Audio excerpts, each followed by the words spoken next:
Chapter 1. Just after being dumped by his girlfriend, the entertainment Krypton Gold system was activated, and the beautiful woman came to him again?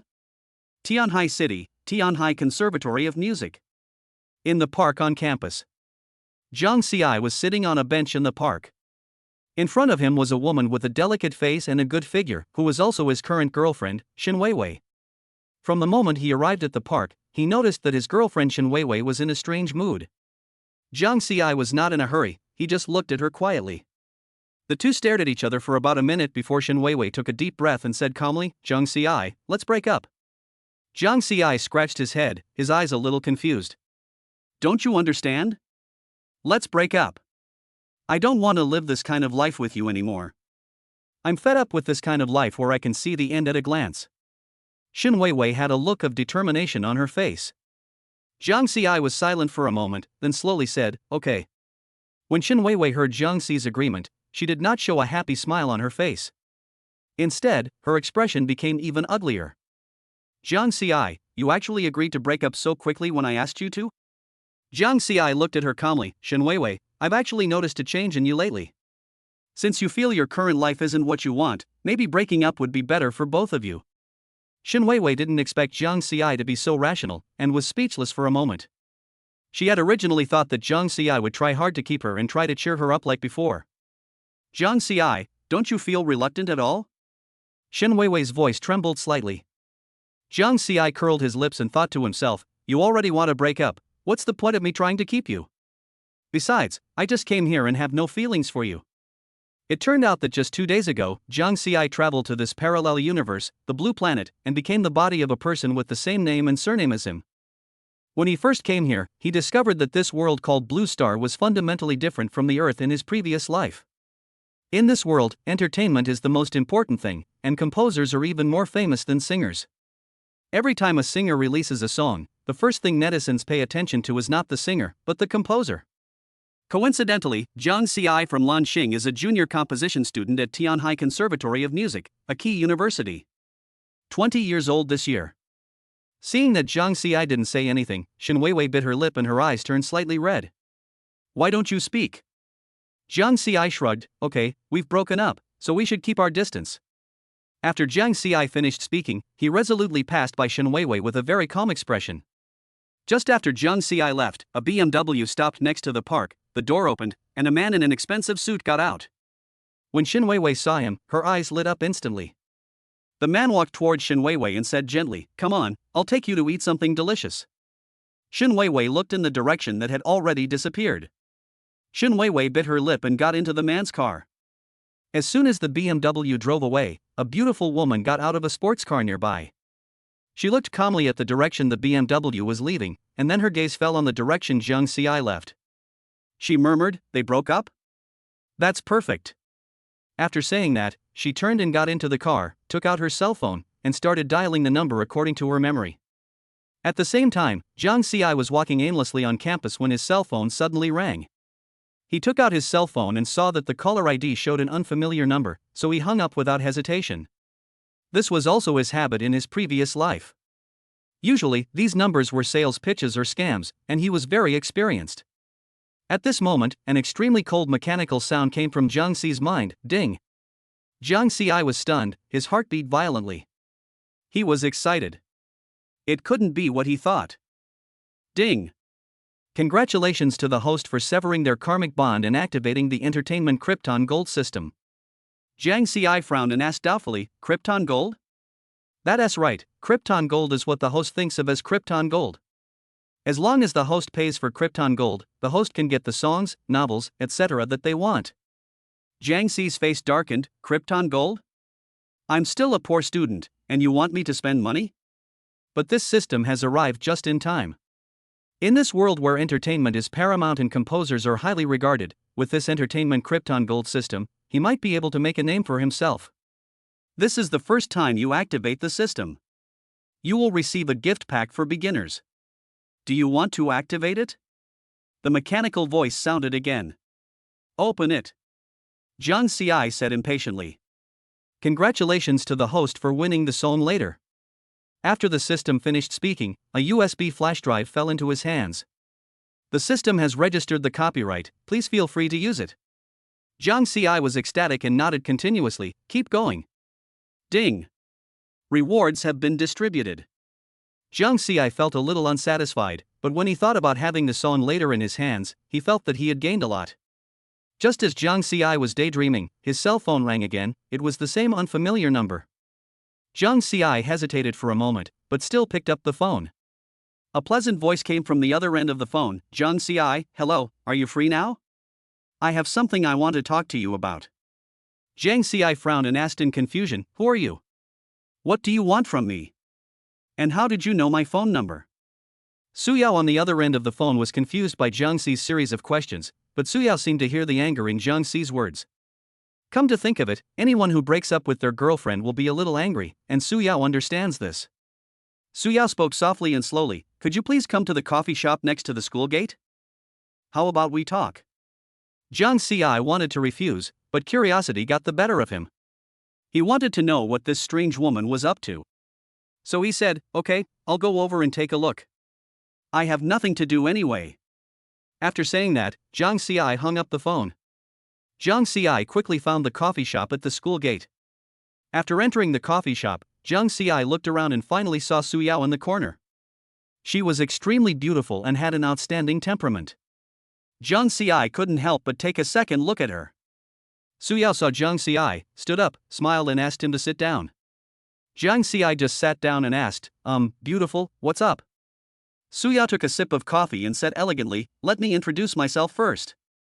My name is Su Yao. Jiang Xi nodded. Just as he was about to speak, Su Yao continued, I know you. Your name is Jiang Xi, a junior composition student at Tianhai Conservatory of Music. I joined the composition department of Haotian Shangshi not long ago. Am I right? Jiang Xi was shocked. He didn't expect that Su Yao knew him so well. He asked calmly, Miss Su, why are you investigating me? Chapter 2, The Rich Woman's Soft Rice Smells So Good. Su Yao smiled slightly and said nothing. Instead, she took the bag beside her and took out a contract from it. Su Yao pushed the contract in front of Jiang Xi. Jiang Xi didn't understand and looked down at it. You don't know until you see it. I was shocked when I saw it. I saw 4 big words cohabitation agreement written on the contract that Su Yao just pushed over. There were densely packed words underneath, which probably were some requirements or something, but Jiang Xi didn't look at them carefully. Jiang Xi looked up at Su Yao, his eyes full of doubt and a hint of confusion. Jiang Xi even complained in his heart, he looks pretty, but there's something wrong with his brain. Is he a fool? Should we run now? Seeing Jiang Xi's expression as if he was looking at a fool, Su Yao quickly explained, don't get me wrong, because of some things, I need someone to get a marriage certificate with me. So do you agree or not? Jiang Xi's eyes widened, his face speechless, then why did you come to me? You have to give a reason, and I don't know you. Although you are very beautiful, you know my background and your words. Currently, I only know your name. Hearing that Jiang Xi really didn't know her, Su Yao sighed helplessly, you really don't know me? Jiang Xi nodded. Su Yao was speechless. She never thought that such a first-line singer like her would have such a day. So she said to Jiang Xi, my name is Su Yao, I'm 27 years old, and I'm currently a singer. Jiang Xi still looked hesitant. Even if I know all this about you, I can't just marry you. This is no small matter. Su Yao bit her lip, and her mind unconsciously recalled what her grandfather had said to her before. Tianhai Conservatory of Music, de Sanjiangxi, you two can try to get along with each other.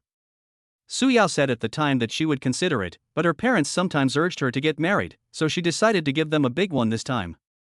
Get married directly. She doesn't have time for blind dates right now, and she already knows Jiang Xi's information very well, so it wouldn't be a big loss to get a marriage certificate with him. The most important point is that Jiang Xi is very handsome. Su Yao looked at Jiang Xi's hesitation and said, as long as you marry me, how about 50,000 a month? And it will be written in the contract. Hearing Su Yao say this, his eyes lit up 50,000. This is not a small amount. Jiang Xi's originally hesitant heart began to waver. As an ordinary student, he had limited living expenses every month. If he could earn 50,000, his life would be much more comfortable. And he still had the song in his hand. Is there any trap in the terms of this contract? Jiang Xi asked with some concern. Suyao quickly said, absolutely not, you can take a closer look, if there is anything unreasonable, we can still discuss it. Jiang Xi took a deep breath and thought that they were just getting a marriage certificate and didn't really have to spend their whole life with her. However, if they really did spend their whole life together, it wouldn't be impossible. After all, this was the first time Jiang Xi had seen such a beautiful woman. So he gritted his teeth and said, okay, I promise you. Suyao showed a faint smile on her face. Great, let's sign the contract now. Jiang Xi picked up the pen and was about to sign his name on the contract. The next second Jiang Xi's hand suddenly stopped. He looked up at Suyao and asked, well, after getting the marriage certificate, I can do whatever rights a husband can exercise, right? Suyao was stunned at first, then her cheeks flushed. She coughed lightly and pretended to be calm and said, we are fake, so the rights you mentioned are naturally not possible. But I'm not giving you a chance. You can chase me when the time comes, of course, if you can catch up. Suyao didn't say anything final, but it was the same as if she hadn't said anything. Jiang Xi naturally understood the meaning of the words, okay, I'll remember it. After that, he decisively signed his name on the contract. Suyao also quickly signed her name, and the two formally reached the special cohabitation contract. After signing the contract, Suyao stood up and said, since the contract has been signed, let's go get the certificate today. Then you can come back to where I live with me, and I will arrange a room for you. Jiang Xi was a little confused. He didn't expect the progress to be so fast. No, big sister, do you have to be so anxious? Suyao put her hands on her hips and glared, who are you calling sister? I'm only 27 years old. You can call me Yao Yao or Suyao. Jiang Xi scratched his head and smiled awkwardly, okay, Suyao, this is too rushed. I haven't prepared anything. Suyao rolled her eyes at him and said, what's there to prepare? Just bring your ID card. Let's hurry, otherwise the Civil Affairs Bureau will be closing soon. Jiang Xi had no choice but to follow Suyao out of the cafe. Along the way, Jiang Xi was still a little nervous. He was going to get married for no apparent reason and it felt like a dream. After arriving at the Civil Affairs Bureau, the two successfully obtained their marriage certificate after repeated confirmation by the staff. But Jiang Xi became furious when he saw the staff members' look of disbelief. It's like saying, how can you marry such a beautiful woman? If there weren't other newlyweds waiting to get their marriage certificates nearby, Jiang Xi would have had a good argument with him. The two walked out of the Civil Affairs Bureau. Jiang Xi was holding the bright red marriage certificate. He was still a little dazed. And from the bottom of my memory, to get a marriage certificate in this world, you only need to be present in person and provide an ID card, which is very convenient. This world is not like Earth.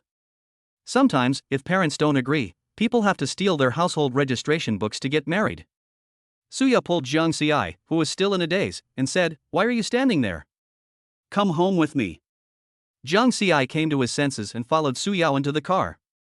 Along the way, Jiang Xi was thinking about this sudden marriage, and his heart was filled with mixed emotions. When we arrived at Suyao's house, it was on the 22nd floor of Qianyue Bay. It was very large and it was a large flat.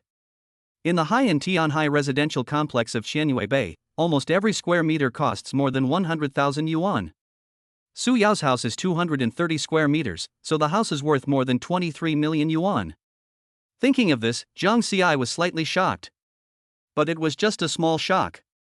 He knew in his heart that he would have it in the future. Jiang Xi followed Suyao in, and Suyao arranged a guest room for him. This will be your room from now on. I will prepare daily necessities for you. Suyao said.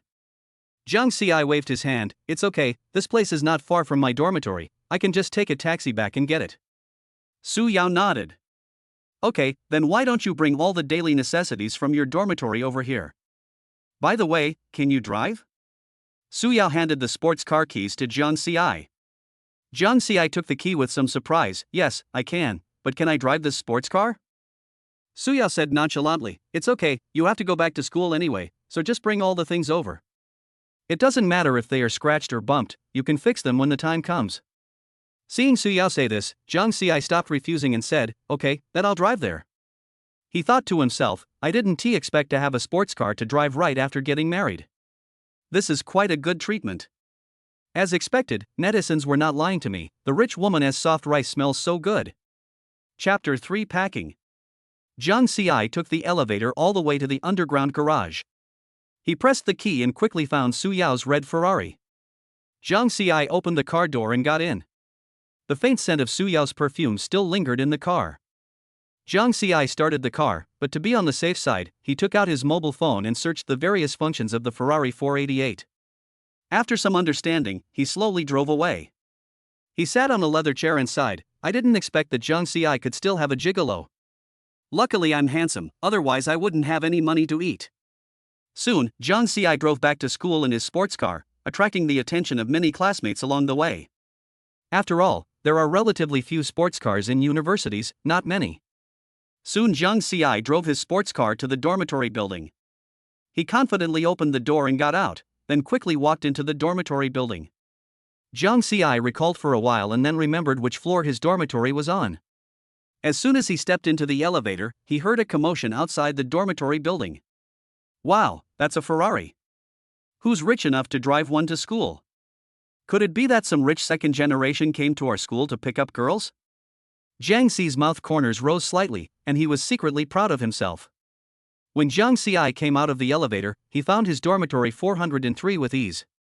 As soon as I entered the dormitory, I looked up and saw the 3 people from my dormitory. The 3 people in the dormitory were stunned at first, then they all stared at Zhang Xiai and asked, Huh? Didn't you go on a date? Why are you back today? Zhang Xiai shrugged, We broke up. Broken up? Hearing Zhang Xiai say this, the 3 roommates in the dormitory shouted in unison, their tone full of disbelief. Just calm down, it's no big deal. At this time, a somewhat handsome boy asked, Did she dump you? Yes, I got dumped. Seeing Zhang Xiai still so calm, the darker-skinned boy next to him was shocked. Zhang Xiai, you're still so calm even after being dumped? Why did she dump you? Zhang Xiai waved his hands nonchalantly, what else could it be? Maybe they think I'm too good and they feel pressured. I feel pressured. Go away. I'm talking to you seriously. Seeing this, Zhang Xiai stopped joking and told them what happened in the park. However, Zhang Xiai did not see the man in the suit, so he did not say anything. After hearing Zhang Xi's narration, the dark-skinned man nodded thoughtfully, so that's how it is. Then what I saw before must be true. Zhang Xiai asked curiously, What did you see? The dark-skinned boy said with a look of disdain, I saw Shen Weiwei and a man driving a luxury car talking and laughing near the school. They seemed quite intimate. Zhang Xiai waved his hand, It's okay, we've already broken up anyway. After all, people always strive for higher goals. As Zhang Xiai spoke, he opened his suitcase and stuffed clothes into it. Everyone was a little confused by Zhang Xi's actions. The 3 of them asked in unison, Fourth brother, what are you doing? Zhang Xiai said without even looking up, Move out, I've found a rich woman. The 3 people in the dormitory were shocked again. The handsome boy widened his eyes and asked, Is this true? What rich woman? Tell us quickly. Zhang Xiai smiled without saying anything, just packing his clothes.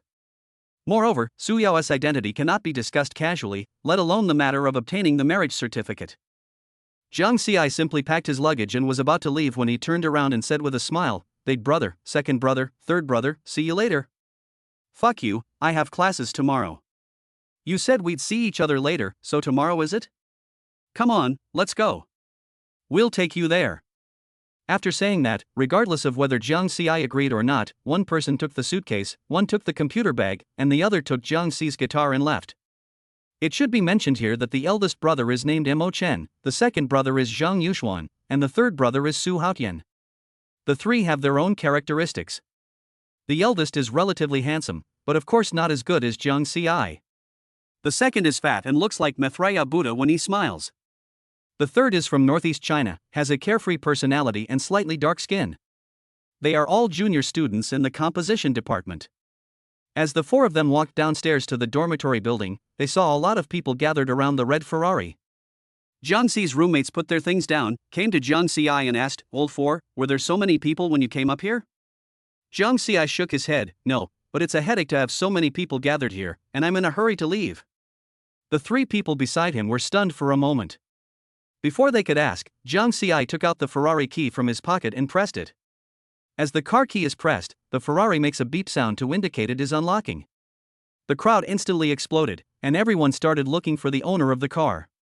Soon everyone turned their attention to Zhang Xiai. Wow, this car is his. Who is this guy? He's awesome. Jiang Xi scratched his head awkwardly and was about to walk towards the car. But he paused and saw Shen Weiwei standing at the edge of the crowd, staring at him blankly, her eyes full of disbelief. Shen Weiwei even wiped her eyes. When she confirmed that it was Jiang Xi, Shen Weiwei actually staggered back 2 steps. She felt very complicated, and she knew Jiang Xi's family background. It was impossible for Jiang Xi's family to afford such a sports car. After figuring this out, Shen Weiwei's somewhat confused look returned to normal. She figured it out. This was rented by Jiang Xi, definitely. Shen Weiwei came back to her senses and quickly walked up to Jiang Xi. With a complicated look in her eyes, she said, Jiang Xi, even if I break up with you, you can't rent a sports car to get me back? When did you become so hypocritical? Jiang Xi sneered, why do you care so much about me after we broke up? Go back to where you came from, and don't block my way. Jiang Xi turned around and looked at the 3 people in the dormitory who were carrying their luggage. Boss, can you guys help me move it over here quickly? After Jiang Xi's reminder, the 3 of them came to their senses, walked over with their luggage, and even deliberately bumped into Shen Weiwei. If Shen Weiwei hadn't dodged quickly, she would have been lying on the ground by now. Jiang Xi's mouth curled up slightly. He saw what the 3 people did. From his memory, the 3 people were really like that. They were very nice to him and very interesting. At this time, Emochin sneered and said sarcastically, you are already a wealthy man on the list, and you still come to our family's 4th brother, are you sick? Shen Weiwei's face turned red, but she did not refute. It was not that she did not want to refute, but there were so many classmates around, and she did not want to embarrass herself. After a while, Jiang Xi stuffed all 3 things into the car, but fortunately Jiang Xi's suitcase was not super large, otherwise it would not be able to fit them all. Jiang Xi opened the car door, got in, started the engine, and prepared to leave. He rolled down the window and said to his 3 roommates, brothers, see you later. Just as Jiang Xi was about to leave, the boss grabbed Jiang Xi. Jiang Xi's foot, which was about to step on the accelerator, stopped abruptly and looked at the boss with a puzzled look. Emochin said, Old 4, don't forget to tell the instructor. Jiang Xi frowned, then relaxed. He remembered that everyone who wanted to move out had to tell the counselor and get the counselor's consent. Jiang Xi nodded, if you hadn't mentioned it, I would have actually forgotten. I'll call her later. After saying that, Jiang Xi stepped on the accelerator and the red Ferrari sped away, leaving behind a group of people who were still talking. Chapter 4 I am Jiang Xi's wife, the kind with a marriage certificate. Jiang Xi drove the car and soon arrived at Qianyue Bay. He parked the car and dragged his luggage into the elevator. Jiang Xi came to the door, hesitated for a moment and then knocked. Soon Su Yao opened the door. The reason for hesitation is that I am not familiar with it. Jiang Xi smiled and said, Su Yao, this is all my luggage. Su Yao took a look and then turned sideways to let Jiang Xi enter the room. Jiang Xi carried his luggage and walked straight into the room assigned to him by Su Yao, piling the luggage together casually. After putting it away, Jiang Xi lay on the bed with his arms and legs spread out, his whole body relaxed. Just as Jiang Xi was about to fall asleep, there was a knock on the door of the room, and Su Yao's voice came from outside the door, Jiang Xi, can I come in? Jiang Xi stood up and spoke slowly, come in. As soon as he finished speaking, Jiang Xi sat up suddenly. As soon as he sat up, Su Yao pushed the door open and came in, seemingly holding something in her hand. Su Yao smiled and said, here, this is the key to the house. I'll give you one. Jiang Xi was stunned for a moment, his eyes fell on the key that Su Yao handed over, and he was a little dazed for a moment. He slowly stretched out his hand and took the key with Su Yao's body temperature. The moment he touched her fingertips, a feeling like an electric current rushed from his fingertips to his heart. Thank you.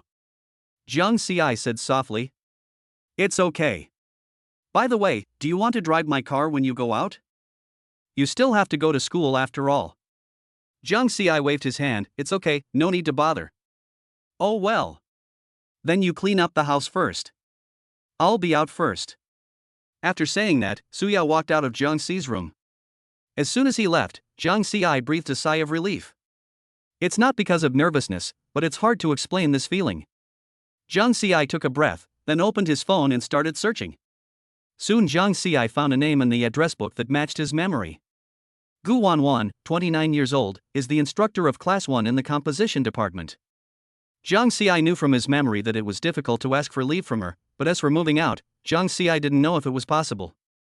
Moreover, this counselor is very serious during class, but very gentle after class, which often makes students love and hate him. Jiang Ci took a deep breath and dialed the number. Beep, beep, beep. Soon the instructor's voice came from inside. Jiang Ci? Sister Wanwan. Hearing Jiang Ci call her Sister Wanwan, there was a chuckle on the other end of the phone. Hey, you actually took the initiative to call me. Tell me, did something happen? No one comes to visit you for no reason. I don't know you yet. Jiang Ci laughed dryly. His original self really wouldn't call Gu Wanwan if there was nothing wrong. Jiang Ci took a deep breath and said slowly, Sister Wanwan, I want to apply to move out and also ask for a leave of absence. Take a leave? Move out? Gu Wanwan frowned and asked, take a leave later. You said you want to move out? Are you moving out because you got dumped? Or is there something wrong at home? You have to give me a reasonable reason, otherwise I won't agree to it. Hearing this woman say this, Jiang Ci's mouth darkened.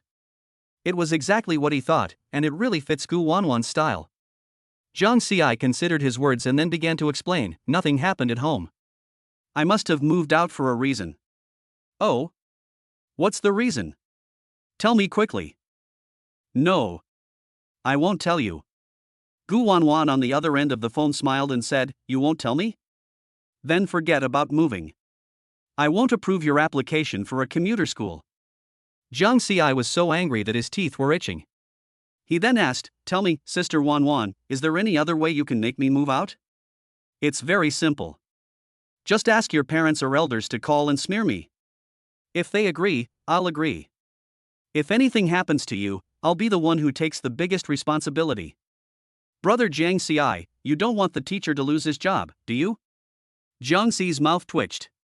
He never expected that this instructor would be so difficult to deal with. Although she spoke to him in a friendly tone, her words were very cold. It was absolutely impossible to let his parents call her. He had just traveled here 2 days ago and was not very familiar with his parents in this world. Although he was very familiar with them in his memory, he could not call them at the moment.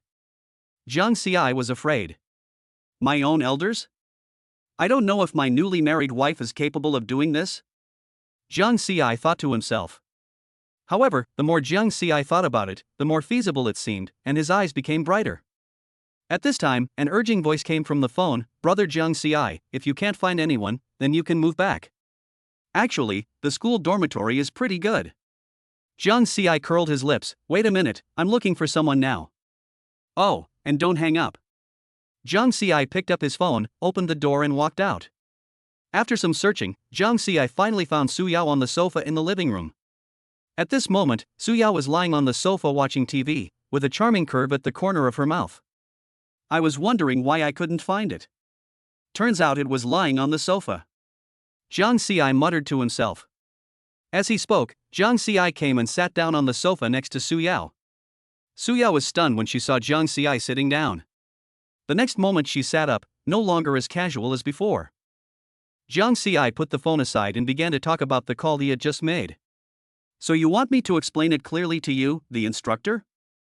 Jiang Ci nodded, well, you're the only one who can do it right now, and it's the fastest way. Although. Jiang Ci was about to say something, but Su Yao reached out to him. Jiang Ci was stunned for a moment and didn't react. He subconsciously held his hand with Su Yao's. It is warm to the touch and feels very good. Su Yao blushed, and she shook off Jiang Ci's big hand and said speechlessly, give me the phone, it's not your hand. Oh, sorry. Jiang Ci quickly handed the phone to Su Yao.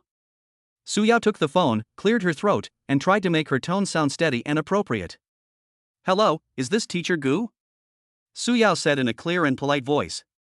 On the other end of the phone, Gu Wanwan heard the voice of an unfamiliar woman and was slightly startled. Who are you? I'm Jiang Ci's family member. Su Yao hesitated for a moment, then chose this explanation. He really needs to move out. The living environment here is more conducive to his study in life. Please approve his application for part-time study. Gu Wanwan raised her eyebrows, her heart full of curiosity. Family members? What family members?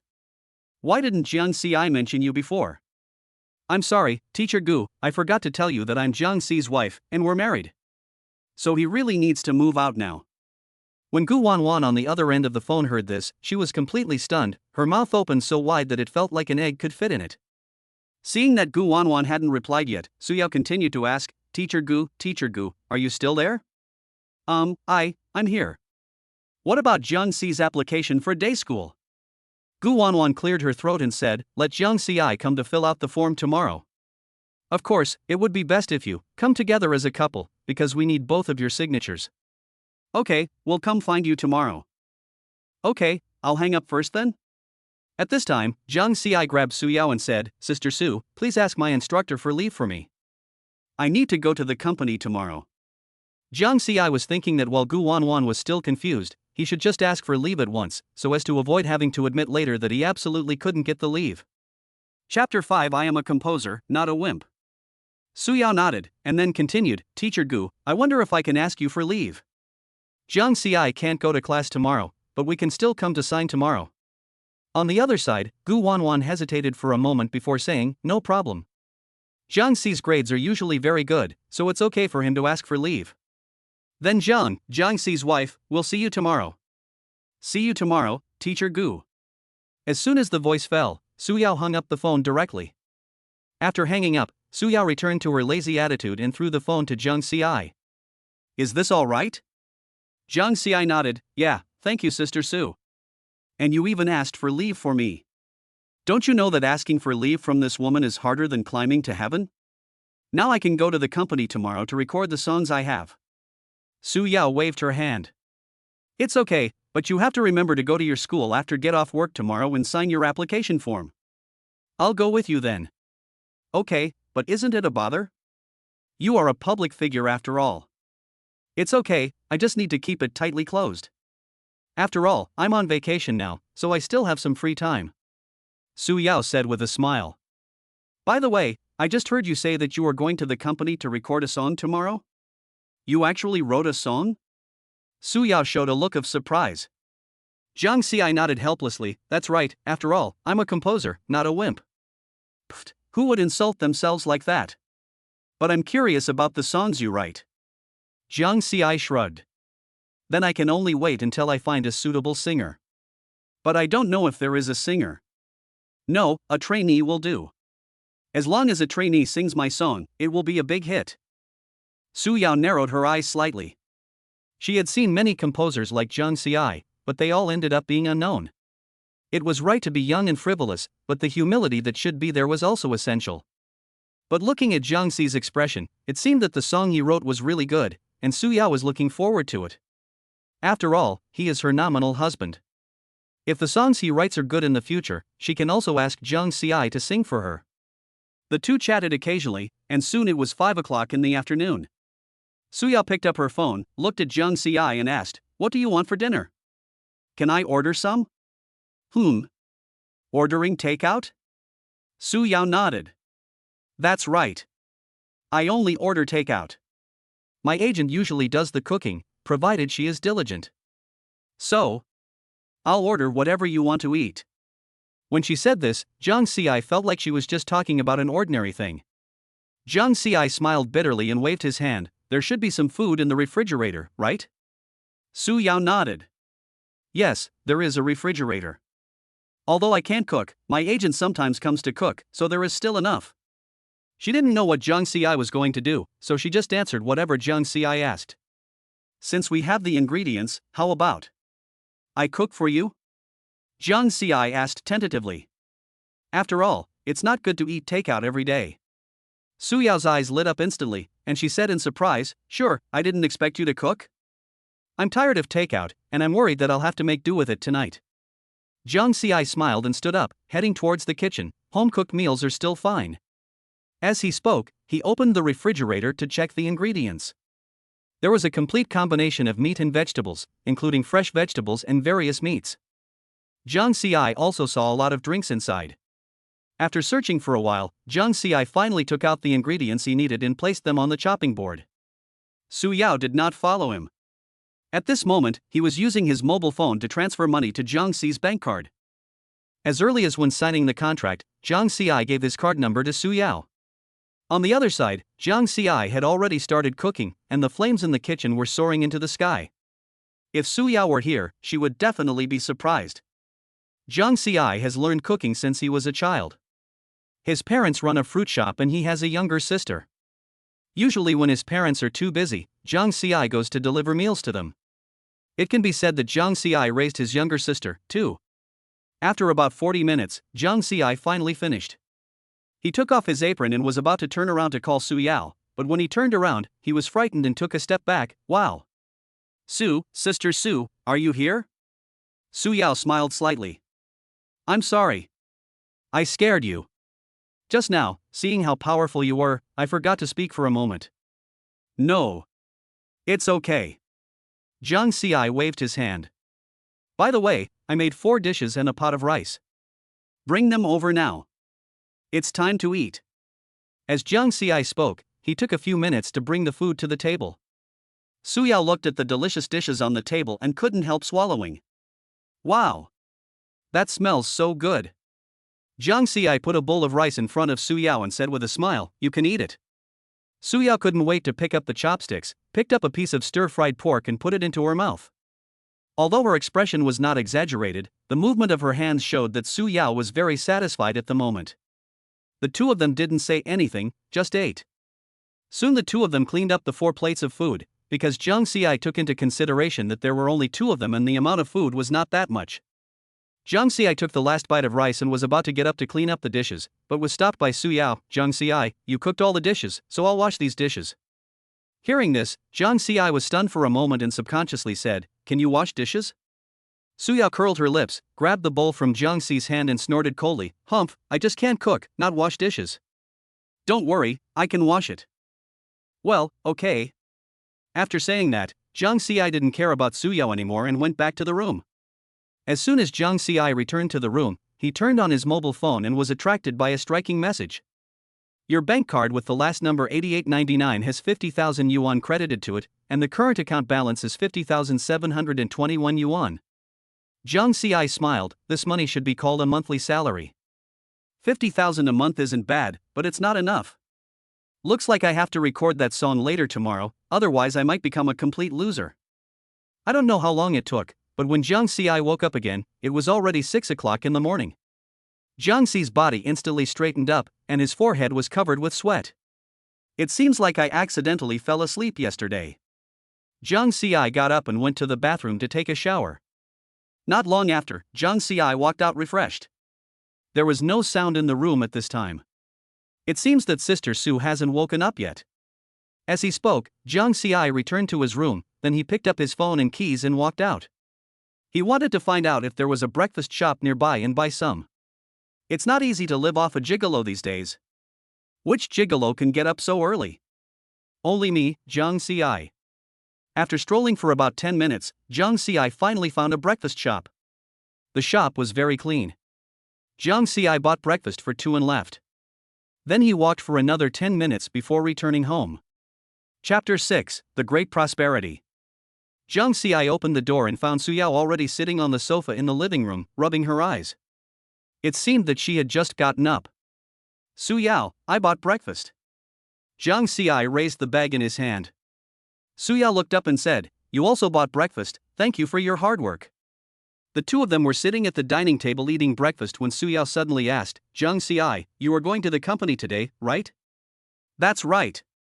Come to think of it, I've only been to the company for 2 days, and I don't know if the composition department will fire me." Su Yao didn't know whether to laugh or cry.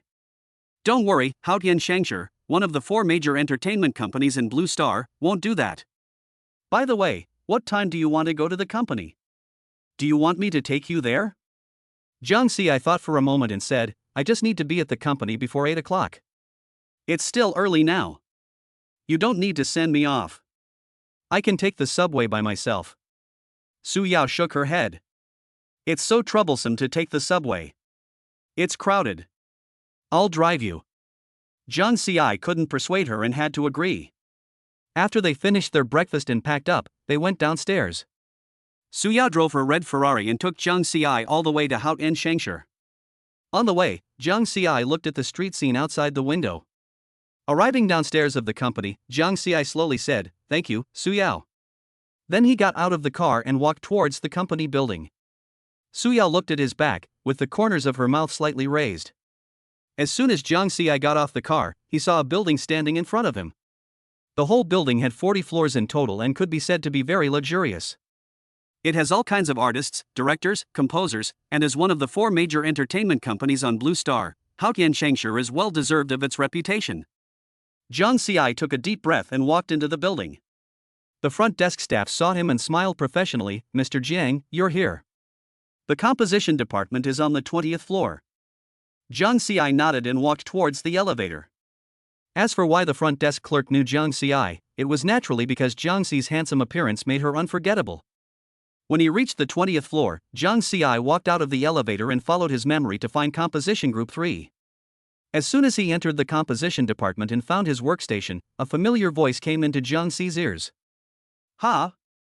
Old Jiang, you're here?" The person who was speaking was Lin Yu, a colleague from the composition department. He had gotten along quite well with Jiang Xi in the 2 days since Jiang Xi came to work. His workstation was right next to Jiang Xi's.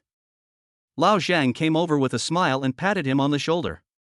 "You didn't come yesterday. I thought you had quit. Even if you don't want to do it, I won't stop either, don't worry." Jiang Xi rolled his eyes at Lin Yu.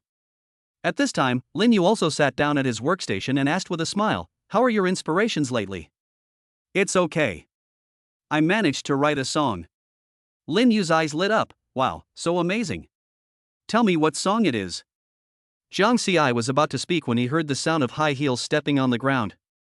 Hearing this voice, Lin Yu, who was just excited to listen to Jiang Xi's new song, immediately straightened his body, staring at the computer screen without blinking, looking like he was working seriously. Seeing this scene, Jiang Xi almost couldn't help laughing out loud. But as the sound of high heels stepping on the ground got closer and closer, Jiang Xi put away his smile and sat up straight. Soon, a woman's indifferent voice came. "Lin Yu, why don't you chat? Just now I saw you grinning non-stop. Why did you shut up when I came? Do you have a problem with me?" Lin Yu's forehead was covered with cold sweat, and he stammered, "Boss. Boss, I'll start working now." Jiang Xi then realized that the person who came was Shen Xinghan, the head of the composition department. Shen Xinghan was wearing a smart business suit and scanning everyone with sharp eyes. She walked up to Jiang Xi and asked, "Jiang Xi, I remember you were still in school, so you could come on Saturdays and Sundays. Why are you here today?" Jiang Xi had previously signed a basic salary contract, but because he was a student and could not come to the company often, he adopted a contract with a basic salary plus commission. Jiang Xi is now considered a junior composer. Jiang Xi smiled awkwardly. "It's alright, I came here to feel the working atmosphere and find some inspiration." Shen Xinghan looked at him with a half smile. "Okay, finding inspiration is no problem." After saying this, Shen Xinghan looked at Lin Yu on the side with an expressionless face. "Lin Yu, if I see you slacking off again, I will deduct all your wages for today." Lin Yu was frightened by Shen Xinghan's words and quickly assured, "Don't worry, boss. I hate slacking off the most. I love working the most." Shen Xinghan nodded, reluctantly believing what he said. After saying that, Shen Xinghan walked back to the office with his long legs. This completely confused Jiang Xi. He muttered quietly, "Could it be that the supervisor came out just to teach you a lesson? Is it to vent her anger?" Lin Yu said with a sad face, "Old Jiang, you don't understand. The supervisor has been in a bad mood recently, and I've stepped into her trap. I heard she received a big order, and she's under a lot of pressure. And I heard that several senior songwriters had submitted demos, but they were all rejected. She was already angry, and I was smiling just now. It's a relief that she didn't scold me. Why am I so unlucky? Shen Xinghan is a female devil. Whoever marries her in the future will be in trouble." Lin Yu complained. "Then again, it would be great if I could get this big order. You know, the client's asking price for this big order is 4.99 million. It would also impress that expressionless supervisor all day long. Then I can lie to her and say I'm looking for inspiration when I sleep at work." Lin Yu kept chattering, and Jiang Xi wanted to cover his mouth. However, Jiang Xi did get some useful information from Lin Yu. 4,990,000? When Jiang Xi heard this number, his heart skipped a beat. He swallowed and poked Lin Yu with his finger. Lin Yu turned around and asked, "Lao Jiang, what are you doing? I don't want to be scolded by that devil woman again. Do you want me to deduct my money?" Jiang Ci waved his hand, leaned closer to Lin Yu and asked in a low voice, "Brother Lin, what's the matter with that big order of 4.99 million you mentioned?" Lin Yu raised his eyebrows. "Then I will tell you about it. I remember the supervisor told us yesterday morning. You happened to be away at the time, so it's normal that you didn't know. Director Lu Ying knows, right?" Jiang Ci nodded. Even if he didn't know now, he had to nod. After all, he didn't know her. She has always been shooting youth and literary themes. The new movie has been completed, but now all it needs is a suitable theme song. You know, a good movie naturally needs a matching and appropriate theme song, which will not only increase the ratings but also resonate with the audience. However, as of today, the supervisor has not received any demos from senior composers. It's a pity that our team's Chushin didn't take action, otherwise we should have been able to win. In Blue Star, Xia Country's composition levels are divided into 4 levels: elementary, intermediate, advanced, and God of Music. Jiang Ci nodded. He didn't care about the God of Music. He would become one in the future anyway. It was just a matter of time. As for that song God, whoever loves him can do it. Then he looked at Lin Yu. "Do you have a synopsis of the movie? Introduction? It's in our group, just go there and check it out." Jiang Ci was stunned for a moment, then he realized that he had joined the Composition Group 3 group when he started working. Sometimes they would send out some order information, tasks, and so on. However, Jiang Ci felt that the group was too noisy, so he closed it. Jiang Ci took out his phone, clicked on the group file and saw the movie introduction at the top. Chapter 7 Surprise. Jiang Ci looked at the movie introduction carefully. First of all, the name is Those of Us Who Can't Go Back. This is a youth art film with a fresh and touching plot. It mainly tells the love story of the male and female protagonists, from meeting each other, falling in love, to breaking up due to differences in the future, and finally reuniting to find that everything has changed, spanning 10 years. Looking at the introduction, the song that the system rewarded him with in his mind gradually became compatible with the movie. His heart beat faster, and he felt that his song might be able to win this big order. Moreover, the more Jiang Ci read the introduction, the more he felt that it was the introduction of a movie in his previous life, except that the names of the male and female protagonists were different. Seeing him absorbed in the task, Lin Yu leaned over and asked, "Old Jiang, you're not thinking of giving it a try, are you? This is an order that even senior composers have failed to win." Jiang Ci raised the corner of his mouth and said confidently, "Why not give it a try? It seems you won't give up until you hit the wall. Well, just go ahead and give it a try. That female devil must be very anxious right now. I hope you don't get scolded out." Jiang Ci's face darkened. "Are you cursing me or blessing me? No more talking, I'm going to hand in the song first, wait for my good news." Jiang Ci was about to stand up, but Lin Yu was stunned and asked quickly, "Have you finished writing?" "What else? Didn't I tell you I had a song? It just so happens that the subject matter fits perfectly." Jiang Ci said nothing more and walked towards the supervisor's office. When everyone in the office saw Jiang Ci going to the supervisor's office, they all started talking, but in a very low voice. Is Jiang Ci trying to get that big order? He doesn't even consider what level of order it is. Exactly. Even senior composers can't do it, so how can he? That's right, you're still young and confident. You'll understand once you encounter setbacks. Jiang Ci turned a deaf ear and walked straight into the supervisor's office. The supervisor was a smart and capable young woman about 28 or 29 years old, and was called the Female Devil by Lin Yu.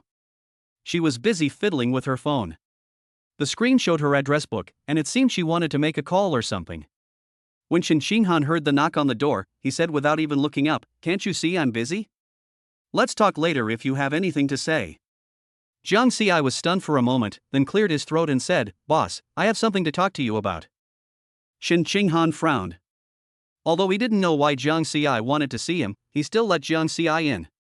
After hearing Shen Qinghan let him in, Jiang Ci pushed the door open and walked in. As soon as he entered the office, Shen Qinghan pointed to the chair opposite without raising his head and motioned him to sit down. Jiang Ci had just sat down when Shen Qinghan asked, "Jiang Ci, what do you want to talk to me about?" "Well, I have a song that's perfect for the movie, Those Who Can't Go Back, so let me give it a try." Hearing Jiang Ci say this, Shen Qinghan put down his phone and looked up at Jiang Ci. His eyes were full of surprise and doubt. "You? Are you sure you can do it? This is not an ordinary order. Even senior composers can't get it." Jiang Xi met her gaze and nodded firmly, I'm sure. I'm confident that this song will fit the style of the movie. Shen Xinghan looked him up and down, put down his phone and said, then. Without waiting for Shen Xinghan to speak, Jiang Xi directly handed her the demo of the song he composed. Jiang Xi had heard this demo before. It was almost a computer-synthesized sound. It was still acceptable, after all, it was just a demo. Supervisor, I'll leave first. Please contact me if possible. Jiang Xi stood up and prepared to leave. Shen Xinghan looked at the sample in his hand, his heart full of doubts, but he still said, okay, I'll listen to it and let you know when there is a result. As soon as Jiang Xi walked out of the office, his colleagues surrounded him, their faces full of gossip. Well, what did the supervisor say? That's definitely not possible, it's such a big order. Everyone was talking about it. Jiang Xi just perfunctorily responded and returned to his seat to wait for news. Jiang Xi returned to his workstation with a lot of thoughts in his mind. To be honest, he didn't know whether the supervisor would listen to him. But it doesn't matter if you don't listen to it. If you don't like it, I will find a trainee in the company to release it. He believed that even though the song was not sung by a famous actress, it would still be very popular, so there was no need to worry at all. At this time, Lin Yu touched Jiang Xi's arm and asked, Old Jiang, how is it? Did the song you gave to the female devil pass? How should I know?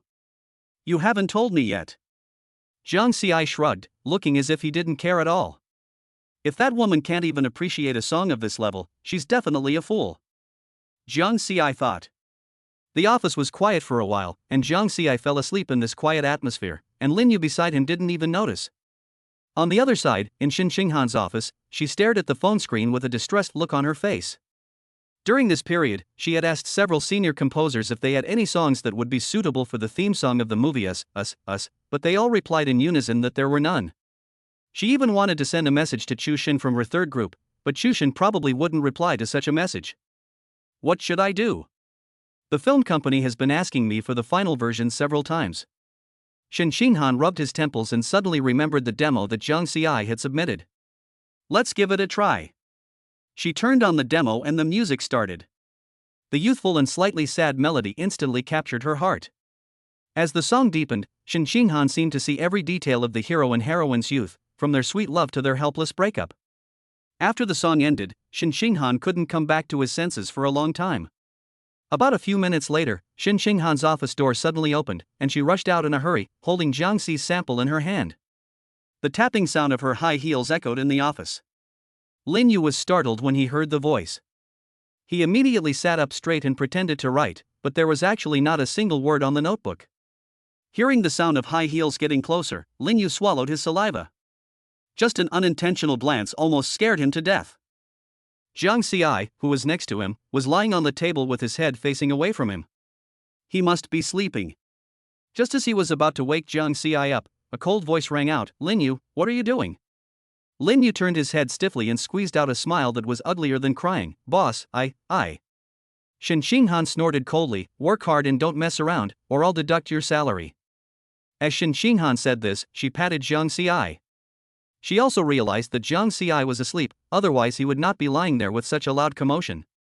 So Shen Xinghan leaned over and patted Jiang Xi's shoulder very gently, saying, Jiang Xi, wake up. Wake up. Lin Yu and his colleagues in the office stared at the two of them without blinking, as if they had seen something incredible. The same thought occurred to them at the same time, could it be that our supervisor is possessed by a ghost? Why have you become so gentle? Jiang Xi opened his eyes drowsily, turned around, and saw Shen Xinghan standing close to him. He instantly woke up and sat up straight. Ahem, no. Sorry, boss, the office was too quiet and I accidentally fell asleep. As he spoke, Jiang Xi wiped his non-existent saliva. Shen Xinghan smiled gently and waved his hand, it's okay, sleeping is also a way to find inspiration. Jiang Xi pulled the corners of his mouth and forced a smile. Although he didn't know why, he was really not used to this gentle supervisor Jiang Xi. Lin Yu, who witnessed the whole process, had his eyes wide open and his mouth opened as if it could hold two eggs. He couldn't help but wonder, isn't she a female devil? Why is she so gentle and turned into a docile little white rabbit? Thinking of this, Lin Yu somehow said to Shen Xinghan in a suicidal manner, Hey, female devil, why did you change your personality? Chapter 8 Jiang Xi, do you despise me, a junior composer, so much? Hey, devil girl, why did you change your gender? As soon as these words were spoken, everyone in the office stared at Lin Yu in amazement, especially Jiang Xiai, who was next to Lin Yu. He was shocked. That look seemed to be saying, "Brother, how dare you say such nonsense?" Xin Xinghan's face instantly turned cold. He turned to look at Lin Yu, a cold light flashing in his eyes. "Lin Yu, who do you say is the female devil? Forget about your bonus this month." Lin Yu wilted instantly, lowered his head and dared not say another word. After scolding Lin Yu, Xin Xinghan put on that gentle smile again and said to Jiang Xiai, "Come with me to the office to talk." Jiang Xiai nodded. He must have thought that the song he had just submitted was favored by Xin Xinghan, otherwise why would she be so good-tempered? Seeing that Jiang Xiai agreed, Xin Xinghan turned around and walked towards the office. When he passed by Lin Yu's workstation, his eyes seemed to be able to kill. Jiang Xiai followed Xin Xinghan closely and patted Lin Yu on the shoulder when he passed by him. After entering the office, Xin Xinghan gestured for Jiang Xiai to sit down, and he walked to the desk and sat down elegantly. "Jiang Xiai, I just listened to your song and it's really good. It's completely suitable for the film. I think the filmmakers will like it. This is also the best song I've received so far. But now we need to record another demo. Computer-generated content lacks emotion after all. By the way, one more thing, was this song yours originally written?" Jiang Xiai nodded without hesitation. "That's right. I own all the copyrights. Here, Blue Star Jiang Xiai is the creator." Hearing Jiang Xi's confirmation, Xin Xinghan smiled. "That's no problem. Come with me to the artist department to pick a singer." As he spoke, Xin Xinghan stood up first, followed closely by Jiang Xiai. Everyone in the room looked curious when they saw the two of them come out, but after what Lin Yu had just taught them, no one dared to speak. The two of them disappeared before everyone's eyes. After seeing Xin Xinghan leave, everyone relaxed and gathered around Lin Yu to tease him. "Lin Yu, it's not your brother Lu who's saying this, you dare to tease manager Xin." "That's right, they even said he was a female devil, even though it's a recognized fact." "Hey, Yuzi, your future life will be difficult." Lin Yu lay on the table and listened to everyone's teasing, feeling very depressed. He now wanted to slap himself. Why should he be so rude? He was living such a comfortable life. On the other side, Jiang Xiai and Xin Xinghan took the elevator to the artist department on the 21st floor. The elevator door slowly opened, and the artist department was bustling with activity.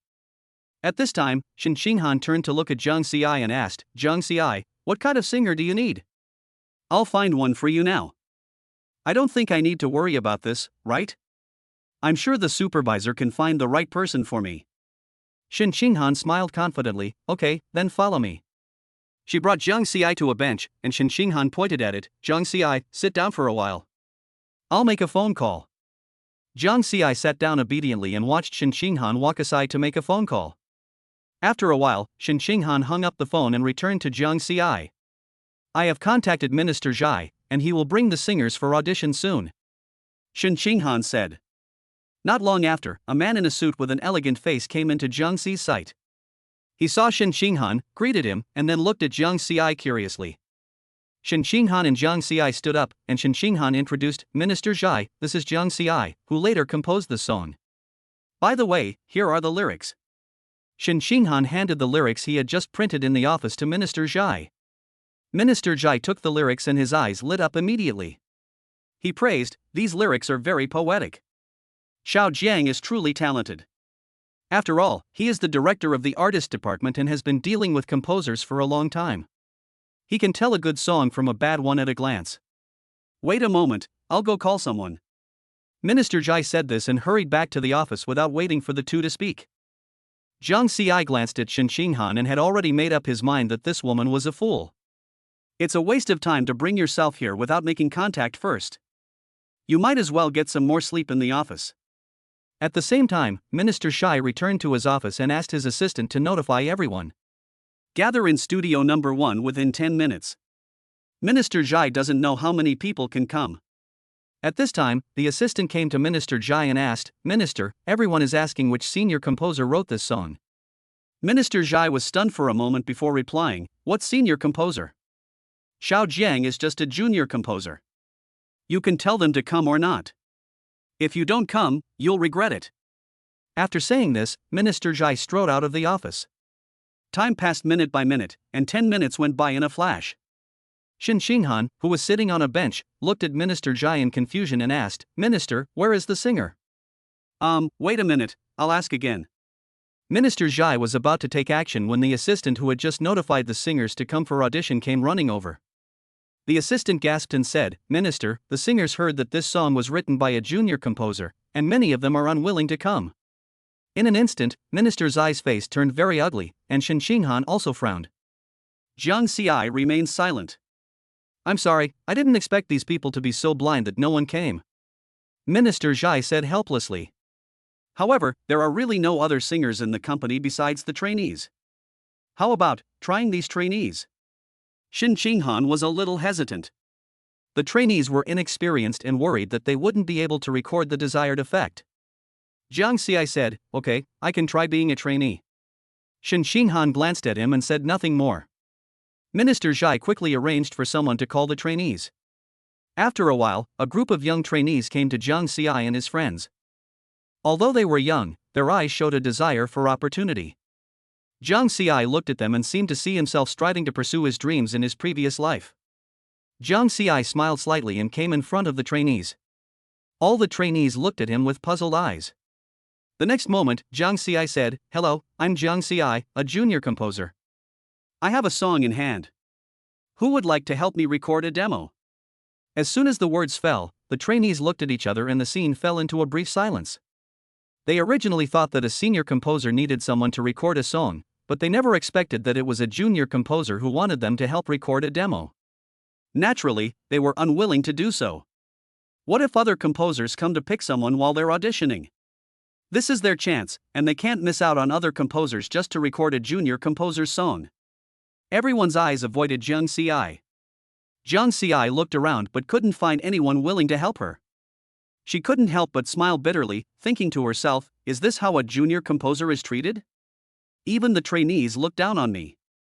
Minister Zhai, who was standing next to Jiang Xi at this moment, looked increasingly unhappy, and just when she was about to explode. Suddenly, a girl with a ponytail stood up with a firm look in her eyes. "Can I try it?" Jiang Xi looked at her and gave her an encouraging smile. "Of course." Jiang Xi then looked at Minister Zhai and said, "Minister, the other trainees can go back now." Good. The girl was then taken to the recording studio. Chapter 9. I still like to hold the initiative in my own hands. Outside the recording studio, Jiang Xi handed the lyrics to the trainee. "Here, these are the lyrics for this song. Give you 10 minutes to familiarize yourself with them." The trainee took the lyrics and smiled. "Okay." The trainee looked at the lyrics as soon as he got them. After browsing through them, his eyes suddenly widened and he was shocked. She hurriedly called out to Jiang Xi, who was about to go to the side to rest, that. Jiang Xi turned around and asked, "What's the matter?" The trainee stammered, "Teacher, did you write these lyrics? They're so amazing." Jiang Xi smiled slightly, "I wrote it." Why do you think it's difficult? The trainee quickly shook his head, his eyes filled with excitement and admiration. No, I just think the lyrics are so profound and touching. I've never seen such great lyrics before. Jiang Xi smiled faintly, "Then get familiar with it and sing it perfectly. By the way, you don't have to call me teacher, you can call me Jiang Xi."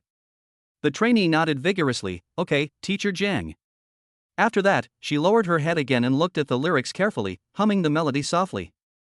Jiang Xi smiled helplessly, then walked to a seat nearby. As soon as he sat down, Xinxinghan asked, "Jiang Xi, what do you think of this girl?" "It's okay. The voice is about the same. As long as she doesn't sing too badly, it's fine." Xinxinghan chuckled, "This girl is pretty much the same as you."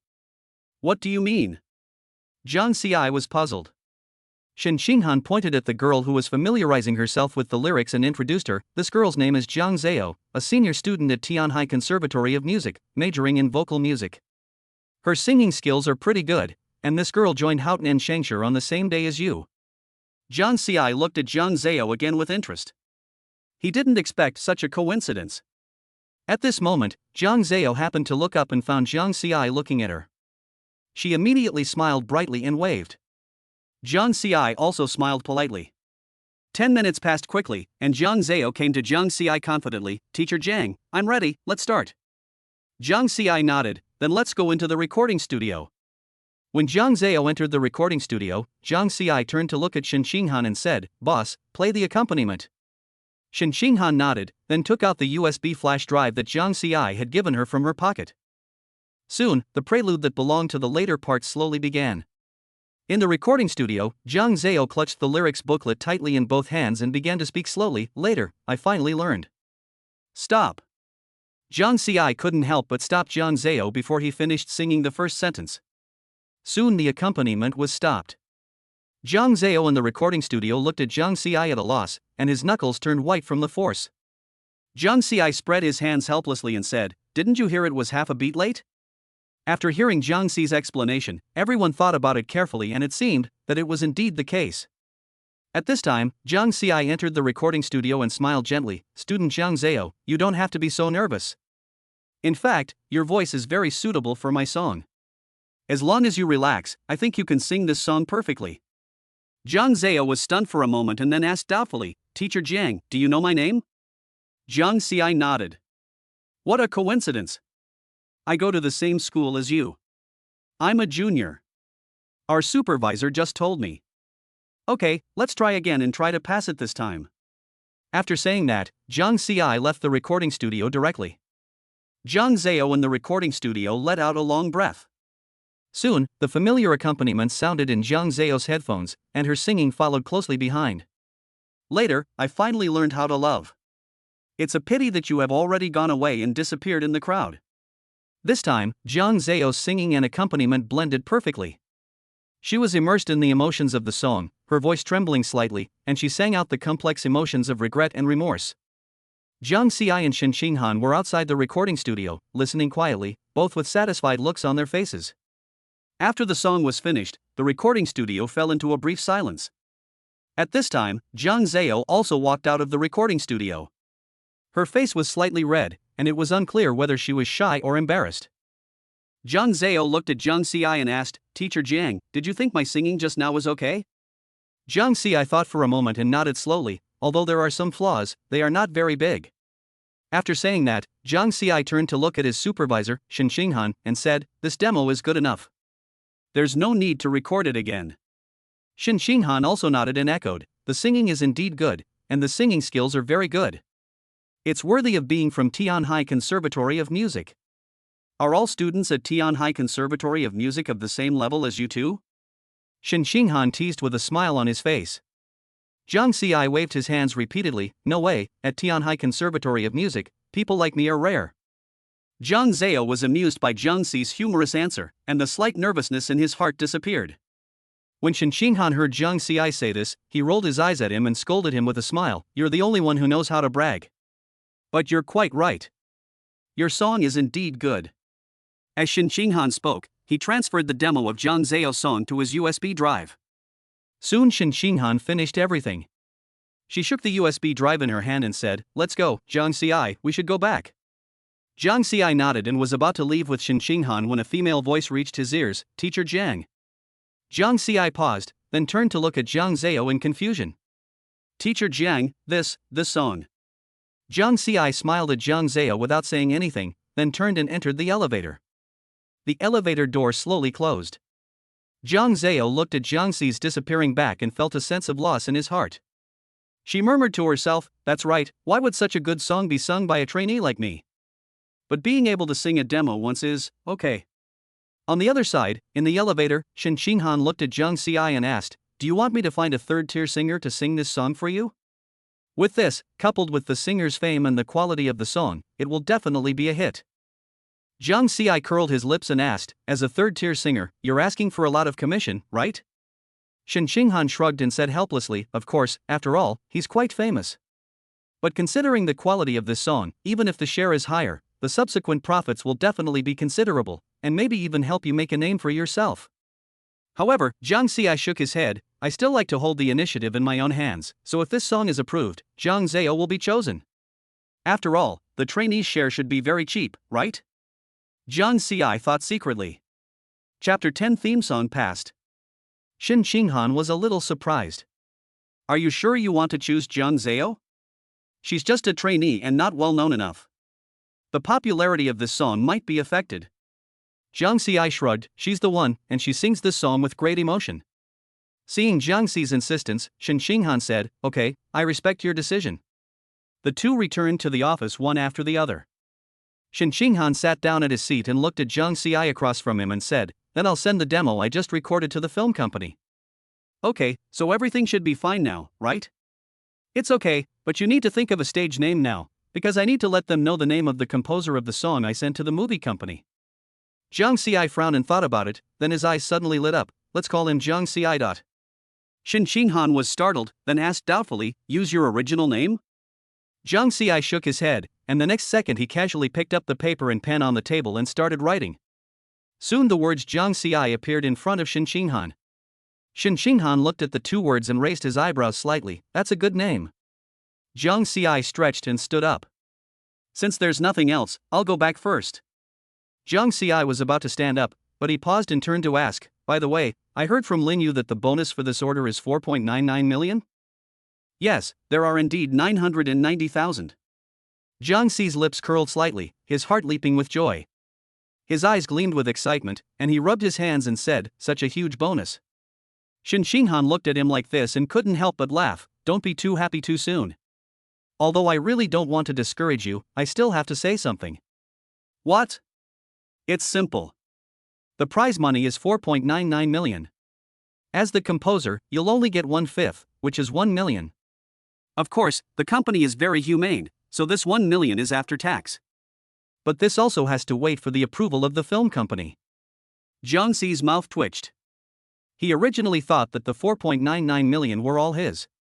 He only cared about the money and didn't think about the relationship at the company level at all.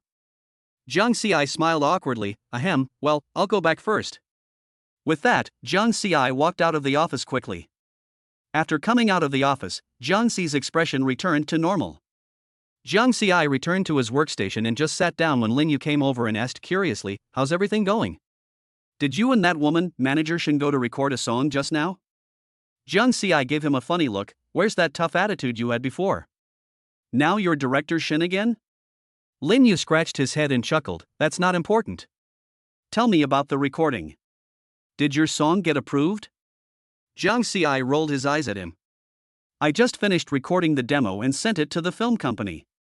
There's still no news. After hearing what Jiang Xi said, Lin Yu asked curiously, which celebrity did you find to sing this? Tell me, maybe I know. Jiang Xi curled his lips, you think too highly of me. I'm just a junior composer. Who would take the initiative to audition for me?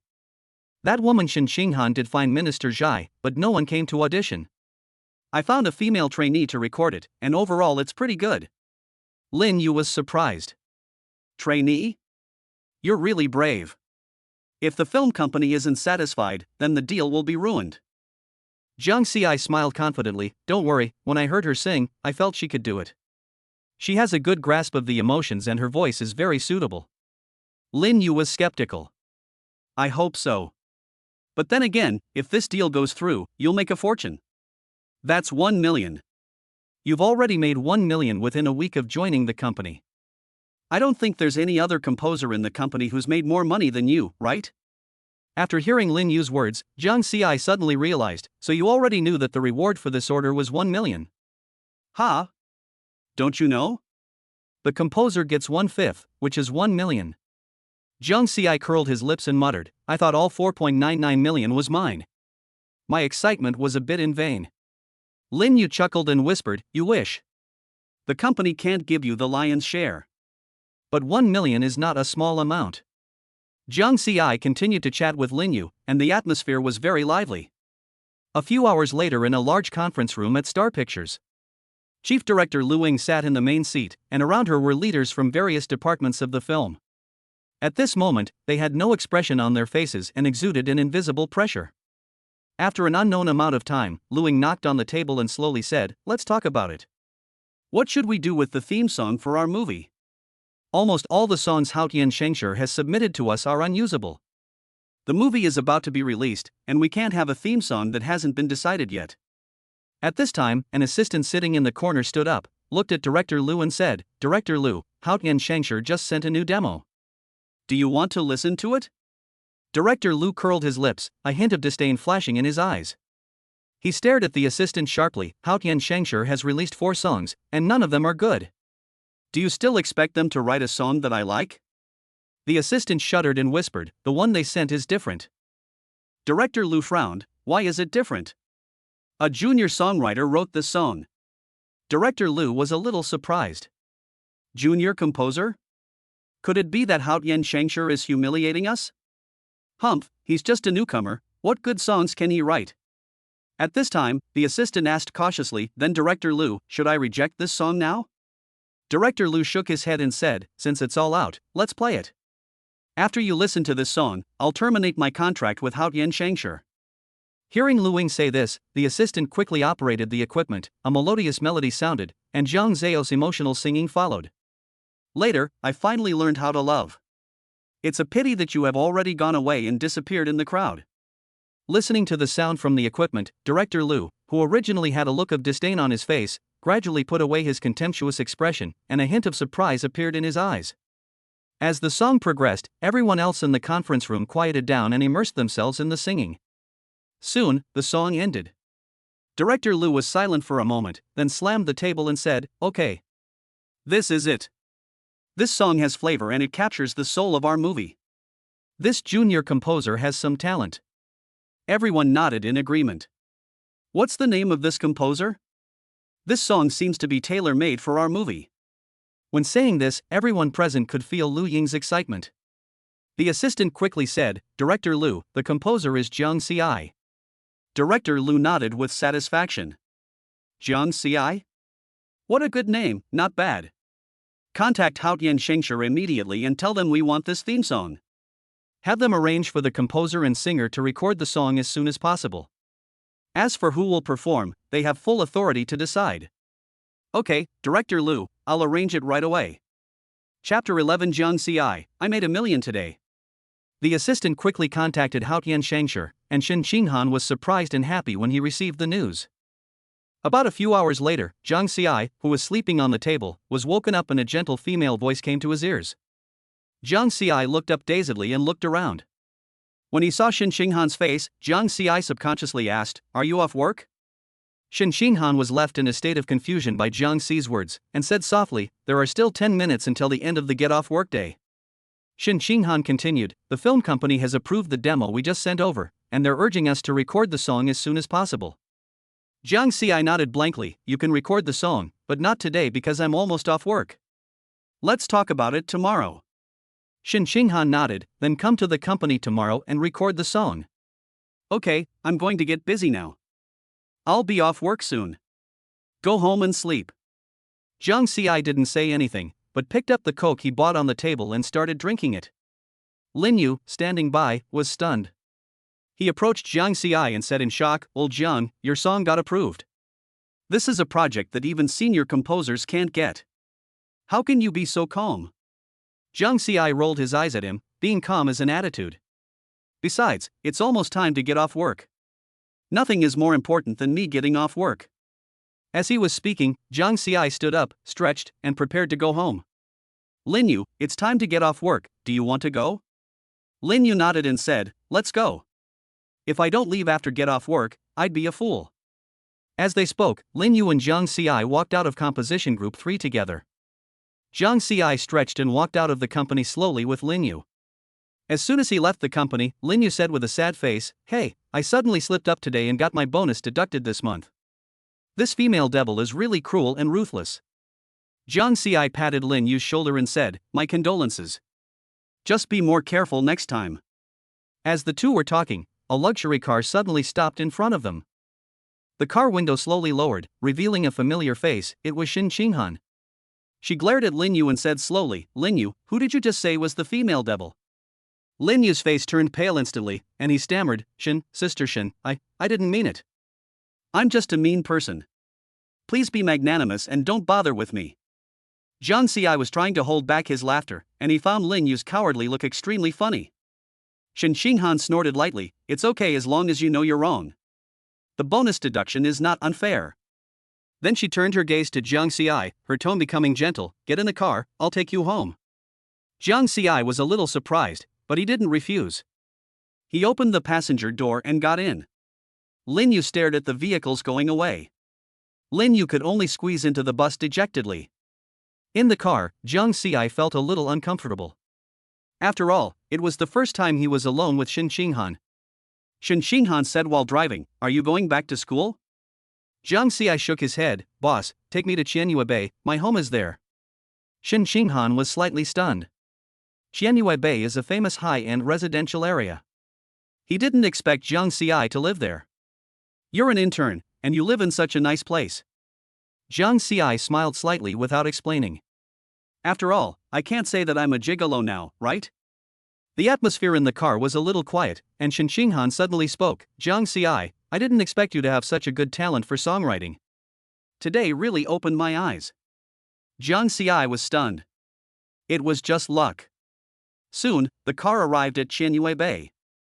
Jiang Xi unbuckled his seatbelt and was about to get out of the car when Shen Xinghan called him. "I've added you to the group of composition group 3. Remember to approve it." Jiang Xi smiled and nodded, "Okay." As the car drove away, Jiang Xi slowly entered Qianyue Bay until he got into the elevator. During the elevator break, Jiang Xi opened his phone and quickly saw a new friend request. The applicant was Shen Xinghan. Jiang Xi had just passed when Shen Xinghan sent a message. "Remember to come to the company early tomorrow to record the song. You can ask for anything you want." Jiang Xi replied with an okay.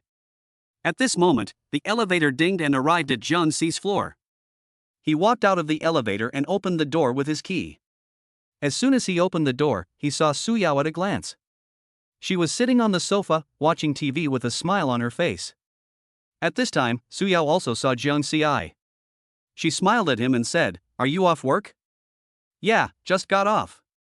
Jiang Xi changed his shoes and sat down on the sofa. Su Yao handed him a glass of water and asked, "How was your work today?" Jiang Xi took the water and took a sip. "Not bad, I made $1 million today." Su Yao asked doubtfully, "$1 million? Well, I received an order today, and my song was lucky enough to be accepted. But if the bounty from that order belonged to me, I would have become rich overnight. But unfortunately, I can only get 1/5. Su Yao smiled and said, "That's not bad, 1 million. It seems that your song is really good."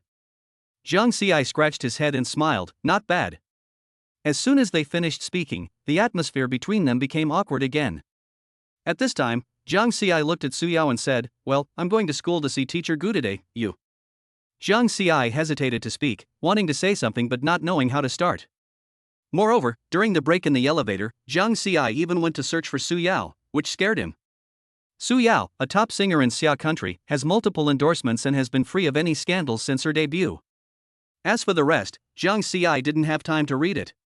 Su Yao smiled and said, "If you want to go find your teacher Gu, I'll go with you and take care of what you want to do. Besides, your accommodation form needs to be signed by your family members. I can go sign it with you when the time comes." Su Yao got up and walked towards the room. When she was about to reach the room, Su Yao turned around and said, "Wait a minute, I need to be fully armed." Jiang Xi was stunned for a moment, and before she could say anything, the door was closed. Jiang Xi pulled the corner of his mouth. He originally thought that what Su Yao said yesterday was half true and half false, and she was a first-line star. Wouldn't it be a big deal if a top star appeared at Tianhai Conservatory of Music? What if I get recognized? No, what if she gets recognized? Wouldn't I be in trouble? Being beaten is the least of your worries. Jiang Xi shook his head violently. No, I can't think about it anymore. The more I think about it, the scarier it gets." At this time, the sound of the door opening reached Jiang Xi's ears. Jiang Xi turned around and saw Su Yao slowly walking towards him. At this time, Su Yao was wearing a white printed short-sleeve top and a dark pink three-quarter skirt, looking very energetic. Coupled with her long flowing hair and fair skin, Jiang Xi's eyes were wide open. Seeing Jiang Xi's reaction, Su Yao turned around in front of Jiang Xi and said with a smile, "Jiang Xi, how about it? Do you think it's okay for me to go see your instructor in this outfit?" Jiang Xi came back to his senses and nodded quickly. Okay, it's a good fit." Su Yao smiled with satisfaction. "Let's go." Chapter 12. Is your wife here? Jiang Xi followed Su Yao into the elevator. In the elevator, Jiang Xi leaned against the elevator wall with an expressionless face, but his eyes glanced at Su Yao from time to time. Su Yao noticed his gaze, her face flushed slightly, she coughed twice deliberately, then raised a smile at the corner of her mouth and asked, does it look good? Jiang Ci didn't expect her to ask this question out of the blue. He was stunned for a moment, then pretended to be calm and said, "That's it." Su Yao snorted and asked with a smile, "Do I look like a college student when I dress like this?" Jiang Ci looked her up and down and said with a smile, "You're absolutely right. If I hadn't known you were already 27, I would have thought you were a college student." As soon as he finished speaking, the smile on Jiang Ci's face froze. He seemed to have said something he shouldn't have just said. It said online that you shouldn't mention your age in front of women. Su Yao glared at him in pretended anger. "Humph, what do you know? This is called eternal youth." Soon, the elevator arrived at the underground garage, and the two found the car easily. Jiang Ci was about to open the passenger door when Su Yao grabbed his clothes. "Jiang Ci, you open it." Su Yao threw the car keys to Jiang Ci, opened the passenger door and sat in. Jiang Ci raised the corner of his mouth, opened the main driver's door and sat directly in the driver's seat. Just as Jiang Ci was about to leave, he caught a glimpse of Su Yao sitting in the passenger seat. She was wearing a black mask, black sunglasses, and a black fisherman's hat. Perhaps noticing Jiang Ci's gaze, Su Yao explained, "I'm a public figure, so I still have to be fully armed. I have a lot of fans." "I know Su Yao, she's a top singer in Xia country and has an excellent resume." When Su Yao heard Jiang Ci's words, she was stunned for a moment and then asked doubtfully, "You know?" "No, I just looked it up online out of curiosity when I got home from get off work." "But I never thought you'd be a top actress." Su Yao smiled proudly, "There are still many things you don't know." Soon, Jiang Ci started the car and drove out of the garage skillfully. On the way, Su Yao turned on the car music, and cheerful melody flowed in the car. Suddenly Su Yao looked at Jiang Ci and asked, "By the way, how did you get back today?" "You're talking about this." "When I got home from get off work today, our supervisor also wanted to go home, so he gave me a ride." Su Yao nodded and continued to ask, "Male or female?" "The woman seems to be quite old, almost 30, and still has a bad temper, ha ha." However, unlike what Jiang Ci thought, Su Yao did not laugh.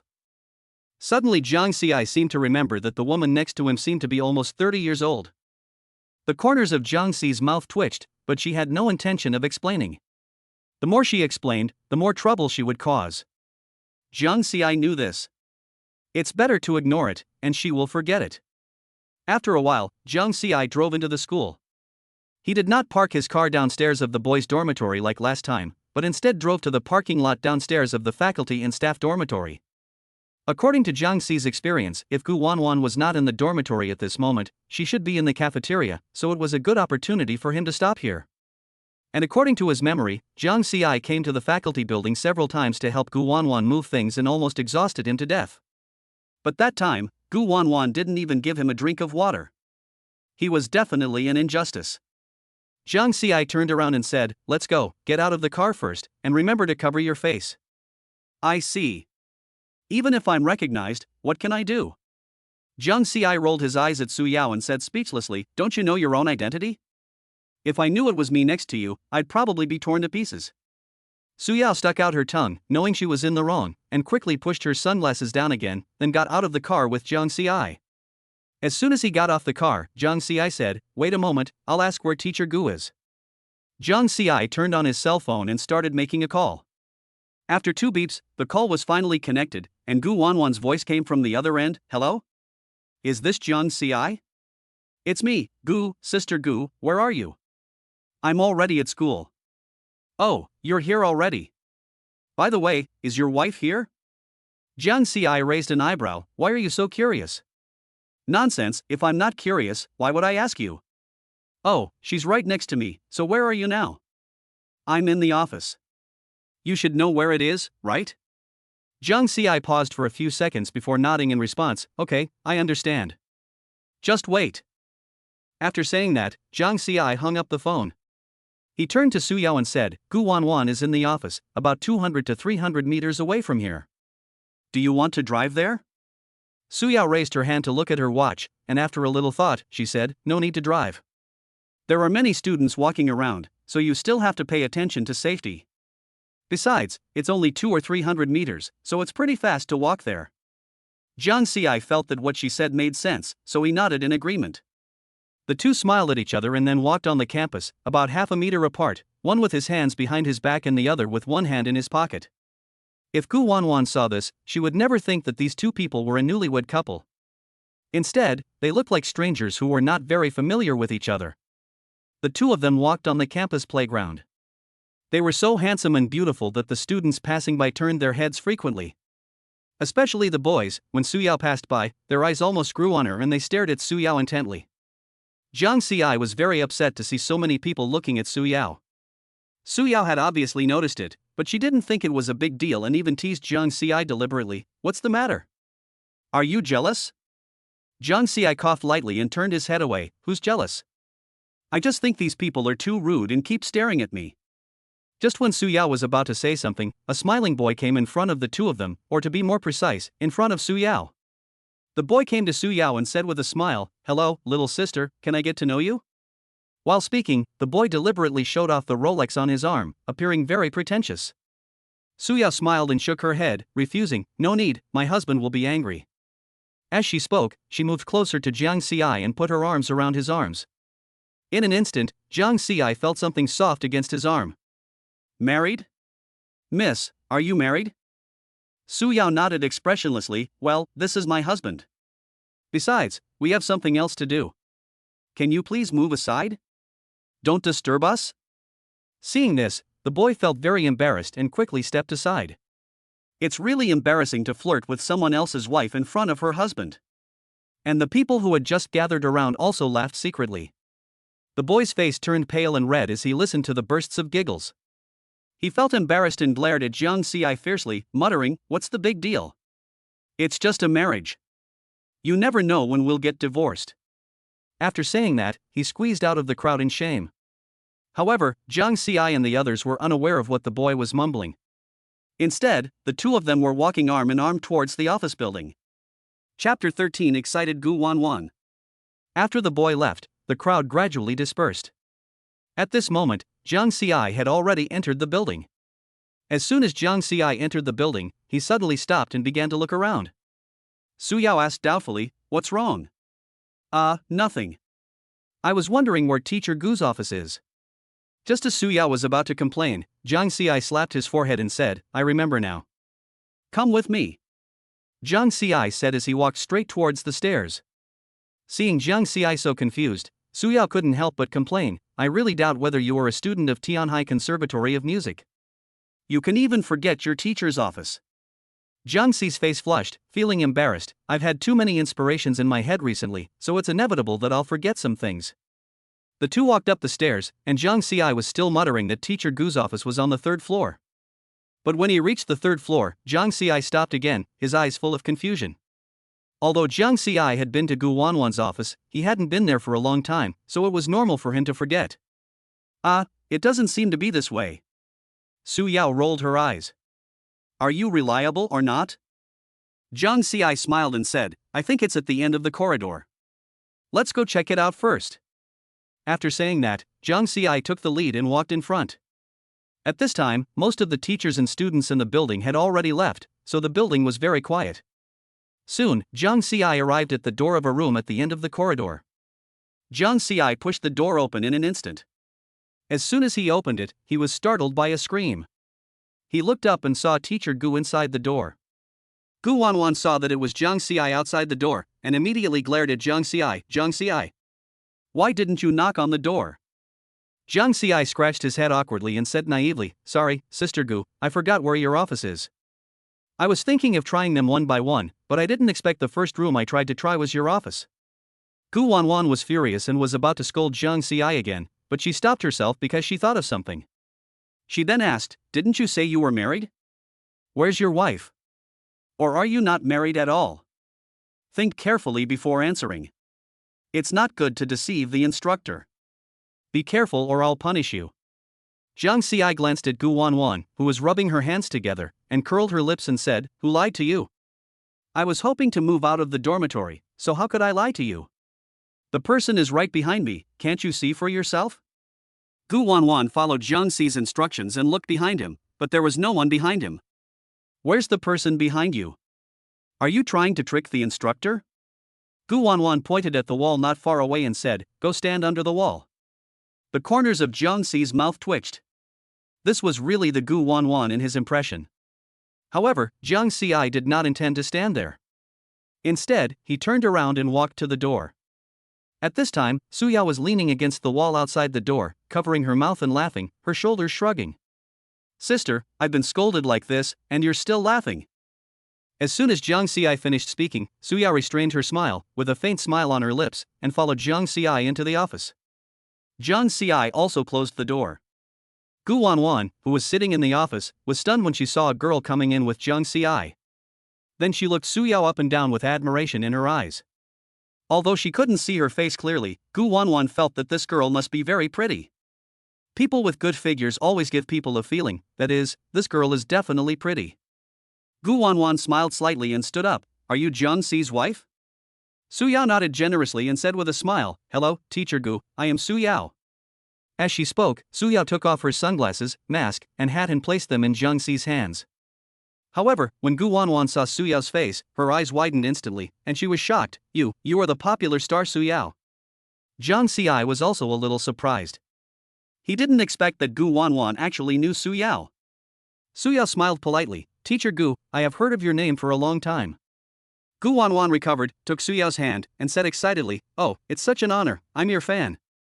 I didn't expect that Jiang Xi would marry you." Jiang Xi shrugged helplessly. "Sister Gu, now you believe that I am married." Gu Wanwan then remembered the important matter and quickly asked the two to sit down and brought them 2 bottles of drinks. "Sorry, I prefer drinks, so there are only drinks in the office." Su Yao smiled gently. "It's okay, Teacher Gu, I prefer drinks too." After Gu Wanwan sat down, she was still excited, but also had a hint of doubt. "Goddess Su, are you really marrying this guy Jiang Xi?" Su Yao nodded almost without thinking. "That's right, he lives with me now. By the way, Teacher Gu, you don't have to call me goddess. I'm just an ordinary person. Just call me Su Yao." Gu Wanwan nodded quickly. "Then you don't have to call me Teacher Gu, just call me Wanwan." Seeing the two chatting so happily, Jiang Xi suspected that if he didn't interrupt their conversation now, given Gu Wanwan's personality, they would definitely chat for a long time. Thinking of this, Jiang Xi immediately knocked on the table and said helplessly, "Sister Gu, please stop chasing stars. How is my move to the dormitory going?" Gu Wanwan came back to her senses. "Oh, I almost forgot about the main thing. Your situation is special, it should be no problem for me to talk to the school, but you have to study hard and don't let down such an excellent wife like Su Yao." Jiang Xi curled his lips. "Then you don't need to worry about it." Jiang Xi felt that he had said something wrong as soon as he finished speaking, and quickly made amends. "Ahem, studying hard is what I should do. I also wrote a song yesterday, I believe it will be online in a few days." Gu Wanwan's eyes lit up. "Oh? You wrote a song? What kind of song is it? Tell me about it." Jiang Xi spread his hands and said, "I haven't recorded it yet. I have to go to Haotian Shengshi tomorrow to select singers for the recording. But, shouldn't we talk about moving out of the dorms?" Gu Wanwan slapped her head and said, "Look at my memory. I will definitely get this done for you. But the school has regulations that require family signatures to confirm. Su Yao, as a family member, please sign this application form later." Su Yao nodded happily, took the pen and signed her name carefully. Before Jiang Xi could breathe a sigh of relief, Gu Wanwan said again, "Even though you are married, you still can't fall behind in your studies. Although your academic performance is good, you can't let your guard down." Su Yao smiled and said, "Wanwan, don't worry, I will supervise him. If he doesn't study hard, I won't let him go." Gu Wanwan nodded with satisfaction. "I feel relieved with you supervising me. Okay, the formalities are all done. Let's go together. I'll just give you a ride." The three of them stood up and walked towards the door, while Su Yao put on her mask and sunglasses before walking out.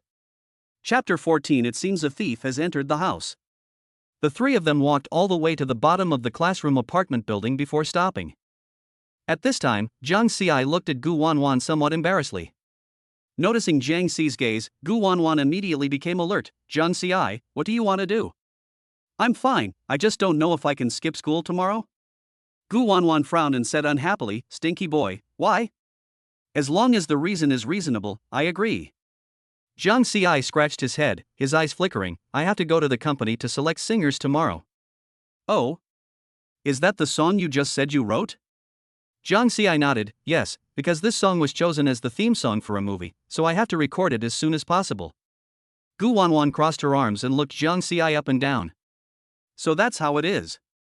What else can I say? Of course I had to agree. After all, you're in the composition department.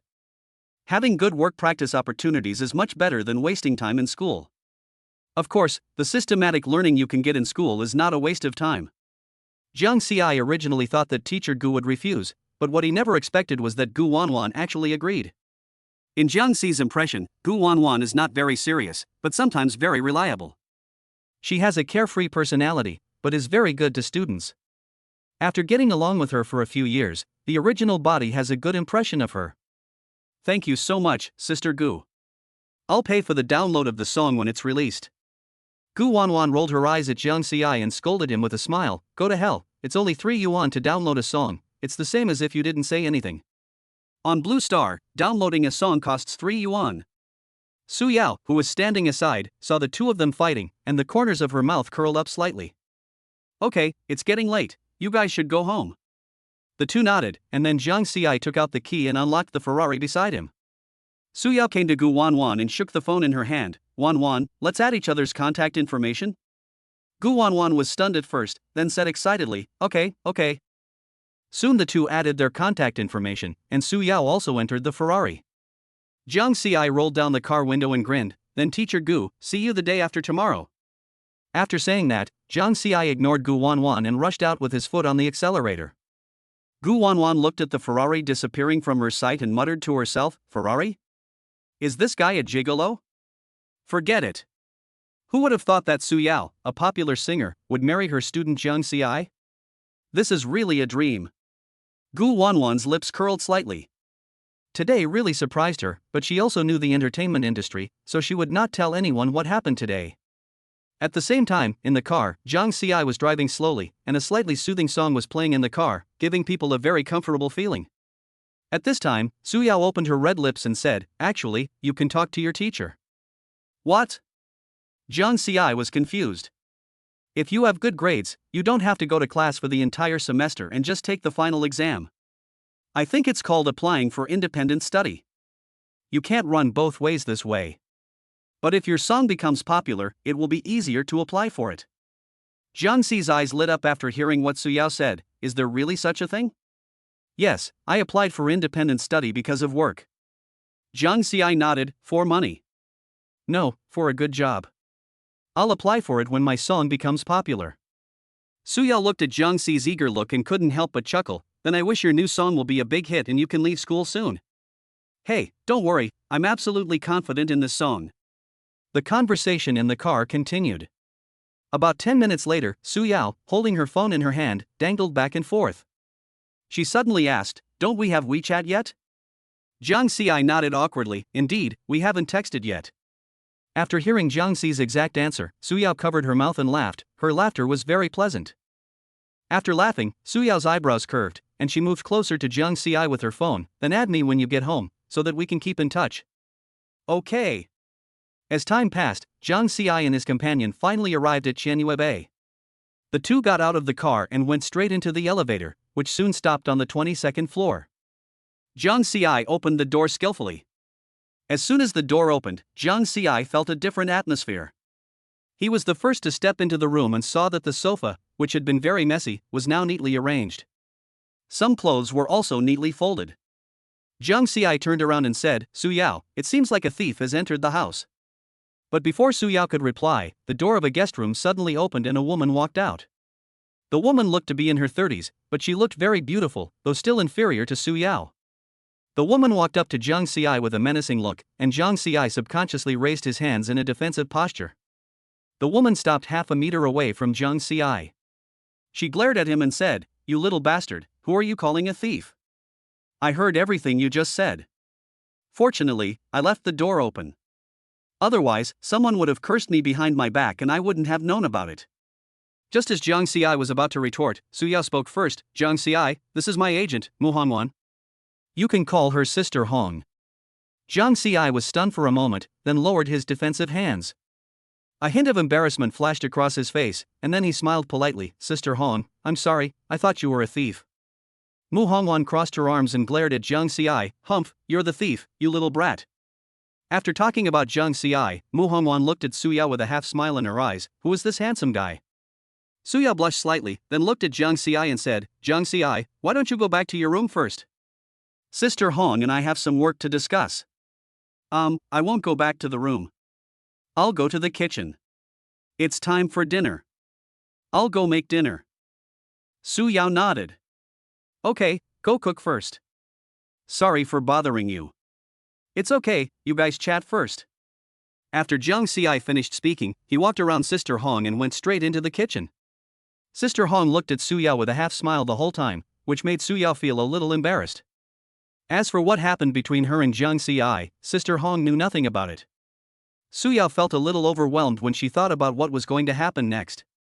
She pursed her lips and whispered, let's go to the living room and talk. Chapter 15 Interrogation. The two sat down on the sofa in the living room. Mu Hongwan raised her eyebrows and jokingly said, Hey, Big Star Su, who is this handsome guy? He's not your boyfriend, is he? Su Yao's cheeks flushed. After hesitating for a long time, she decided to confess, Sister Hong, he is my husband. Mu Hongwan's eyes widened in disbelief. What? You're married? How come I didn't know anything about it? Su Yao was about to explain when Mu Hongwan continued, I was wondering why they were giving us both a holiday and travel expenses. And while I was on vacation, you actually went and secretly got a marriage certificate? Su Yao, do you know what you are doing? Su Yao swallowed her saliva, and looking at Mu Hongwan's serious face, she felt panic in her heart, and quickly explained, Sister Hong, this is an accident. I had no choice but to get married.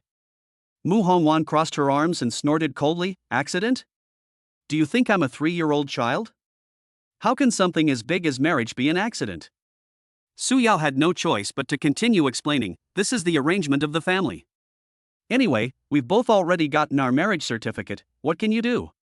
Although Su Yao spoke firmly, she was still a little nervous inside. Su Yao and Mu Hongwan have been together the longest. She has been with her since she was still in college, and they can talk about anything. Mu Hongwan paced back and forth in the living room angrily. Family arrangement? Su Yao, you are a star. Can you be so careless about marriage? If it is exposed by the media, your acting career will be ruined. Su Yao curled her lips and said, if it's exposed, it's exposed. Anyway, I'm a singer. I speak with my strength, not my face. Hearing Su Yao say this, Mu Hongwan was so angry that she put her hands on her hips and raised her voice and said, Su Yao, you are too naive. In today's entertainment industry, strength alone is not enough. Once the news of your marriage gets out, losing fans is a small matter. Those competitors will take the opportunity to discredit you. By then, all your resources will be snatched away. What can you say with your strength? By then, even songwriters may not be able to write songs for you. As soon as she finished speaking, Mu Hongwan sighed deeply, since we've already obtained the marriage certificate, you definitely won't divorce now if I ask you to. In that case, I might as well help you keep this thing safe. Su Yao didn't expect Mu Hongwan's attitude to change so quickly. She said gratefully, Sister Hong, thank you. Mu Hongwan rolled her eyes at her and said, we're just friends, why are you thanking me? Su Yao nodded, and then threw herself on Mu Hongwan, her hands wandering up and down her body. Ah, stinky Su Yao, take your hands away, you female hooligan. The noise from the two of them fighting was so loud that it soon attracted Zhang Xi. Zhang Xi walked out of the kitchen and saw the two of them fighting before he stepped into the living room. Zhang Xi's mouth twitched, and he immediately turned around and went back to the kitchen. About 20 minutes later, Zhang Xi had finished cooking all the dishes, including a pot of rice. He looked outside the kitchen, and the scene of the two people fighting came to his mind unconsciously. Forget it, I'd better call. Zhang Xi took out his cell phone, clicked on Su Yao's WeChat, and called her. After a while, the call was connected, and Su Yao's familiar voice came from it. What's wrong with Zhang Xi? Ahem, the meal is ready. You and that big sister can come and eat. Oh, we'll be right there. After hanging up the phone, Su Yao took Mu Hongwan to the dining table. As soon as she entered the restaurant, Mu Hongwan's eyes lit up. She looked at the 6 dishes on the table and exclaimed, Wow, Su Yao, your husband's cooking skills are pretty good. Su Yao patted Mu Hongwan's shoulder. What husband? Just call him Zhang Xi. Zhang Xi touched his nose uncomfortably and called them, hurry up and sit down. Try it and see if it suits your taste. The three of them sat down and started to eat. Mu Hongwan ate while praising him. Not bad, not bad. Your cooking skills are better than mine. Su Yao ate until her cheeks were bulging, and she said vaguely, Sister Hong, eat more. After an unknown amount of time, the three of them finally finished their meal. Just as Jiang Xi was about to clear the table, Su Yao immediately said, Jiang Xi, let me do it. Oh well. After the last experience, Jiang Xi still did not refuse. Then you pack up, I'm going back first. Jiang Xi was about to leave when Mu Hongwan, who had been silent the whole time, suddenly said, Stinky boy, don't go back to your room yet. Go sit on the sofa. I have something to ask you. Jiang Xi was stunned for a moment, but still nodded, okay. Well, I'll go over after I help Yao Yao clean up. You go first. After about 10 minutes, the two of them came to the sofa and sat down one after the other, but they both sat on the single sofa opposite Jiang Xi. Jiang Xi looked at the two of them and asked doubtfully, Su Yao, an elder sister, are you okay? Mu Hongwan glared at Jiang Xi, who are you calling big sister, you little brat? Jiang Xi scratched his head and said awkwardly, sorry, Sister Hong. Fine. Mu Hongwan coughed twice and spoke slowly, it was you, a stinky boy, who got the marriage certificate with our Yao Yao. Jiang Xi nodded and shook his head. Mu Hongwan was puzzled and asked, what do you mean? You're shaking your head and nodding at the same time. It's simple, because marrying Su Yao is not my idea. Could it be that Yao Yao dragged you to the Civil Affairs Bureau? Jiang Xi smiled awkwardly, although, it is indeed like that. I am still confused about it. Mu Hongwan was even more confused. Su Yao blushed slightly and gently pulled Mu Hongwan. Mu Hongwan also knew what Su Yao meant. She stopped talking immediately and asked, what are you doing now? Well, I'm a student now, and I'm also the composer of Haotian Shangshi. When Mu Hongwan heard that Jiang Xi was the composer of Haotian Shangshi, her eyes lit up. Composer? What level?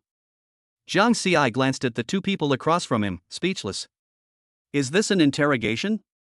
But after thinking about it carefully, Jiang Xi was now considered a gigolo, so he just asked, so he said, junior composer. After saying that, Jiang Xi stood up and said in a somewhat indifferent tone, I've asked, so I'll go back to my room first. You two should go to bed early. After saying this, without waiting for the two girls to reply, Jiang Xi turned around and walked towards the room. After Jiang Xi left, Su Yao frowned and complained, Sister Hong, why are you asking Jiang Xi these questions? If you have something you want to know, you can ask me. Why are you asking him? It's like you're interrogating him. Mu Hongwan smiled awkwardly, but when she thought about it carefully, her tone just now seemed like an interrogation. She quickly apologized, I'm sorry, Yao Yao, I'm just curious.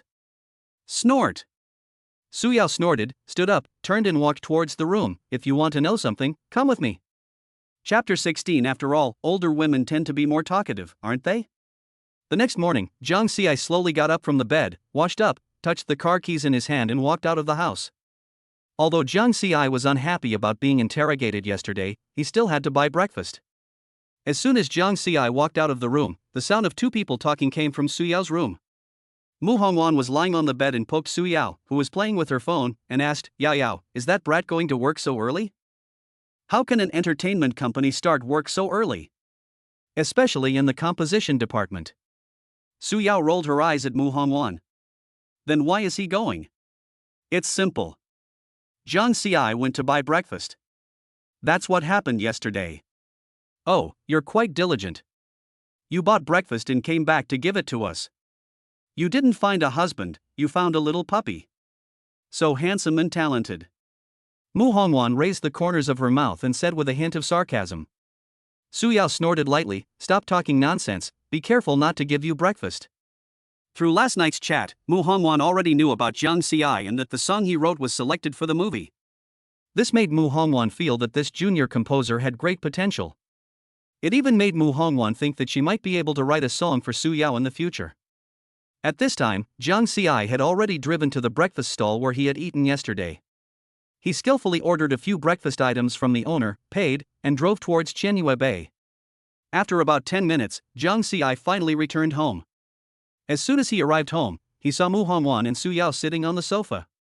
Jiang Xi glanced at the two of them, put breakfast on the dining table, and then returned to the room without saying a word. After last night's interrogation, he now has a bad impression of Mu Hongwan. He was too lazy to talk to this woman now. When the two people on the sofa saw this scene, Suyao couldn't help but complain, "It's over, Zhang Xi is angry." Sister Hong, it's all your fault. Mu Hongwan curled her lips, "I'm just concerned about you," who knew he was so stingy. As she spoke, she stood up and walked to the dining table, opened the breakfast bag and sniffed it. "Oh, you also bought my favorite red bean paste buns." Suyao also walked to the dining table and looked at the breakfast.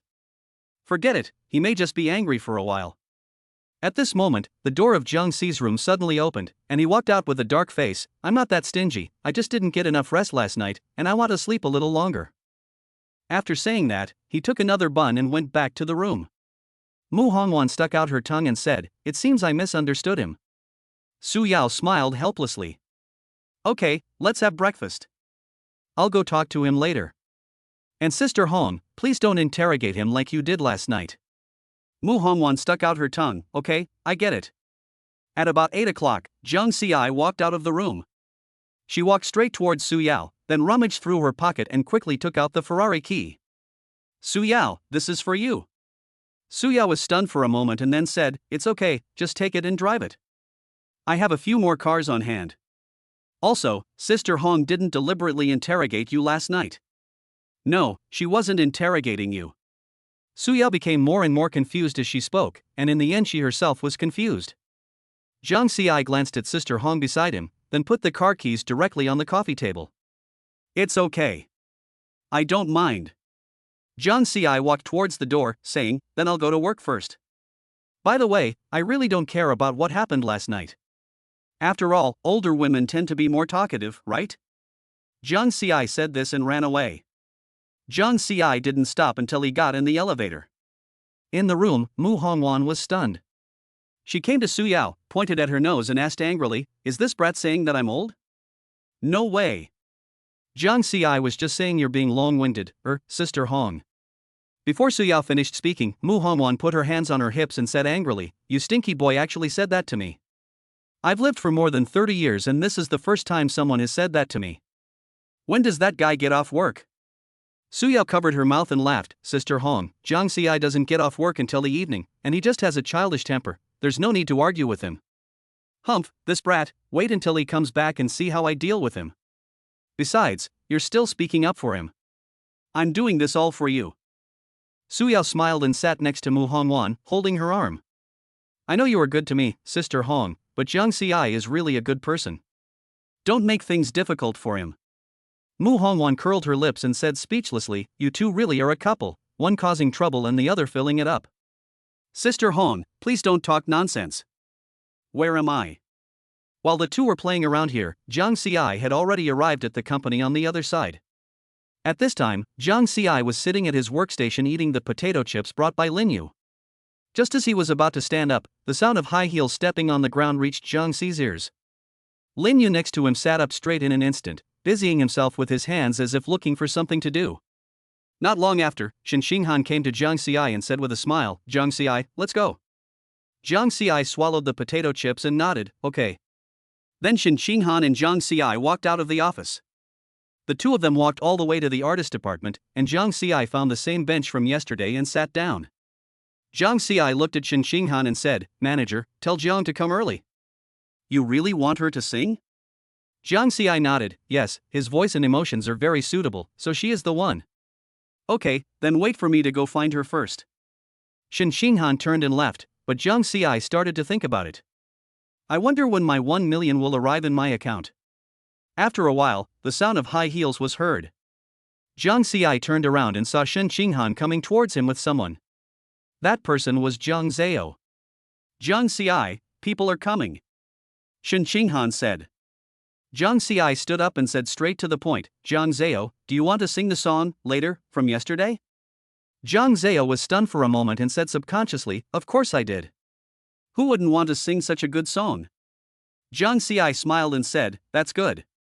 You'll be the one to produce this song. Now let's talk about the profit sharing." Before Zhang Zhao could speak, Zhang Xi continued, "Because I'm a junior composer, the company takes 70%, and the remaining 30% goes to the composer and singer." "It's really dark." Zhang Xi couldn't help but complain. Shen Xinghan on the side coughed lightly twice. Hearing Shen Xinghan's voice, Zhang Xiai smiled and continued, Zhang Zhao, how much share do you want? No, I don't want a share. How can I have the nerve to ask for a share since you asked me to sing this song?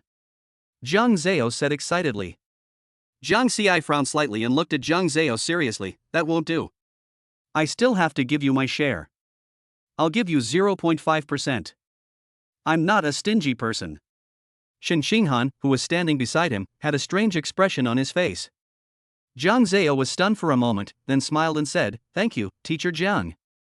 Zhang Xiai waved his hand, it's okay, it's okay. After all, you have contributed. Shen Xinghan looked at the two of them and said, Are you sure? The two nodded. Okay, wait a moment, I'll go draw up a contract. After saying that, Shen Xinghan walked away in her high heels. Only Zhang Xiai and Zhang Zhao were left at the scene. Zhang Xiai pointed to the bench and said, Sit down first, or you can familiarize yourself with the lyrics. Zhang Zhao sat down, and the next second she asked, Teacher Jiang, why did you choose me? And you could have chosen someone better to sing such a great song. It's simple, because I'm a junior composer. How can those third and fourth tier artists look down on me? If I cooperate with them, then they will be the ones to take the cake when it comes to profit sharing, or maybe they won't even give me any share. I absolutely will not allow this. Anything is fine, but if anyone wants to steal the money I worked hard for, that's absolutely not fine. The look in Zhang Zhao's eyes as she stared at Zhang Xiai didn't seem fake, and she secretly took note of Zhang Xi's words in her heart. Chapter 17 1 million arrived. After about a few minutes, Shen Xinghan came over with a contract in his hand. Shen Xinghan came up to Zhang Xiai and the other man, raised the contract in his hand and said, Let's go inside. It's a good opportunity to sign the contract. The two nodded, and then the three of them slowly walked into the control room outside the recording studio. The three of them sat on the sofa with two contracts on the table. Zhang Xiai, Zhang Zhao, please confirm the contract. If it is suitable, we can sign it. The company gets 70% of the profit, Zhang Xiai gets 2.5%, and Zhang Zhao gets 0.5%. The copyright of the song belongs to the creator. Zhang Xiai nodded, I have no concerns about the contract printed by the supervisor. Zhang Xiai signed his name as he spoke, and Zhang Zhao followed closely behind. After both of them signed, Shen Xinghan looked at Zhang Zhao, familiarize yourself with the lyrics first. Zhang Zhao nodded and picked up the lyrics handed to him by Shen Xinghan. At this time, Zhang Xiai looked at Shen Xinghan and asked with a smile, Boss, can I ask when my 1 million will arrive in my account? Shen Xinghan raised the corner of his mouth slightly and chuckled, Zhang Xiai, do you need money urgently? Don't worry, the company won't default on your payment. It will be in my account this afternoon, because I get paid today. Your salary will be deposited into your bank card along with your bonus. When Zhang Xiai heard that the money would be deposited this afternoon, his eyes lit up and his face was filled with uncontrollable excitement. That's great, he rubbed his hands, and couldn't wait to try out the system's functions. Thinking of this, Zhang Xiai was filled with anger. Every system is particularly good to the host. They either give things or do some simple tasks for free. I actually have to pay for the system myself, and it costs 100,000 yuan each time. And since I activated the system, I haven't seen the system speak once except for giving new users a gift package. Not long after, Zhang Zhao, who was familiar with the lyrics, suddenly spoke up, Teacher Jiang, Director Shen, I'm familiar with it now. We can start now. Oh, then go in. Don't be nervous, just sing like you did yesterday. Zhang Zhao smiled sweetly, stood up and walked into the recording studio. Zhang Zhao entered the recording studio. Zhang Xiai turned to look at Shen Xinghan beside him and asked, Doesn't the supervisor have a recording teacher? Yes, I'll go get them now. Shen Xinghan stood up as he spoke, and within a minute, a middle-aged man walked in. Shen Xinghan introduced, Zhang Xiai, this is Wei Qing. Zhang Xiai nodded, stood up and said politely, Hello, Teacher Wei. Teacher Zhang, there's no need to be like this. Just call me Old Wei. Wei Qing waved his hand. Then let's get started. As everyone sat in front of the controller, the recording officially began. Zhang Zhao's singing voice came from the headphones, but just after the beginning, Lao Wei frowned and stretched out his hand to signal a pause. Zhang Zhao, the rhythm of the first sentence was not well grasped, and the breathing was a bit messy. Do it again. Zhang Zhao nodded nervously and started again. However, this time, the problem occurred in the same place. Jiang Ci looked at Zhang Zhao in the recording studio and smiled helplessly. He had thought that after yesterday's recording, today's recording would be done in one go, but he didn't expect it to be the same. Thinking of this, Jiang Ci comforted her, "Senior Jiang, don't be nervous. This is just a song. You sang it perfectly yesterday. Just express the song according to your feelings yesterday. If you sing this song well, you'll be a big hit, I tell you." Zhang Zhao took a deep breath and started again. Zhang Zhao spoke again. This time, her singing was like the sound of nature, her breath was steady, and the singing she heard in the headphones was almost 80% similar to the voice in Jiang Ci's mind. Lao Wei's eyes lit up and he said excitedly, "Yes, that's the feeling." Jiang Ci's lips curled up slightly, and he couldn't help but feel pleased with himself. It seems I'm good at comforting people. Soon a song was recorded perfectly, and Zhang Zhao came out staggeringly with a slightly red face. She looked at Jiang Ci a little embarrassedly and asked, "Teacher Jiang, how was my singing?" "Very good, the singing was perfect this time, very good." Jiang Ci did not hesitate to give his praise. Jiang Ci then turned to look at Shen Xinghan, "Director, now that the recording is finished, can I go home?" "Can. The song will be released in about 3 days, and the movie directed by Lu Ying will also be released in major theaters at the same time." "Okay, I'll go back first." Before leaving, Jiang Ci thanked Lao Wei, which made Lao Wei feel a little embarrassed. Jiang Ci staggered back to the office. As soon as he sat down, Lin Yu asked, "Old Jiang, have you finished recording the song?" "It's finished." Although the process was a bit bumpy, the song was still recorded.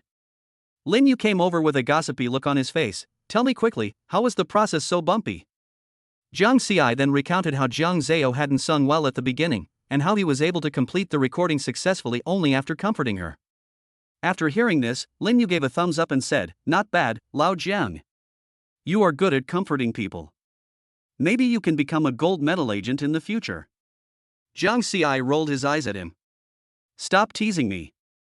By the way, how are you doing today? Did you write any songs?" Lin Yu sighed, "What else can I do?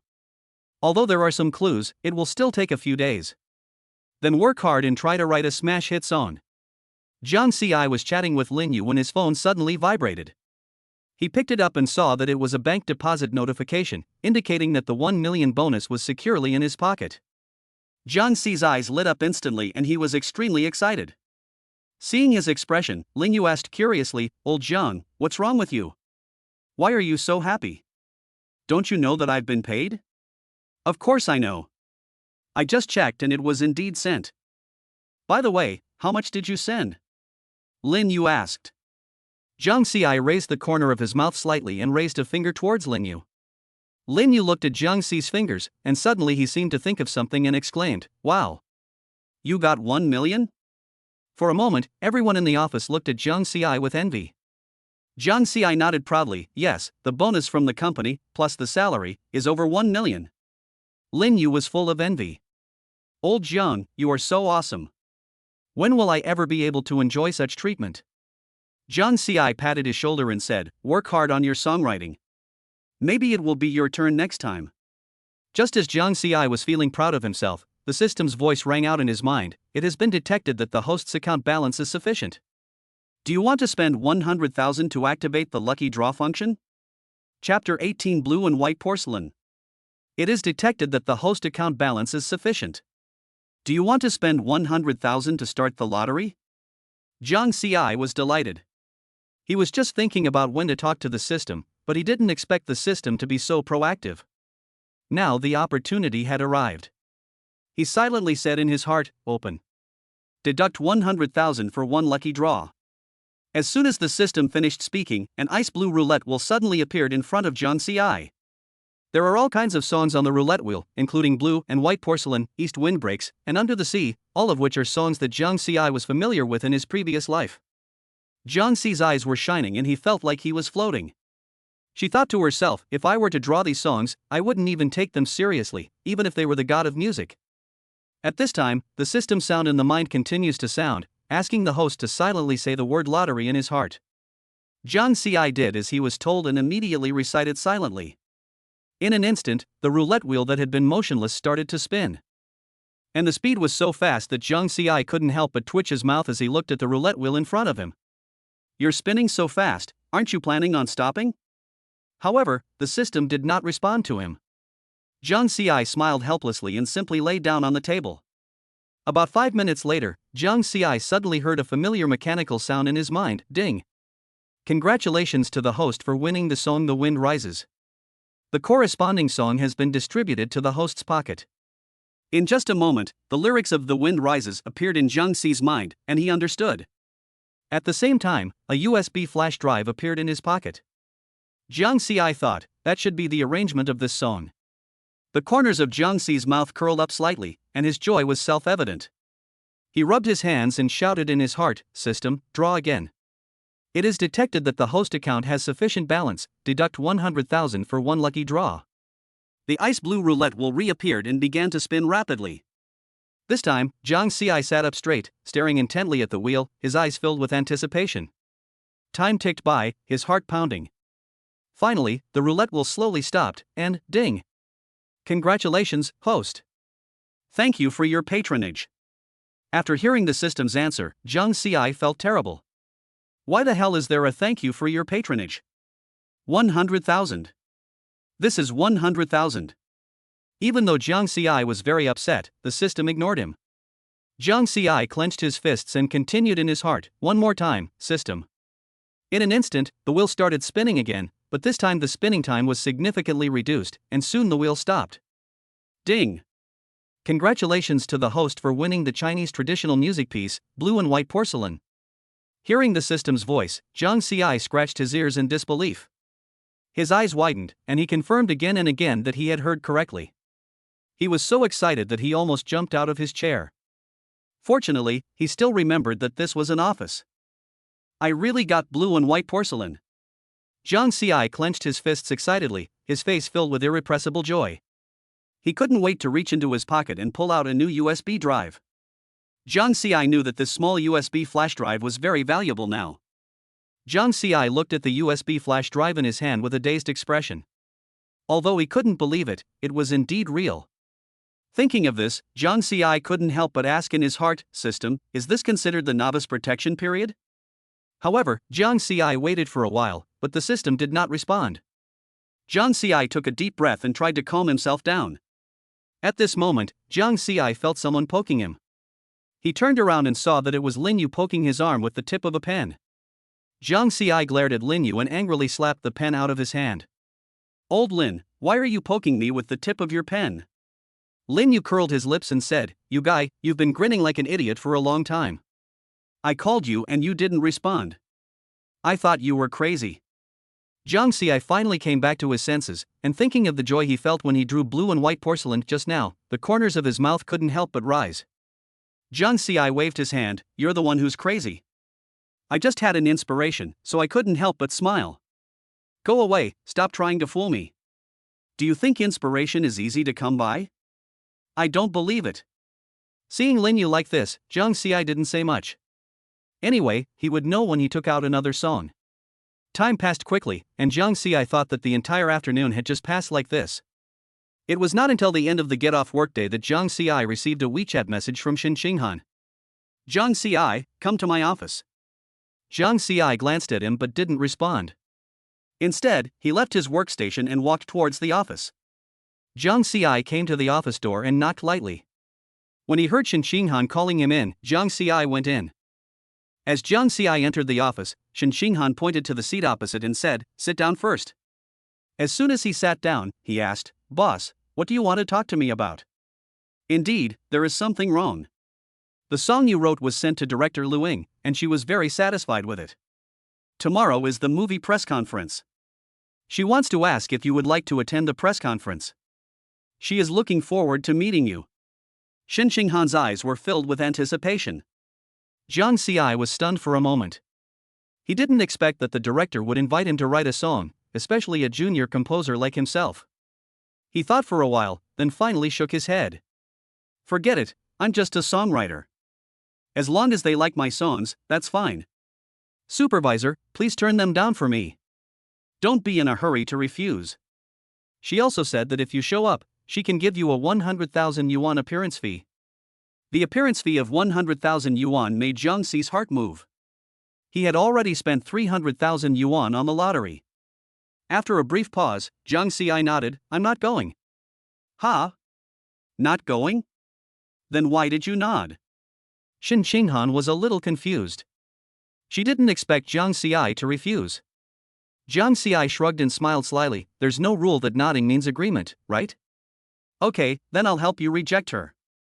Thank you, boss. Jiang Xi thanked him. It's okay. Also, just call me Sister Shin from now on.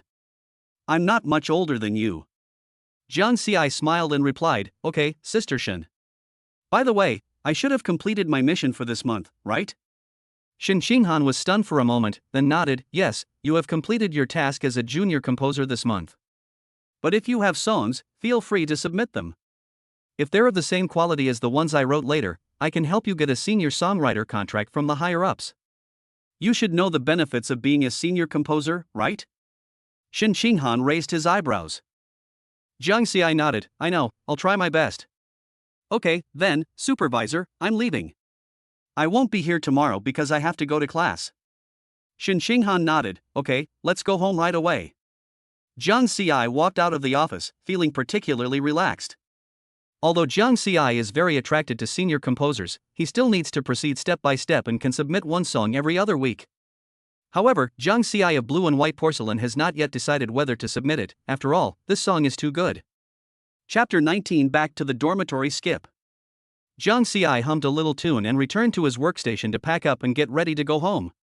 Lin Yu came over to gossip, Lao Jiang, what does that woman want from you? You look very happy. Jiang Xi smiled and said, I won't tell you, but there are both good and bad things. Lin Yu curled his lips, TSK, still mysterious. After walking out of the company building, Jiang Xi touched his pocket which contained 2 USB flash drives and felt relieved. He was just about to take a taxi back to Qianyue Bay when he suddenly thought of what happened in the morning and suddenly put down his hand that was about to call a taxi. Forget it. I have classes these 2 days anyway, so I won't go back. It will save me from talking to that woman. After thinking about all this, Jiang Xi smiled again and then he waved a taxi to stop in front of him. Jiang Xi got in the car and said, Master, let's go to Tianhai Conservatory of Music. The taxi drove quickly on the road. Before long, it stopped in front of the Tianhai Conservatory of Music. Jiang Xi paid and got off the car, and the familiar campus atmosphere hit him. He walked slowly towards the dormitory. Jiang Xi took the elevator and quickly arrived at the dormitory door, but just as he arrived at the dormitory door, his cell phone suddenly rang. It was a WeChat call from Su Yao. Jiang Xi frowned, a little puzzled, but still picked up the phone. Hello, Su Yao, is there anything wrong? Su Yao's gentle voice came from the other end of the phone. Jiang Xi, you should be off work, right? When will you be back? Jiang Xi curled his lips and thought, could it be that woman wants you to trick me back? But Jiang Xi still said, I won't be going back these days. I'm staying at school. There was a moment of silence on the other end of the phone, and then Su Yao slowly spoke, you're not coming back? That's right. I have classes these 2 days, and your place is too far from school. It's not convenient. Besides, that woman is here, so I'd better not go back. How many days will you stay? I'll pick you up from school when the time comes. Jiang Xi's mouth twitched, and then he waved his hands repeatedly, no need to answer, I can go back by myself. Su Yao was silent for a while, but still responded, okay, then take care of yourself at school. After hanging up the phone, Jiang Xi shook his head. As soon as he opened the dormitory door, 3 mean faces came into his sight. Were you 3 guys eavesdropping just now? The 3 of them looked at each other and laughed. Mo Chen, the dorm boss, patted Jiang Xi on the shoulder and said, Old Jiang, the woman on the phone just now seems to be very interested in you.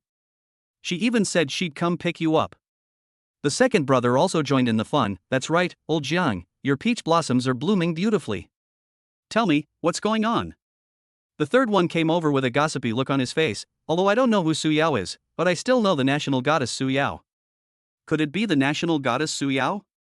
Jiang Xi rolled his eyes at them and said, I don't want to bother with you. This Su Yao is my friend, not some national goddess. Also, I'm going to sleep in the dorm for the next few days, so you guys should keep your snoring down. When the 3 heard that Jiang Xi wanted to live in the dormitory, they immediately became excited. Mo Chen said with a wicked smile, Old Jiang, did you have a conflict with someone outside and come back to the dormitory to get some peace and quiet? Jiang Ci curled his lips and said speechlessly, I've been working on the new song at the company these past 2 days. I'll naturally come back to school after I'm done. Boss Missouri Chen was stunned. Is that the new song you said you wrote the other day? Yes, it's already been recorded and will be available on all major music platforms in about 3 days. Of course, if you have a girlfriend, you can bring her to see the movie, Those Who Can't Go Back, that will be released in 3 days. Jiang Ci raised his eyebrows. The second brother's eyes lit up. Lao Jiang, your new song is the theme song for director Lu Ying's new movie? Amazing. The third brother also said excitedly, I have to go to join in the fun on the day of the release. Maybe your song will become popular all over the internet. Jiang Ci smiled and waved his hands, we'll see whether it becomes popular or not later. I'm just creating normally. As he was speaking, Jiang Ci's phone rang again. Jiang Ci picked up the phone and saw that it was a call from his counselor Gu Wanwan. Jiang Ci looked at the 3 people who were still chattering in front of him, and he flashed the screen of his mobile phone in front of them. When they saw the caller's name on Jiang Ci's phone screen, the 3 of them fell silent instantly. Jiang Ci pressed the answer button. Hello, Sister Wan, what's going on? Gu Wanwan's unique queenly voice came from the other end of the phone. Jiang Ci, will you come to class tomorrow? If you don't come to class, I'll let you try the sanda I've practiced for years to loosen up your bones. How about that? Jiang Ci's scalp tingled when he heard this, and he quickly said with a smile, Sister Wan, I will definitely come to class. I am extremely hungry for knowledge. Gu Wanwan snorted coldly on the other end of the phone, you'd better be sensible. Don't be late for the first class tomorrow. Then she hung up the phone. Jiang Ci shook his head helplessly, and turned around to see his 3 roommates looking at him with sympathy. Mo Chen patted Jiang Ci's shoulder and said, Old Jiang, you better take care of yourself. My sister's sanda is no joke. The second brother also echoed, yeah, you have to go early tomorrow to grab a good seat, don't let the elder sister target you.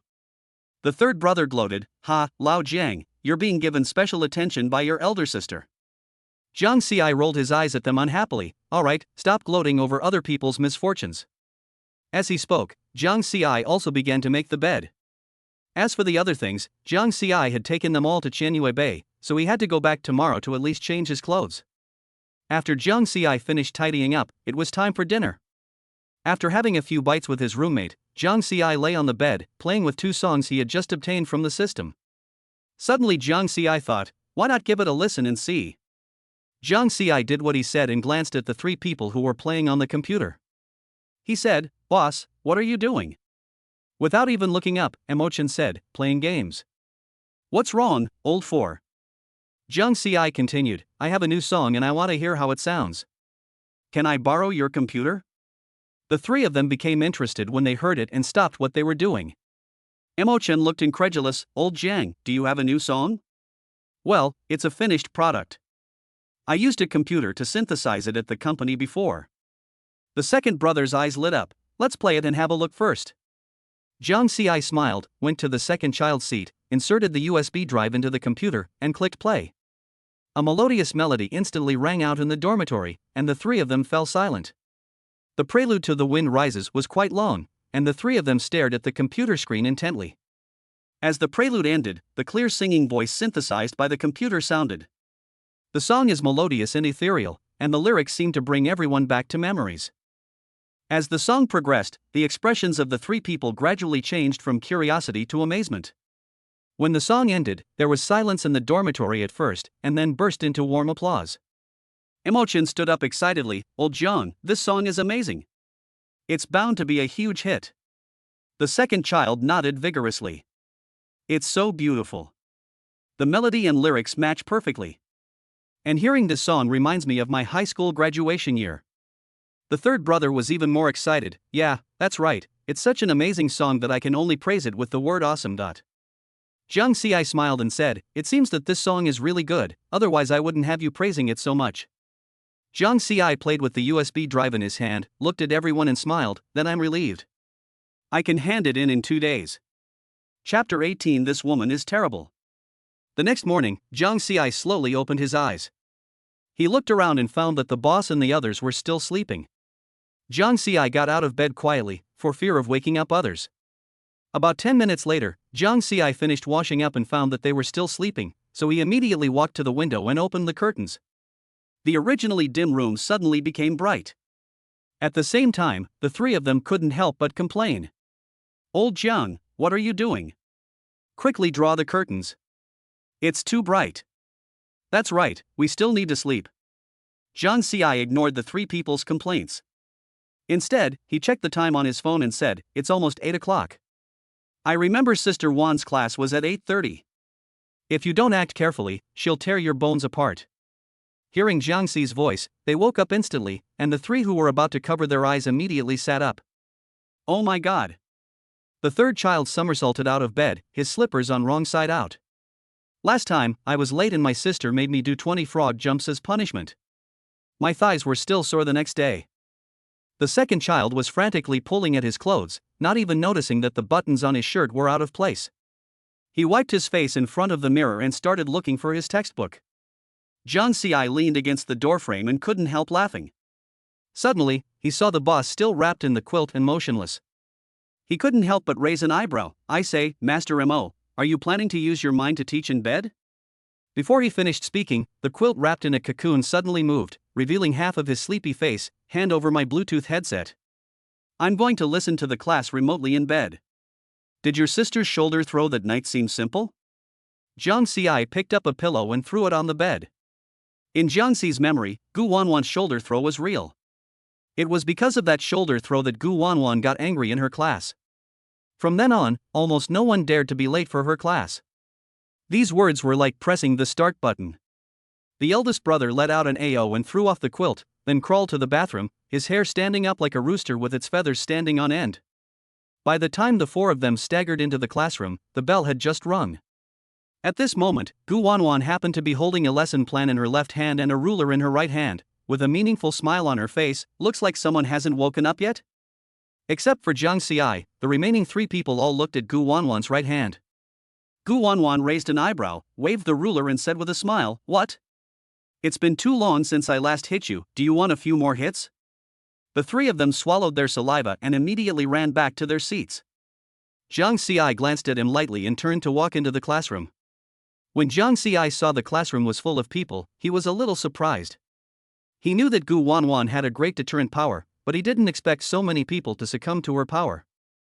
Jiang Xi looked around and finally found that there were only seats in the last row, which made Jiang Xi's mouth curl up slightly. He was still thinking about how to slack off, but now he has found his limit. Jiang Xi followed the three of them, then found the last 4 seats and sat down. On the podium, Gu Wanwan placed the lesson plan on the table and began to teach. Jiang Xi stared at Gu Wanwan in the audience and listened attentively for about 5 minutes. Finally, Jiang Xi couldn't hold on any longer. He really couldn't listen so carefully. Although the lecture was very good, he felt that it didn't have much effect. Jiang Xi lowered his head, looked around, and finally slowly pulled out a piece of A4 paper from the desk. Jiang Xi wanted to use paper with musical notation printed on it, but there was none on the desk. As for why I took out the A4 paper, it was naturally to write down the poem Blue and White Porcelain in my mind. On the one hand, it is to kill time, and on the other hand, it is naturally to make money. Just imagine, who wouldn't like such beautiful lyrics? Moreover, Jiang Xi has already decided who to show it to, as he has a wealthy woman and a hot-tempered aunt at home. As he spoke, Jiang Xi began to write, and the tip of the pen made a rustling sound when it touched the paper. And at the moment when Jiang Xi lowered his head, Gu Wanwan, who was giving a lecture at the podium, also noticed it. Her sharp eyes looked towards Jiang Xi, causing the 3 people in the dormitory next to Jiang Xi to shudder.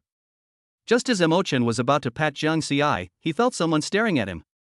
Sure enough, although Gu Wanwan was giving a lecture at the podium, her eyes were staring at him. Chen swallowed, immediately withdrew his hand, and smiled awkwardly. Gu Wanwan saw Chen retract his hand, and a hint of curiosity arose in her heart. She thought to herself, "I wonder what this kid is writing.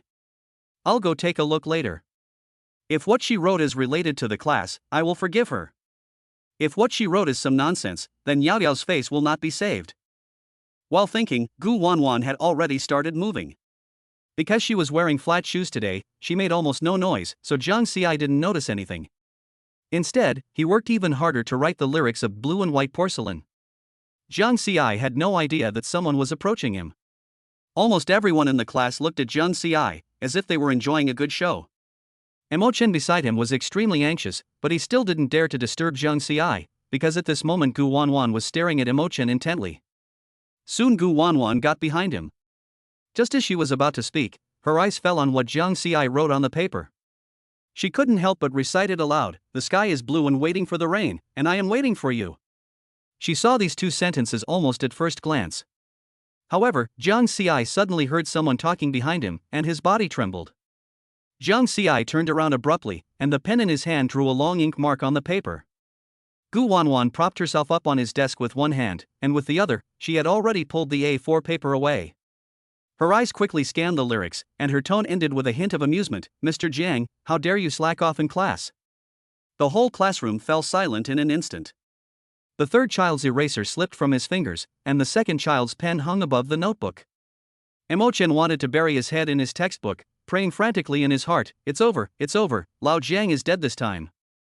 Zhang Xi's Adam's apple moved, and he was about to open his mouth to explain, but Gu Wanwan suddenly picked up the paper, turned around and was about to leave. However, Zhang Xiai grabbed Gu Wanwan's hand holding the lyrics and said slowly, Sister Wan, this is a new song I wrote, you can't take it away. Gu Wanwan was stunned for a moment and then explained, the teacher didn't want to take it away. The teacher just wanted everyone to take a look. Zhang Xiai didn't say anything, but looked at Gu Wanwan with a calm expression, as if he didn't want to be rejected.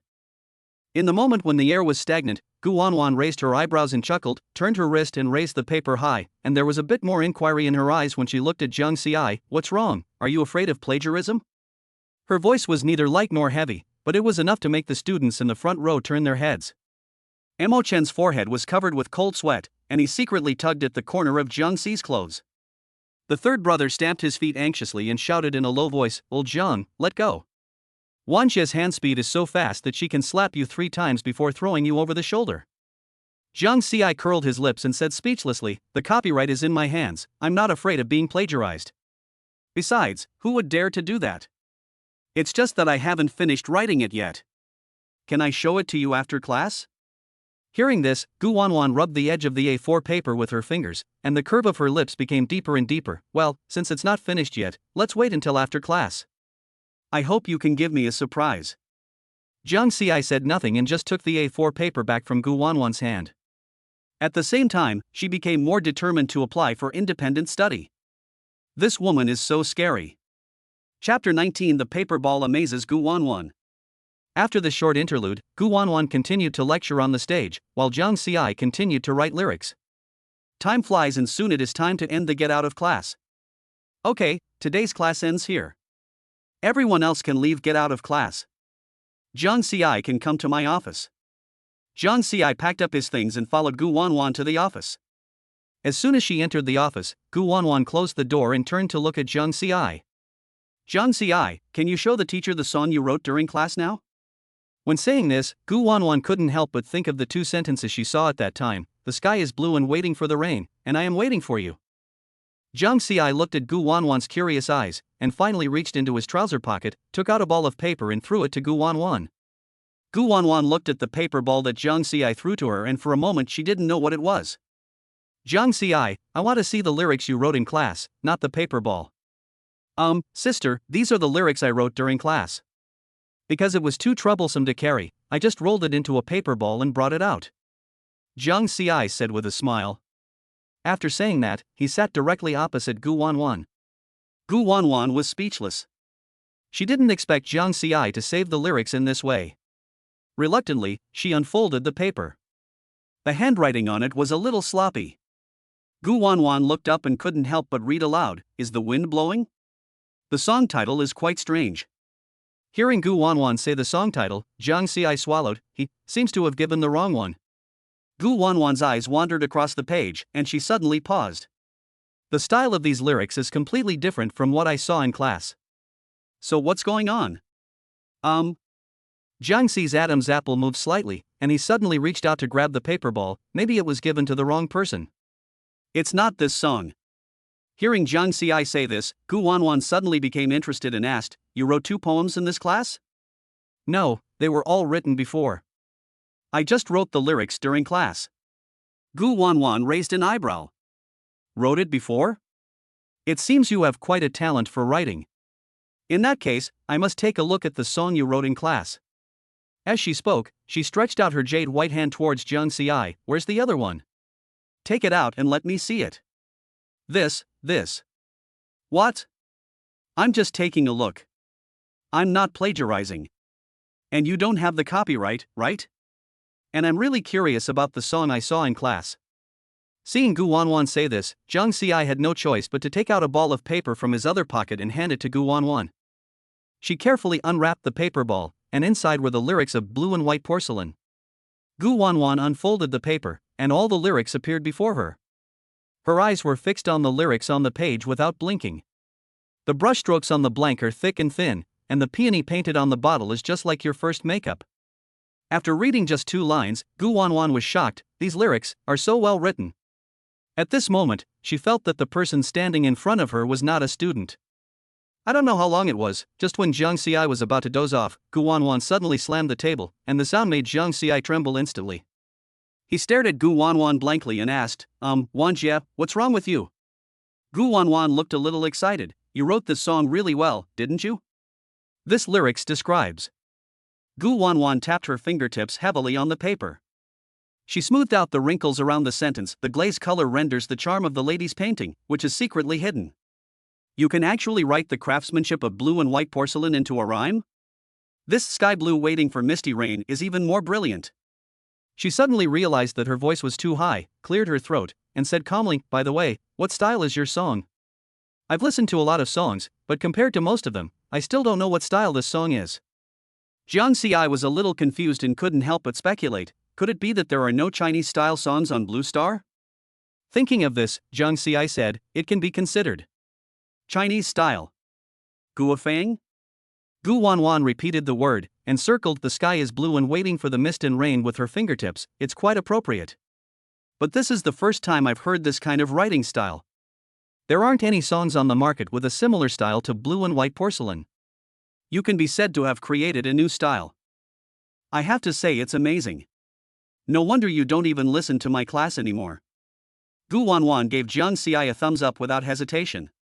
Jiang Ci's mouth curled up slightly. Gu Wanwan's praise was very helpful to Jiang Ci. At this time, Gu Wanwan continued, who are you going to sing this song for? I haven't thought about it yet, but I probably won't be able to sing. Jiang Ci crossed his hands behind his head and relaxed. Before Gu Wanwan could continue, Jiang Ci asked, does Sister Wanwan know if we can apply for independent study at school? You want to apply? Jiang Ci nodded, that's right. After all, I can't find inspiration in school. Besides, I'm the composer of Haotian Shangshi. Although my studies are important, I still want to spend more time on songwriting. But don't worry, Sister Gu. I will definitely not fail the course at the end of the semester. So, can I apply? Jiang Ci stared at Gu Wanwan's eyes. Gu Wanwan pondered for a moment and said, the school can apply for independent learning, but it needs to go through a series of approval processes, and requires students to have sufficient self-discipline and a clear study plan, as well as regular grades. However, your grades have always been among the best, and you've already joined Haotian Shangshi. If I taught to the school again, I should be able to get your application approved without any complicated procedures. Really? Thank you so much, Sister Wan, thank you. Jiang Ci said with a smile. Gu Wanwan waved her hand. It's just a small matter. There aren't many composers as talented as you. But you have to remember that independent study doesn't mean you can completely leave school. You still have to come back regularly to take exams and participate in activities. Jiang Ci nodded quickly. Don't worry, Sister Wan, as long as there are exams or activities, just tell me and I will be there at your beck and call. Gu Wanwan nodded in satisfaction, and then continued, what are you going to do with this blue and white porcelain? I don't plan to release it yet. Maybe when I become a senior composer, I will sell it to Su Yao. After all, as a senior composer, Haotian Shangshi and I are just collaborators. Very good. You are indeed a married man. Remember to give your wife a good song if you have one. Gu Wanwan gave Jiang Ci a thumbs up. Okay, I don't have any more questions here. Go do what you need to do. As for the independent study you mentioned, you can go back and pack your things now. Gu Wanwan returned the 2 paper balls she had just opened to Jiang Ci. Jiang Xi took it and stood up, smiling and said to Gu Wanwan, "Thank you, Sister Wan, I'll go back first." Fine. However, as soon as Jiang Xi left, Gu Wanwan took out her phone. Chapter 20. These lyrics are so beautiful. Jiang Xi walked out of the office and returned to the classroom humming a tune all the way. As soon as they entered the classroom, Mo Chen and the other two came to Jiang Xi. Jiang Xi asked, "What are you three doing?" The three of them didn't say anything, but instead pulled Jiang Xi to his seat from the left and right. As soon as Jiang Xi sat down, Mo Chen asked, "What have you been doing for so long?" "That's right." The third brother also said, "Is he going to get beaten?" "You three guys missed me a little." Jiang Xi curled his lips. Jiang Xi continued, "What can I do? I just show the song I sang in class to Sister Wan." Thinking of this, Jiang Xi said to the three of them, "Stay in class, I'm leaving now." The three of them looked puzzled and immediately grabbed Jiang Xi. "Why are you leaving?" "Class is almost time, where are you going?" Jiang Xi smiled, took away Mo Chen's hand from his arm, and then strode out of the classroom. After leaving the classroom, Jiang Xi quickly edited a message and sent it to the group of 4 people in the dormitory. The 3 people in the classroom who saw the message widened their eyes in disbelief. Mo Chen sighed, "Would I be this awesome even if I got dumped? Now that Lao Jiang can skip class, I really want to skip it too." Seeing this, the second brother patted the eldest brother on the shoulder and said, "Don't even think about it, eldest brother. You don't even have a girlfriend who would dump you." "That's right, don't think about it." The third brother agreed. Jiang Xi came out of the classroom and headed straight out of the campus. I hailed a taxi and got in it in one go, without any delay. In the car, recalling Gu Wanwan's shocked expression in the office, Jiang Xi's mouth corners unconsciously rose. Not long after, Jiang Xi was taken to the entrance of Qianyue by the driver. "Young man, taxis are not allowed in here, please go in by yourself." "Yes, master." After saying that, Jiang Xi paid the money and got out of the car. As soon as Jiang Xi got out of the car, he saw a red Ferrari coming towards him. However, the license plate number of that car was familiar to him. "Isn't that Su Yao's car? The one in there should be Su Yao." Jiang Xi was about to step aside to let Su Yao drive out, but Su Yao stopped beside her. Then the car window opened, revealing a beautiful face. "Jiang Xi, why are you back so soon?" Jiang Xi was stunned for a moment, then said, "Of course I have to come back after class. Inspiration won't come to me if I stay in school." Su Yao rolled down the car window and winked playfully. "I was going to pick you up, but I didn't expect you to come back so soon." "Huh? Pick me up? Pick me up for what?" Jiang Xi was a little confused. Su Yao smiled and said, "Wanwan just said you were out of school, so I came to pick you up." "Come on up, I'll drive back." "Well, okay." Jiang Xi got into the car and the two of them drove back in together. Even Jiang Xi didn't know that Gu Wanwan would actually tell Su Yao. After a while, the car stopped steadily in the parking space. The two went upstairs together and soon returned home. As soon as he got home, Jiang Xi saw Mu Hongwan at a glance. At this time, Mu Hongwan was holding a bag of potato chips and eating them crunch crunch. Jiang Xi couldn't bear to look at that scene. Jiang Xi's mouth twitched and he pretended not to see it and walked straight back to the room. Mu Hongwan on the sofa looked at Su Yao and asked, "Didn't this brat see me? You just left without saying a word?" Su Yao covered her mouth and chuckled. "She just came back from class, Sister Hong, you don't care." Mu Hongwan snorted, "Okay, since you said so, Yao Yao, I won't embarrass him today." The two smiled at each other and sat on the sofa to watch TV. After an unknown amount of time, Jiang Xi came out of the room. He went straight to the sofa and just as he sat down, he asked curiously, I have a question I've always wanted to ask." "What's the problem? Just ask." Mu Hongwan said vaguely while stuffing potato chips into her mouth. Jiang Xi hesitated for a moment and said, "Isn't Su Yao a top actress? Aren't celebrities usually very busy? Not exactly wrecked, but pretty close, right? Why is Su Yao so leisurely?" As soon as the words came out, Su Yao and Mu Hongwan were stunned at first and then smiled at each other. Mu Hongwan swallowed the potato chips in her mouth and then laughed. "You don't seem to have heard of this word?" "What word?" "Take a vacation." Mu Hongwan raised her eyebrows. Yao Yao has several months of vacation every year, and she's only one step away from becoming the queen of heaven. So when I choose a job for her, I'll pick a good one. If none of them are good, then she might as well stay at home. Su Yao also explained with a smile, that's right, Zhang Xi, and the position of Queen of Heaven is not so easy to impact. It requires songs of particularly high quality. Songs like this are hard to come by, I can only wait patiently. Actually, I've thought about writing my own songs, but although I can write, I'm still not as good as some of the great songwriters. After listening to their explanation, Zhang Xi suddenly understood. So that's how it is. Zhang Xi looked directly at Su Yao and asked, Su Yao, you should be very rich, right? Although Su Yao was a little confused by the question, she still said, what's the matter? Why are you asking me this suddenly? Mu Hongwan, who was standing by, also asked, Stinky boy, are you short of money? Zhang Xi didn't say anything, but instead reached into his pocket and took out 2 paper balls. Mu Hongwan frowned at Zhang Xi's confusing behavior. She asked bluntly, boy, what are you doing with those 2 pieces of paper? Well, I have a song here that might be suitable for you to become a queen. Do you want to come and see? As he spoke, Zhang Xi spread out the paper ball, found the one with the lyrics of blue and white porcelain written on it, and handed it to Su Yao. Su Yao took it subconsciously, and as soon as she took it, her eyes were immediately attracted by the content on it. She couldn't help but whisper, the blue and white strokes on the base are thick and then light, and the peony on the bottle is just like you putting on makeup. Seeing this, Su Yao's eyes suddenly lit up. These lyrics are so beautiful. As a professional singer, she could tell at a glance whether a song was good or bad, but she had never seen anyone write such beautiful lyrics. Seeing Su Yao was so absorbed in watching, Mu Hongwan leaned forward to look at the lyrics. However, she was pushed back by Su Yao. Sister Hong, please wait a moment. The lyrics are so beautiful. I want to see them again.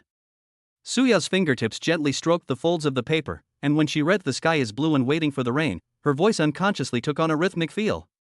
Her whole face flushed with excitement, just like a young girl who had seen something she had always dreamed of. Zhang Xi, who was sitting opposite, saw Su Yao's expression and a smile appeared on his lips.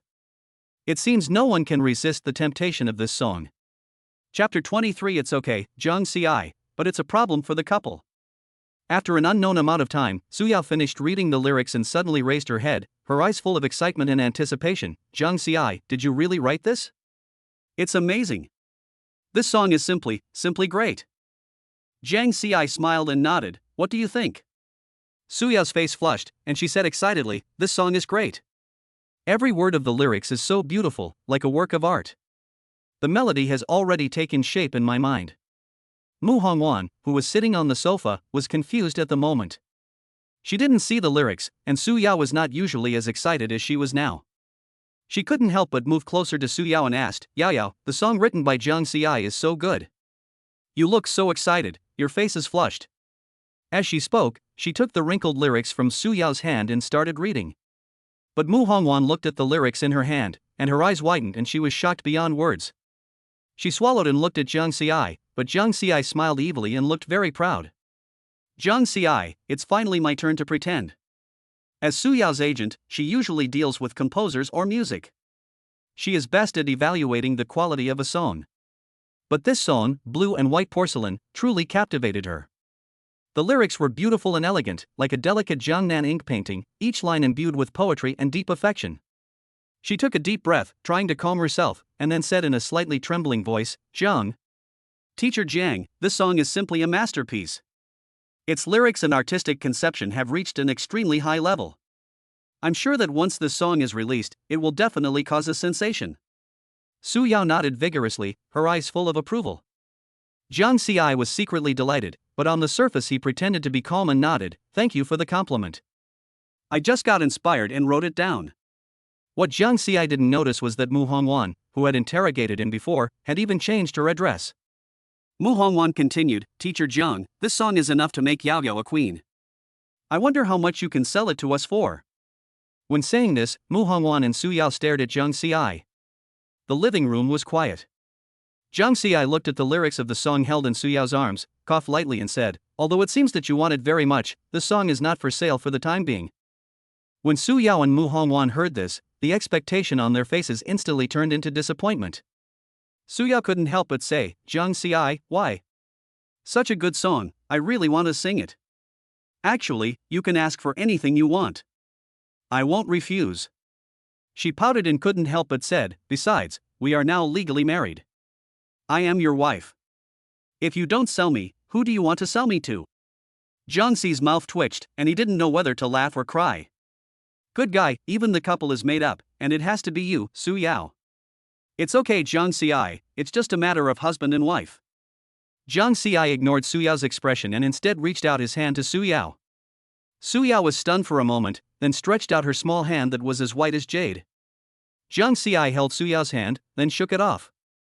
I don't want your hand, I want the lyrics I just wrote today. Su Yao withdrew her hand awkwardly.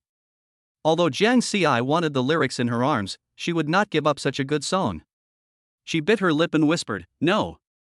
It's fine if you don't sing such a good song for me, but you still want to take it back? I won't give it to you." As she said this, she stuffed the crumpled lyric sheet into her clothes with a scoundrel look on her face. When Jiang Xi saw Su Yao like this, he felt angry, funny, and even a little cute. Mu Hongwan was anxious. Teacher Jiang, please think about it again. We can definitely negotiate the price. Oh? Sister Hong, I'm a junior composer and you're calling me Teacher Jiang? Isn't that inappropriate? Mu Hongwan blushed and hurriedly explained, Teacher Jiang, your song is far superior to that of a junior composer. You truly deserve the title of Teacher Jiang. Teacher Jiang, just name a price and we won't bargain. Yes, I will never bargain. Su Yao agreed. Jiang Xi didn't say anything, but instead stared at the two of them deeply. After a long while, Jiang Xi sighed and said slowly, It's not that I don't want to sell you, there really is a reason. The two were puzzled, and Mu Hongwan hurriedly asked, Teacher Jiang, what is the reason? Mu Hongwan asked anxiously, her eyes full of worry. Su Yao also looked at Jiang Xi eagerly, clutching the corner of her clothes tightly with both hands. Jiang Xi raised the corners of his mouth slightly, and said with a smile, Do you want to know? The two nodded repeatedly. Jiang Xi now fully understood the attitudes of the two. Because of this song, if Jiang Xi wanted to drink yogurt, Mu Hongwan would almost bring it to him without hesitation. Originally, Jiang Xi wanted Su Yao to kiss him, but that would be taking advantage of someone's misfortune, and he, Jiang Xi, was too disdainful to do such a thing. He said slowly, Actually, there is no special reason. Like Sister Hong said before, I'm just a junior composer now, so I can't take private orders outside. That's why I can't give you this song. After hearing this, Su Yao and Mu Hongwan's faces showed sudden enlightenment, but Jiang Xi did not see any emotions such as disappointment on their faces. Mu Hongwan smiled, her face calm, I see. This little thing is not a big deal at all. He looked at Jiang Xi and said, We can give a designated order to the composition department of Haotian Shengshe, so that we can sing this song. Su Yao nodded repeatedly, Yes, this is both legal and we can get the song. As expected of Su Yao's agent, his brain works so fast, not bad. Mu Hongwan was about to smile proudly when she heard Jiang Xi's praise, but Jiang Xi stopped smiling the next second, But I don't want this. I don't want my money to be taken away by the company, so I don't accept this. When Su Yao and Mu Hongwan heard this, the smiles on their faces froze. Mu Hongwan frowned and asked, Teacher Jiang, how can we sell the song to our Yao Yao? Your wife. Mu Hongwan even deliberately emphasized the word wife. Su Yao, who was standing by, blushed slightly, but she didn't interrupt him. She just stared at Jiang Xi. It's simple. Wait until I become a senior songwriter. Then my contract will allow me to take private orders. What do you think? Chapter 24 Su Yao, Jiang Xi, Character Collapse. Su Yao stomped her feet. How long will it take you to become a senior composer? Jiang Xi spread his hands, maybe just these few weeks, or maybe just these 2 months. Su Yao looked anxious, this time span is too long, can't you give me a definite answer? Jiang Xi smiled helplessly, inspiration is very important when it comes to composing music, and I can't determine the specific time. Su Yao crossed her arms and said, What if you never become a senior composer? Then you'll never get this song. Jiang Xi's light words almost made Su Yao explode, but Mu Hongwan held Su Yao back. At this moment, Su Yao's personality collapsed, and she was no longer the gentle and sweet girl. But Jiang Xi could also understand that which singer could resist the temptation of the song Blue and White Porcelain. Su Yao took a deep breath and said slowly, Jiang Xi, I am your wife, you must become a senior composer quickly. Jiang Xi raised the corner of his mouth, although you said that, it's also false, and there's no point in saying it. Su Yao's face turned red after being choked by Jiang Xi, but she was speechless at the moment. After all, what Jiang Xi said was true. Jiang Xi grinned, slowly stood up and walked to Su Yao, stretched out his hand and said, Su Yao, give it back to me. What? What do you say? The lyrics I wrote are in your chest. Suyao blushed slightly, but when she thought of the lyrics of the song Blue and White Porcelain she had just seen, she couldn't help but hug her shoulders with both hands to make the lyrics tighter in her chest. What do you mean? It's very simple. If you have the guts, just reach out and take it yourself. If you don't dare, then you should go back to your room. Anyway, I quite like the song, and I have nothing better to do so I can practice it. I'll be the one singing sooner or later anyway. Suyao said. Jiang Xi's mouth twitched, and she lowered her head to look at Suyao's body. At this moment, she was wearing a white t-shirt with English letters printed on it, and her chest was full. Jiang Xi swallowed his saliva. Although he really wanted to try it out, a voice in his heart told him that if he did so, he would be in great trouble. Tisk, I'll give it to you. I'll just write another one. After saying that, Jiang Xi went straight into the room. Suyao looked at Jiang Xi's receding back and for some reason she suddenly started laughing.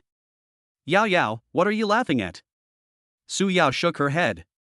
Nothing. I just think Jiang Xi is funny. Judging from his expression, he really wants to get started, but he's very stubborn. It's a bit cute. Mu Hongwan stared at Suyao's smile and shook her head helplessly.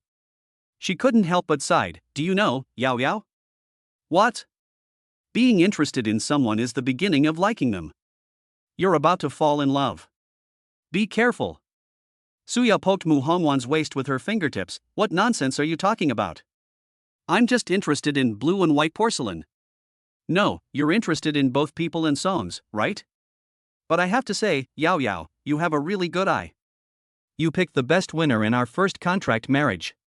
Who would have thought that a college student could write such a good song and be so handsome? Hearing what Mu Hongwan said, Suyao's face flushed immediately and she started playing with him. If Jiang Xi were here, he would definitely bleed from his nose. An unknown amount of time had passed, but Jiang Xi had just finished a game in the room when he received a message on his phone. Jiang Xi exited the game and opened WeChat. Oh? It was sent by Suyao? If she has something to say, why doesn't she come and tell me herself? Jiang Xi started reading after saying that. Suyao, the lyrics paper is wrinkled, do you want to straighten it out? Jiang Xi, this handsome guy is not online. If you have anything to discuss, please come to my room. After typing this, Jiang Xi turned off his phone and sat back in his computer chair. He took out 2 USB flash drives from his pocket and placed them directly in the transparent cup next to the computer desk. The cup is clean, without any water. But as soon as he put it in, the door of the room was knocked with a dong dong dong sound. Jiang Xi turned around and shouted, "Who is it?" "I." "Who are you?" Suyao at the door pursed her lips and said slowly, "Your wife." Jiang Xi's mouth twitched, and he was speechless. He thought, is this woman still addicted? But Jiang Xi still went to open the door. Opening the door, Jiang Xi turned sideways and said, "Come in." Jiang Xi returned to the computer chair and sat down, while Suyao sat on Jiang Xi's bed. The atmosphere between the two was a little awkward. Ahem. She cleared her throat. Before Suyao could speak, Jiang Xi said, "Suyao, have you revealed your true form?" Suyao raised her eyebrows. What original form? Jiang Xi propped up his chin with one hand. Are you tired of pretending to be a gentle big sister? When you asked for a song just now, you were like a child. Are you really almost 30? Why don't I feel like it? Her ears felt hot, and she grabbed a pillow and threw it at him. What do you care? Jiang Xi grabbed the flying pillow and grinned. Okay, what do you want to talk to me about? Tell me. Suyao stiffened her neck and slapped the wrinkled lyrics paper on his computer desk. Write it again neatly. I want to appreciate this song carefully. Isn't this quite neat? It's passable. There are 2 holes in it, otherwise I would have copied it down myself. Jiang Xi looked up after hearing what Suyao said, and sure enough, there were 2 holes on the wrinkled paper. But looking at so many words, Jiang Xi didn't want to copy them. He coughed lightly and said, I don't want to copy them. No, my handwriting is too ugly.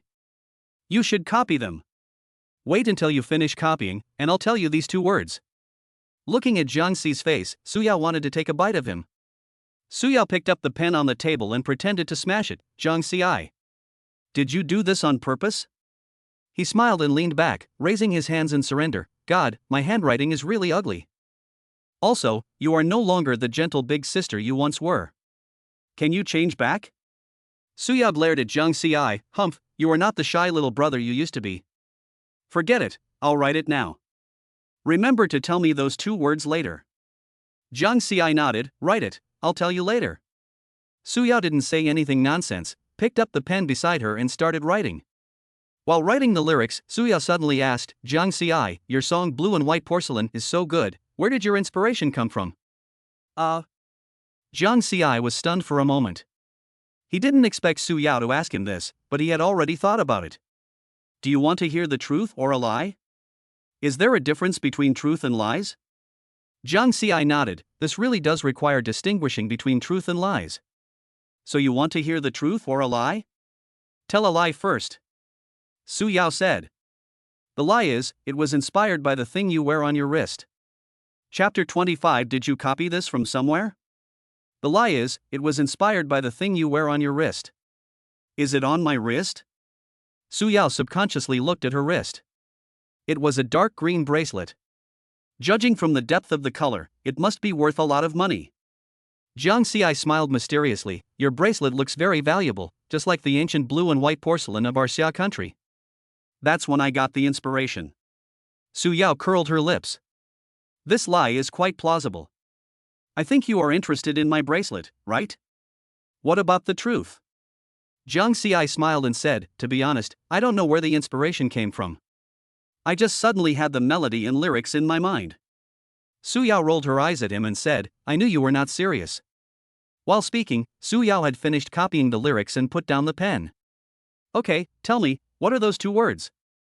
Zhang Ci took the lyrics, looked at them carefully, and then picked up the pen and wrote the 2 words. Su Yao took it and was speechless. Isn't your handwriting too sloppy? That can't be helped. This is how I write. If you have nothing to do, please leave. I have something else to do. Zhang Ci has important things to do and can't let Su Yao stay here any longer. Su Yao looked at the sloppy handwriting and muttered dissatisfiedly, You are a composer, so you still need to practice your calligraphy well. When I have time, I will buy you a few boxes of calligraphy to practice. Zhang Ci waved his hand. I don't practice. My handwriting only looks sloppy.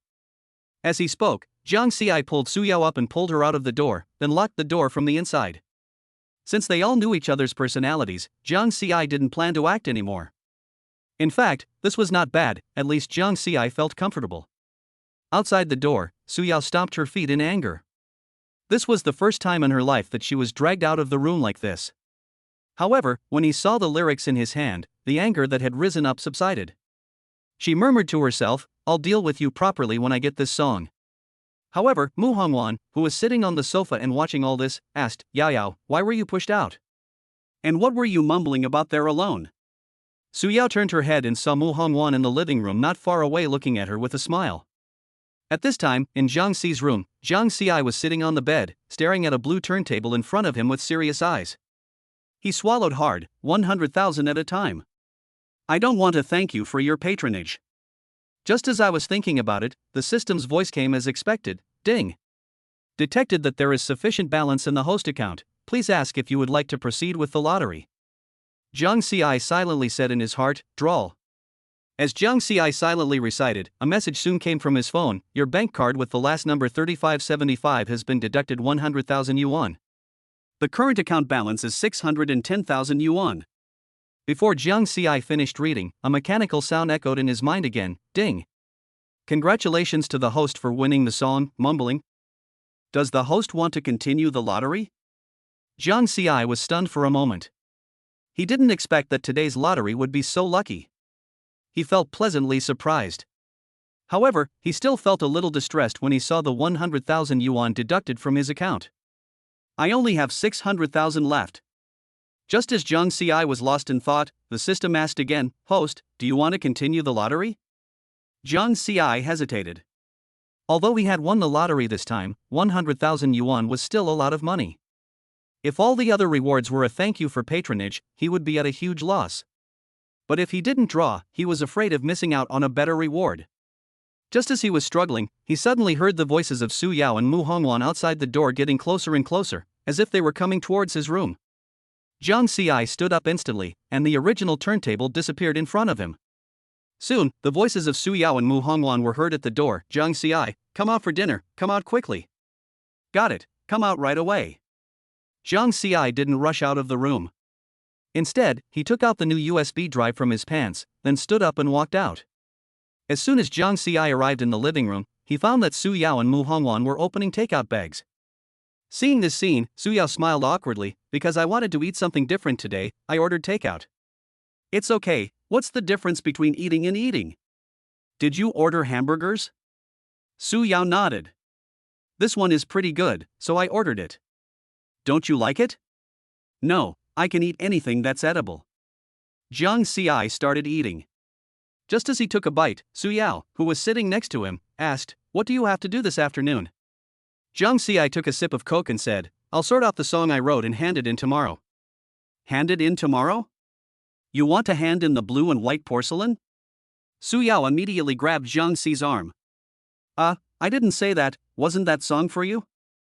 Mu Hongwan smiled helplessly. Yao Yao, Teacher Jiang will definitely keep his word.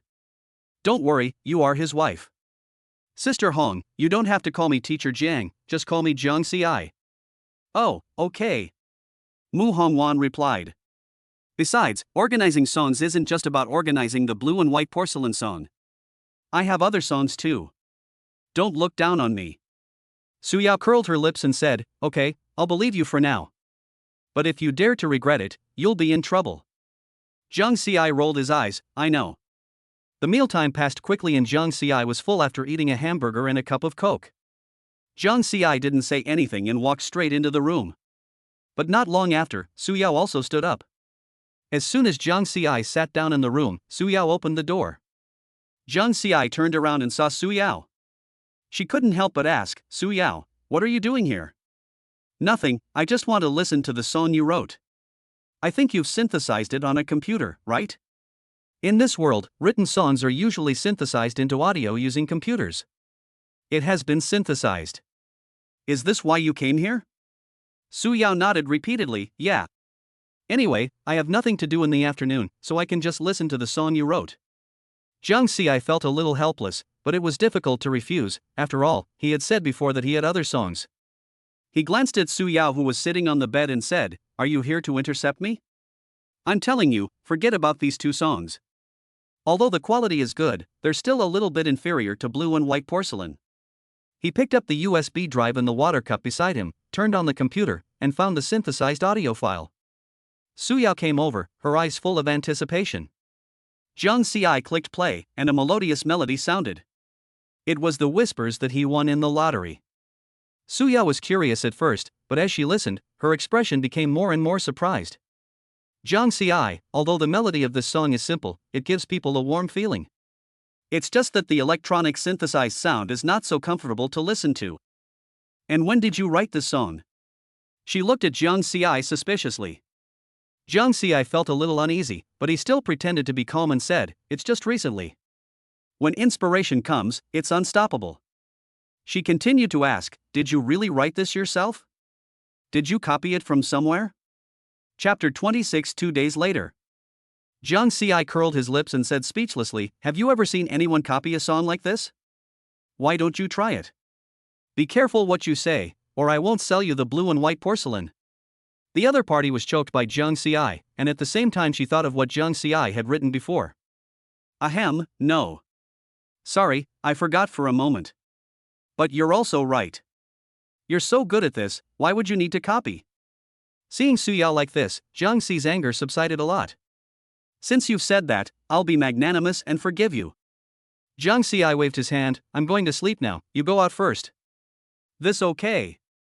Su Yao stood up and walked outside. Although she was a little reluctant, she still walked out obediently. Seeing Su Yao go out, Zhang Xiai breathed a sigh of relief. This woman's personality has really changed a lot, it's really troublesome. As he spoke, Zhang Xiai walked straight towards his bed. That's right, he was going to sleep. Although his initial talk about sleeping was fake, Zhang Xiai was really sleepy now. Time flies, and 2 days passed quickly. This morning, Zhang Xiai just finished breakfast, then picked up the car keys hanging at the door and walked out of the house. He came to the underground garage and found Su Yao's sports car with ease. He unlocked the car and sat in it. As the ignition started, the sports car slowly started from the parking space and drove towards Houghton Shangshur. After his changed impression of Su Yao in the past 2 days, Jiang Xi was no longer embarrassed. He was simply too embarrassed. Jiang Xi originally thought that Su Yao was the kind of gentle older sister, but he didn't expect that when he took out the song Blue and White Porcelain, her personality completely collapsed, so the sports car Su Yao gave him would be wasted. After about 15 minutes, Jiang Xi parked the sports car in the underground garage and got out of the car. Before getting off the car, he touched his pocket and felt the 2 USB flash drives in his pocket. Only then did Jiang Xi get off the car with peace of mind. As soon as he got off the car, Jiang Xi saw an acquaintance, Shen Xinghan. Jiang Xi grinned, "Hey, good morning, Sister Shen."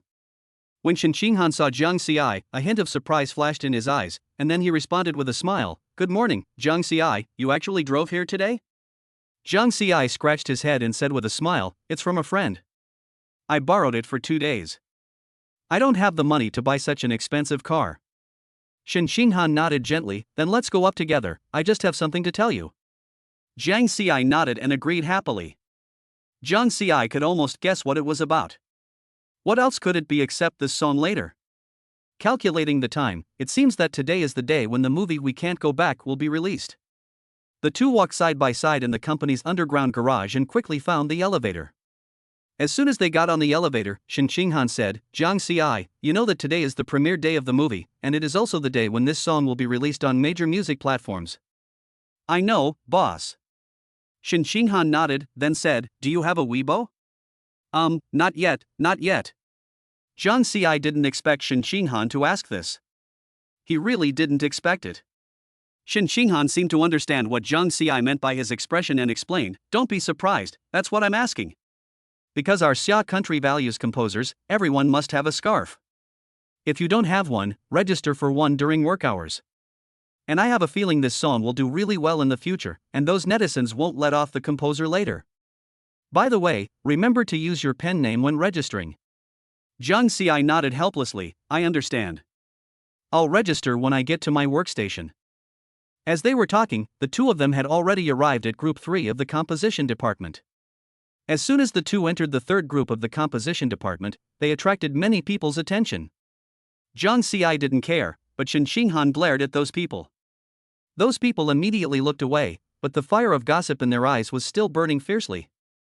Jiang Xi walked to his workstation as if nothing had happened and sat down. As soon as he sat down, Lin Yu poked Jiang Xi and asked, "Old Jiang, why did you come in with the supervisor?" "No, he. Hearing this laughter, Jiang Xi knew that this guy must be thinking about something bad again. He rolled his eyes at Lin Yu and said, "What are you laughing at? I drove here today and happened to run into the supervisor in the garage. Isn't it normal for us to come up together?" Jiang Xi even said it loudly on purpose in order to stop these people from spreading malicious messages.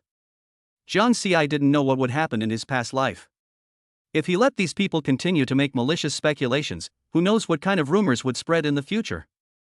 At this moment, Jiang Xi seemed to have thought of something and nudged Lin Yu, who was still eating a bun. "Lin Yu, let me ask you, do all composers have scarves?" Lin Yu swallowed a mouthful of bun and said, That's true. What's wrong?" "Nothing, my supervisor just asked me to register a Weibo account later." "That's right. Didn't this song get released on major music platforms today? Your reputation will definitely soar. You must register one." Lin Yu said. "Would you like to register? Do you want me to help you?" Jiang Xi nodded. The registration didn't take long. With Lin Yu's help, Jiang Xi quickly registered on Weibo. However, Jiang Xi racked his brains for the name, because the name was always taken, so Jiang Xi wanted to come up with one at random, but in the end he still chose the name I Am Not Jiang Xi. Jiang Xi put his phone aside as soon as he finished registering, and then he took out 2 USB flash drives that he brought from home this morning from his pocket. Lin Yu, who was standing by and saw the USB drive, suddenly widened his eyes, as if he had seen something that surprised him. He pointed at the USB drive and asked, "Old Jiang, is it the same as I guessed?" How would I know what you guessed?" Jiang Xi rolled his eyes at Lin Yu. "Songs. There must be 2 songs on these 2 USB flash drives, right?" Lin Yu asked excitedly.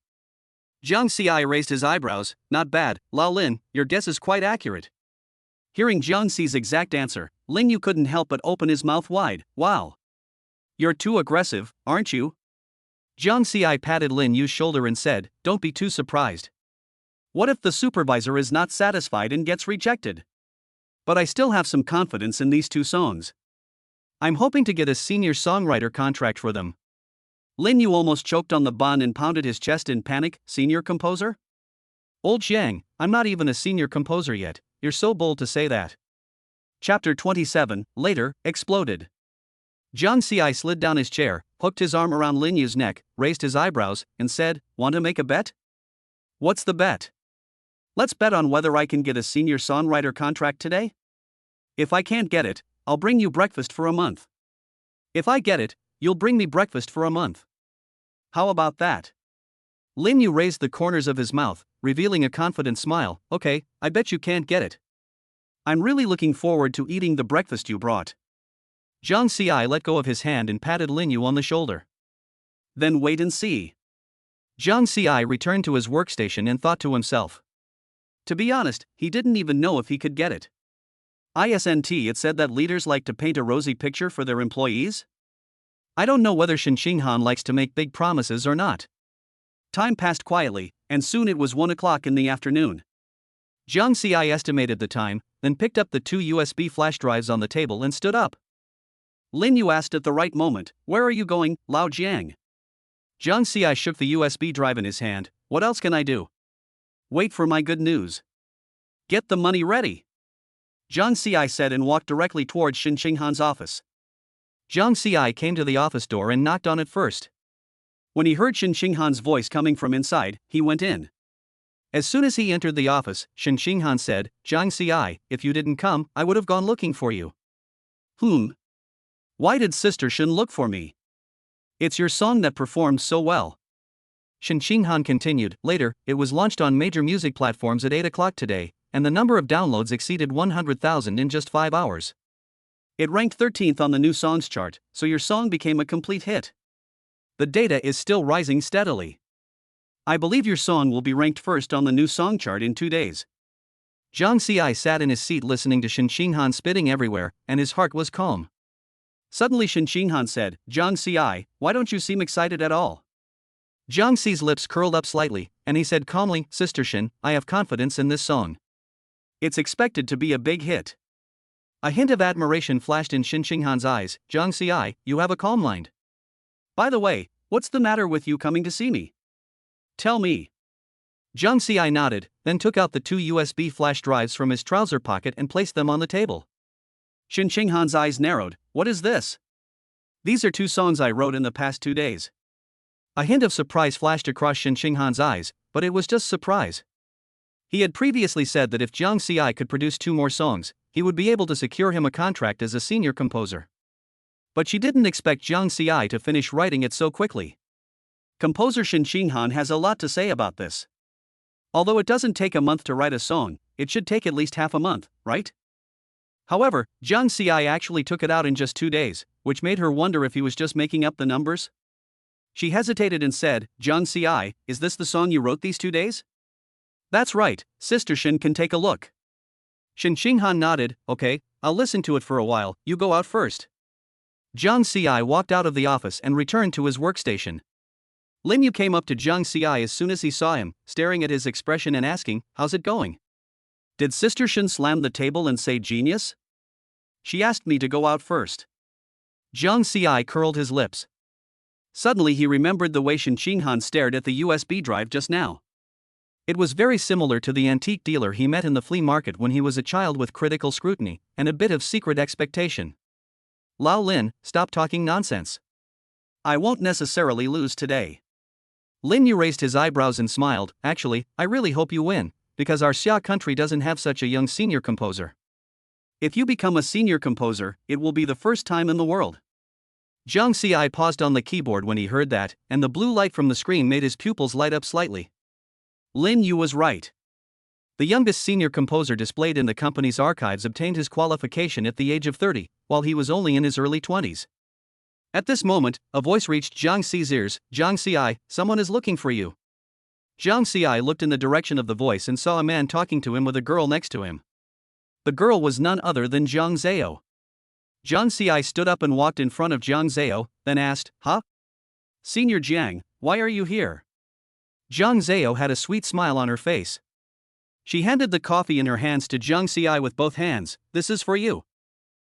Thank you, Senior Jiang. By the way, you haven't told me why you came to see me? Jiang Zhao smiled slightly, looked at Jiang Ci and said, "I came to thank you." Grateful? Yeah, then this song became a hit, and I, who sang it, finally got rid of my trainee status, so I came here specially to thank you. I wonder if you are free tonight. I want to treat you to dinner. There was anticipation in her eyes. Congratulations, you finally made it. But you don't need to thank me. After all, your voice is very suitable for this song. At that time, you were the only one willing to help me record the demo, so you deserve it. No need to eat, I have to go home tonight. Jiang Ci said. A hint of disappointment flashed across Jiang Zhao's eyes when he heard this, but it was quickly covered up by a smile. In fact, on the day of the demo recording, I was so nervous that my palms were sweating, afraid that I would ruin your song. But fortunately the result was good. Then let's have dinner together when we have time. Jiang Zhao said. Jiang Ci nodded, "Okay, but you will probably be very busy from now on." Yes, the company has arranged an agent for me, and my upcoming schedule is full. Okay, Teacher Jiang, I'm leaving first. Goodbye then. After sending Jiang Zhao away, Jiang Ci returned to his workstation. As soon as he sat down, Lin Yu asked, "Who was that just now?" That's Jiang Zhao, the singer of this song I later wrote. She just came to thank me. Lin Yu widened his eyes. Thank you? Well, because this song later made her famous and she was able to break away from her trainee status. He wanted to treat me to a meal, but I refused because it was too much trouble. Lin Yu slapped the table and laughed until tears came out. Old Jiang, you are destined to be alone. The little girl's eyes are shining like stars. Tisk, I'm married, how can I still be fickle? What would that mean? Lin Yu curled his lips, his eyes full of doubt. I don't believe it. At this moment, Lin Yu's cell phone rang. Lin Yu picked it up and immediately sat up straight, his eyes full of seriousness. He was completely different from the guy who was laughing and slamming the table just now. Jiang Ci asked doubtfully, "What's wrong with you? Why are you so serious?" Chapter 28 The Wind Rises and Whispers. What's wrong with you, kid? Why are you so serious? Lin Yu glared at Jiang Ci, then said with a sad face that Shen Xinghan said that if she hears the noise again, she will deduct my salary for next month. Okay, I'm going to get serious, don't bother me. As he said that, Lin Yu actually turned around, with no intention of paying any attention to Jiang Ci. Jiang Ci was at a loss whether to laugh or cry when he saw this, but when he recalled that Lin Yu's slamming of the table had just now made quite a loud noise. On the other side, Shen Xinghan had just finished her work. She looked at the 2 USB flash drives on the table and picked them up as if possessed. She murmured to herself, "Then let's listen and see." It's a good opportunity to give Jiang Ci some advice. A strong curiosity surged in Shen Xinghan's heart. As he spoke, he inserted one of the USB drives into the computer. After some operation, he finally found an audio file labeled "The Wind Rises." Shen Xinghan clicked the mouse lightly, and the melodious melody instantly flowed through the office. A computer-generated voice sounded in the office, stopping and starting along the way. Following the traces of the boy's drift. The song is laid out with a gentle rhythm, the piano accompaniment is as delicate as flowing water, and combined with the soft voice, it creates an atmosphere of memories. Her originally serious expression gradually relaxed, and a hint of surprise appeared in her eyes. As the music progressed, Shen Xinghan was fascinated by it and his body began to sway slightly unconsciously. Soon, the song ended, and Shen Xinghan's eyes burst into an unconcealable excitement. She didn't expect Jiang Ci's creation to be so outstanding. The melody and lyrics seemed to have the magic to touch people's hearts. She couldn't wait to open the audio file in another USB drive. Oh? Your name is EU? As Shen Xinghan clicked on the audio file, an ethereal prelude sounded, as if bringing people into a dreamlike world. Then, a computer-synthesized voice came slowly, with a hint of laziness and confusion, as if telling a vague dream.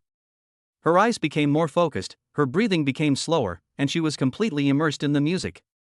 As the song reached its climax, Shen Xinghan's heartbeat involuntarily quickened. Soon, the song ended, but Shen Xinghan still couldn't come back to her senses for a long time. Her impression of Jiang Ci changed completely.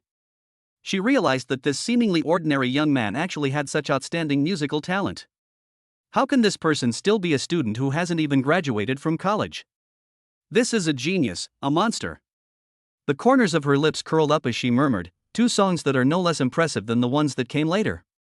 Thinking of this, Shen Xinghan suddenly stood up, picked up the two USB flash drives on the table and pushed open the door of the office. However, he did not go to Jiang Xi's workstation. Instead, he took the elevator to the office of the general manager of Haotian Shengshi. She came to the office door and knocked on it. Enter. Shen Xinghan pushed the door open and saw a man sitting behind a desk processing documents. He is Lu Shu, the general manager of Haotian Shengshi. She whispered, Mr. Lu. Lu Shuwei raised his eyes and asked, It's Xiaoshen. What's going on? Well, it's like this. I, Jiang Xi from Composition Group 3, wrote a song called Later a few days ago. Director Lu Ying later adopted it. Currently, the song has been downloaded over 100,000 times in 5 hours and ranks 10th on the new song chart. Hearing this, Lu Shu dropped his pen and said in surprise, Is this the guy who took on that 5 million order and completed it? I remember a lot of senior composers at that time failed. Shen Xinghan nodded and agreed, yes, later this song became his first song. So what's the matter with you coming to see me? It's like this, Mr. Lu, I want to get Jiang Xi a senior composer contract. Lu Shu was a little confused when he heard this. He repeated, You want to get him a senior composer contract? Although his later achievements were good, just one song was not enough to make him a senior songwriter. But we can give him a mid-level songwriter contract. Once he writes 2 more songs of similar quality, it won't be too late to give him a senior songwriter contract. Lu Shu still paid close attention to the composition department. He would basically listen to all the songs released by Haotian Shengshi. Moreover, this song became the theme song directed by Lu Ying, so of course he had heard it before. Shen Xinghan, who was sitting on the other side, raised the corner of her mouth slightly when she heard Lu Shu's words. She was waiting for this sentence from President Lu. She believed that the 2 songs in her hands would definitely make President Lu give Jiang Xi a contract as a senior composer. She stood up and handed over the USB drive, saying excitedly, Mr. Lu, please listen to these 2 songs. They were also written by Jiang Xi, and their quality is comparable to this song. The general manager was a little surprised. He took the USB drive and plugged it into the computer, and played The Wind Rises and Whisper in turn. As the music flowed, his originally calm expression gradually turned into surprise. At the end of the song, his eyes sparkled, a smile playing on his lips. Xiao Zhang's 2 songs are indeed as you said. Their quality is on par with this song, Later. He is truly talented. Xiaoshen, please submit these 2 songs to the duplication check department first. When the results come out, call Jiang Xi to my office. Shen Xinghan responded and quickly turned around and walked out. The plagiarism check department or similar functional department is mainly responsible for content originality review and intellectual property protection.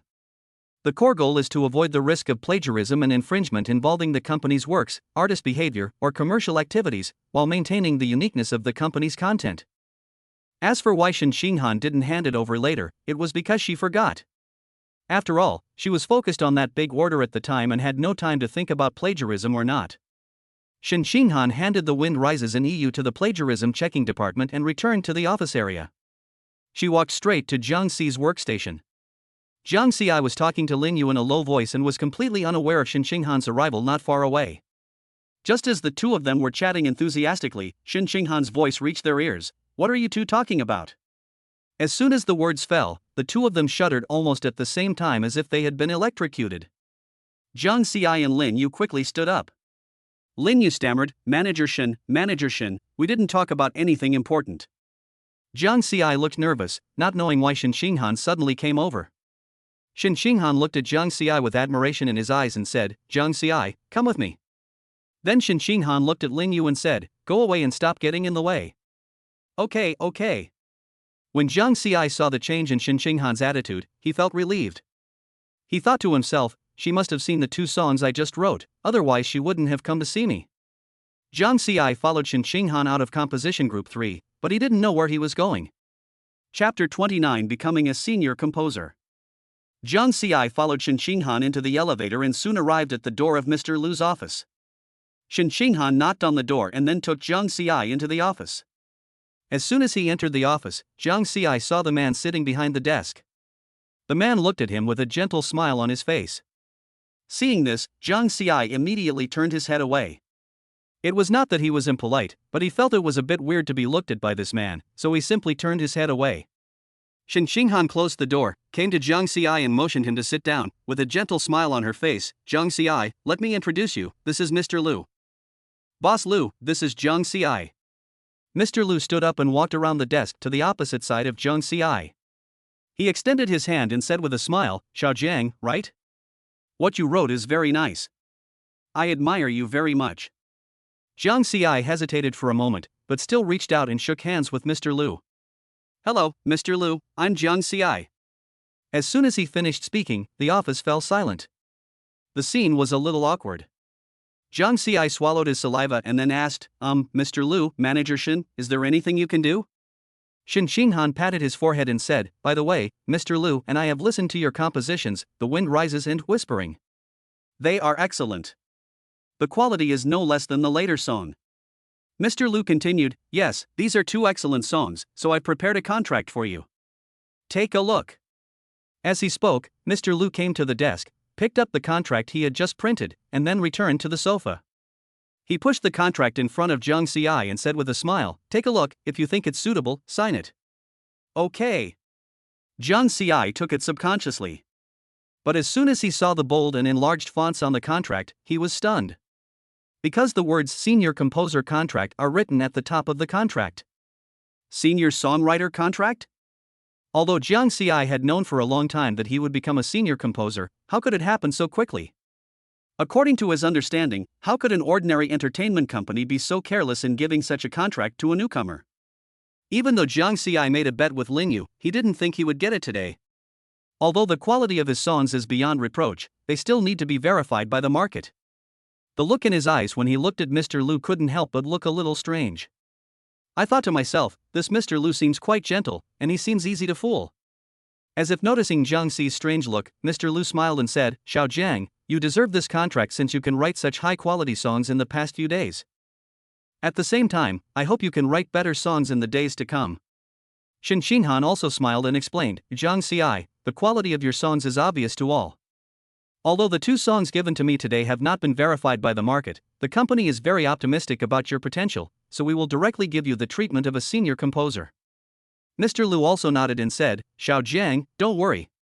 As long as you sign the contract, the company will provide you with the best resources to maximize your talents. Listening to their conversation, Jiang Xi nodded and said, can I take a picture? Take a photo? The two were a little confused when they heard Jiang Xi say that. Well, after all, this is the first time I've received a contract of this level, so I'll take a picture to commemorate it. Mr. Liu and Shen Xinghan smiled at each other, thinking that Jiang Xi's request was very cute, and nodded in agreement. Jiang Xi took out his cell phone and took a few pictures. After the photo shoot, Shen Xinghan walked to the desk, took out a pen and placed it next to Jiang Xi. Take a look at the contract first. If you think it's okay, you can sign it. Jiang Xi nodded, picked up the contract and started to read it. Jiang Xi glanced through it roughly. Among them, Jiang Xi's main concerns are the profit sharing and copyright issues. Although the copyright has always belonged to the composer, Jiang Xi still had to take a look. Soon Jiang Xi saw the profit sharing details in the contract. Composers, companies and third-party music platforms. Composers account for 50%, and companies and third parties account for the remaining 50%. As for how much the composer and the singer share, it depends on the composer's ability. Moreover, Jiang Xi's original monthly fixed salary of 3,000 yuan increased to 30,000 yuan. There is also an additional clause: the longer the seniority and the better the songs, the higher the fixed salary can be, up to a maximum of 100,000 per month. The contract also states that the copyright of all songs belongs to the composer. Jiang Xi's eyes lit up when he saw this. He immediately took the pen from Shen Xinghan's hand and signed it directly, as if he was afraid that Mr. Liu in front of him would go back on his word. Soon Jiang Xi signed his name on the contract. After signing the contract, Mr. Liu and Shen Xinghan both smiled with satisfaction. Mr. Liu extended his hand and shook Jiang Xi's hand again. Welcome to officially become the company's senior composer. Do your best in the future. Jiang Xi grinned, with such good treatment, I will definitely work hard. Okay, then Xiao Jiang, find singers to record those two songs as soon as possible. To be honest, I can't wait to hear them. Jiang Xi nodded. I'll get back to you as soon as possible, Mr. Liu. After saying that, he and Shen Xinghan walked out of the office. As soon as he walked out of the office, Shen Xinghan asked with a smile, "How does it feel to be a senior composer?" Jiang Xi. That's great. I can't wait to record new songs. After all, the profits are quite large. At this moment, Jiang Xi's eyes were shining with the light of small money. Shen Xinghan was amused by Jiang Xi's expression. Then you have to choose a singer carefully. These two songs are of such high quality, you have to find someone who can perform them perfectly. Jiang Xi nodded. Of course, after all, I'm a senior composer now. Both of them had smiles on their faces along the way, and it was obvious that Jiang Xi was very happy today. At this time, Shen Xinghan said, "You are now a senior composer. Logically, you don't have to come to the company every day, but you still have to come these few days. After all, you still have two songs that you haven't found a good singer for yet. But you don't have to come so early, just come before 9 o'clock." Jiang Xi nodded. That's great, I can sleep in tomorrow. Soon the two returned to Group 3 of the composition department. Shen Xinghan said hello to Jiang Xi and returned to his office. However, Jiang Xi did not return to his workstation, but followed him instead. Shen Xinghan entered the office and just sat down to take off her high heels when Jiang Xi followed her in, forgetting even to knock on the door. Shen Xinghan was stunned for a moment and asked, "Jiang Xi, is there anything else?" Jiang Xi smiled and sat down across from Shen Xinghan with ease. "I have something I want to ask Sister Shen." "What's the matter?" "Tell me." Shen Xinghan sat down again and looked at Jiang Xi. Jiang Xi smiled and said a little embarrassedly, "Sister Shen, I have another song here. I want to sing it for my wife. Is that okay?" Chapter 30 shocked Shen Xinghan. "What the hell? Wife? Are you married? But aren't you just in college?" Shen Xinghan was completely stunned. He didn't expect that Jiang Xi in front of him was already married. Jiang Xi smiled and said, "It happened just a week ago." Shen Xinghan's eyes widened, his face full of disbelief. "Jiang Xi, you are really surprising." But after being surprised, Shen Xinghan smiled and said, "Of course you can. You are a senior composer now and have the autonomy. But is your wife a singer? How is her singing level?" Jiang Xi pursed his lips and said hesitantly, "My wife is Su Yao." Su Yao? Shen Xinghan didn't react when she first said the name. Only after she repeated it a few more times did she react. Her tone suddenly rose. "Su Yao? That little queen Su Yao?" Jiang Xi's mouth twitched.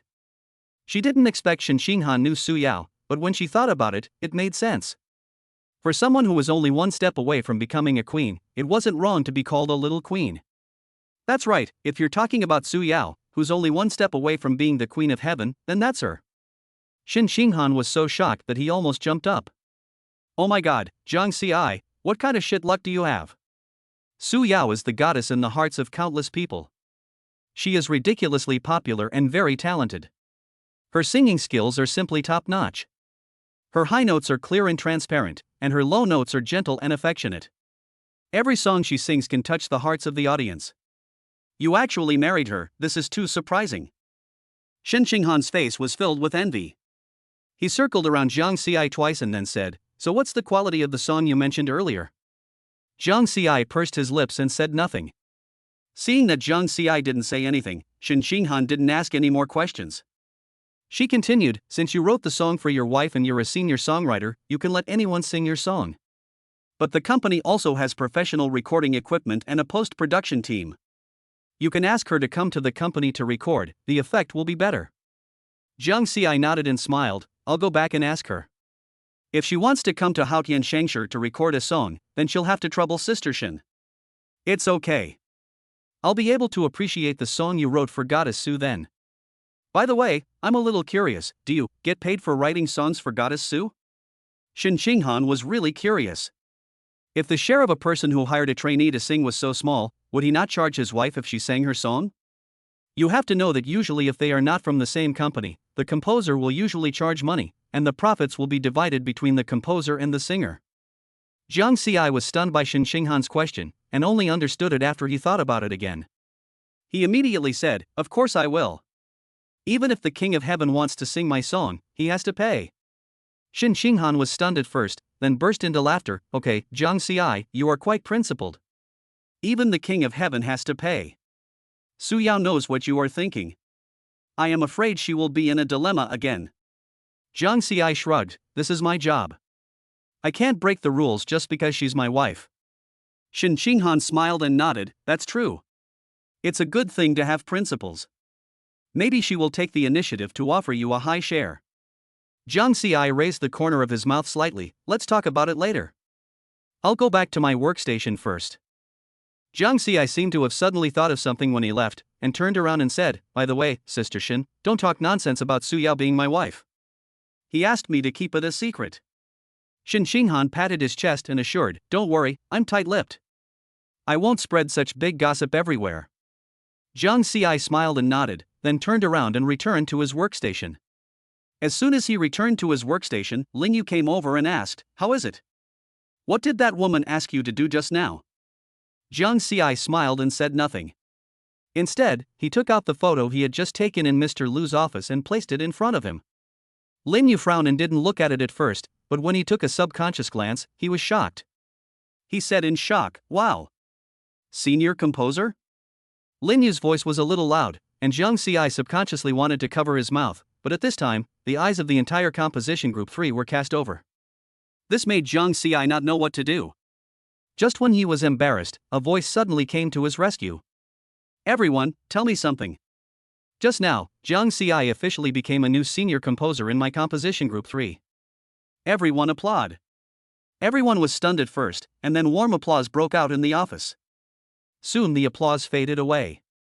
Shin Xinghan looked around and then explained, as for why Jiang Xi became a senior composer, it's because she just gave me 2 songs today. The quality of these 2 songs is comparable to the later ones, and the contract was drafted by Mr. Lu himself. After hearing Shin Xinghan's words, everyone in the office exclaimed in surprise. Wow, Jiang Xi is so amazing. To be promoted to senior songwriter with just 2 songs, this talent is unparalleled. Ren Xiaojiang must be talented. Whose first song has such strong momentum? There was a sudden buzz of discussion in the office, and everyone looked at Jiang Xi with envy and admiration. Lin Yu patted Jiang Xi's shoulder excitedly. That's awesome, brother. I'll follow you from now on. Jiang Xi smiled a little embarrassedly. It's just luck. Everyone is very capable. At this time, a colleague said sourly, maybe he took some shortcuts. It's not that easy to get promoted by singing a few songs. As soon as these words were spoken, the office instantly became quiet, and everyone's attention was focused on Jiang Xi again. Jiang Xi frowned and was about to respond when Shin Xinghan stepped forward and said sternly, this was personally reviewed and approved by President Lu. You are not allowed to make random guesses here. Jiang Xi's talent is obvious to all. I hope you will be more careful with your words in the future. The colleague's face turned red, and he lowered his head and stopped talking. At this time, Lin Yu also joined in. That's right, my brother's first song was so amazing, can you do it? No, just shut your mouth. Lin Yu was about to say something else, but Jiang Xi pulled Lin Yu and made him shut up. After Shin Xinghan finished his announcement, he returned to the office. At this time, Jiang Xi patted Lin Yu's shoulder and asked with a smile, Old Lin, about our bet, you, hee. Lin Yu's mouth twitched. He had never expected that his sure-win situation would turn out like this. He laughed dryly and said, Old Jiang, you know that my bonus was deducted for a month. How about cutting the time I spend buying breakfast in half? Sure. I'm in a good mood today anyway, so 15 days is fine. When Lin Yu heard this, his eyes lit up instantly. That's nice. Brother, I'll treat you to milk tea some other day. In the following time, Jiang Xi and Lin Yu joked around. After a while, Jiang Xi seemed to have thought of something.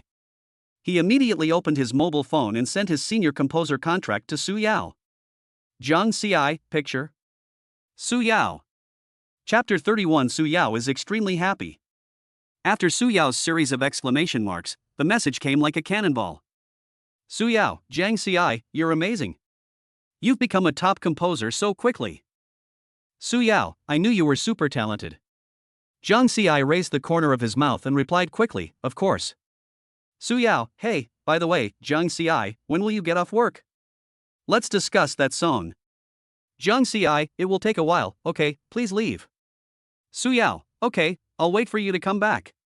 When Jiang Xi saw the message from Su Yao, the corners of his mouth curled up slightly, and he felt extremely happy. On the other hand, at home in Qianyue Bay, Su Yao was sitting on the sofa holding a mobile phone and laughing stupidly, while Mu Hongwan, who was eating potato chips beside her, was stunned. She quickly pushed Su Yao and said, Yo, what's wrong with you? Are you possessed by evil spirits? What do you mean by possessed? Sister Hong, I'm not possessed. Ha? Then why were you laughing so foolishly just now? I thought you were possessed. Mu Hongwan said.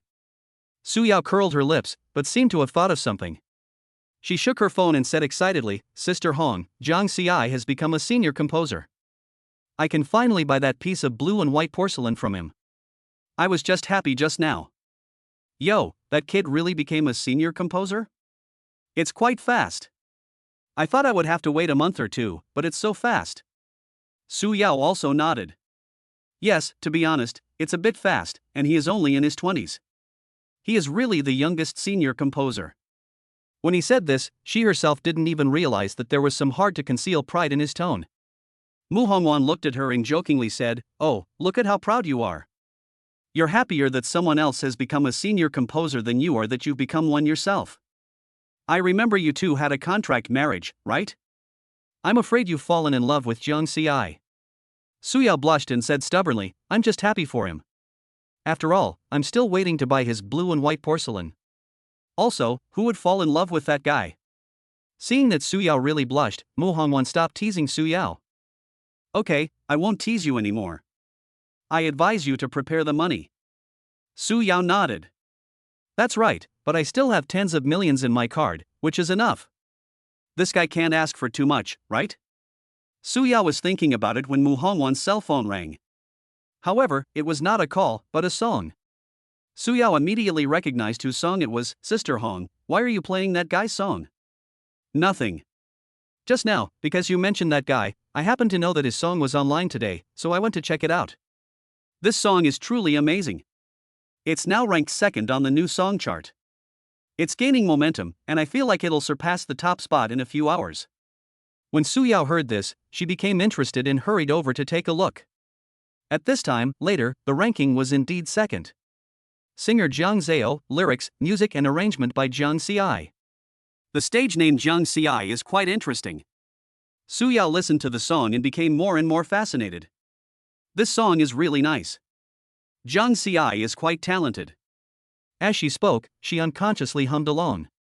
Mu Hongwan looked at her like this, smiled and shook her head. You say you're not in love with him, but your body is very honest. Su Yao's face flushed. I just think the song is nice, don't say anything. Although she said so, she felt a little more appreciative of Jiang Xi in her heart. At this moment, Su Yao seemed to have thought of something, and she suddenly took out her mobile phone and edited a Weibo post. The editorial message was, listen to it if it's good. Later, Su Yao also attached a song link. After Su Yao posted this Weibo, likes and comments came in like a tide. The song recommended by Goddess Yao Yao must be arranged. What kind of treasure song is this? It was discovered by Yao Yao. I didn't expect that my aesthetic taste is the same as the goddesses. The comments section was abuzz with activity. As Su Yao's Weibo post spread, the popularity of Later soared, and its ranking quickly surpassed the first place, firmly occupying the top spot on the new song chart. Jiang Xi was sleeping soundly on the table when he suddenly felt someone pushing him. He raised his head in a daze and turned around to see Lin Yu staring at him with wide eyes. Jiang Xi rubbed his eyes and said speechlessly, Are you sick? I was still sleeping, why did you wake me up? When Lin Yu saw Jiang Xi scolding him, he didn't care. Instead, he put the phone in front of Jiang Xi. Old Jiang, take a look. Jiang Xi rubbed his eyes again and looked at the phone in front of him. Su Yao? What's down there? Oh, this woman actually recommended a song I wrote. It seems you have some vision. Lin Yu said excitedly, Lao Jiang, your song was already popular, and now that the goddess recommended it, its popularity has skyrocketed. Your song is now #1 on the new song charts, and the downloads have exceeded 400,000. Isn't this momentum too strong? Jiang Xi's lips curled up, feeling a little proud in his heart, but pretending to be calm. She can appreciate my song, which means she has some knowledge. It was not until this time that Jiang Xi finally recovered. He was still in a daze because he was pushed awake by Lin Yu. Jiang Xi glanced at Lin Yu, who was still browsing Weibo, and asked quietly, "How's your new song going?" Maybe, it will take a few more days. After saying that, Lin Yu quickly turned off his phone and his expression became a little serious. Seeing this, Jiang Xi nodded in satisfaction, thinking to himself, that's right. It's better to just write a new song honestly than to wake me up. Zhang Tian looked around, then picked up his phone to check the time and found that it was almost time to get off work, with only an hour left. He stretched, looked around, and finally stood up and walked towards Shin Qinghan's office. As soon as he arrived at the door, Jiang Xi knocked on the office door. Enter. Zhang Tian entered the office, looked at Shin Qinghan, who was sitting at her desk processing documents, and said, "Sister Shin, I'm leaving, get off work first." Shin Qinghan raised his head and smiled. Okay, after all, you are a senior composer now, so you can leave work whenever you want. Thank you so much, Sister Shin. It's okay, it's okay. Shin Qinghan waved his hand with a very friendly attitude. The way he looked at Zhang Tian now was full of tenderness. This was probably the treatment for a composing genius. Zhang Tian walked out of Composition Group 3, entered the elevator, and headed straight for the underground garage. Jiang Xi's departure did not attract much attention from people in the office. As Jiang Xi got out of the elevator, his phone rang. He frowned, took out his cell phone from his pocket, and muttered to himself, "Who's calling for no reason?" As soon as Jiang Xi took out his phone and saw the contact on it, he was stunned. Chapter 32, 5 million? Why don't you just go and rob it? Ha? Gu Wanwan? Why did this woman call? Are you going to change your mind? Let me go back to class? Jiang Xi frowned, but still answered the phone while walking. Hello, Sister Gu. Jiang Xi said casually. Gu Wanwan's voice soon came from the other end of the phone. "Jiang Xi, how have you been these past few days?" Ahem, it's okay. That's good. I called you today because I have something to ask you, said Gu Wanwan. Today I heard a song called Later which was really nice. The lyrics, music and arrangement were all written by the same person named Jiang Xi. I wonder if that person is you. Jiang Xi smiled and said, "Sister Gu, it's me." Jiang Xi is my pen name. Gu Wanwan on the other end of the phone was visibly excited. Wow, it really is you. This song is so beautiful, I've listened to it several times, and many students like it too. I was wondering why the names are so similar. It's okay, as long as Sister Gu likes this song. Gu Wanwan continued, by the way, how have you been lately? Have you been working hard in the company? If I find out that you're not working properly and sleeping in the company every day, then forget about skipping classes. I'll bring you back. The corners of Jiang Xi's mouth twitched. When he heard Gu Wanwan say this, a picture automatically appeared in his mind. Jiang Xi shook his head and said, "I'm doing fine recently, so I won't bother Sister Gu. By the way, I was just promoted to senior composer today, so I think I'm working pretty hard in the company." Gu Wanwan on the other end of the phone was visibly stunned for a moment, then asked in confusion, "What the hell? Jiang Xi, you've been promoted to senior composer?" "Yeah, that's right. I was originally a junior composer, but I wrote 2 songs in the past 2 days, so I was promoted to senior composer." Jiang Xi briefly described the process of his promotion. The reason why he said this was naturally to tell Gu Wanwan that he was now a senior composer and could not arrest people at will.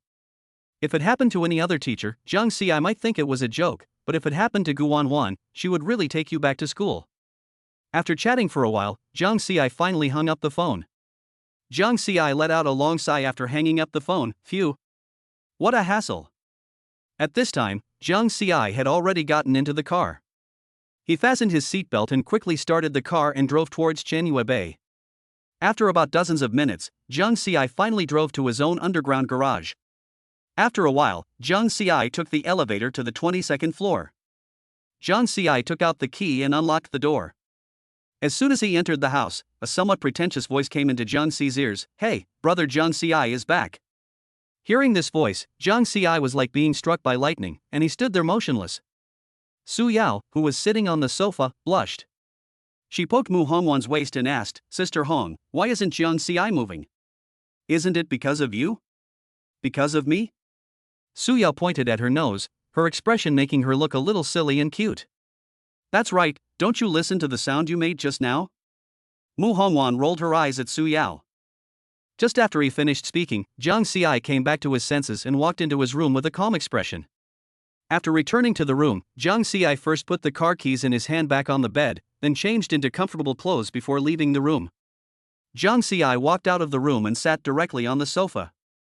As soon as he sat down, he picked up a bag of unopened snacks on the coffee table and started eating.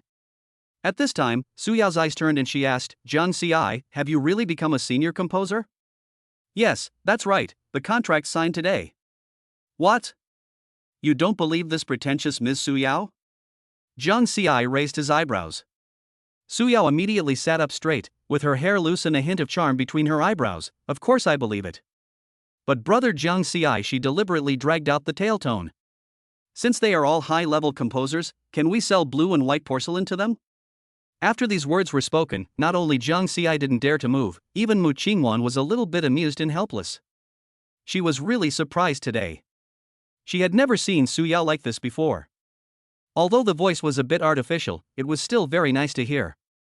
However, Jiang Xi couldn't get used to it.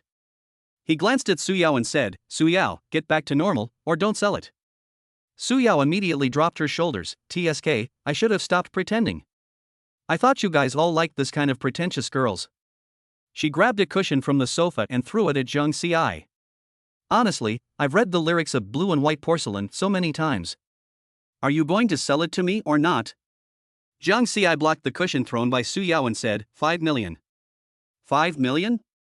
Su Yao almost jumped up from the sofa. Why don't you go and rob it? Jiang Xi slowly put a potato chip into his mouth. Art is priceless, and I will never cheat anyone. And I have some free services here. Free service? Su Yao narrowed her eyes. Let me be clear first. I don't want any autographs or handshakes. Jiang Xi bit his potato chips and shook his head. If I have a good song like that in the future, you can buy it first and I'll give you a 9.9% discount. Oh, and I also arranged the music for Blue and White Porcelain. Su Yao rolled her eyes. 9.9% off is also a discount? It's just to get rid of beggars. She suddenly leaned in closer and poked Jiang Xi's knee with her fingertips. But the fact that you're arranging the music is pretty solid. Seriously, what instrument are you planning to add to Blue and White Porcelain? Pipa or guzheng? Jiang Xi shook the empty bag of potato chips. Su Yao understood what he meant and immediately opened a new bag and handed it to Jiang Xi. Jiang Xi nodded with satisfaction. I'll add them all. But the arrangement has already been made. Are you going to buy it or not? Buy it. But your price is too expensive, right? I'm your wife. Su Yao put her hands on her hips angrily. Mu Hongwan sat opposite on the sofa, looking at the two of them. In this situation, she couldn't say a word, so they had to solve the problem themselves. Wife. I'm cheating, it's only 5 million, so if you don't want to buy it, forget it. Jiang Xi crossed his arms and looked indifferent. This made Su Yao so angry that her chest heaved up and down, and Jiang Xi even stole glances at her several times. Su Yao stamped her feet. If looks could kill, Jiang Xi would have been killed long ago. In all her years in the entertainment industry, she has never seen a song sold at such a high price. Jiang Xi, who was sitting next to her, seemed to be able to read her thoughts. He slowly said, although I sell at a high price, my songs are good. Believe me, if you buy this song of mine, you won't lose anything, you'll even make money. Hearing Jiang Xi's words, Mu Hongwan, who was still pretending to be indifferent, also said, Yao, I think Jiang Xi is right. Besides, we're really short of songs right now. And this song is really good. You should know how valuable this song is, right? Chapter 33 Jiang Xi, you are a bit different. After listening to Mu Hongwan's words, Su Yao bit her lip and began to waver in her heart. Alright, 5 million is 5 million. But Jiang Xi, you have to make sure the arrangement is good. If I'm not satisfied, I won't let you go. Jiang Xi raised his eyebrows and said confidently, don't worry, you've already paid. Send me the card number and I'll transfer it to you now. Jiang Xi nodded and directly sent the card number for receiving the payment. After a while, Jiang Xi received a transfer of 5 million yuan on his mobile phone. Jiang Xi looked at the account arrival information, and the corners of his mouth rose slightly. These 5 million came easily. Su Yao crossed her arms and said proudly, smelly Jiang Xi, let's talk about the profit-sharing issue next. Jiang Xi smiled and responded, okay. Soon, the two met face to face, and Su Yao said, because no other company has joined, there is no share for the company. Apart from the 30% we have to give to the music platform, the remaining 70% belongs to the two of us. Tell me, how much do you want? Su Yao raised her eyebrows. She was very curious whether Jiang Xi would ask for an exorbitant price, because Sister Hong had told her before that Jiang Xi would take the lion's share of the song, but that was the way it should be when working with a trainee. Jiang Xi looked at the two of them and began to think. But after just a few seconds, he figured it out. He said, 70%, right? How about half and half? After all, you're a top singer, so it's worth collaborating with you. Su Yao was a little surprised. She had thought Jiang Xi would ask for more, but she didn't expect him to be so generous.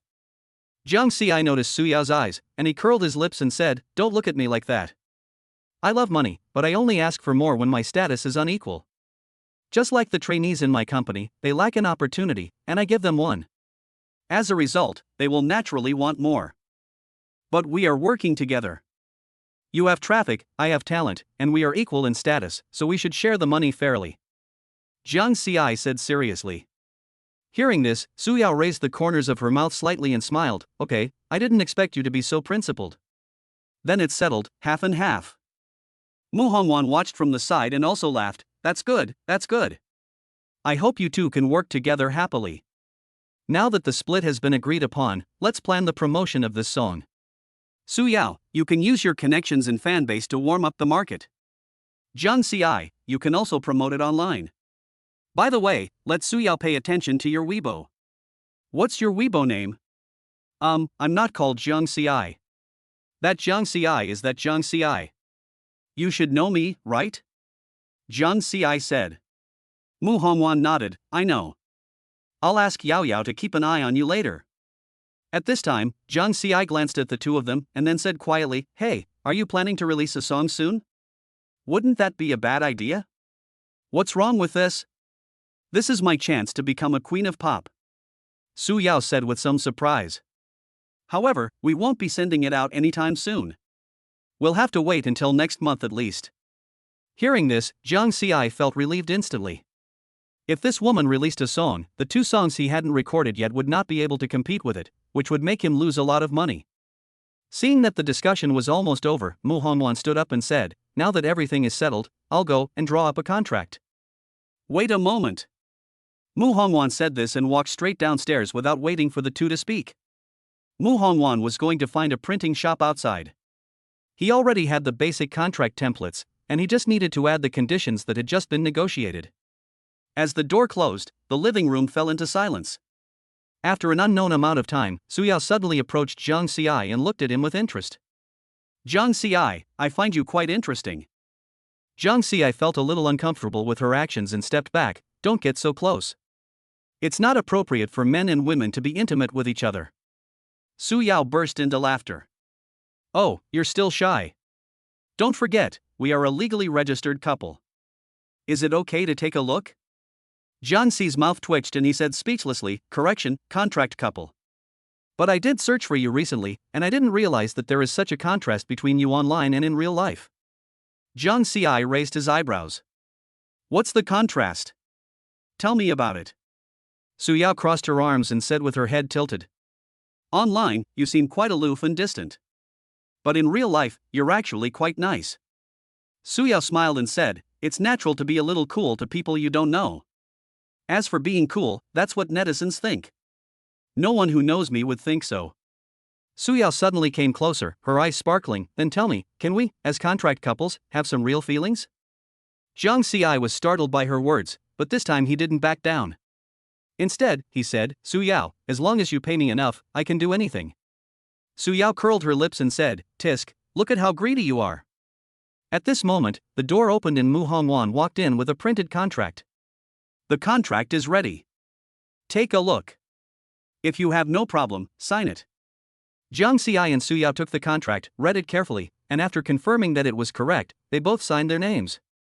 Seeing that both of them had signed their names, Mu Hongwan said with a smile, "Okay, from now on, you are official partners." Mu Hongwan put the contract away. Jiang Xi glanced at the two of them and nodded silently.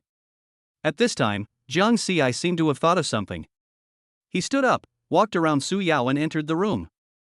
After a few seconds, Zhang Xi walked out of the room again, but this time he had a USB flash drive in his hand. Zhang Xi returned to the sofa and just sat down when he threw the USB drive onto the coffee table. Su Yao stared at the USB on the table and asked, "What is this, Zhang Xi?" Zhang Xi said casually, "This is the arrangement of the Song blue and white porcelain that I sold you." It's all in here. Su Yao and Mu Hongwan were both a little surprised. They had thought Zhang Xi would have to wait a few days to get it, but they didn't expect it to be so soon. Su Yao immediately grabbed the USB drive in her hand, and then said with a smile, "Zhang Xi, are you hungry?" What? You want to cook? Zhang Xi raised his eyebrows. That's not the case. Sister Hong and I haven't eaten out for a long time. We can eat out tonight and save ourselves the trouble of cooking. Zhang Xi thought for a moment and nodded, "Okay, I'm too lazy to cook." Mu Hongwan also readily agreed. Su Yao nodded and said, "Then wait a moment, Sister Hong, and I will go change clothes." Go ahead, it's time to change your clothes. If I didn't know you were a big star, I would have thought you were some slob. Su Yao glared at Zhang Xi and said, "What do you know? This is called casualness." Then she pulled Mu Hongwan into the room to change clothes. Chapter 34, Encounter. If you don't like this chapter, just skip it. Zhang Xi watched the two women enter the room, so he simply entered the room as well. He first put the car keys that were originally placed on the bed into his pocket, then changed his clothes, and then came out of the room. He just came out of the room, thinking of waiting for the two girls for a while, but he ended up waiting for half an hour. Zhang Xi glanced at the door speechlessly, and finally, unable to wait any longer, he shouted, "Su Yao, Sister Hong, are you two done yet?" After shouting, Su Yao's voice came from the room, "Why are you urging me? It will be done soon." After a few minutes, the door finally opened. Su Yao and Sister Hong walked out. Zhang Xi sat on the sofa and looked them up and down. However, Zhang Xi felt that they had wasted so much time just changing clothes. Su Yao wore a simple white t-shirt on her upper body and blue jeans on her lower body, exuding a youthful aura. Sister Hong wore a printed long skirt, which was very suitable for her age. When Zhang Xi saw Su Yao's outfit, the corners of his mouth couldn't help but rise. Su Yao saw Zhang Xi's reaction. She put her hands on her hips and said angrily, "Hey, what's that expression on your face? Isn't it pretty?" Zhang Xi smiled and shook his head. "You're dressed like a college student, which is good." "Humph, that's more like it." Sister Hong then said, let's go." The three of them went downstairs to the parking lot, and Zhang Xi walked towards the 488 he was driving today. Just as he was about to get in the car, Su Yao said to Zhang Xi, "Follow my car for a while." Zhang Xi turned his head and looked at the car that Su Yao was patting. It was a dark pink sports car, and its shape was a bit like a Lamborghini. Zhang Xi didn't know how much it cost. Zhang Xi raised his eyebrows and said with a smile, "Okay, but Miss Su, you really love sports cars." "Humph, stop talking nonsense and just follow me." After saying that, Su Yao got into the car directly. Before that, Sister Hong had already gotten into the car. Soon, Su Yao set off first, and Zhang Xi followed closely behind in the car. Before they knew it, the two drove out of the garage. Zhang Xi didn't know which restaurant Su Yao was going to take him to, so he could only follow her. After driving for a while, Su Yao's car suddenly turned into a restaurant called Hefengxian. Zhang Xi followed closely behind. When the security guard at the door saw two sports cars entering, he let them in directly, and the three of them entered smoothly. Zhang Xi slowly parked the car in the parking space and then got out. Just as he got out of the car, Su Yao and the other two also got out. Zhang Xi came to Su Yao and the other person and said, "Are we going to have dinner here?" "Well, the food here is pretty good." At this time, Su Yao had already put on sunglasses, a hat and a mask, so she spoke in a muffled voice. Zhang Xi's lips curled up slightly as he said with a smile, "You're truly a celebrity. You're fully armed even when you're out for a meal." "Humph, if I were to go out with Sister Hong, I'd just wear a mask, but with you, I'd naturally have to be fully armed." Zhang Xi raised his eyebrows. "Does the word swagger appear written on my face?" Su Yao rolled her eyes at Zhang Xi. Although he couldn't see it, he still felt it. "Let's go in first." The three of them entered the restaurant. As soon as they entered the restaurant, the waiter of Hefengxian came to Su Yao and said, "Hello, Miss Su. Are there any private rooms available?" "Yes, can I arrange a smaller one for you?" Su Yao nodded. "Okay, lead the way." The waiter smiled and said, "Please follow me, everyone." The waiter at Hafengshuan naturally knew Su Yao. After all, she was always dressed in full armor every time she came here to eat. On one occasion, Su Yao felt that she was not that famous, so she came without any attire. As a result, a large number of fans surrounded her, many of whom wanted her autograph and photos. Fortunately, Hafengshuan had good security arrangements, so no dangerous accidents occurred. From then on, Su Yao would come here fully armed. It was also because of that incident that Su Yao became a hot topic. Jiang Xi walked silently behind Su Yao, and his eyes kept looking at the decoration of the restaurant. The whole restaurant is antique. In Jiang Xi's opinion, this place must be very expensive and the food here must not be cheap either. Soon the waiter brought Su Yao and the others to the door of a private room, but before Su Yao entered, she felt something hit her back. Su Yao turned her head and saw Jiang Xi. Jiang Xi, why did you bump into me? Sorry, I wasn't looking where I was going. Humph, since your apology is quite sincere, I'll forgive you today. Su Yao turned her head and walked directly into the private room.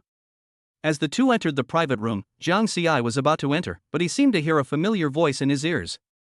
Brother you, this place should be very expensive, right? Jiang Xi paused at the door of the private room and looked towards the pretentious voice. Jiang Xi raised his eyes and saw Shin Weiwei, whom he had broken up with not long ago, hanging in the arms of the middle-aged man. The sight of her made Jiang Xi feel a chill in his heart. However, Shin Weiwei, who was not far away, seemed to have sensed something and looked towards Jiang Xi. Their eyes met immediately, and Shin Weiwei happened to notice Jiang Xi's mocking look. At this time, the middle-aged man patted Shin Weiwei's hand and said, "As long as you like it, honey, the food in this restaurant is quite good." At this time, Jiang Xi seemed to have finished reading and turned to walk into the private room.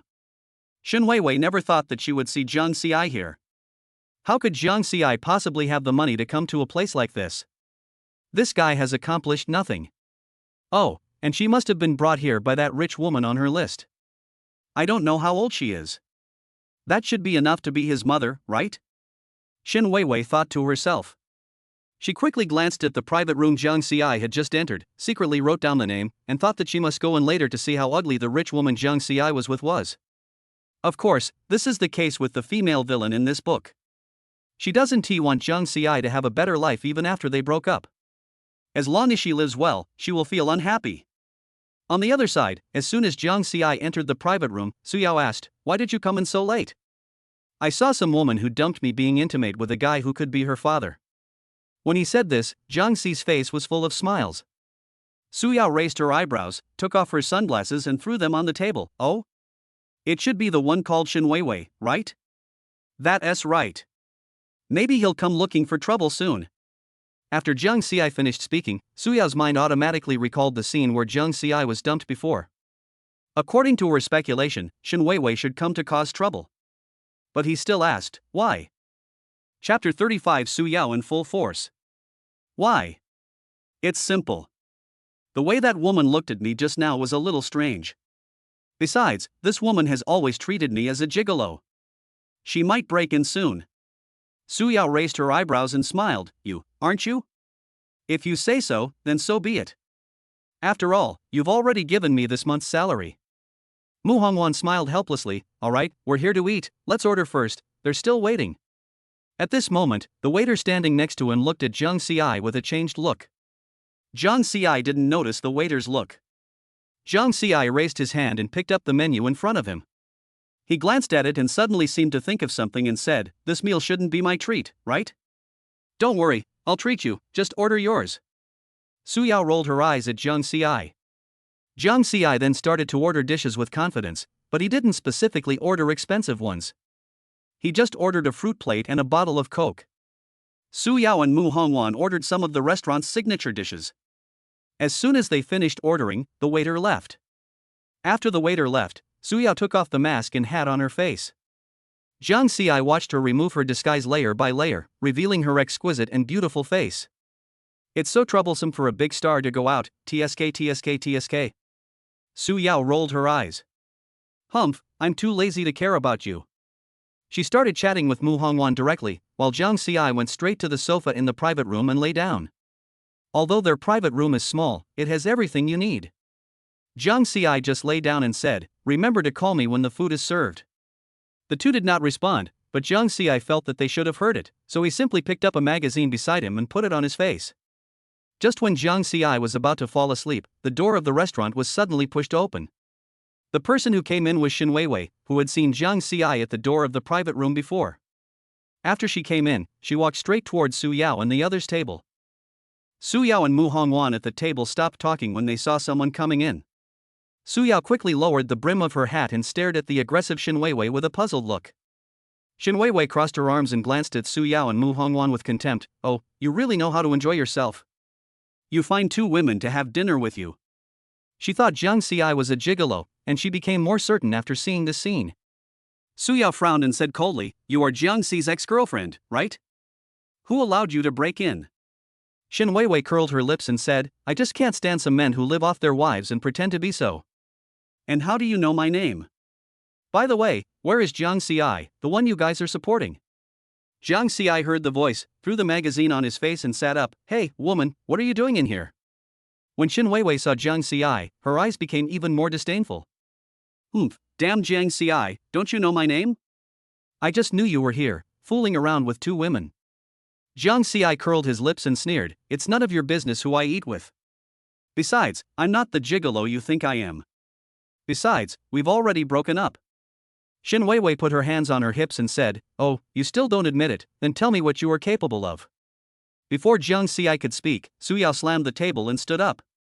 She stared at Xin Weiwei with a cold, murderous look in her eyes. "Jiang Xi is very capable. He's better than a canary like you, right?" "You. Shut up first. Let me speak first. You said Jiang Xi is a coward? Then do you know that he is now a senior composer at Haotian Shengshi? Did you know that this gigolo you're calling wrote a hit song? Did you know that he was the one who wrote this song later? You keep calling me a wimp. I'm afraid you don't even know what you are like. You're just a trainee that Cine Entertainment recently signed. What are you so mad about? You don't even have a single representative work, and you're a woman who only relies on her body to get ahead, yet you're so arrogant? By the way, are you going to participate in a talent show soon? Even if you participate, what will happen? Even if you successfully debut, you won't be as good as Jiang Xi's finger. I tell you, Jiang Xi is my, Su Yao's, man. Who do you think you are? How dare you act wild here?" Su Yao's eyes were wide open with anger, and she was full of aura. Xin Weiwei was shocked by Su Yao's aura. Her face turned from red to white and then from white to blue. She looked very ugly. But as she listened, Xin Weiwei noticed a name, Su Yao. "Are you that Su Yao?" Hearing Xin Weiwei's question, Su Yao became full of energy. She took off her hat directly and their eyes met. When Xin Weiwei saw Su Yao's face, her eyes widened instantly, her face full of shock and fear. Her legs went weak and she almost fell to the ground. Su Yao was a top star in the entertainment industry, known as the national goddess. She was just a newly signed trainee, so how could she dare to challenge her? Sister Su Yao, I'm sorry, I didn't know it was you. I misunderstood Jiang Xi." Xin Weiwei's voice trembled and she quickly bent down to apologize. Jiang Xi looked at her like this, which was completely different from the way she had just mocked him. He sneered and said mockingly, "Oh, so women all have two faces." Xin Weiwei lowered her head, not daring to look directly at everyone. I'll leave now." After saying that, she turned around and wanted to leave. At this time, the door of the private room was pushed open again and a man walked in. He saw Xin Weiwei and frowned. "Weiwei, I've been looking for you for a long time, and you're here." He had just been looking for Xin Weiwei, and it was a passing waiter who reminded him that Xin Weiwei was there. When Xin Weiwei saw the man, she grabbed at the straw as if to save her life. "Brother, they bullied me." The man looked at Su Yao, a hint of surprise flashed in his eyes, but he quickly regained his composure. "Miss Su, I don't know where my sister has offended you. I hope you will forgive me." Su Yao snorted coldly, "Just tell her not to be so arrogant in the future." The man nodded quickly and hurriedly left with Xin Weiwei. After the man walked out of the private room and returned to his own, Xin Weiwei couldn't help but ask, "Brother, Su Yao just scolded me like a dog, why didn't you help me?" The man looked at her helplessly and said, "Weiwei, do you know who Su Yao is? She is a top star in the entertainment industry, and the forces behind her are not something we can provoke. And you were the one who broke in and made trouble first. It's a great honor for them not to make things worse. Besides, how can my current status compare to others?" Xin Weiwei stamped her feet in dissatisfaction. "What about Jiang Xi? He was a nobody before, so how did he become a top composer now? And it's hard to tell whether what Su Yao said is true or not. On the other side, Jiang Xi returned to the dining table and stared at Su Yao, making Su Yao feel a little embarrassed. Su Yao said with some embarrassment, "Jiang Xi, why are you staring at me? Is there something on my face?" Chapter 36, Mr. Su, can I pursue you? Jiang Xi chuckled, "Big Star Su, you were really good at defending me just now. I don't know how important I am to you." Su Yao blushed and said stubbornly, "Who defended you? I just can't stand that woman's arrogance." Really? I don't think so. Jiang Xi deliberately moved closer to Su Yao and looked at her jokingly. "Big Star Su, your face is so red, it doesn't look like you just can't stand other people's arrogance." You. Without waiting for Su Yao to speak, Jiang Xi continued, "I like girls like you who are sometimes soft and sometimes hard. I wonder if I can pursue you. You looked quite handsome just now when you were full of energy. Can I chase her?"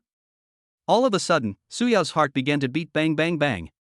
She pushed Jiang Xi lightly and scolded him, "Who allowed you to pursue me? Don't be so self-indulgent." Although I said this, my heart was pounding. You're not allowed to chase me? Su Yao blushed slightly, crossed her arms and said proudly, "Of course you can, but I want a song. If I think it's good, then I will allow you to pursue it."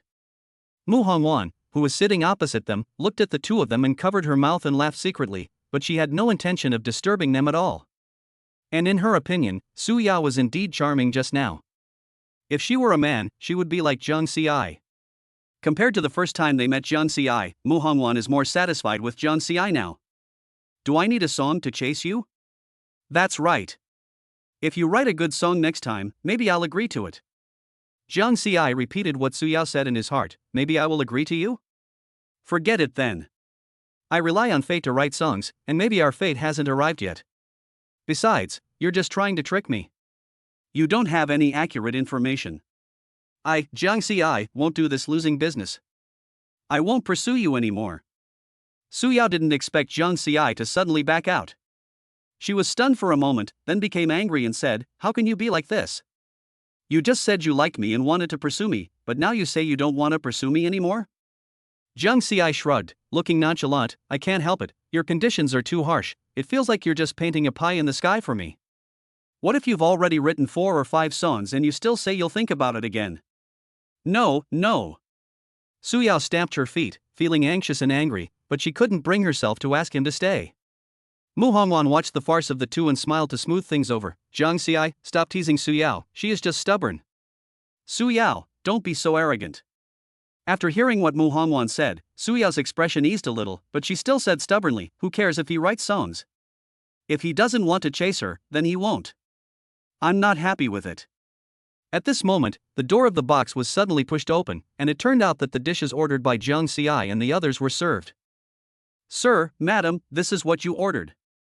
The waiter placed all the dishes on the table and said, "Sir, madam, enjoy your meal."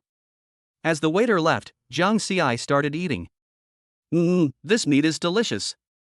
This sweet and sour pork ribs is delicious too. This broccoli is good too." Su Yao, who was sitting next to him, was so angry when she saw Jiang Xi's greedy look. She held the chopsticks in both hands, with a piece of broccoli stuck in the chopsticks, but the broccoli had been pricked by Su Yao and was almost turned into foam. At this time, Mu Hongwan smiled and patted Su Yao's shoulder. "Come on, Yao, have some sweet and sour pork ribs, their dishes are pretty good." Snort! Despite her vicious words, Su Yao still obediently ate the food that Mu Hongwan brought her. Although she was very angry, she was still very hungry. Moreover, Su Yao is different from other actresses. Although she is not as thin as a bamboo pole, she still has meat where it should be, and is also thin where it should be thin. The meal passed quickly. Jiang Xi leaned back in his chair, clutching his stomach. "Well, that was great. Humph, Jiang Xi, you really can eat." "It's okay. My mom said that being able to eat is a blessing. You should eat less. Don't all female celebrities have to lose weight?" Su Yao curled her lips. "Who said I want to lose weight? I have never lost weight in my life." She poked Jiang Xi's waist with her fingertips. "But you, be careful not to turn into a ball if you eat so much." Jiang Xi pulled Su Yao's hand away and said, "Don't touch me, or I'll sue you for being a hooligan." "Who touched me?" The two of them were bickering with each other, and Mu Hongwan just looked at them with a smile. After an unknown amount of time, the three of them finally walked out of the private room after packing up. The three of them went to the first floor and came out after paying the bill. Jiang Xi held the bill in his hand and said with a sigh, "Such a small thing cost over 3,000? Humph, who asked you to pay? It was you who rushed to pay. TSK, I made 5 million today, and it's just a meal." The three of them walked towards the outdoor parking lot, not knowing that there was a person in a car in the parking lot taking pictures of them with a camera. Soon they arrived in front of their own car, but Mu Hongwan did not go to Su Yao's car, but reached out to Jiang Xi. Jiang Xi was a little confused, but he probably knew what Sister Hong meant. He put his hand in Mu Hongwan's. "Who wants your hand?" "I want your car keys." Mu Hongwan shook Jiang Xi's hand away. "Oh, here you go." He regretted it as soon as he gave the car keys to Mu Hongwan, because this woman didn't let him get in the car and even locked the door. Mu Hongwan smiled and pointed at Su Yao's car. "Jiang Xi, go to that one. I kind of want to drive." Jiang Xi curled his lips, not wanting to believe her, but for now he could only go to Su Yao's car. He came to Su Yao's car, opened the driver's door, and then said to Su Yao, "I'll drive you to the passenger seat. My car was just taken away by Sister Hong." Su Yao curled her lips. Although she didn't say anything, her body was very honest and she quickly sat in the passenger seat. Jiang Xi sat in the driver's seat, looking at the interior decoration. Jiang Xi's fingertips stroked the Hello Kitty pendant on the steering wheel and raised an eyebrow at her. "The great star Su has a girlish heart that is quite well hidden, right?" Su Yao slapped his hand away. "It's up to you. Are you going to drive or not? If not, let me drive." "Open, of course not, I'm just getting familiar with it." Jiang Xi got familiar with it in a short while. He started the engine and shifted gears. But when he was doing that, he suddenly felt something similar to the material of jeans. Turning around, I realized that if Su Yao's eyes could kill, she would definitely be killed. Is it nice to touch?" "It's okay, but it's a little rough through the clothes." Su Yao glared at Jiang Xi and said, "Drive quickly, you did this on purpose." Jiang Xi laughed dryly twice and didn't say anything. He didn't care about this issue. Jiang Xi slowly started the car. Su Yao was right, he did it on purpose, but it wasn't intentional. After all, Su Yao also touched his belly while eating. "I don't know what's wrong with my hand today. It keeps touching your legs. I really didn't mean it." "Humph, no one would believe that. Just drive honestly," Su Yao said, blushing. After an unknown amount of time, the atmosphere in the car was extremely quiet. Jiang Xi then slowly spoke, "By the way, can I pursue you, Miss Su? You're so beautiful, I won't be willing to not chase you." Chapter 37 Hot Search. Su Yao was flustered, but she was still tough. "Didn't you say you wouldn't chase her? Why are you bringing it up again?" Although Su Yao spoke toughly, she was very happy in her heart, and her originally depressed mood suddenly improved. Jiang Xi smiled and said, "We had a contract marriage before, so I originally thought I could just wait until the contract was over. But who wouldn't be moved seeing a beautiful girl like you hanging around in front of me every day?" Although he spoke slowly, Su Yao could feel that what Jiang Xi said was true. Su Yao turned her face away and pretended to be angry and said, "You are attracted by her beauty, right?" Jiang Xi grinned, "You are right about that. Who doesn't like beautiful girls?" Su Yao glanced at him secretly, and seeing his serious face, the corners of her mouth couldn't help but rise slightly. Then I'll give you a chance. As for when you can catch up with me, it depends on your ability," Su Yao said fiercely. When Jiang Xi heard this, he smiled slightly and said nothing. But the atmosphere in the car between the two gradually became ambiguous, and it felt like pink bubbles were rising around them. Jiang Xi secretly glanced at Su Yao and found that his skin above the neck was white with a rosy glow, which made him feel unhappy. And after so many days of getting along, Jiang Xi also understood her personality. If the two of them were respectful to each other at the beginning, now they are in a relationship that is less than lovers but more like friends. However, just for this small step, Jiang Xi feels that it will take at least dozens of chapters. Time passed quickly, and soon Jiang Xi drove the car back home. As soon as the three of them returned home, Jiang Xi went back to his room on his own. Although Jiang Xi said in the car that he wanted to pursue Su Yao, he didn't have to do it at night. That wouldn't be pursuing her at night, and he wouldn't be accused of being a hooligan. Plus, he was really sleepy today, so Zhang Tian fell asleep as soon as he returned to the room. However, Su Yao and Mu Hongwan's situation was exactly the opposite of Jiang Xi's. At this time in Su Yao's room, Mu Hongwan was looking at Su Yao, who was sitting on the bed and looking at her mobile phone, with a playful look on her face. TSK, TSK, TSK. Yao Yao, Yao Yao, there's something wrong with you, there's something wrong with you. Why do I feel like you've been radiating charm since you came back? And this complexion looks so pretty with a rosy glow. Did you do something in the car? Su Yao's cheeks turned even redder after hearing what Mu Hongwan said. She immediately put down her phone and glared at Mu Hongwan. Sister Hong, don't talk nonsense. What can you do? Jiang Ci just said he wanted to pursue me. Mu Hongwan's eyes lit up instantly, and she came over excitedly. Wow, is this true? Did you agree?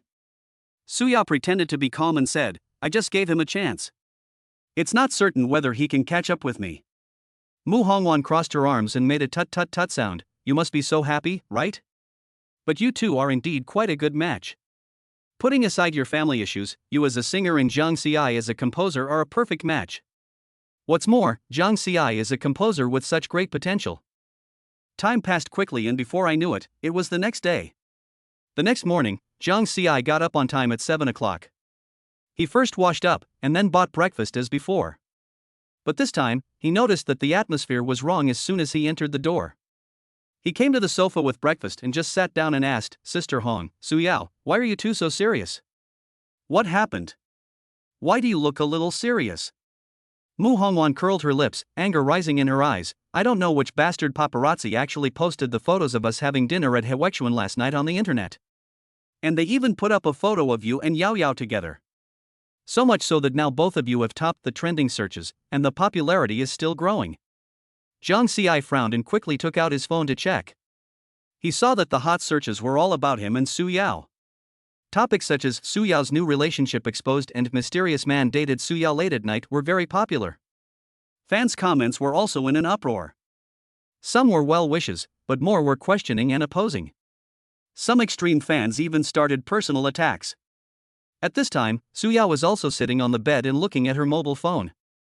Although she had no expression on her face, she seemed to be very anxious.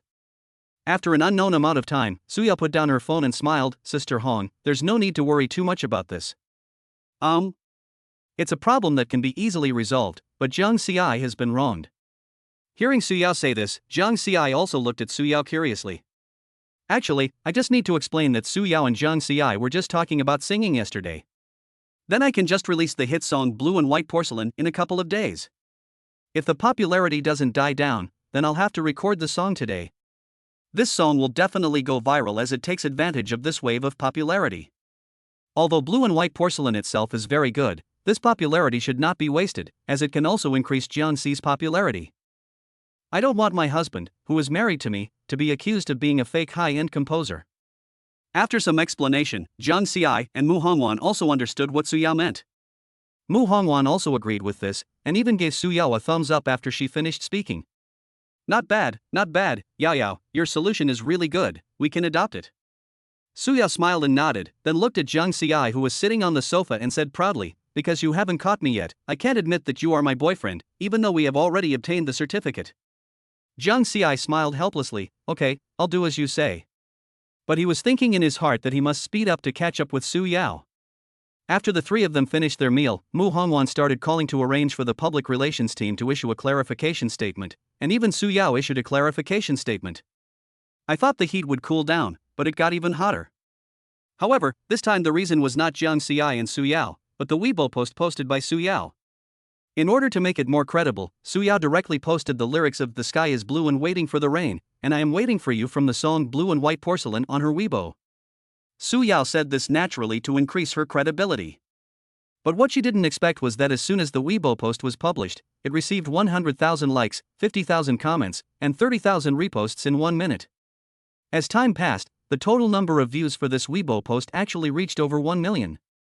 Not only that, the trending search for Jiang Ci and Su Yao's late-night dinner only dropped one place, and its popularity was only one place less than The Sky is Blue and Waiting for the Rain, and I Am Waiting for You.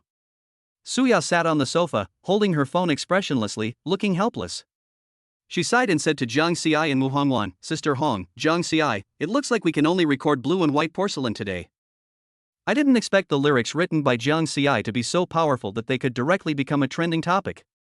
Ah! I really don't want to record songs so early. I just want to lie down at home. Mu Hongwan looked at Su Yao like this, reached out and patted Su Yao on the shoulder and said with a smile, "Anyway, don't think about being lazy today." Chapter 38, Recording a Song with Su Yao. Don't even think about slacking off. Su Yao stuck out her tongue. I'm just complaining. Actually, I'm quite looking forward to the song Blue and White Porcelain. Zhang Xi sat on the sofa, flipping through his phone idly. At this time, Su Yao asked doubtfully, "Zhang Xi, aren't you going to work? It's already this late." Zhang Xi looked up at Su Yao's pretty face, then checked the time on his phone. It was only around 7 o'clock. He waved his hand and said, it's okay. I'm a senior composer. Although I have 2 songs to record today, it's okay to go a little later." That's right. Some senior composers are still traveling abroad. Zhang Xi, you should be considered the busiest senior composer. Zhang Xi smiled and said, I'm different from them. I have a goal. I feel ashamed for those high-level composers who are just like salted fish every day. Su Yao raised her eyebrows and jokingly said, "Oh, what is your goal?" "Tell me." "Chasing you. Even though I don't know how to do it right now." Hearing this, Su Yao, who had originally had a calm expression, instantly lost her composure. From Zhang Xi's perspective, Su Yao's face actually turned red at a speed visible to the naked eye.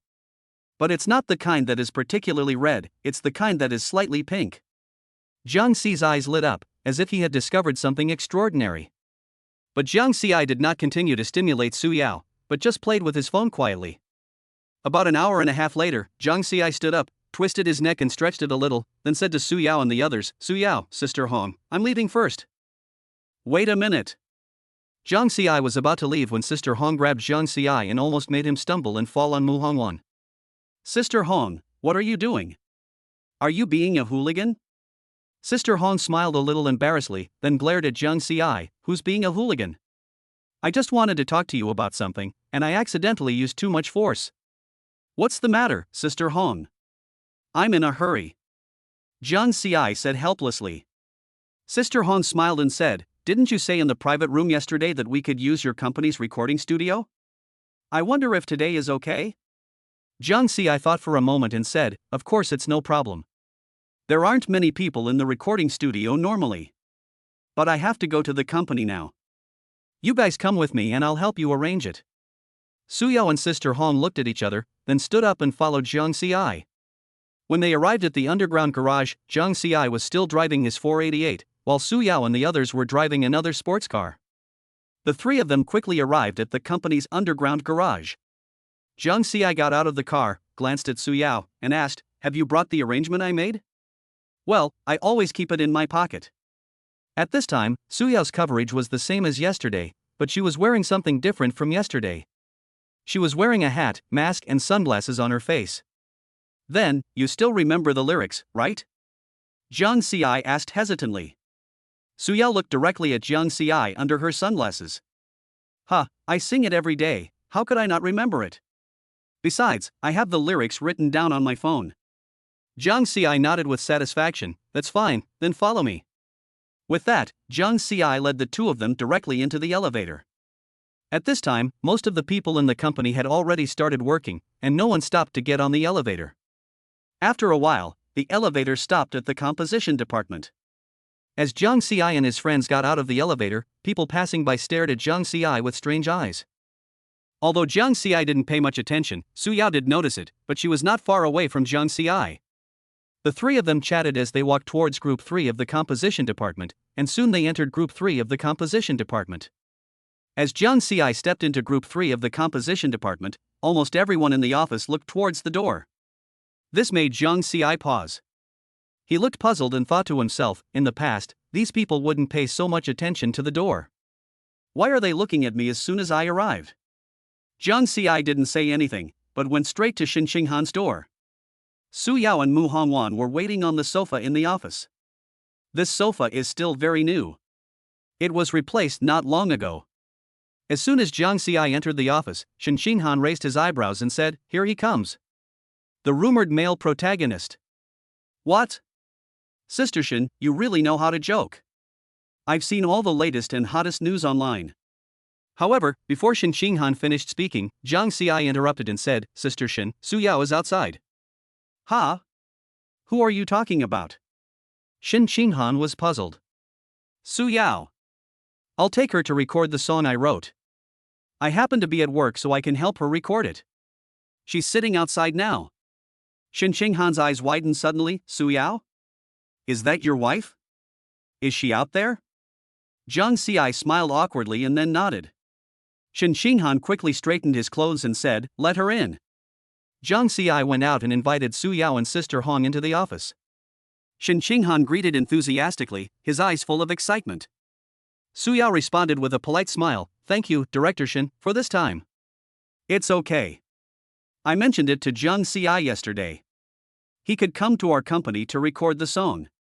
And I'm also very curious about what kind of song it is that even Goddess Su likes it. Before Su Yao could say yes, Jiang Xi coughed twice and said, you guys chat first.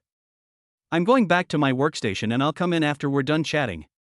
Su Yao rolled her eyes at Jiang Xi and said, Humph, go ahead. Jiang Xi didn't waste any time, and Su Yao walked out as soon as she finished speaking.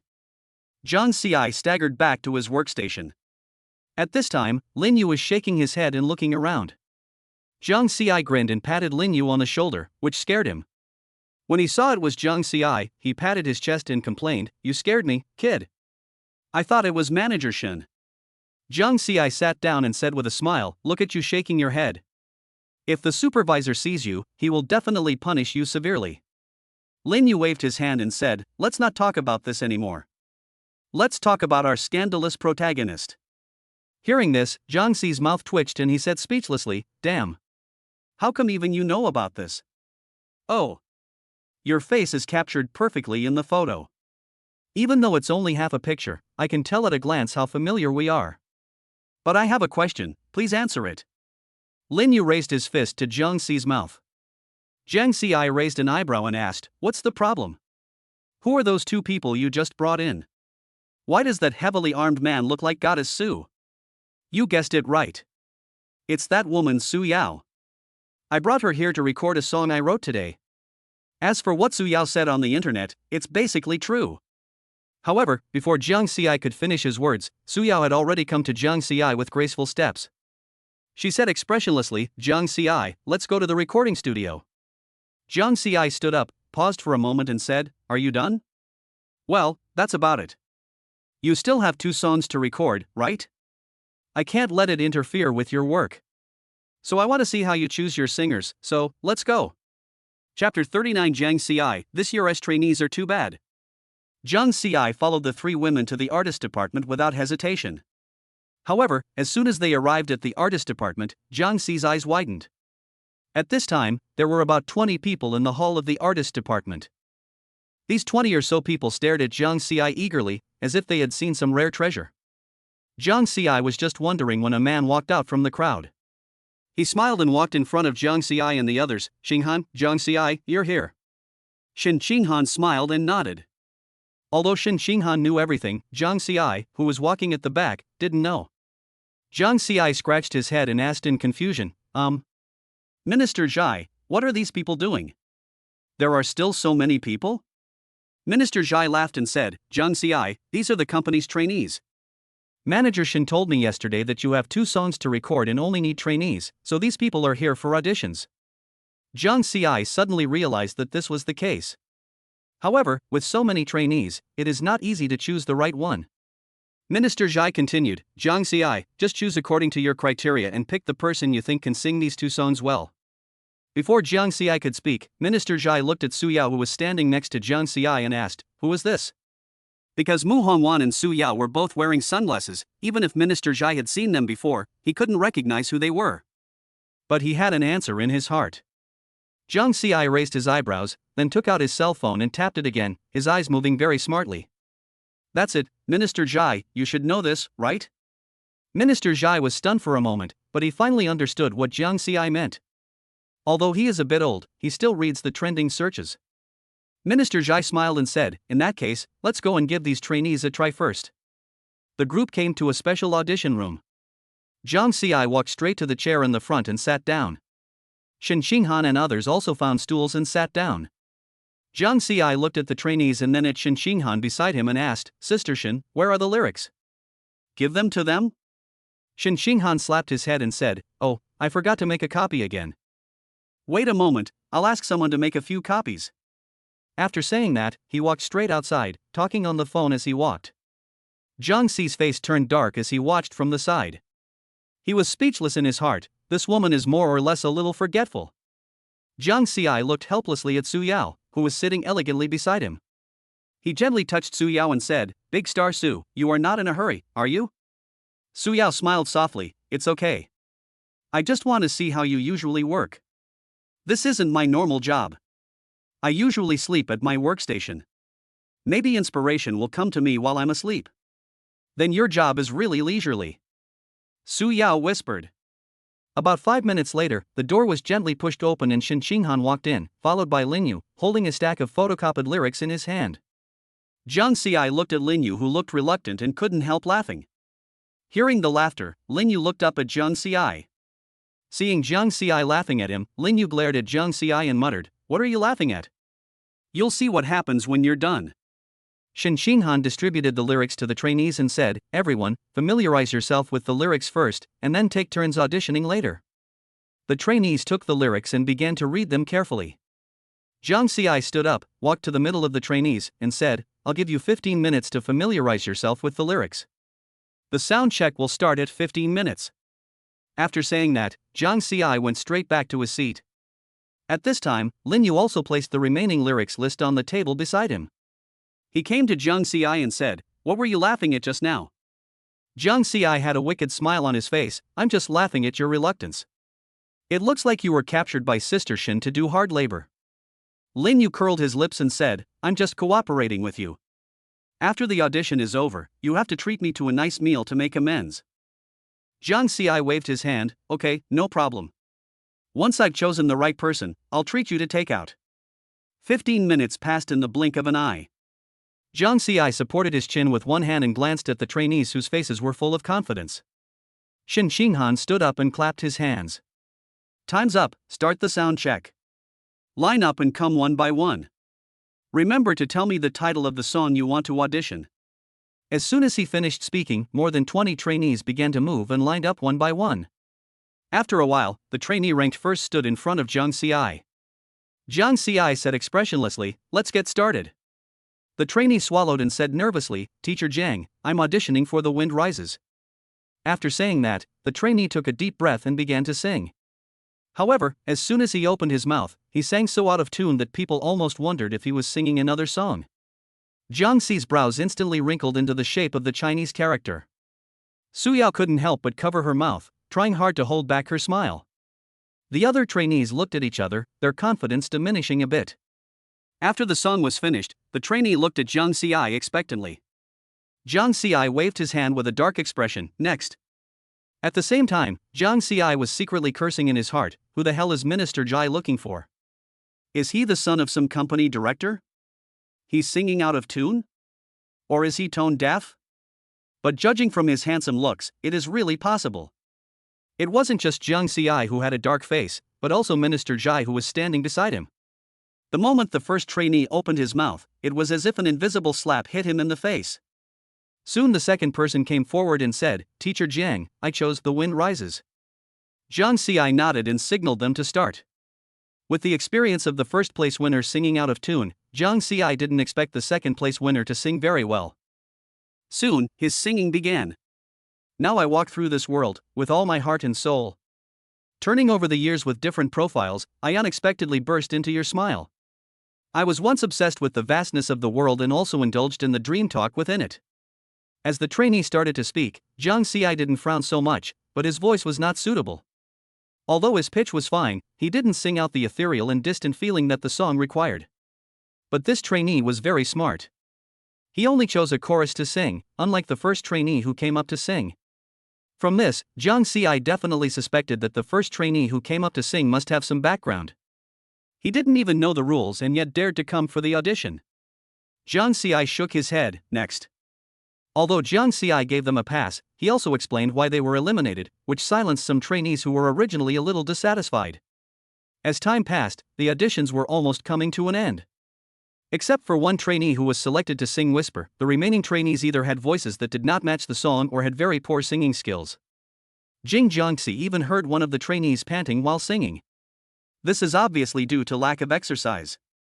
His physical condition is not very good, and his lung capacity is even worse. Looking at his greasy face, he definitely doesn't exercise regularly. Jiangxi's expression became increasingly grim. Just when he was about to despair, the door to the audition room was suddenly slammed open. Chapter 40, Setting Up a Stall to Buy Skins. A breathless teenager rushed in. His hair was messy, but there was no panic on his face, and there was even a smile at the corner of his mouth. "Oh, it seems I'm not too late," said the boy with a smile. Minister Jai frowned and said, "You little bastard, come in quickly. I asked you to come for the audition, but you're here so late." Sorry, Bucho, I overslept." Listening to the conversation between the two, Jiang Xi was a little surprised. Normally, Minister Jai should be the one that all trainees feared, but this young man could actually be so playful with Minister Jai. He asked with some confusion, "Minister Jai, who is this?" Minister Jai said unhappily, "This kid's name is Cherie, and he's also a trainee here for the audition. Although he's a very good singer, he doesn't use his skills properly." Hey, Minister, please don't talk nonsense. I use all my skills for the right purpose, please don't talk nonsense. Minister Jai glared at Cherie. "Humph, you little brat. How can a trainee set up a stall outside after get off work and sing while doing so? Besides, this kid's contract is about to expire. He has hardly come to the company in the past week or two. He goes out to sell snacks almost every day." Even Minister Jai laughed out of anger when he said this. "If it weren't for me, you would have missed such a great song." Cherie scratched his head and chuckled, "Boss, the company's trainees are paid too little. I don't have enough money to buy skins. Instead of coming to the company, I might as well set up a stall. Besides, I've attracted quite a few fans by setting up a stall and singing. Maybe it can even bring traffic to the company." Minister Jai rolled his eyes at him and said, "Stop talking nonsense and get ready for the audition. Don't mess up when the time comes." Cherie patted his chest and assured, "Don't worry, Minister, I will definitely not let you down." After listening to the conversation between the two, Jiang Xi became very curious about this rebellious boy. He must be the only trainee who could be like this with Minister Jai. Just as Jiang Xi was curious, Cherie in front of him said loudly to Jiang Xi, "Hello, Teacher Jiang, I am Cherie, I am ready. Which song do you want to audition?" Jiang Xi asked. The boy grinned, "I'm trying, The Wind Rises, I wonder if we can start now?" "Don't worry, I'm actually a little interested in the question just now." Teacher Jiang, what are you interested in? What game are you playing?" When talking about games, Yi's eyes suddenly lit up and he said excitedly, "Teacher Jiang, I play Glory War.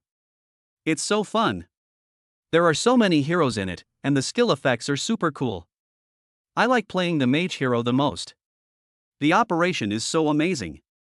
And I even made it to the top 100 in the battle zone. I set up a stall because I didn't have enough money to buy new hero skins." Jiang Xi nodded with interest, "I play this game too, but I'm not as good as you. We can play together sometime." Yi's eyes lit up instantly, and he jumped up excitedly, "Really? Teacher Jiang? Then we must play together, I'll take you flying." Minister Jai interrupted unhappily, All right, stop talking about games and finish the sound check first." Cherie finally reacted and quickly stood up. He closed his eyes, calmed himself down, and slowly began to sing. "I was once obsessed with the vastness of the world and also indulged in the dream talk within it. No truth or falsehood, no struggle, no fear of school beauties. I once turned my youth into her. I also played the midsummer with my fingertips." As soon as the young man opened his mouth, his ethereal and distant voice instantly filled the entire audition room, like a breeze that blew away the haze in Jiang Xi's heart. Jiang Xi's eyes became brighter and brighter as he listened to Shiyi's singing. Although Shiyi's singing was slightly different from the voice in Jiang Xi's mind, this deviation was for the better. After the song was finished, the audition room fell silent, and everyone was immersed in the beautiful singing. After a long while, Jiang Xi was the first to react. He smiled and said, not bad, it's you." When Cherie heard Jiang Xi's affirmation, he smiled embarrassedly and said, Thank you, Teacher Jiang." The other trainees also cast envious glances at him. There were also trainees who showed helpless smiles. In fact, their hearts sank when Cherie rushed in at the beginning. No one expected that this guy would come over suddenly. It really caught them off guard. The trainees left the audition room with a wry smile. This was also a rule. Those who failed the audition had to leave the audition room on their own initiative. Otherwise, would they wait for Jiang Ci to call them out? At this time, Jiang Ci stood up, smiled and said, "Since the people have been chosen, let's go straight to the recording studio. Finish recording early and go back early." Minister Zhai nodded. "All right, let's go." After saying that, Minister Zhai took the lead and walked towards the door, followed by the others. Everyone came to the recording studio, and Jiang Ci said to Su Yao, "I'll help you record it, I'll talk to them later." "Well, go ahead." Jiang Ci didn't waste any words. He came directly to Shen Xinghan and said, "Sister Shen, I'll help Su Yao record it. I'll trouble you with the other two. If you have any trouble, you can find me next door." Shen Xinghan raised her eyebrows and curved her lips. "Okay, Jiang Ci, go record with Su Yao. Don't worry, I can handle these two newcomers." She patted Jiang Ci's shoulder with a teasing look in her eyes. Jiang Ci smiled and without further explanation, he went straight to Su Yao and Mu Hongwan and took them to the recording studio next door. Arriving at the recording studio, Jiang Ci looked at Su Yao and said, "Come on, let me see the singing skills of the great star Su. If you don't sing well, don't blame me for being mean." Su Yao snorted lightly. "Ha, my singing skills can make you drop your jaw. Remember to hold your chin later and don't let it fall. Don't worry, even though I've never heard you sing, this song of mine is still quite difficult. Don't cry when you do. You'll be given 15 minutes to familiarize yourself with the lyrics. After 15 minutes, we'll officially begin." After saying that, Jiang Ci walked to the sofa beside him and sat down. Su Yao was furious when she saw Jiang Ci's leisurely look. She didn't know when it started, but she and Jiang Ci got along so naturally, even she didn't realize it. Mu Hongwan patted Su Yao's shoulder and said, "Yao Yao, sing well later. Don't forget what Jiang Ci did just now, or you'll get scolded. This is Jiang Ci's territory." Mu Hongwan said gloatingly. "Humph, just wait and see how I go through it in one go. I'll piss him off to death." Chapter 41, One Pass. 15 minutes later. Su Yao, who was sitting on the sofa reading the lyrics, stood up suddenly. She came to Jiang Ci and patted him. What? Okay, come here and listen carefully." Jiang Ci nodded, "Then go in. If you make a mistake, I'll stop you." Then just watch." After saying that, Su Yao put the arrangement she had brought with her into Jiang Ci's hand and strode towards the recording studio. Jiang Ci stood up and shrugged. After looking at Mu Hongwan, he walked towards the control area. He plugged the USB drive into the console, then handed Mu Hongwan a pair of headphones. Finally, he said to the microphone on the console, "Listen up, girl inside, get ready and sing well." Su Yao, who was in the recording studio, was so angry when she heard Jiang Ci say these words that she wanted to go out and bite him right away. He even dared to call her a girl. Jiang Ci made some random moves outside, and soon the unique accompaniment of blue and white porcelain sounded. In the recording studio, Su Yao took a deep breath, and when the melodious Guzheng prelude slowly flowed out, her eyes instantly became focused. The blue and white strokes are outlined on the blank, then faded. The peony depicted on the bottle is like your first makeup. Su Yao's sweet and unique voice overflowed from her lips and teeth, echoing in the closed space. Her voice seemed to be wrapped in the hazy poetry of the Jiangnan misty rain. Jiang Ci outside was slightly surprised to hear Su Yao's voice from the headphones. "Oh, that's not bad." Although she had never heard Su Yao sing since she came into this world, from the 2 sentences she just said, her singing skills were still very good. Su Yao continued to sing. "Glaze-rendered ladies' paintings are privately kept. And your sweet smile is like a bud about to bloom. A wisp of your beauty drifts away. Going to places I can't go." As the song continued, Jiang Ci was more and more surprised, but fortunately Su Yao didn't have that kind of clip-like voice, otherwise it would really ruin the song. The second chorus came, and Su Yao looked at Jiang Ci through the glass. "The sky is blue and waiting for the rain, and I am waiting for you" was sung with great affection. Jiang Ci's heartbeat suddenly quickened when he heard it. He lowered his head hurriedly and didn't look at her, but the tips of his ears flushed uncontrollably. Su Yao, who was in the recording studio, couldn't help but curl up the corners of her mouth when she saw Jiang Ci's reaction. She thought to herself, "Little brat. Can I charm you to death? How dare you yell at me?" Mu Hongwan outside also laughed secretly. Based on her understanding of Su Yao, this girl definitely did it on purpose, but it was the first time she did this. Before, I never even made eye contact with other composers. Although Jiang Xi lowered his head, he kept covering his headphones with both hands and listened carefully to the song sung by Su Yao. Although she also wanted to find some faults, after listening to it for so long, she found that whether it was the timbre, singing skills, emotions, or the transition between true and false voices, it was simply perfect. This made it impossible for him to find any fault. As time passed, there was almost no other sound in the recording studio except Su Yao's singing. The lingering sandalwood fragrance shines through the window, and I understand your thoughts. Just consider it my foreshadowing of meeting you. The sky is blue and waiting for the rain, and I am waiting for you. The moonlight was salvaged and the ending was blurred. Like the blue and white porcelain handed down from generation to generation, beautiful in its own right. Your eyes are smiling. As the last syllable faded away, Jiang Xi took off his headphones, but he did not stand up. Instead, he stared at Su Yao in the recording studio with a puzzled look on his face, who was smiling. Su Yao was also looking at Jiang Xi. She put the headphones on the shelf, slowly opened the door and walked out. How is it? How is my singing? Do you need me to sing it again to open your eyes? I don't know yet. Maybe it's because I'm not good enough to hear your singing. Listen to it yourself. If you think it's not good, you can record it again. Jiang Xi gave up his seat immediately after he finished speaking. Su Yao didn't hesitate and sat down directly and started listening. Soon Su Yao took off her headphones with a smile on her face. She looked at Jiang Xi and said, "There's nothing wrong with this performance. I feel like it can be released directly. I absolutely love this song. Jiang Xi, if you can give me another 10 or 8 songs like this, I'll do anything you ask me to do." Jiang Xi's Adam's apple rolled, and he turned his eyes away and sneered, "You haven't woken up yet? If I had 10 or 8 songs as high quality as blue and white porcelain, I would definitely sell them for a whopping price." Su Yao put her hands on her hips and said coquettishly, "Huh, stingy ghost." Cut. At this time, Mu Hongwan smiled and said, "Since the recording is almost done, we should also promote it on various platforms. I just checked the Weibo, and the popularity hasn't decreased at all." Seeing that the two of them were already discussing it, Jiang Xi said, "I'm going to go next door to see how the recording is going." After saying that, Jiang Xi raised his foot and prepared to leave, but Su Yao grabbed Jiang Xi and said, "I want to go too." "Wait for me. Why are you joining in the fun?" "I'm happy to." Su Yao raised her chin and winked at Mu Hongwan, "Sister Wan, I'll leave the promotion to you." Without waiting for Mu Hongwan's response, she had already dragged Jiang Xi out the door. Soon the two of them walked to the recording studio next door. Jiang Xi knocked on the door and heard a response from inside. Jiang Xi pushed the door open. As soon as Jiang Xi walked in, he saw 4 people inside the door staring at each other. In addition to the 2 singers, there were Shen Xinghan and Minister Zhai. In addition to these 4 people, there were some people Jiang Xi didn't know, who were probably the staff of the recording studio.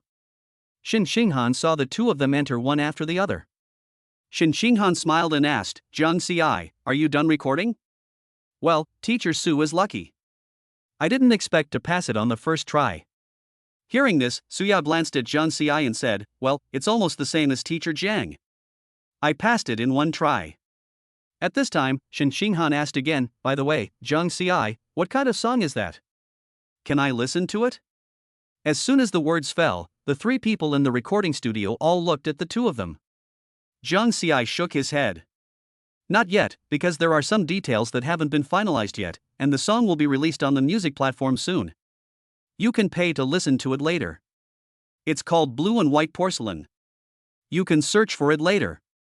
Hearing Jiang Xi say this, Shen Xinghan smiled meaningfully at Jiang Xi. Shen Xinghan has already understood clearly what Jiang Xi is like in the past 2 days. Thinking of this, Shen Xinghan couldn't help but secretly say, "Damn brat, he really doesn't even give me a chance to get something for free." Jiang Xi naturally didn't know what Shen Xinghan was thinking. He coughed lightly, looked at Shen Xinghan and asked, "Sister Shen, how are the recordings of my 2 songs going?" "It's already recorded. You can listen to it later. If you don't like it, you can ask them to re-record it later. I was just about to talk to you about the profit sharing, but I didn't expect you to record so quickly." Jiang Xi shrugged, "Don't you know my rules? Just tell them. If they don't accept it, I can replace it with another acceptable singer to sing it again." Chapter 42 Song customization is now open. Shin Xinghan smiled and nodded. Okay, I know your rules.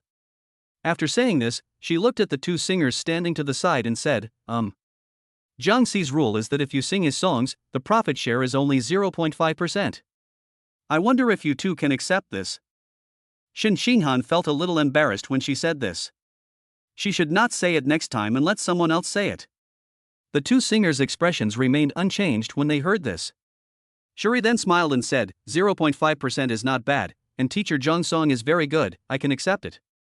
I don't make money from singing, so it doesn't matter whether I have this or not. The boy who was singing beside him also agreed, that's right, it's okay if we don't get a share of the profits when we can sing such a good song. Jiang Xi waved his hands quickly upon seeing this. That won't do. If other composers knew that I, Jiang Xi, let singers sing and didn't give them a share of the profits, what would become of me? Just 0.5%. Hearing Jiang Xi's shameless remarks, the corners of the mouths of the others in the room twitched. What a great 0.5%. Even Zhou Paopi is not as good as you, right? Ahem, Sister Shin, where's the contract? Lin Yu has already printed the contract, it should be back soon. As he was speaking, Lin Yu hurried in with the contract. The contract has been printed. Shin Xinghan took the contract and began to carefully check the terms. After confirming that they were correct, he handed it to the two singers. Shuri and another boy looked at the contract carefully and signed it without hesitation.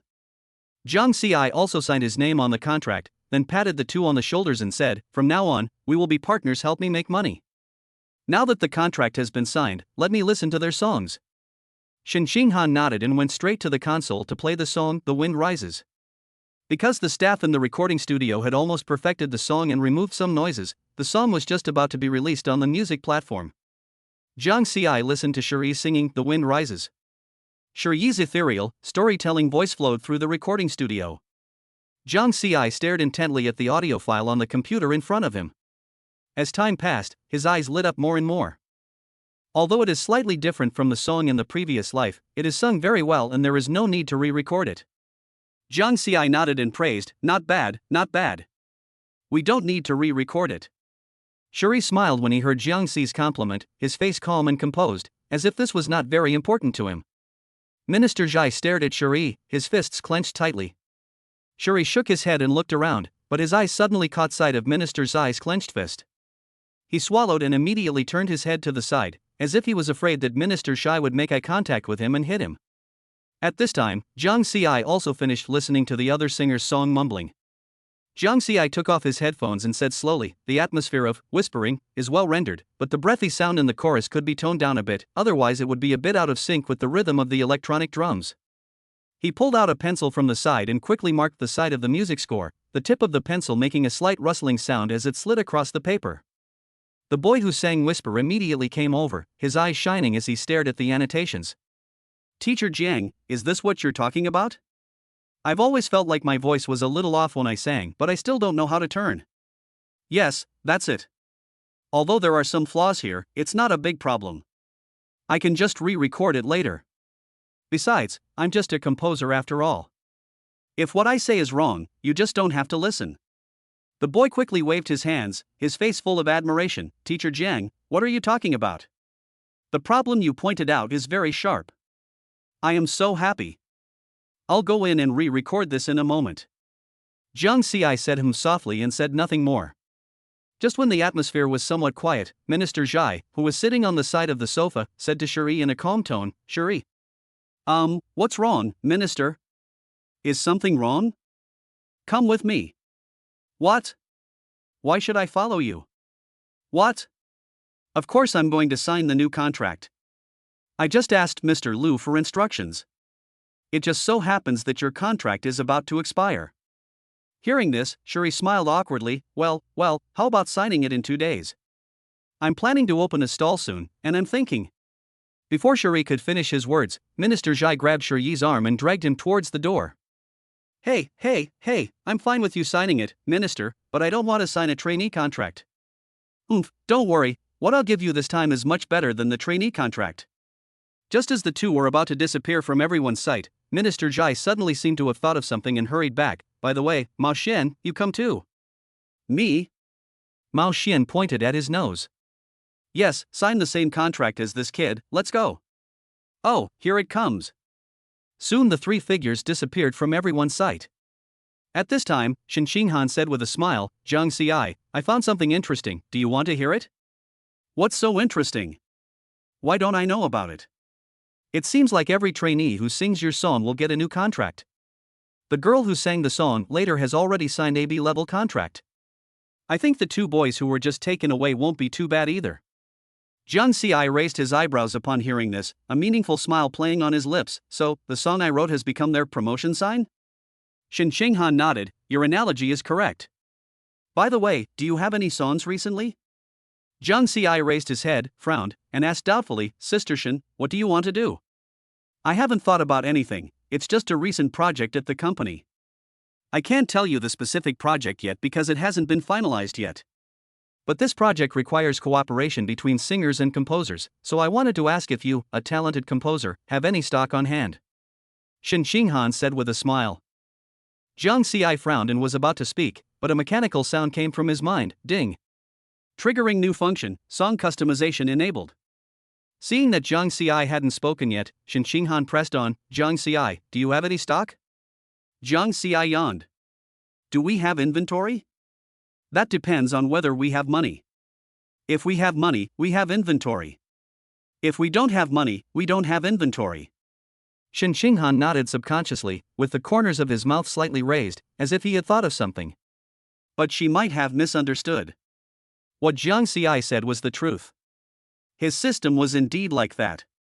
Chapter 43 Zhang Ci's fans. Although Zhang Ci didn't know what Shen Xinghan's purpose was in asking this, he didn't care. He scratched his head and asked, since everything is fine, I'll go back first.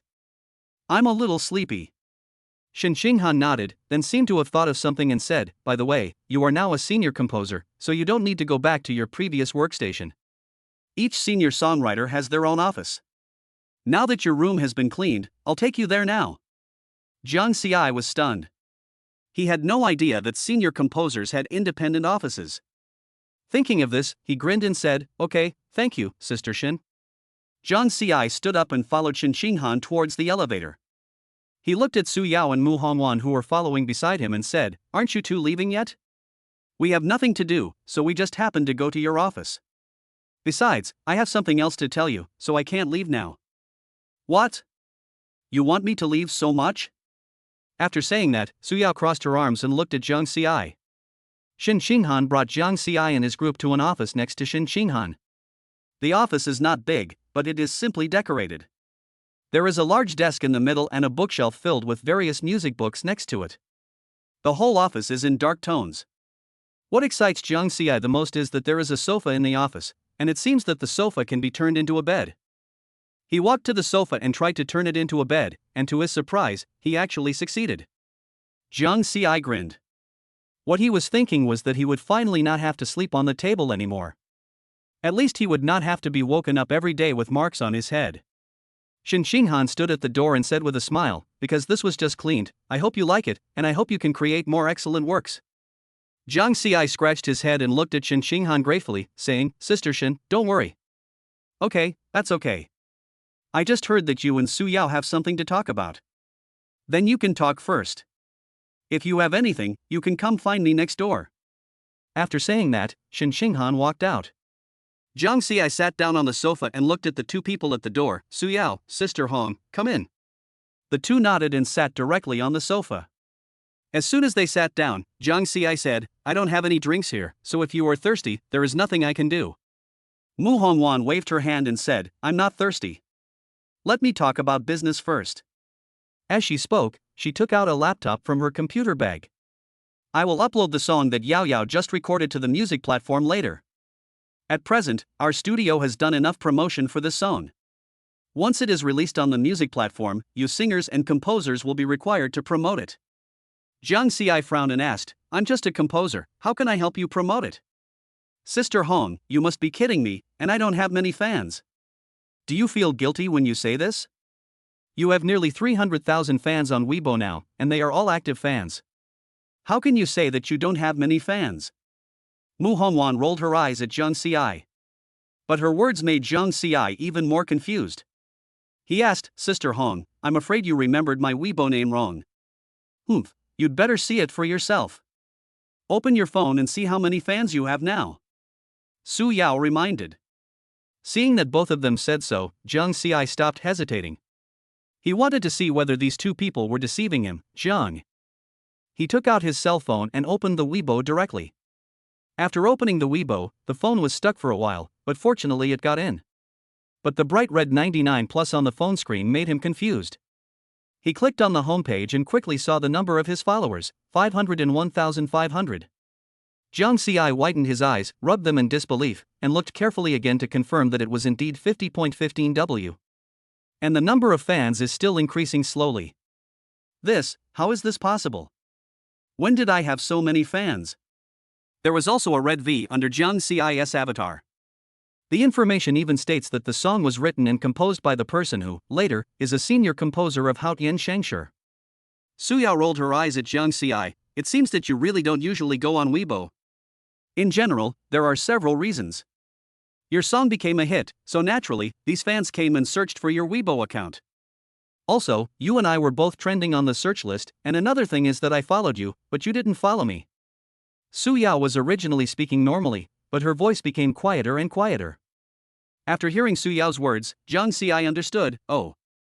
I was saying, a big star like you can actually increase my fans. Then can you ask your fans to give me 10 million followers? I want to see whether your fans are united with you.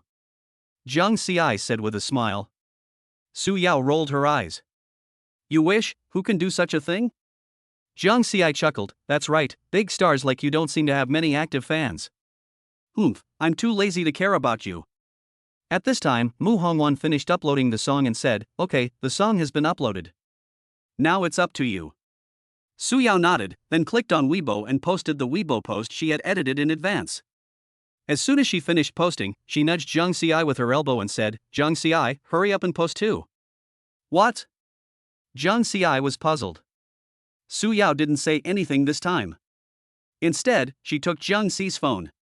She first searched for Su Yao and followed her, then directly clicked on her homepage and forwarded it in one go.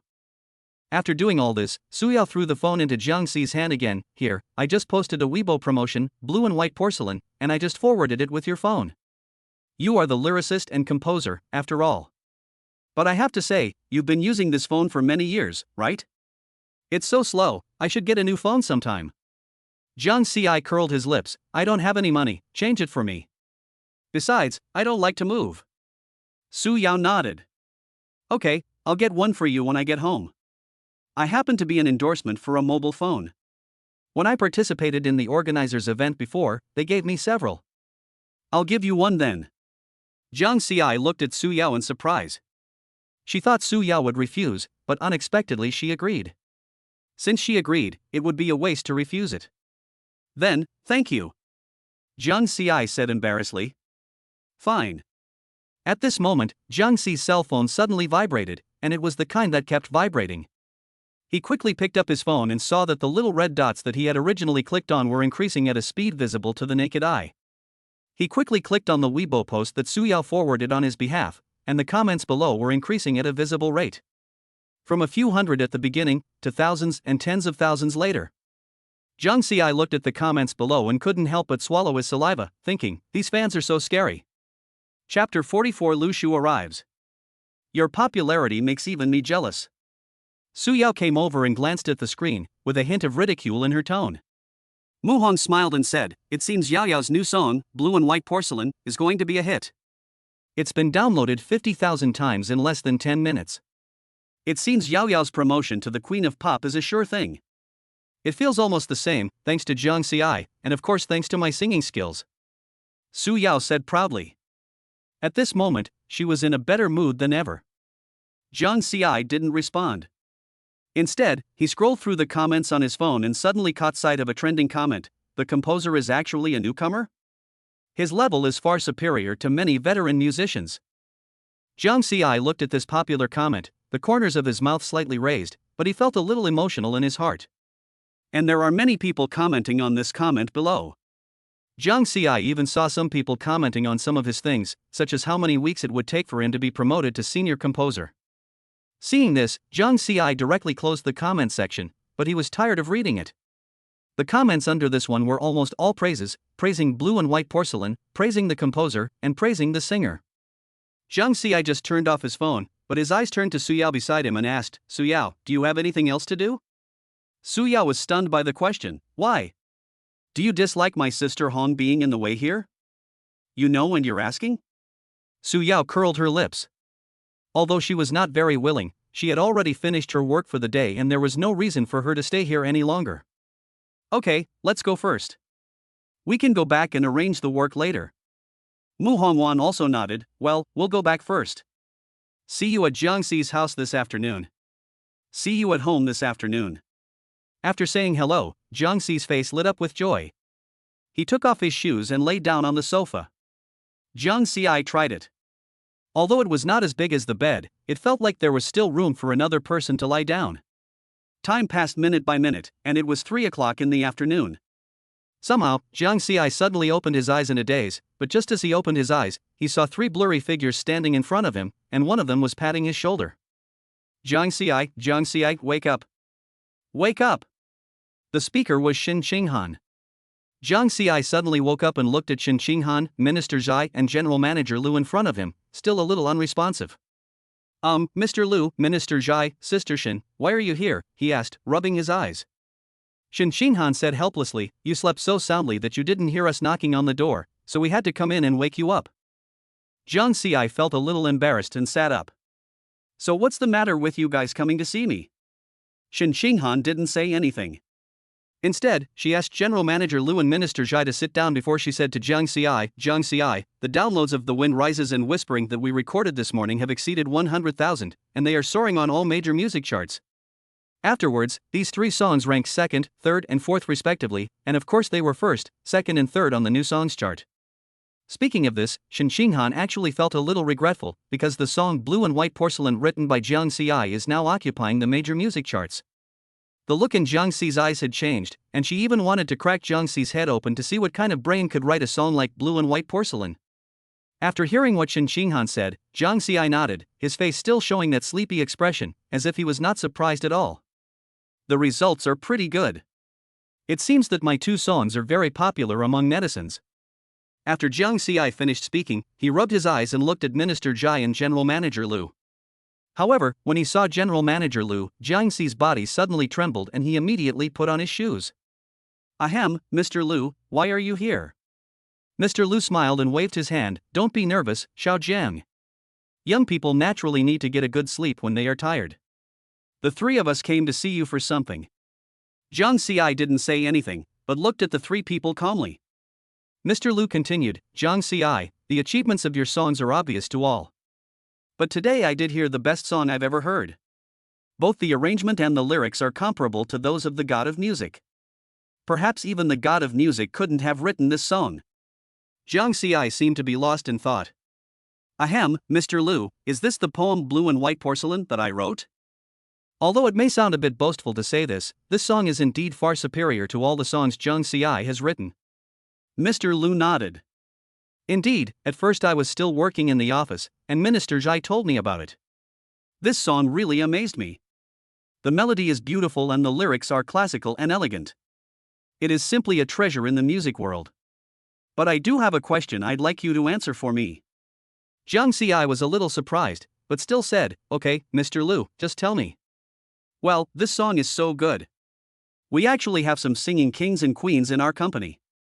Why don't we ask them to sing it? Is it possible that Manager Shen can't find them?" After hearing what Mr. Lu said, Jiang Xi looked at Shen Qinghan with a strange expression. He thought to himself, didn't this idiot tell Mr. Lu?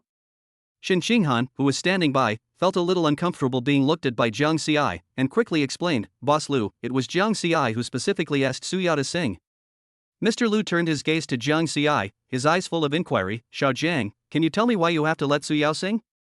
Although she is not bad, compared with our company's singing kings and queens, her qualifications are still a little shallow." Jiang Xi said calmly, "It should be okay to sing for your wife, right?" As soon as these words were spoken, the room instantly became quiet. President Lu looked at Jiang Xi in shock, while Shen Qinghan and Minister Zhai looked very calm.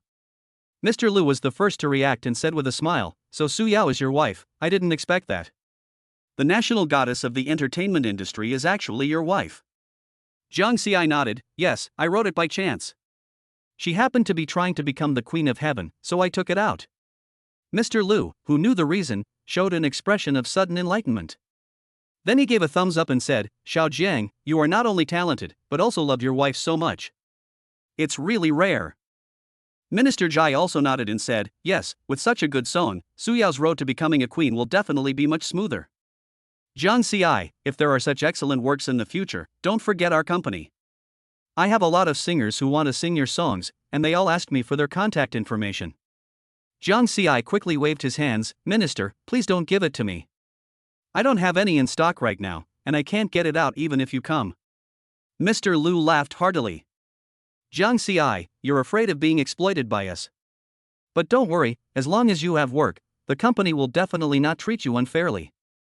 If you can write a song of the same quality as Blue and White Porcelain, the company will definitely reward you handsomely. What Mr. Liu said was the truth. During the time when Jiang Xi was sleeping, the song Blue and White Porcelain rushed to the top of major music charts like a mad bull, and its popularity continued to rise.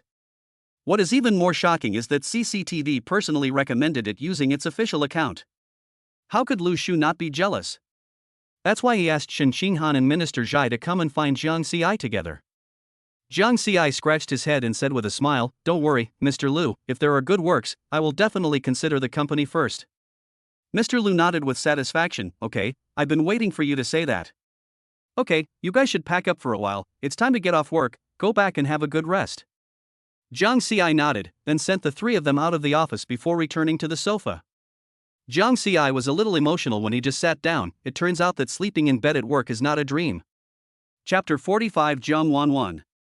A few minutes later, Jiang Xi drove back to Qianyue Bay. As soon as he stopped at his door, he heard the sound of a phone call inside, and the call continued. Jiang Xi frowned and opened the door directly. What caught his eye were two women sitting on the sofa answering the phone, looking a little restless. Jiang Xi didn't say anything. Instead, he went back to his room, took a shower, and then came out of the room. As soon as Jiang Xi came out, he felt a pair of eyes looking at him. He turned around and saw Su Yao's eyes meeting his. Jiang Xi coughed lightly and sat down on the sofa. Just as he sat down, a gentle voice sounded in Jiang Xi's ears, Jiang Xi. Jiang Xi looked up and saw Su Yao staring at him blankly. Jiang Xi's mouth twitched and he said speechlessly, Please be a little more normal. If you harass me like this again, I'll leave. He said as he got up and was about to leave. Seeing this, Su Yao immediately pulled Jiang Xi, Don't. I have something to tell you. Then just say it. That weak voice you just made me feel sick, so try not to make that kind of noise in the future. Su Yao was about to get angry, but she couldn't say it. After all, she had something to ask Jiang Xi, so she couldn't get angry with him. So Su Yao said with a smile, The song, Blue and White Porcelain, is very good. I just want to ask you, do you have any other similar songs? What? You still want to spend a huge amount of money to buy it? Jiang Xi raised his eyebrows. Su Yao and Mu Hongwan's eyes lit up when they heard this. If he didn't refuse at the beginning, then Jiang Xi definitely still has some other options. Su Yao thought. She quickly said, I want another song, the price is negotiable. At this moment, Su Yao's eyes were full of stars as she stared at Jiang Xi. Jiang Xi curled his lips and shook his head, I don't have such a song. I think you misunderstood me. I'm just a small-time senior songwriter. I can only produce a song like this with a burst of inspiration. Forget it. Also, after you left, the company's top management came to me and told me that next time there's a good song like this, they should prioritize the company's artists. Su Yao's face suddenly fell, and she collapsed on the sofa like a deflated ball, stingy ghost. You must have some stock in your head. She suddenly sat up straight and sat next to Jiang Xi, stretched out her hand to pull Jiang Xi's sleeve and shook it, just because I'm your wife. Before Su Yao finished speaking, Jiang Xi waved his hand and said, No, even if you are my wife, that will work. Besides, I don't have any stock now, so don't even think about it. Seeing this, Mu Hongwan also chimed in, Yao, it seems Jiang Xi really has no songs left. Well, I originally wanted Jiang Xi to write me enough songs for a new album.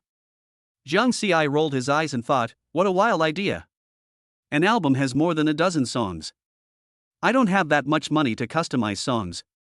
Are you dreaming? Jiang Xi went straight back to the room after saying that. He vaguely remembered that he seemed to have heard the sound of the system today. It seemed like some customized song? Jiang Ci sat on the bed, and with a thought, the system panel was directly called up. Ding! Song customization is enabled, please check. Before Jiang Ci could react, the instructions for the customized song were automatically transmitted into his mind. Song customization requires a certain amount of money, and can also be customized based on the information provided by the host. The better the song, the more money you need, there is no upper limit. After reading the information displayed in his mind, Jiang Ci took a breath of cold air. This is a freaking gold swallowing system. This system only knows about money, right?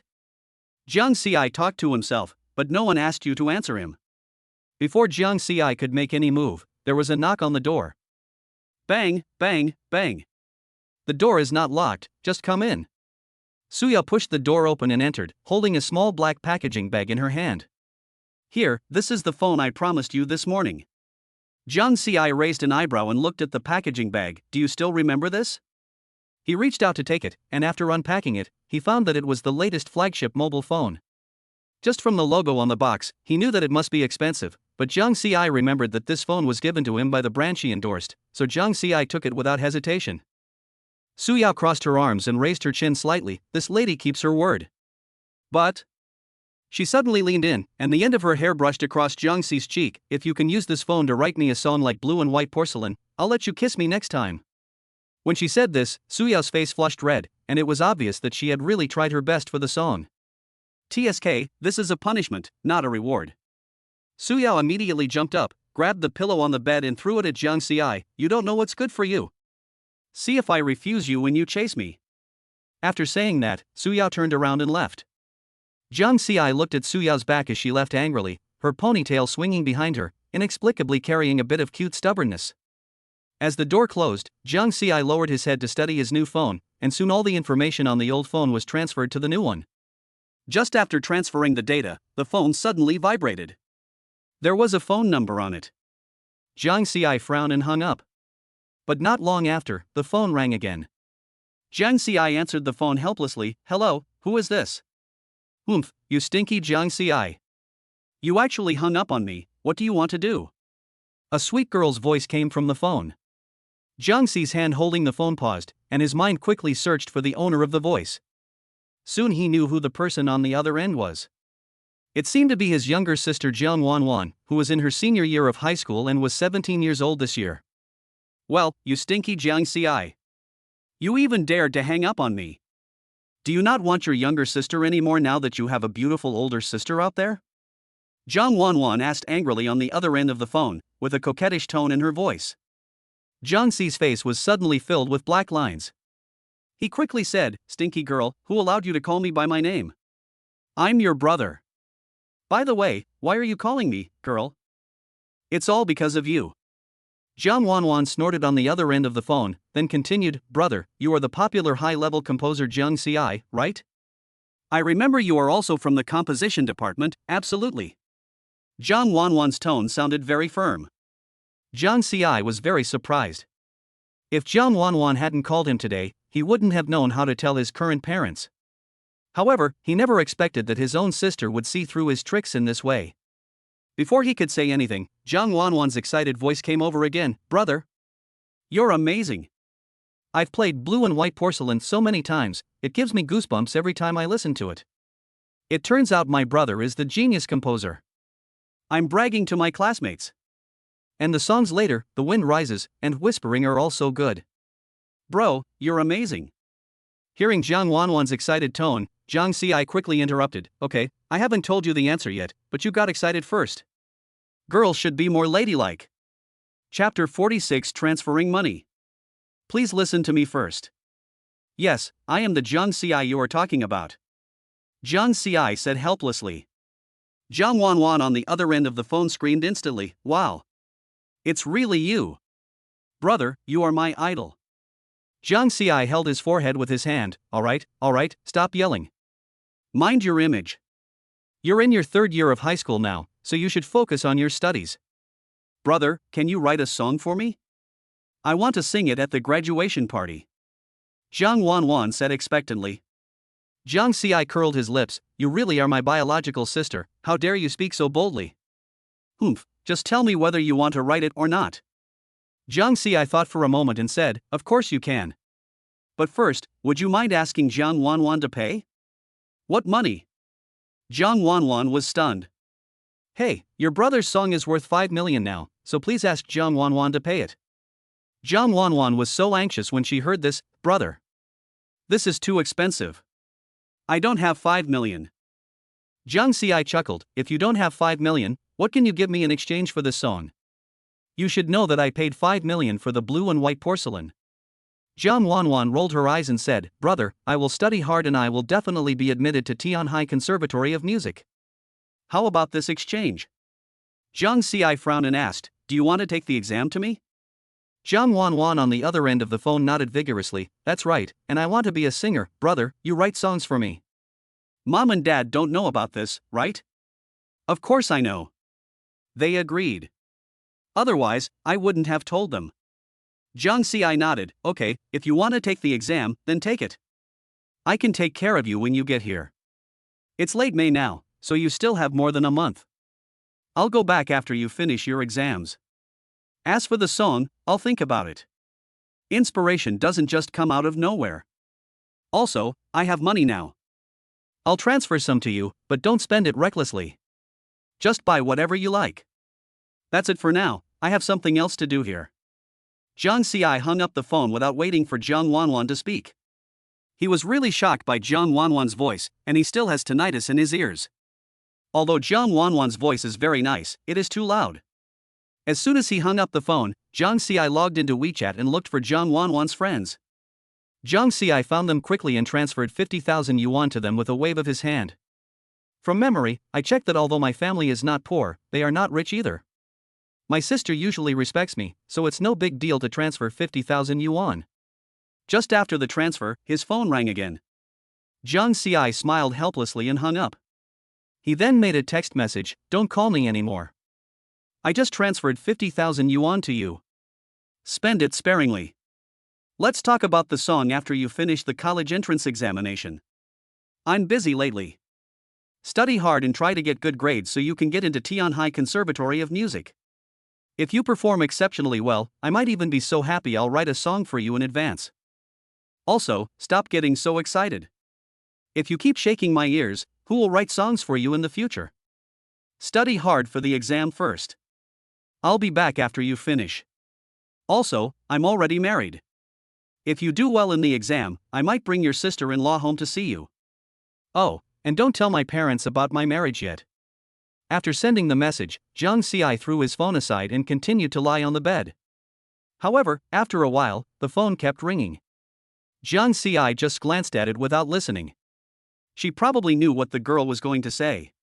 Lying on the bed, Jiang Xi recalled Jiang Wanwan's startled look in his mind, and a smile appeared on the corner of his mouth. This feels pretty good. He and Jiang Wanwan have different personalities. Jiang Wanwan is an extrovert, and although Jiang Xi cannot be called introverted, he is not much better either. By the way, I was so busy transferring money to Wanwan that I forgot about my parents. Having said that, Jiang Xi turned over and got up. Just as he was about to transfer the money in his hand, he paused and then transferred another 500,000 to Jiang Wanwan. In this world, WeChat transfers are limited to 1 million, so Jiang Xi can transfer so many at once. After transferring the money, Jiang Xi typed and instructed, give these 500,000 to my parents. By the way, please help me explain what I'm doing now. Don't let my parents misunderstand. Besides, I'm very busy right now. If my parents call me later, I'll beat your ass when I get home. He decided to give the money to Jiang Wanwan first and ask her to help pass it on. After all, if his parents knew he suddenly had so much money, they would probably be worried. Jiang Xi sent a message to Jiang Wanwan, telling her to give the money to her parents and say that she saved it from working outside so that her parents wouldn't think too much. Jiang Wanwan, don't worry, brother, you can trust me to do the job. The corner of Jiang Xi's mouth twitched. Where had he heard this feeling before? Time passed quickly, and after that night Jiang Xi's life returned to his normal routine of going to get off work and commuting. And so it was, a week later. Jiang Xi basically stayed at home alone this week because Su Yao had turned into a workaholic. The song Blue and White Porcelain was basically sung at a high price in various places, and some reporters even came to interview Su Yao specifically. In short, Su Yao was very busy this week. Not only was Su Yao busy, but Jiang Xi almost ended up like her. Because one day before, Shen Qinghan suddenly found him and said that some reporters wanted to interview the lyricist and composer of Blue and White Porcelain, but Jiang Xi turned them down. If he hadn't pushed it, Jiang Xi was sure that his life would never be so peaceful. Now his Weibo basically has 99 plus messages every day. Unlike some traffic stars, Jiang Xi's Weibo followers are all real people, not just some people who just call him brother. Jiang Xi would also post some daily photos, like pictures of the bed in his office, with the caption, "With this big bed in the office, who would still want to write songs?" Provocative words like these make Jiang Xi's fans love and hate him. During this week, almost all the people who sang songs written by Gui Jiangxi became famous, and were rarely seen day after day. However, these people still have some conscience. For example, Zhang Zhao would send local specialties to Jiang Xi every time he arrived at a place. He was very thoughtful. Others were the same. Maybe it was their agent who said so. But Su Yao and he barely spoke during this week. Early that morning, Jiang Xi woke up in a daze and subconsciously walked towards the bathroom. He walked out shirtless in slippers. Just as he turned the corner of the living room, he heard the sound of a key turning in the entrance hall. Su Yao? Jiang Xi rubbed his eyes, his voice still filled with sleepiness.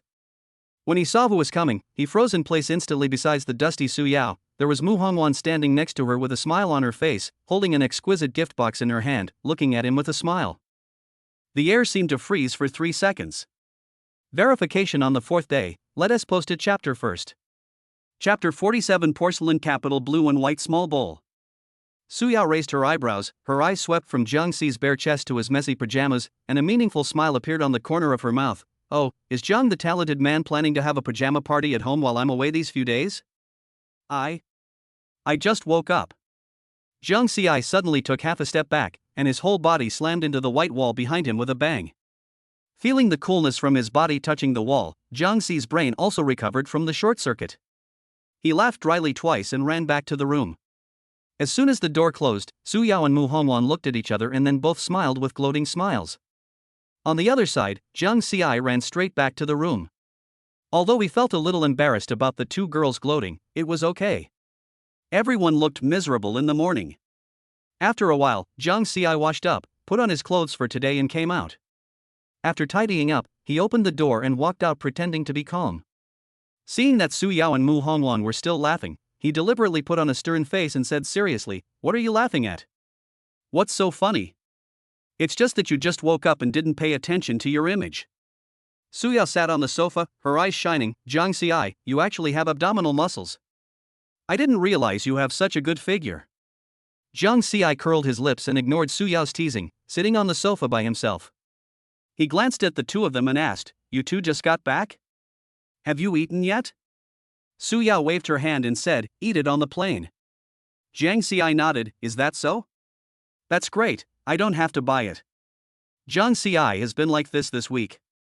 He almost always eats and drinks at Lin Yu's place when he arrives at the company. After all, this guy owes him breakfast for a month. Jiang Xi was half lying on the sofa when he suddenly noticed two exquisite gift boxes on the coffee table in front of him. Jiang Xi pointed at the gift box curiously and asked, "What is this? Is this a gift you brought me?" Su Yao said with sparkling eyes, "Half and half. This is a gift from the local government to you when I went to the porcelain capital to participate in an event, and there is also one of mine." Porcelain capital? Jiang Xi was puzzled. "You don't even know the porcelain capital, that's where blue and white porcelain is produced." Su Yao rolled her eyes at Jiang Xi. Seeing Su Yao's eyes, Jiang Xi curled his lips and said, "I'm the lyricist and composer of Blue and White Porcelain, how could I not know that?" "I'm curious about what you just said, local government officials gave it to you? What activities are you attending there?" Of course it's the ambassador. Of course, this is all thanks to your song. Because of the popularity of Blue and White Porcelain, the number of tourists visiting the porcelain city has skyrocketed. And when I sang this song, I naturally became the image ambassador." Su Yao explained. "Is that so?" Jiang Xi cast his gaze towards the two exquisite gift boxes on the table and asked, "So what kind of bottles and jars did the Tourism Bureau give me? What are these bottles and jars?" They're called blue and white porcelain, okay? Suyao raised her eyebrows and stretched out her hand to push the gift box in front of Zhang Xiai. Why don't you open it and see for yourself? This is yours, open it and take a look. Zhang Xiai glanced at the two of them suspiciously and opened the box step by step. What caught my eye was a piece of soft silk. When I peeled back the silk, I saw a palm-sized blue and white tea bowl. The bowl was painted with a lotus pattern, the blue and white pattern delicately applied.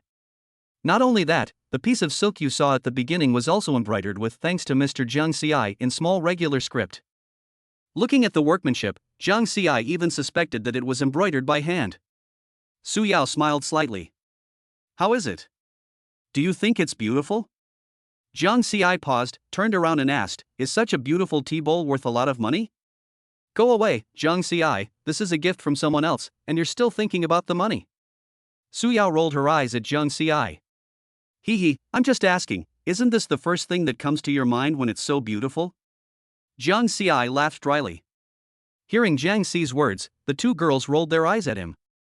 The first thing they thought of when they saw the tea bowl was not the money. They were not as vulgar as Zhang Xiai. At this time, Suyao glanced at Zhang Xiai and smiled. This tea bowl is not only beautiful, it has a history.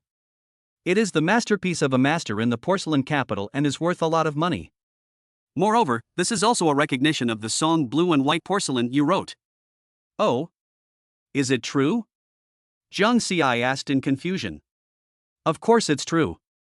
This is what the Porcelain Capital Tourism Bureau told me. After listening to Zhang Xiai was suddenly flattered. He carefully picked up the tea bowl and looked at it carefully. At this time, Mu Hongwan suddenly said, Zhang Xiai, do you know that there is a legend about blue and white porcelain in the porcelain capital? It is said that whoever owns blue and white porcelain will be blessed with good luck. Zhang Xiai was stunned for a moment, then smiled and said, although I don't believe it, this tea bowl is indeed very precious. Although I don't drink tea, it's just right to take it back to the office and drink it. Suyao and Mu Hongwan looked at each other and smiled helplessly. They had been with Zhang Xiai for so long that they knew a little about his personality. Zhang Xiai looked at it for a while and then put down his teacup. Just as he was about to stand up, Suyao said, Zhang Xiai, there will be a cultural festival in the porcelain capital soon. Let me ask you if you have time to go there? After all, you are the creator of blue and white porcelain, and the one who made the porcelain capital famous. Ha? Cultural festival? Forget it, I don't have time. I haven't found any inspiration this week. I'm going to find some next time, but I don't have time. Please reply to that person for me. Remember, refuse in a tactful way. Zhang Xiai said. Okay, then I'll reply to that person later. After all, apart from the time you and I were together, you hardly ever participated in any public events, so that's fine. Zhang Xiai ignored Suyao and the others, and went back to the room to pick up the car keys. Then he returned to the coffee table and took the teacup. Then he said to the two girls, I'm going to work first. See you after get off work. Goodbye. Goodbye. After saying goodbye to them, Zhang Xiai drove the 488 towards the company, playing with the blue and white tea bowl in his hand. After a while, Zhang Xiai entered the company's underground garage, parked the car, and got out of the car with a tea bowl. Soon Zhang Xiai took the elevator to the composition department floor. As soon as he came out of the elevator, almost everyone passing by would greet Zhang Xiai. This was also a routine he repeated throughout the week. After all, he is now a senior composer, with representative works such as blue and white porcelain, and he is not like what others say when he first becomes a senior composer, a parallel import senior composer. Soon Zhang Xiai came to Lin Yu's workstation and sat down at his original workstation. As soon as we sat down, Lin Yu took out breakfast. This is basically a daily routine. Zhang Xiai took it without any hesitation. Then Zhang Xiai casually placed the blue and white tea bowl on the table. Noticing the noise on the table, Lin Yu asked, Old Zhang, where did you get this tea bowl? It looks pretty nice. Zhang Xiai said vaguely, you are talking about this, this was given to me by the Porcelain City Tourism Bureau. They gave it to me specially to thank me for writing the song Blue and White Porcelain, but I think it should be worth the money. Oh, so that's it. It looks pretty and delicate. Lin Yu said. Before Lin Yu could finish speaking, the sound of high heels came from behind him. Zhang Xiai looked up and saw that it was Shin Qinghan. Zhang Xiai, I have something to talk to you about. Let's go to your office to talk. Ah. Oh. Chapter 48, National Rhythm New Voice, Program please urge for more. Jiang Xi stood up, holding soy milk in one hand and a blue and white tea bowl in the other, and followed Shen Xinghan to the door of his office. He handed the blue and white tea bowl to Shen Xinghan and asked him to hold it for a while. Then he took out his keychain and quickly opened the office door. Each independent office in the composition department can be locked. Basically, every senior composer or supervisor will lock the office before leaving get off work, which also prevents some people from entering. But Jiang Xi didn't care. There were no valuable items in his office except a refrigerator full of drinks he bought. The two entered the office smoothly. Jiang Xi took the blue and white tea bowl from Shen Xinghan and placed it casually on the desk. Just then, Jiang Xi sat next to Shen Xinghan while drinking soy milk. Jiang Xi asked doubtfully, what's wrong, Sister Shen? Here's what happened. The company received an invitation to a variety show. Ha? Variety show? Sister Shen, you don't mean for me to go, right? Jiang Xi asked, pointing at his nose. Shen Xinghan curled up the corners of his mouth into a smile. That's right, but this show has a great background. Before Jiang Xi could ask any more questions, Shen Xinghan continued, this program should be the first variety show in China led by CCTV. You know, CCTV has never produced a variety show so far. Do you know how valuable it is? Jiang Xi nodded. Although he didn't want to participate, he could still listen. And Jiang Xi could almost guess it was nothing more than writing songs for those singers to sing. As long as the profits are made, he has the final say and can write whatever songs they want. If you think the share he wants is too much, then you can give them a maximum of 0.5%. Jiang Xi smiled and looked at Shen Xinghan and asked, Sister Shen, what are the specific contents of this program? Shen Xinghan was about to say something when he said this, but he opened his mouth and didn't say anything. She said a little embarrassedly, I'll go back to the office to get the specific procedures sent to me. After saying that, Shen Xinghan stood up and trotted back to his office. The high heels made a tapping sound as they stepped on the tiles. As soon as the door closed, Jiang Xi grinned, you can't remember the process and still say it? Jiang Xi stood up again and walked to the refrigerator, took out 2 bottles of orange juice and placed them on the coffee table next to the sofa. Soon, Jiang Xi heard the tapping sound of high heels. Not long after, the door was opened and Shen Xinghan walked in holding a folder. As soon as he sat down, he continued, the details are as follows. The program team invited 10 senior composers to participate in the program, but not everyone can go. Only senior composers invited personally by CCTV can go.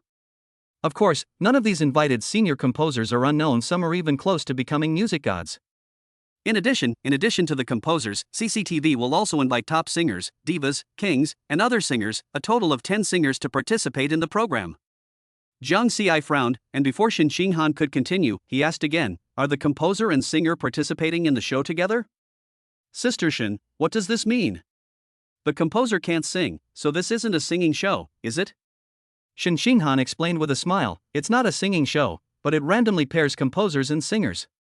The composer has to create a suitable song for his or her partner singer within a specified time, and then the singer will perform and compete for ranking through audience voting and other links. This program is presented live to viewers and netizens across the internet, ensuring fairness, justice, and openness. And the name of the program is also very good. Isn't it called National Rhythm? Jiang Xi curled his lips. Why does National Rhythm New Voice sound so literary? It's worthy of being a CCTV station, with such an artistic name. Okay, I'm not telling you this today so you can complain about names. Ha? You're not asking me to complain?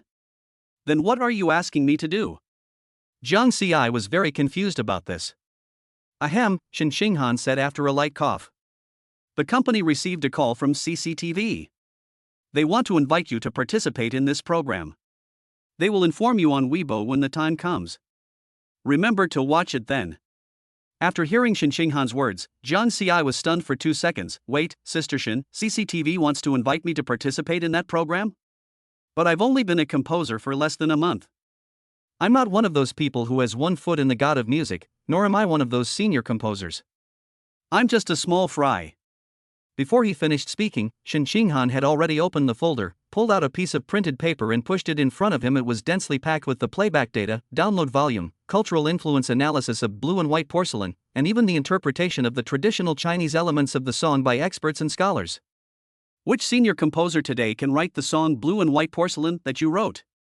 Although you're not a senior composer, you're a talented composer for our Hout Yin Shangshi. It would be wrong for CCTV not to invite you. Jiang Ci moved his lips and continued, can I refuse? I don't want to participate in any shows. I'm afraid those netizens will fall in love with me as soon as they see my face. What's more, don't you see the comments under my Weibo where I'm provoking them? If they see me like this, won't they order me online and kill me if they go out to eat next time? Jiang Ci waved his hands repeatedly, rejection written all over his body. Shen Xinghan's mouth twitched when he heard this, and he mercilessly exposed his joke. Stop talking nonsense. You're always arguing with netizens in the comments section of Weibo, and now you're afraid of being loved? Just after saying this, Shen Xinghan looked directly at Jiang Ci and asked again, Jiang Ci, are you sure you don't want to go? Of course, if I have the time, I can just hang out in the office. Writing songs is great. Shen Xinghan rolled her eyes at Jiang Ci. She naturally knew what Jiang Ci had looked like since he moved into the office. In the past week, every time she came in, Jiang Ci looked sleepy. Okay, you said you wouldn't go. Yes, I won't go, Jiang Ci said firmly. Shen Xinghan glanced at Jiang Ci, then stood up and said regretfully as he walked away, what a pity. What a pity. If you win first place in the show, the prize money is 60 million. And you don't have to hand it over to the company. This is after tax. As soon as these words came out, Jiang Ci, who was sitting on the sofa, had his pupils dilated. He swallowed hard and immediately stood up. Dear Godfathers, please give me gifts, please urge me to update, please. Chapter 49. The show begins.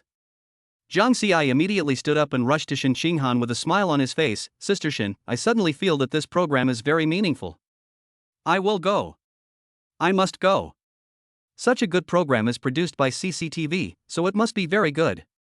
Shen Xinghan couldn't help but laugh at the speed at which his expression changed. After being with you for so long, I naturally know what can move you.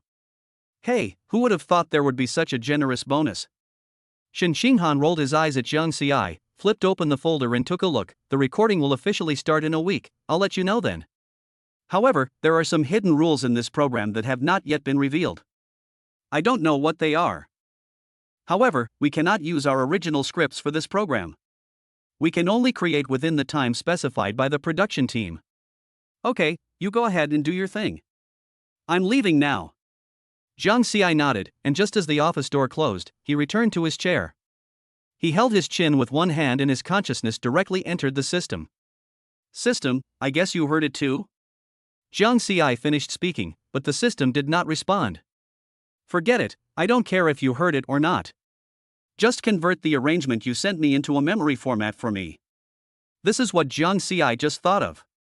Combined with what Shen Xinghan just said about not being able to use saved drafts, the automatically generated arrangement naturally cannot be used either, so Jiang Ci came up with this method. Ding! The arrangement has been converted to memory mode after a 50,000 renminbi deduction. The system finally responded. Although Jiang Ci was very satisfied, he didn't expect that he would have to pay for this. While Jiang Ci felt bad about the 50,000 yuan, he could only console himself that it was worth it. After all, if he could win a generous bonus by participating in the show, this little money wouldn't be a big deal. Jiang Ci spent almost the next few days in the office. Of course, there are always some episodes. One day, Shen Xinghan actually thought he was too lazy and dragged him to the mall, bought him several pieces of clothes before returning to the company. Shen Xinghan said, you're about to be on a show, so please pay attention to your image, okay? Whose senior composer sleeps in his office every day? Do you know what nickname your colleagues in Composition Group 3 have given you now? What? Jiang the lazy fellow. Time passed quickly, and finally it was the evening before the recording. Shen Xinghan called to inform Jiang Ci to be ready. The next day, Jiang Ci drove his car lazily to the company, but when he arrived at the entrance of Qianyue Bay, he saw Shen Xinghan. Sister Shen? I'll wait for you here and take you to the recording site. Follow my car. After saying that, Shen Xinghan walked up with his long legs. Jiang Ci had no choice but to drive his Ferrari behind Shen Xinghan's car. After about an hour, Jiang Xi and Shen Xinghan finally stopped the car. As soon as he parked the car, Jiang Xi was pulled over by Shen Xinghan. Hey, Sister Shen, why are you in such a hurry? Shen Xinghan said unhappily, don't worry, we're about to enter. We were supposed to arrive at 9, but it's already 8. After entering the recording site, Jiang Xi discovered that there were already quite a few people around him, both men and women. Everyone looked very gorgeously dressed, but Jiang Xi didn't recognize any of them. Shen Xinghan handed Jiang Xi to the staff and then returned to the car. Jiang Xi followed the staff and soon arrived at an open-air venue. Jiang Xi's sharp eyes quickly spotted the signboards with names written on them not far away. There were a total of 20 signboards, each with the name of the composer and singer marked on it. There is a chair next to the stand, which seems to be for the composer to sit on. At this time, the staff member who had been following Jiang Xi said, Teacher Jiang Xi, I will take you here.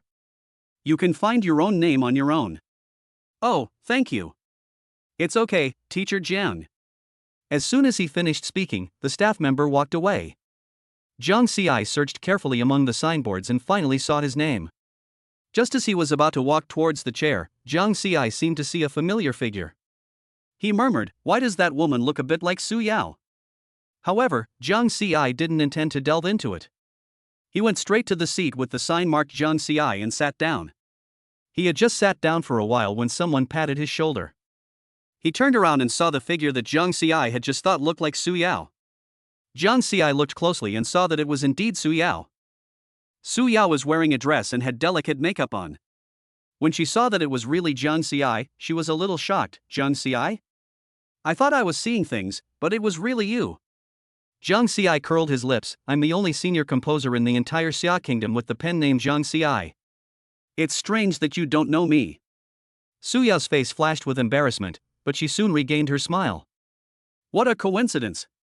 I didn't expect you to come to participate in this show. Why didn't you tell me earlier? I should have asked you to come with me. Su Yao said in a low voice. It's okay, our supervisor brought me here. By the way, are these people all singers? Jiang Xi asked. Yeah, they're all singers, and there are also some composers. Do you want me to introduce you to them? Su Yao pointed to the group of people standing behind. Jiang Xi was about to shake his head, but a handsome man in a suit walked over. He asked with a smile on his face, Yao, is this Mr. Jiang Xi? Jiang Xi glanced at the man in front of him and frowned slightly. He was very unhappy that the man called Su Yao, but with the camera around him, he could only suppress his anger. At the same time, Su Yao nodded and introduced, yes, this is Teacher Jiang Xi. Teacher Jiang Xi, this is Jing Han, another singer participating in this competition. He's a top-tier singer and he sings very well. Ling Yu extended his hand, his face full of enthusiasm. I have long heard of Teacher Jiang Xi's name. Seeing him today, I can see that he is indeed extraordinary. I've listened to all the songs written by Mr. Jiang Xi, and they're all rare and great songs. Jiang Xi shook his hand and said calmly, thank you for the compliment. Lin Yu continued, I have always liked Mr. Jiang Xi's work and hope to have the opportunity to work with him. There will be a chance. After the two finished talking, someone else came over. They were the girls who had stood not far behind Su Yao. Although they were all dressed nicely, they were not formal gowns. There was one who was wearing a cheongsam and looked very elegant.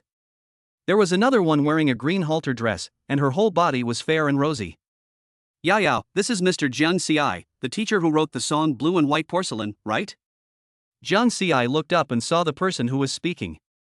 He had a delicate face and an oval face. His voice sounded a bit like a queen's voice to Jiang Xi, and it was very pleasant. More importantly, the person who spoke was the one wearing the cheongsam. Su Yao smiled and nodded, yes, this is Teacher Jiang Xi. These are the singers participating in this competition. This one is Long Yu. Long Yu extended her hand generously, Teacher Jiang Xi, I love blue and white porcelain so much. Your talent is so impressive. Jiang Xi shook hands politely, thank you for your likes. At this time, another girl came over, her eyes sparkling, Teacher, my name is Lin Kur. I think the melody and lyrics of the song you wrote are a perfect match. I wish I could sing your song. Before Jiang Xi could respond, the on-site announcement rang out, composers and singers, please gather in the designated area. The show is about to begin. Chapter 50 The drawing of lots begins, the miserable composers. Everyone stopped talking and walked in an orderly manner towards the sign with their names on it. Zhang Xi glanced at the stage and sat down, thinking about the upcoming competition. Although he had the support of the system, he couldn't take it lightly. Soon, all the singers and songwriters sat down and looked directly at the stage. Seeing all the singers and songwriters seated, the host smiled, picked up the microphone, and said, "Welcome everyone to the recording of National Rhythm New Voice. I am He Ling, the host of this program. Next, let me introduce the rules of the game." He Ling cleared her throat and continued, "In this competition, singers and composers draw lots to form teams. In each round, composers need to create songs within a specified time. Of course, they can't just write whatever they want. This requires drawing lots, and the composition teachers will need to write in that style based on what they draw. After getting the song, the singer must quickly complete the singing preparation and perform on stage. The audience and professional jury will score based on the overall performance of singing and composition. However, the audience here refers to the audience of major music platforms. The team with the lowest score in each round will be eliminated until the final champion team is determined. The group that wins first place in the National Rhythm Freshman category will receive a prize of 60 million yuan. Zhang Xi listened to the rules and felt more confident. Although this competition format was challenging, it was also full of opportunities for him. At this moment, the host He Ling announced, "Now, let's get straight to the point and start drawing lots. Please look at the big screen." He Ling then slowly walked to the side, looked at the screen on the stage and said slowly, "Next we will draw the composition elements of each composer. As for whether you can draw the elements you want, it depends on your luck."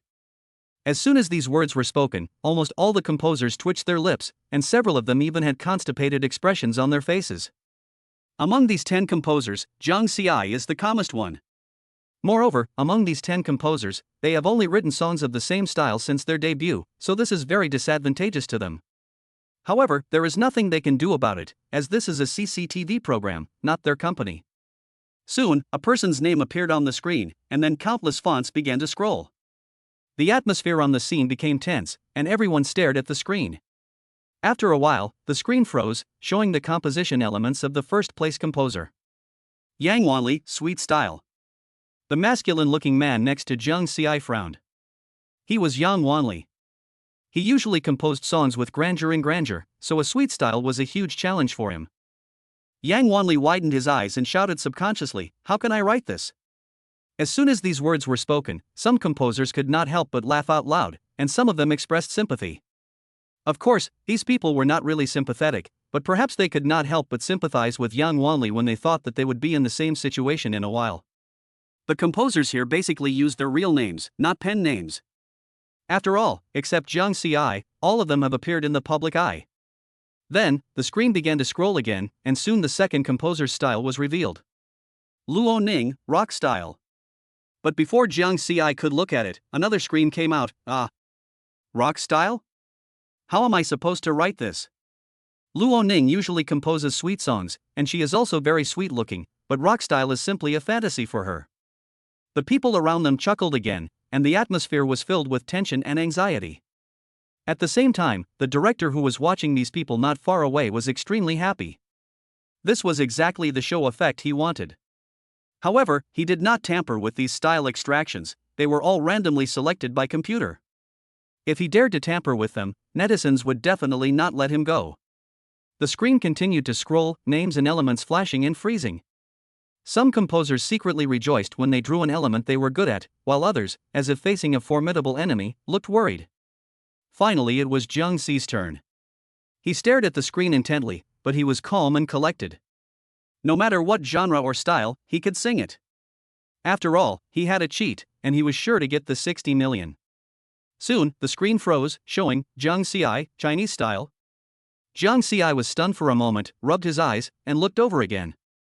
He couldn't help but say, "It's really a traditional Chinese style.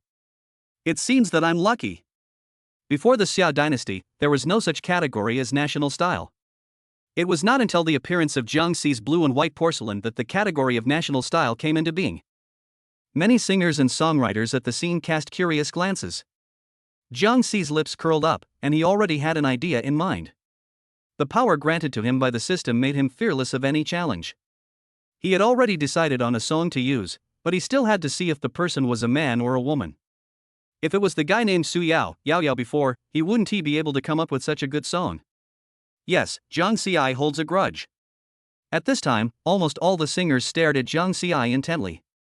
They really hoped to team up with Zhang Xiai because this was the Chinese style.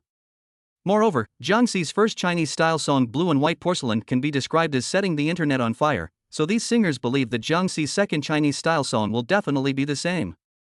After the emergence of the Zhang Xiai national style category, some composers also tried to write national style songs.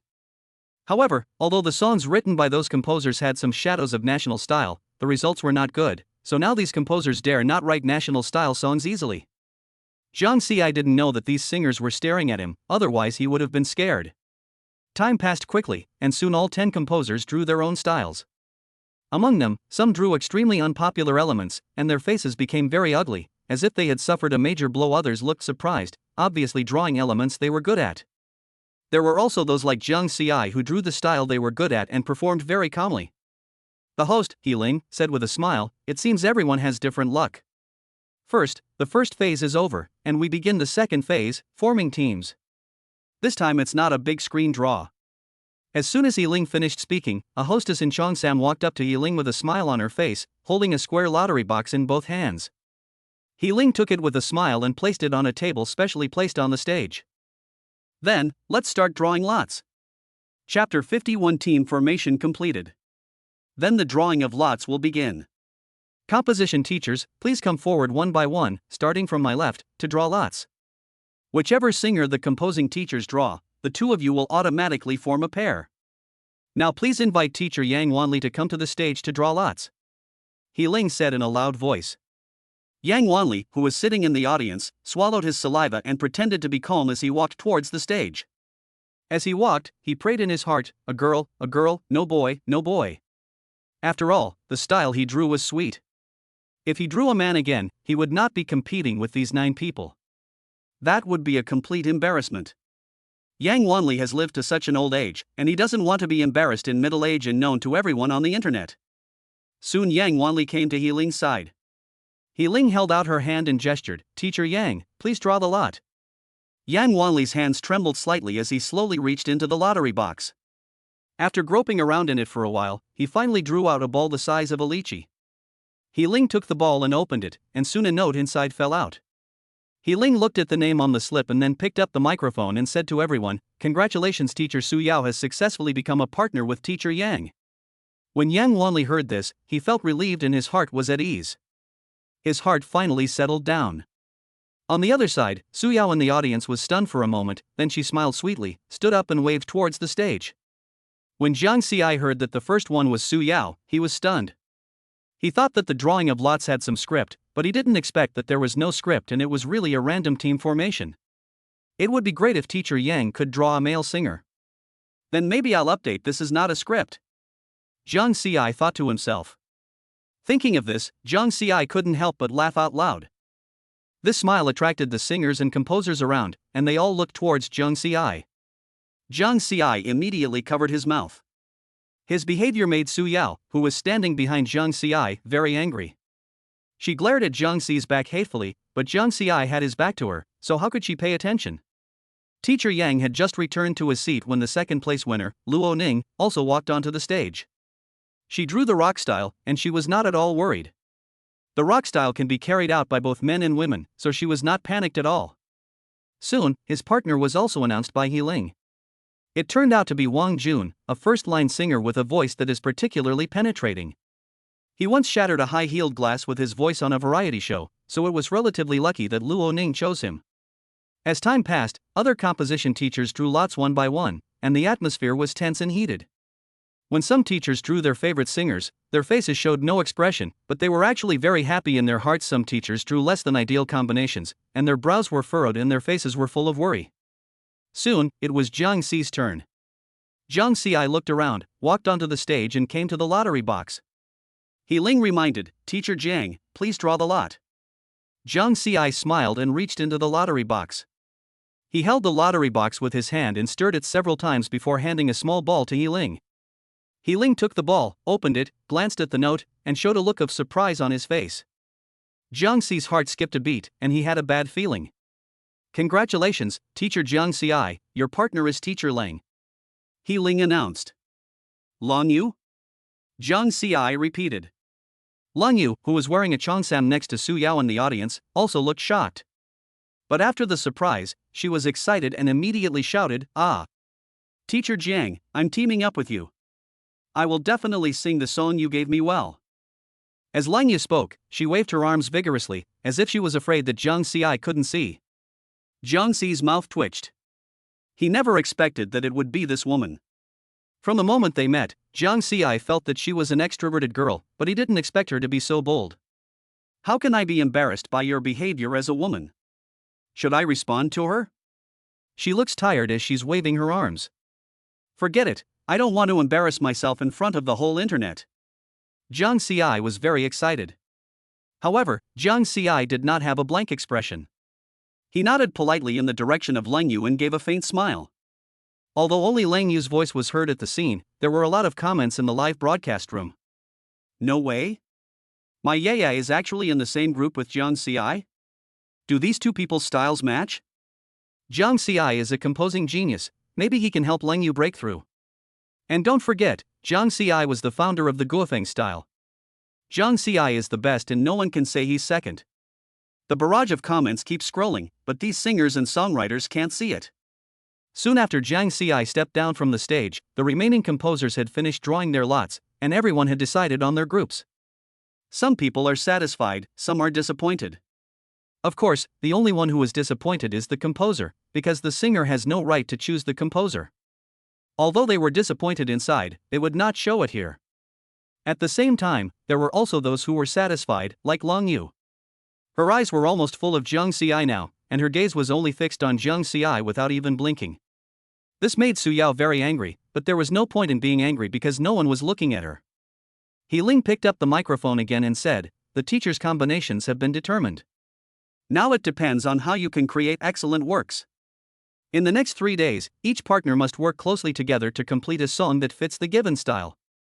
As everyone knows, we're using a live stream this time, so the National Voices production team will be sending 10 photographers to follow the teachers and record their creative process. Also, Wang Luo's live broadcast room will be divided into 10. Then if the teachers have nothing else to do, you can leave with your partners." When the people in the audience heard this, they immediately moved, including Jiang Ci. But before Jiang Ci could get up from his chair, Lang Yu's voice rang in his ears, "Teacher Jiang." Jiang Ci shuddered all over and slowly turned his head. Lang Yu had stood beside him without him knowing, which scared him. Jiang Ci raised her eyebrows. The peony embroidered on her cheongsam trembled slightly with her rapid breathing, and the cinnabar mole at the corner of her eye showed a unique charm. He couldn't help but sigh in his heart, they really are stars. Not a single one of them is ugly. At this time, Lang Yu asked, "Teacher Jiang, where are we going next? Back to your company or to my studio?" Chapter 52 Customized Xiling. Jiang Ci stood up, glanced at Lang Yu, and then said, "Come on, follow me to the company first. It's a good opportunity to test your voice." Lang Yu nodded and followed Jiang Ci. There was also a photographer carrying a camera following Jiang Ci. Soon the three of them arrived at the outdoor parking lot. Lang Yu smiled and asked, "Teacher Jiang, do you want to take my car?" Because Lang Yu was brought here by her agent today, Jiang Ci saw her car at a glance, which was an Alpha. At this time, a woman in her 30s or 40s came over. She came to Lang Yu with a smile on her face and asked, "Yaya, are you in the same team with Teacher Jiang?" "Yeah, Teacher Jiang picked me, and the style is traditional Chinese." Lang Yu looked expectant. As soon as the voice fell, Lang Yu pointed to the camera standing behind Jiang Ci and said, "Sister Ting, it's live broadcast now." After being reminded by Lang Yu, Sister Ting immediately restrained her smile, nodded politely to Jiang Ci, and then stepped aside. After all, this is a CCTV program and not everyone can appear on the show. She can't delay the progress of the program. As her agent, he knows this. Teacher Jiang looked at Lang Yu, who was smiling, and then slowly said, "No, I'm driving here." "How about you drive with me? Or take my car?" While talking, Jiang Ci took out the Ferrari key and pressed it. In an instant, the lights of the Ferrari not far away lit up. Lang Yu looked at the Ferrari and smiled, "Since Teacher Jiang has a car, I'll take yours." Jiang Ci nodded, then seemed to think of something and said, "You don't need to address me in the future. I haven't graduated from college yet. Maybe I'm not even as old as you. Lang Yu's mouth twitched, and she nodded helplessly. Okay, Teacher Jiang, but you can write such a good work as Blue and White Porcelain before you even graduated from college. It's really amazing. After they finished talking, they got into Jiang Si's Ferrari one after the other. Originally, Jiang Si wanted to let Lang Yu drive. He had to think about how much money he wanted to pay Lang Yu for the song. She said, Teacher Jiang, I'm sorry. I don't have a driver's license yet, so you have to drive. Just like that, Jiang Si couldn't access the system and could only drive himself. Jiang Si sped all the way and soon arrived at Haotian Shangshi. As soon as Jiang Si stopped the car, the Alpha that had been following closely behind him also stopped, but only the photographer got out. The person driving the car was Lang Yu's agent. Jiang Si looked around and saw that everyone had finally arrived before entering the building. Jiang Si parked his car outside Haotian Shangshi, so he could enter the building directly. Soon, the three of them entered the building one after another. As soon as they entered the building, the girl at the front desk greeted Jiang Si, Hello, Teacher Jiang, hello, Miss Lang. The two responded with a smile. After all, she is a big star, so Lang Yu must be quite famous, Jiang Si thought. Jiang Si and the other two took the elevator and soon arrived at the artist department. Jiang Si walked straight towards the recording studio without any hesitation. However, Lang Yu was confused. She didn't understand what Jiang Si was going to do. Is it possible to record the song directly? Isn't that too perfunctory for her? Although she admires Jiang Si very much, she can't treat her like this, right? Before Lang Yu could think for long, Jiang Si took Lang Yu to recording studio number 1, which had the best environment and facilities. After all, it is a CCTV program, so we must broadcast the best of it live. Jiang Si came to the sofa and sat down, and Lang Yu followed closely behind. At this time, Lang Yu asked, Teacher Jiang, are you bringing me here to record the song directly? Yeah, that's about right. How about this, just sing a few lines of your favorite song and let me hear them. Lang Yu took a deep breath and spoke slowly. The blue and white strokes are outlined on the blank, then faded. The peony depicted on the bottle is like your first makeup. The lingering sandalwood fragrance shines through the window, and I understand your thoughts. Jiang Si closed his eyes slightly and listened carefully to Lang Yu's singing. Her voice has a sense of ancient style, and her interpretation of Blue and White Porcelain has a unique charm. Lang Yu was stopped by Jiang Si after singing only a few lines. He then said, the tone is very good, very suitable for traditional Chinese songs. By the way, I wonder if you can sing opera? Jiang Si asked with anticipation. Singing opera? I've been learning opera since I was a kid, and it's been over 10 years now. But, Teacher Jiang, are you planning to incorporate opera elements into your new song? Jiang Si nodded. Almost. I've had a similar idea before. Now I just need to write it down. But what surprises me most is that you've actually studied opera for over 10 years. Now I don't have to ask you to learn it right away, which saves me a lot of trouble. Lang Yu smiled slightly. I learned it from my grandfather since I was a child, and I was very interested in it at the time, so I studied it for more than 10 years. Then your grandfather must be very powerful. Yeah, my grandpa is very powerful, but only slightly more powerful than me. At the same time, in an antique house in Tianhai City, a white-haired old man was looking at the TV screen with a gratified smile. Although his expression looked good, his words were harsh. How can Yaya be so boastful outside? I am much better than a girl like her. On the other side, Jiang Si had already brought Lang Yu to Composition Group 3. As soon as the two entered Composition Group 3, almost all eyes were focused on Jiang Si and Lang Yu. Especially Lang Yu, his eyes were wide open. Jiang Si smiled awkwardly, then looked at Lang Yu and said, Do you want me to have someone show you around our company? Lang Yu smiled and shook her head, No need, I'd rather see how Teacher Jiang composes songs. Jiang Si nodded and took her back to his office. Entering the office, Jiang Si first took 2 cans of drinks from the refrigerator and handed them to the photographer and Lang Yu, then returned to his office chair. As soon as he sat down, Jiang Si immediately entered the system, I want to customize a song. Ding. Please tell me the name of the song, or something similar. Jiang Si thought for a moment and said, Customized, Qiling. Ding. Customizing Qiling will cost 1 million yuan. Would you like to order it?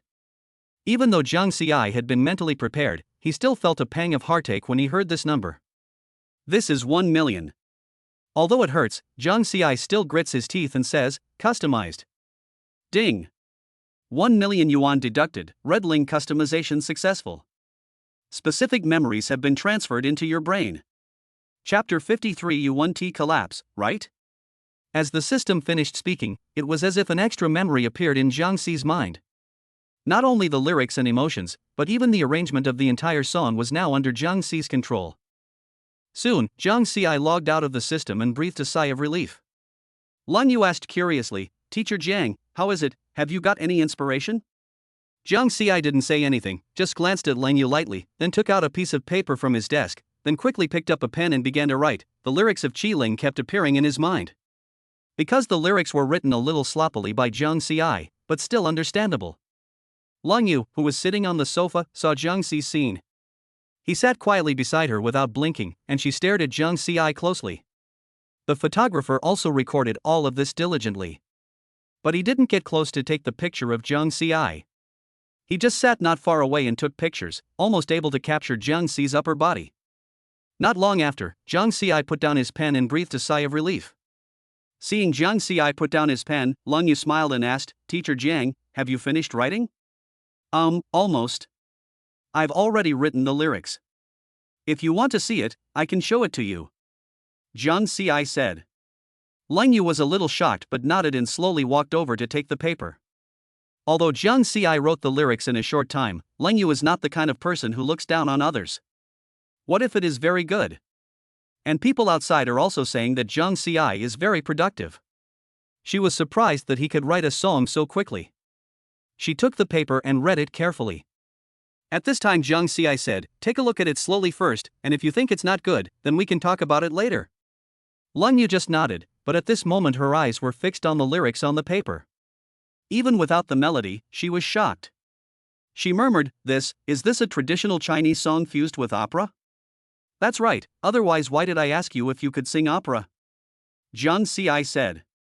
Lan Yu's eyes were full of surprise. She continued to look at the paper in her hand. The more she looked, the more surprised she became. Just based on the lyrics, she felt that she would definitely be number one this time. Because this is the first time he has heard such a song. Subconsciously, she couldn't help but sing. Act 1, Water Sleeves Rise and Fall. Singing about joy and sorrow, separation and reunion, has nothing to do with me. The fan opens and closes, and the gongs and drums sound and then fall silent. Lan Yu's voice is gentle and melodious, and every note seems to carry a story. Jiang Xi sat aside, listening quietly. He didn't care whether the photographer was broadcasting live or not. Anyway, even if the song was leaked, it would not interfere with them. When the cold moon sings. In troubled times, floating duckweed cannot bear to watch the flames of war burn the mountains and rivers. Even though I am in a low position, I still dare not forget my country. When she heard these two sentences, her mind seemed to explode. Lan Yu's voice trembled unconsciously, and her eyes instantly turned red. She suddenly realized that this was not just a pop song that integrated opera, but also a hymn to national integrity that transcended time and space.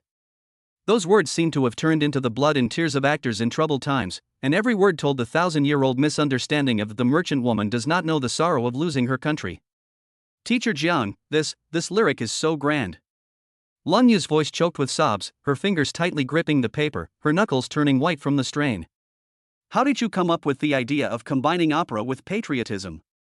Jiang Xi's lips curled up into a meaningful smile. He did not answer directly, but raised his hand to signal Lan Yu to continue singing. The comments in the live broadcast room had already exploded.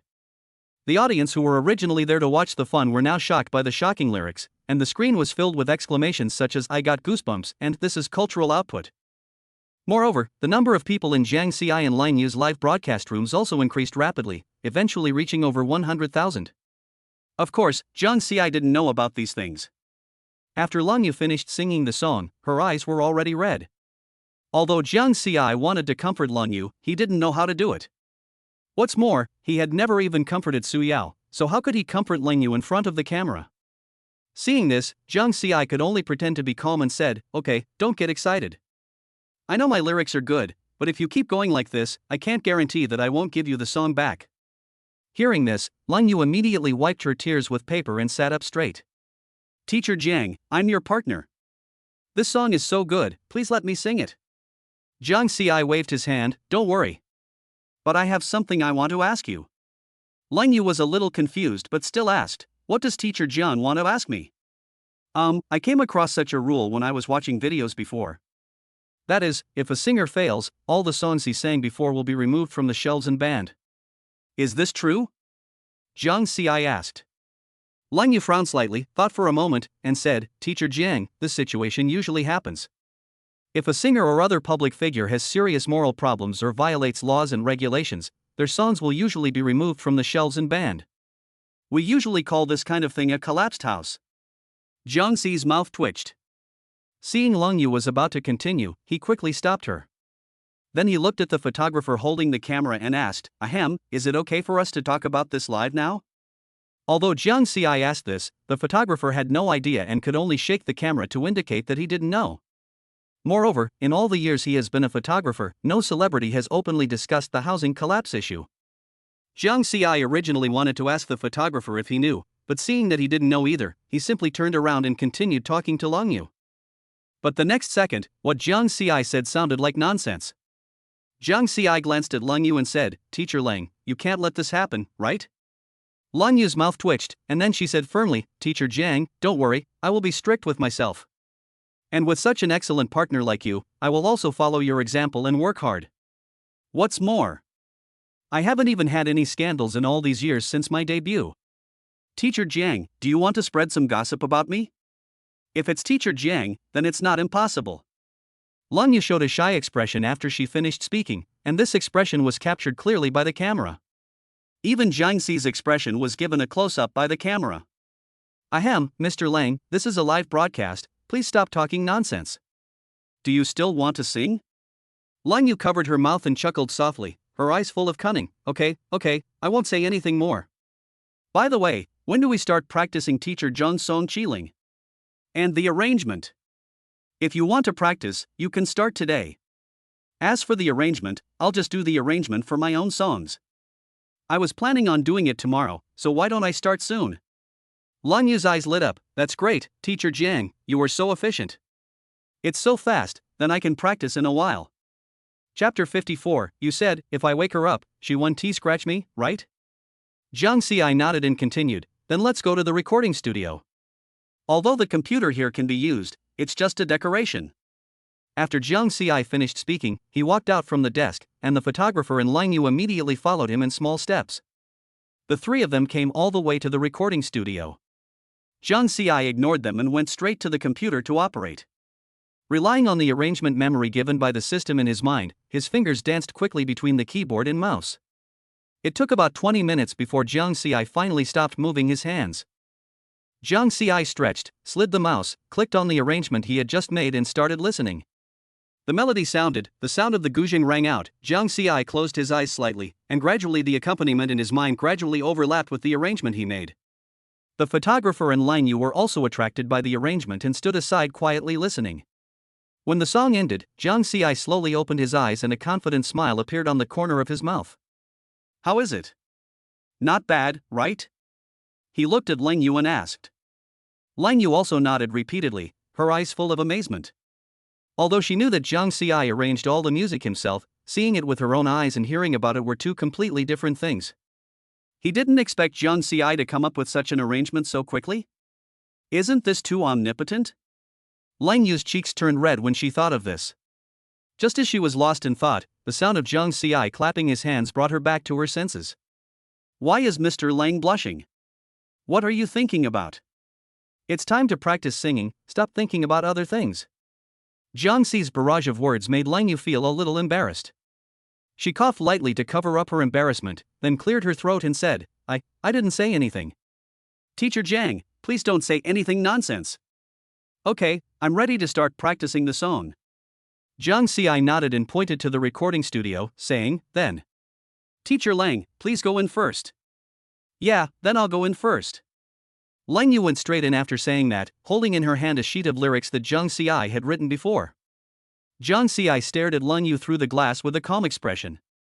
Soon, he came to the microphone in the control room and said into it, get ready.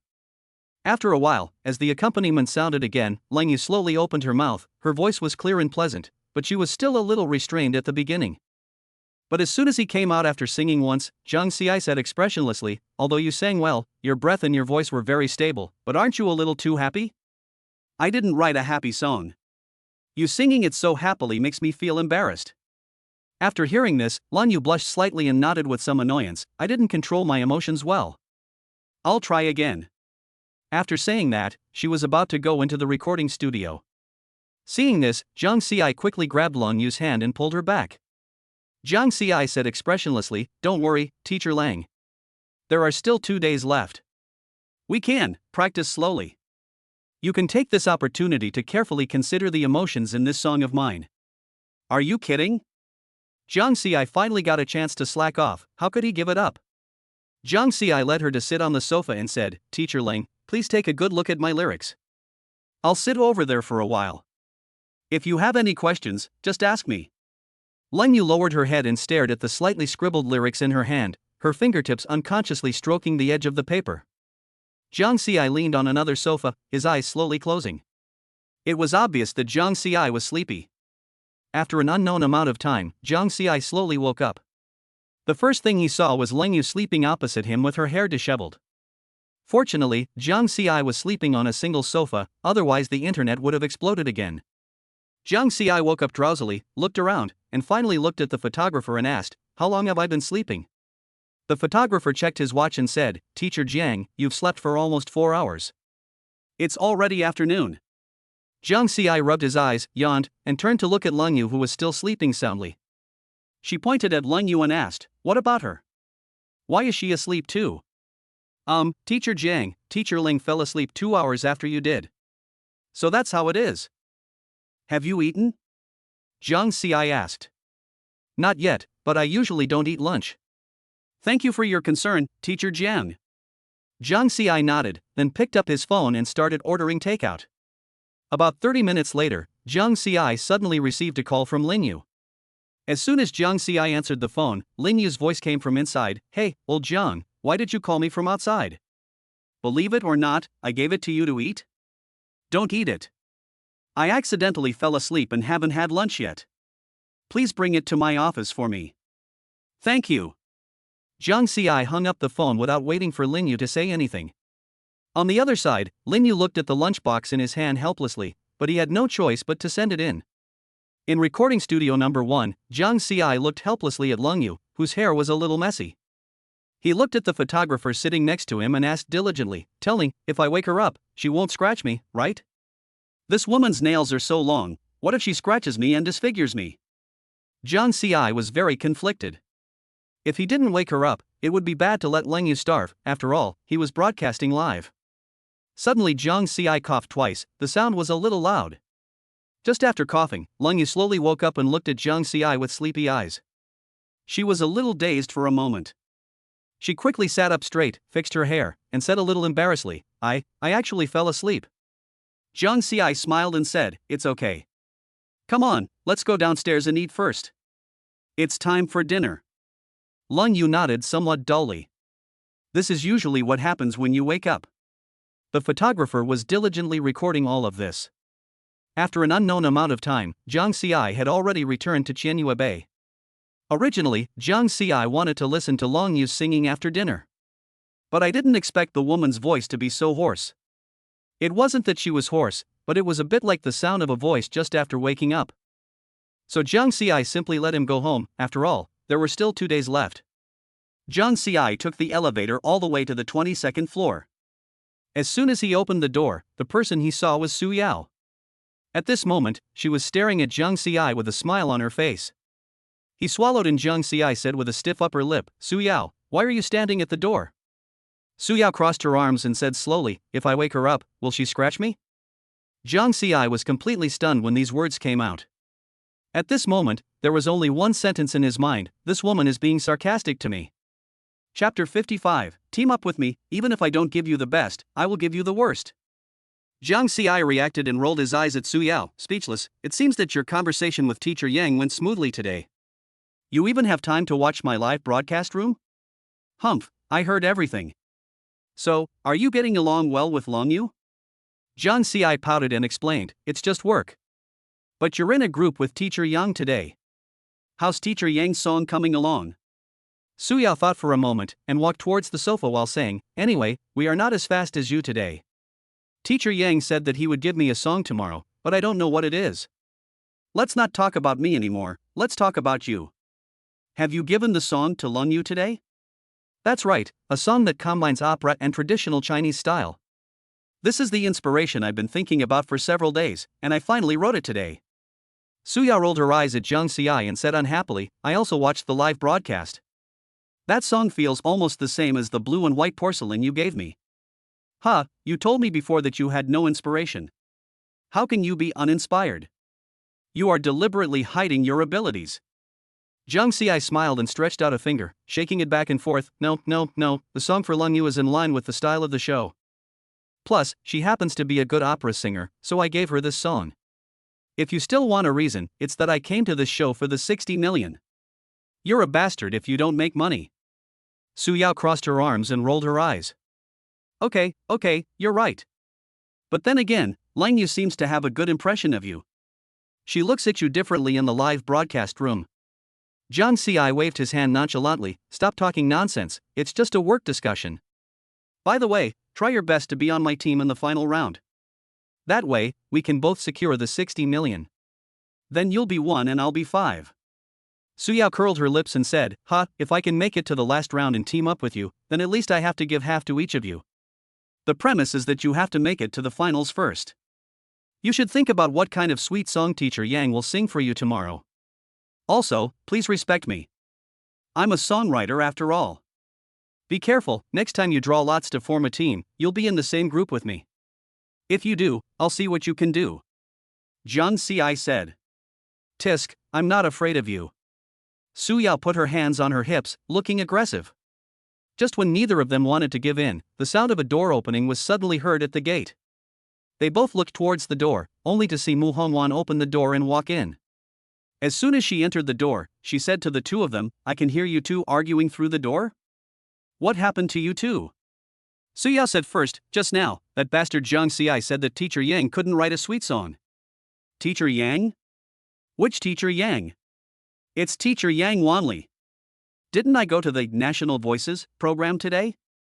Because of the program rules, unfortunately, Teacher Yang drew the sweet song type, and it just so happened that I was on a team with Teacher Yang," Su Yao explained. "Oh? I didn't actually watch today's live broadcast, Teacher Yang. Is that the song with that grand and majestic songwriting style?" Su Yao nodded and continued, "Unfortunately, Zhang Xiai also participated in this show."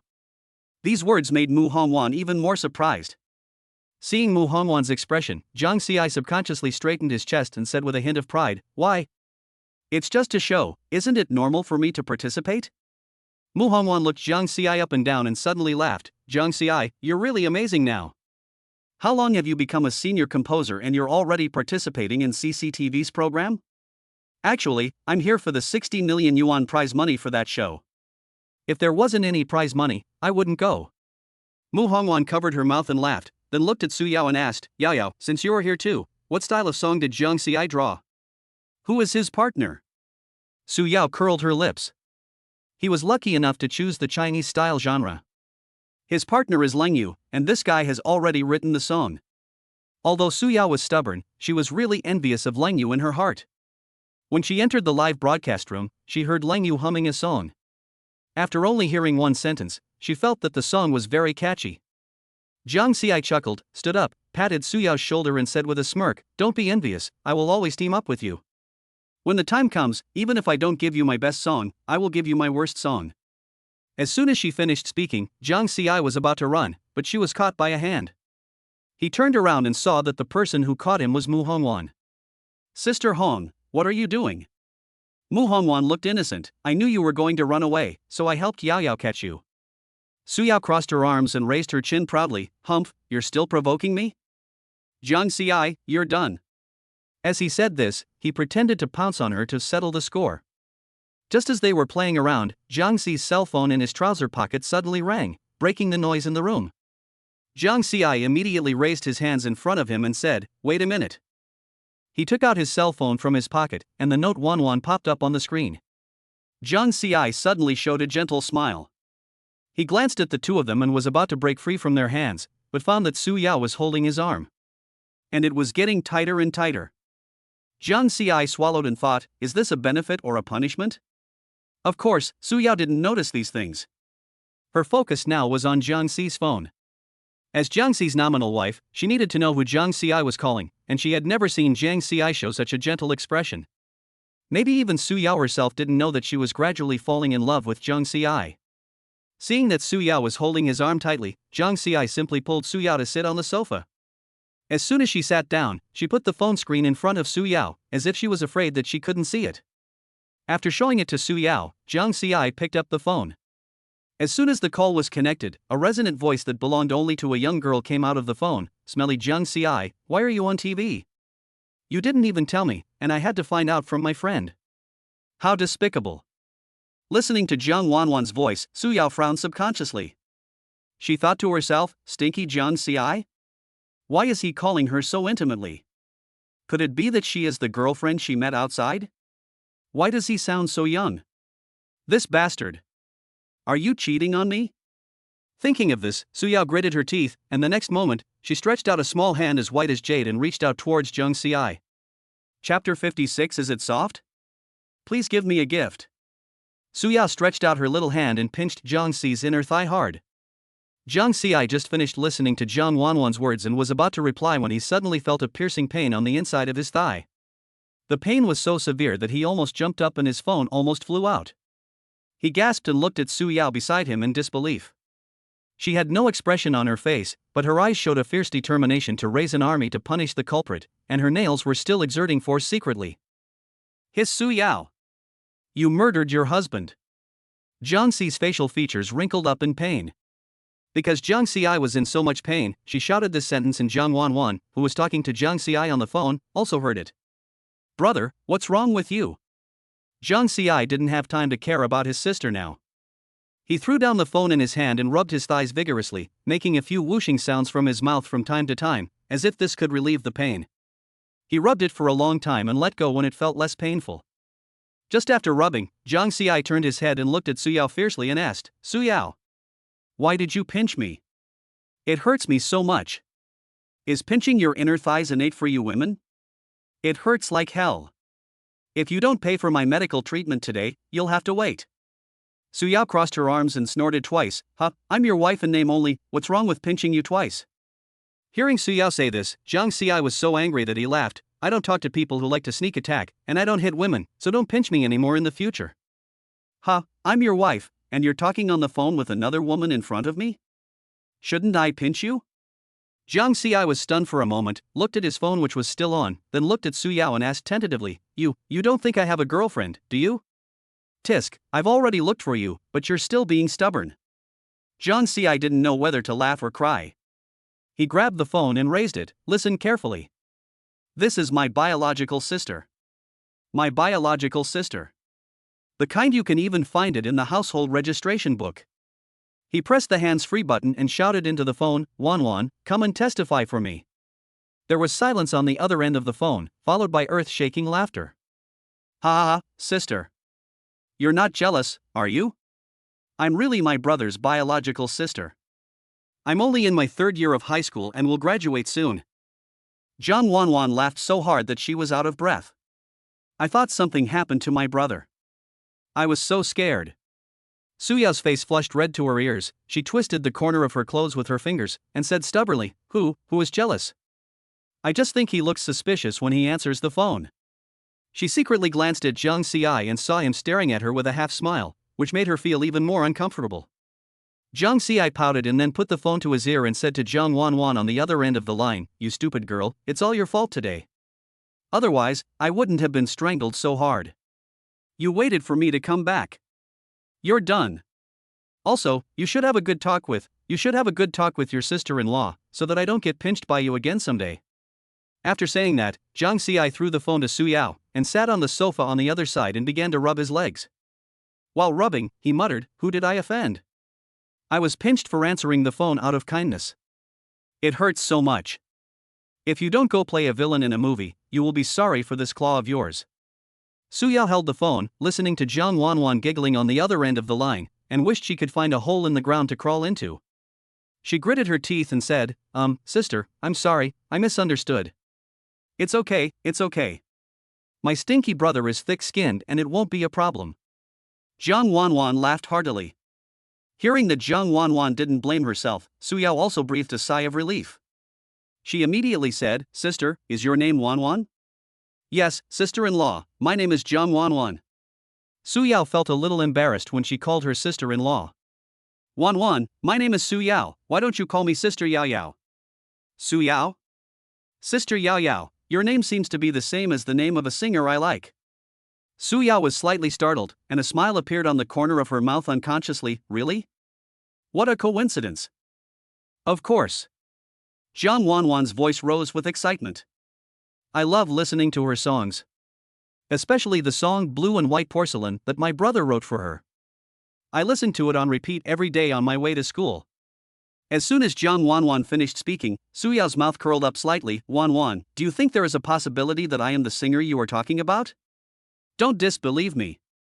I'm Su Yao, the one who participated in The Voice of China with your brother. I think you should have watched that show too, right? The two girls started chatting casually, and in the end they even became more and more excited, which surprised Zhang Ci. He thought to himself, is this what friendship is like for girls? They become so close in such a short time? At this time, Zhang Ci saw Su Yao was about to get up and hurriedly said, Hey, Su Yao, what are you doing with my phone? I'm going to sleep, stop talking to that girl.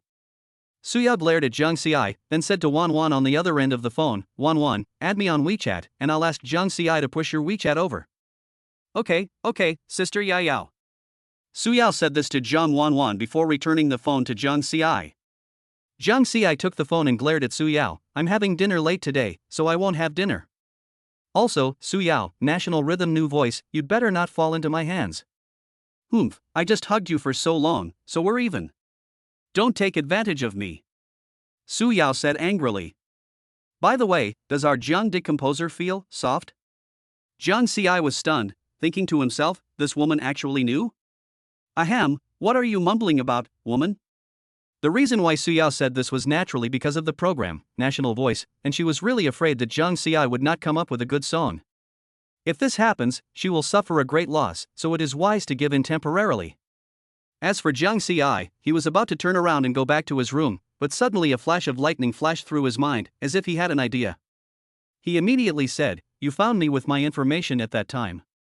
How could you not know that I have a sister? And you even pinched me hard. Although I had someone investigate you, I didn't investigate your family. I still know this principle. Well, okay, I'm going back to my room. You two can chat slowly. After saying that, Zhang Ci walked towards the room with his ears red. Meanwhile, Mu Hongwan looked at Su Yao and smiled. I didn't expect our Yao Yao to actually give in. You're essentially letting Zhang Ci take advantage of you, right? I just saw it clearly. You're obviously very shy, yet you still try to tease Zhang Ci. Su Yao's earlobes were red, but she still said stubbornly, TSK, Sister Hong, I didn't give in. I'm just afraid that she will not show her true ability later. I didn't mean to take advantage of her. Really not. Note, these 2 chapters are considered daily, I will speed up the progress later. Chapter 57 New Assistant Lin Yu. 2 days later. Zhang Ci was still asleep, but when he suddenly felt the cool hand on his body, his eyes opened instantly. He turned around and saw Su Yao's smiling face. Su Yao, what are you doing? Disturbing someone's sleep so early in the morning. After saying that, Zhang Ci kicked the quilt away and put on his clothes. At this time, Su Yao said, Today is the day when Guiyun Xinqing is preparing to sing. Didn't your company tell you? Of course I've said this. I've already set the alarm. How could you just walk in and act like a hooligan like that? If you keep going like this, you'd better be careful. It's not like you wake up early. If you let me into your room, I don't know what I'd catch. Su Yao curled her lips and put her hands on her hips. I'm too lazy to care about you, go wash up quickly. After saying that, Su Yao opened the door and walked out. At this time, Zhang Ci also picked out a set of clothes from the closet and put them on. Today is the 4th day. After practicing singing with Lin Yu yesterday, my supervisor seemed to ask me to go to the office. It seems like an assistant will be arranged to come today, but I don't know if it's true or not. After muttering to himself for a while, Jiang Ci went into the bathroom and started to tidy up. Soon after tidying up, Jiang Ci walked out of the room. As soon as Jiang Ci came out, he saw Su Yao, but she seemed a little different today. But if you ask him what's different, he really can't tell. Jiang Ci stared at Su Yao for a long time and finally realized that something was wrong. The clothes she wore today were not the same dress as before, but a different style, which seemed a bit sweet. Have you seen enough? Su Yao deliberately turned around, and her high heels made a crisp sound when stepping on the tiles. I'm wearing this outfit for my song. Jiang Ci raised his eyebrows and said with a smile, sweet song, could it be that teacher Yang actually wrote it? Humph, nonsense. I'm a senior composer after all. Although I'm not very good at sweet songs, writing one is still easy. Su Yao raised her chin proudly. Okay, then I'll wait and see. Be careful not to get eliminated today. Jiang Ci said with a smile. At this time, Jiang Ci's cell phone rang. It was Shin Qinghan calling. As soon as I answered the phone, Shin Qinghan's voice came from the other end. Jiang Ci, come to the company. I've picked an assistant for you and also found a hairstylist for you. You have to be on the show anyway. I forgot last time because I was pressed for time. Anyway, just come. Jiang Ci didn't say a word the whole time, but Shin Qinghan told him everything. After hanging up the phone, Jiang Ci said to Su Yao, I have to go to the company, you can enjoy yourself at home. Su Yao glared at Jiang Ci in dissatisfaction. Humph, it's none of your business. You'd better be late. About half an hour later, Jiang Ci walked slowly towards the composition department. As soon as he arrived at Group 3 of the composition department, Jiang Ci saw Shin Qinghan sitting on the sofa with a pretty girl next to her. Jiang Ci walked over, and Shin Qinghan immediately stood up and introduced, Jiang Ci, her name is Li Jing, she is our company's hairstylist. I specially asked her to come here to help you design your hair today. Li Jing stood up, smiled politely, and said softly, hello, teacher Jiang Ci, I really like the songs you wrote. I will definitely help you design a super cool hairstyle. Jiang Ci nodded, looked her over, and felt that this girl looked quite reliable. Then I'll trouble you, sisterly. It's okay, it's okay. Jiang Ci smiled slightly and said nothing. Although the hairdresser in front of him looked a little young, Jiang Ci felt that the girl should be older than him. After all, he had not graduated from college. At this moment, Jiang Ci seemed to have thought of something. He looked at Shin Qinghan and asked, Sister Shin, where is the assistant you mentioned? Where is he? I'll call him over. Shin Qinghan waved behind Jiang Ci and shouted, Lin Yu, come here. Lin Yu? Jiang Ci turned around in disbelief and saw Lin Yu walking towards him with a bun in his mouth. Jiang Ci's eyes widened, and he said disdainfully, Lao Lin, don't tell me that the assistant Sister Shin is talking about is you? Nonsense, of course it's me. Do you think I want to come? If the supervisor hadn't told me I could earn 500 yuan per session as your assistant, I wouldn't have come. Also, my supervisor said he could exempt me from this month's composition tasks. Anyway, I will definitely be your assistant, and no one can snatch the position from me. Lin Yu looked as if he was saying, who else but me, and while saying this, he didn't forget to stuff buns into his mouth. Jiang Ci held his forehead and said helplessly, all right. Having an assistant like you, I don't know whether it's a blessing or a curse.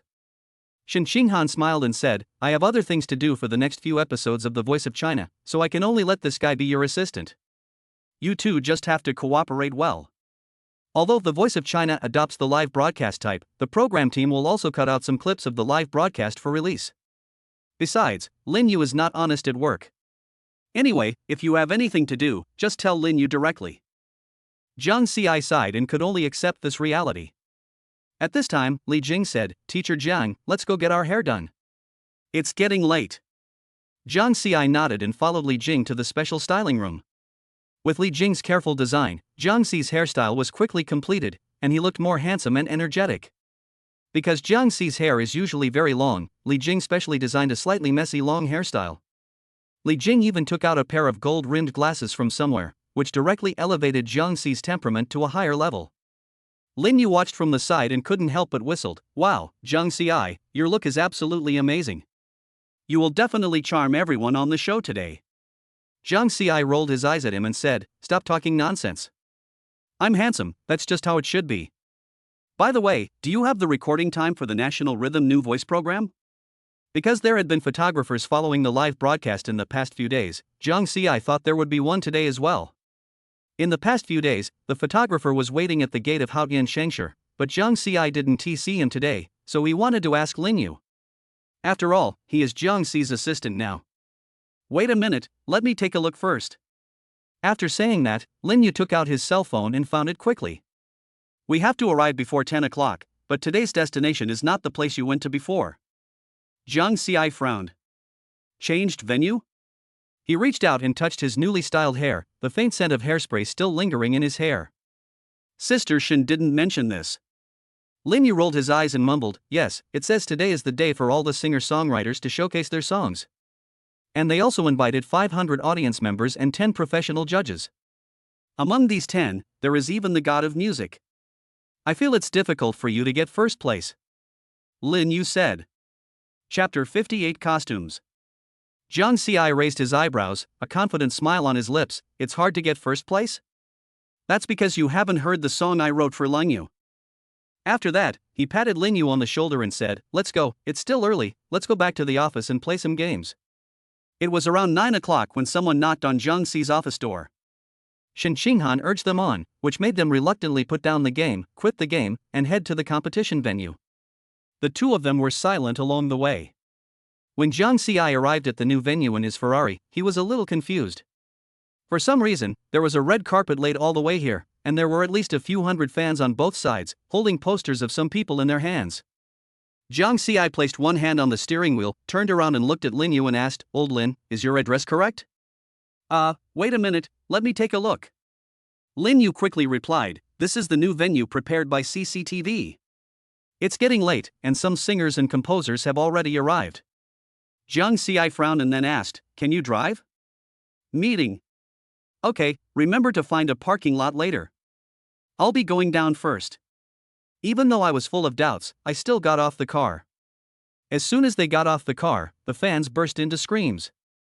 Jiang Xi looked closely and found that some of the people on the posters were actually him. He was stunned, but before he could lose control, a staff member came over and said, Teacher Jiang, please follow me. Jiang Xi followed the staff into the venue, and along the way, many fans were still shouting his name excitedly. He was confused when his fans called his name. He said he was not a star and it would be useless even if they shouted at the top of their lungs. After entering the venue, Jiang Xi found that the seats were almost full, and there were still seats available on the large sofas in the front row. Jiang Xi coughed twice and patted the staff member who was leading the way. Is there any seat here? You can't let me stand, right? The staff member smiled and nodded, Teacher Jiang, the sofas in the front row are for composers and singers. Jiang Xi followed the staff's instructions and walked to the sofa and sat down. Because some people had not arrived yet, there was no one sitting on the sofa where Jiang Xi was sitting. As he was looking around, Lin Yu came over quickly and sat down next to him. Today, Lin Yu was wearing a theatrical costume and had exquisite opera makeup on her face, with phoenix eyebrows and red eyes. Jiang Xi blinked and realized it was Lin Yu from the voice. He couldn't help but ask in confusion, Lin Yu, what are you doing? Teacher Jiang, you told me the background story of the song Qiling before, so I drew this specially for my performance today. I also wanted to better interpret this song. What do you think? Jiang Xi looked Lin Yu up and down and praised sincerely, it's perfect. With this look, you'll definitely be the first one today. Lin Yu's cheeks flushed slightly, her eyes full of anticipation. Teacher Jiang, I'm a little nervous. I'm afraid I won't be able to sing the song you wrote well. Jiang Xi patted her shoulder and comforted her, don't worry, you've practiced so many times, just sing well. You're a singer, why are you nervous? Soon it was 10 o'clock, during which time almost all the composers and singers arrived. Basically, the singers were dressed up carefully. Jiang Xi guessed that it might be related to the songs they sang. You can sit anywhere on the sofas here, but almost all composers sit with their partner singers, and the same goes for Jiang Xi and his group. Not only that, there were 10 judges arranged right in front of Jiang Xi and the others. Jiang Xi didn't know any of these judges, but Lin Yu beside her introduced them one by one, and Jiang Xi listened patiently. Among them, Lin Yu also introduced a music god named Xinzhou. Lin Yu did not mention his specific deeds, and Jiang Xi did not ask. But Jiang Xi still knew the difficulty of becoming a god of music, and he thought he was not just a fake god of music. If you want to become a music god, you must be ranked first on the list for a whole year. If he tops the list for 2 consecutive years, he will be crowned the god of songs twice, and if he tops the list for 3 years, he will be crowned the god of songs 3 times. Basically, every song god has won the title for 1 year. After all, not everyone can have a system like Zhang Ci where they can get good songs just by spending money. What they need is inspiration, and inspiration cannot be obtained by just sleeping. The show also started at this time. He Ling walked confidently to the center of the stage and said, "Welcome to the audience, composers, judges, and singers to the National Voice of China. I am He Ling, the host of the show.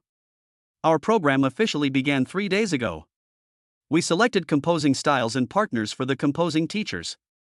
After 3 days of creation, it's now time for everyone to present their works.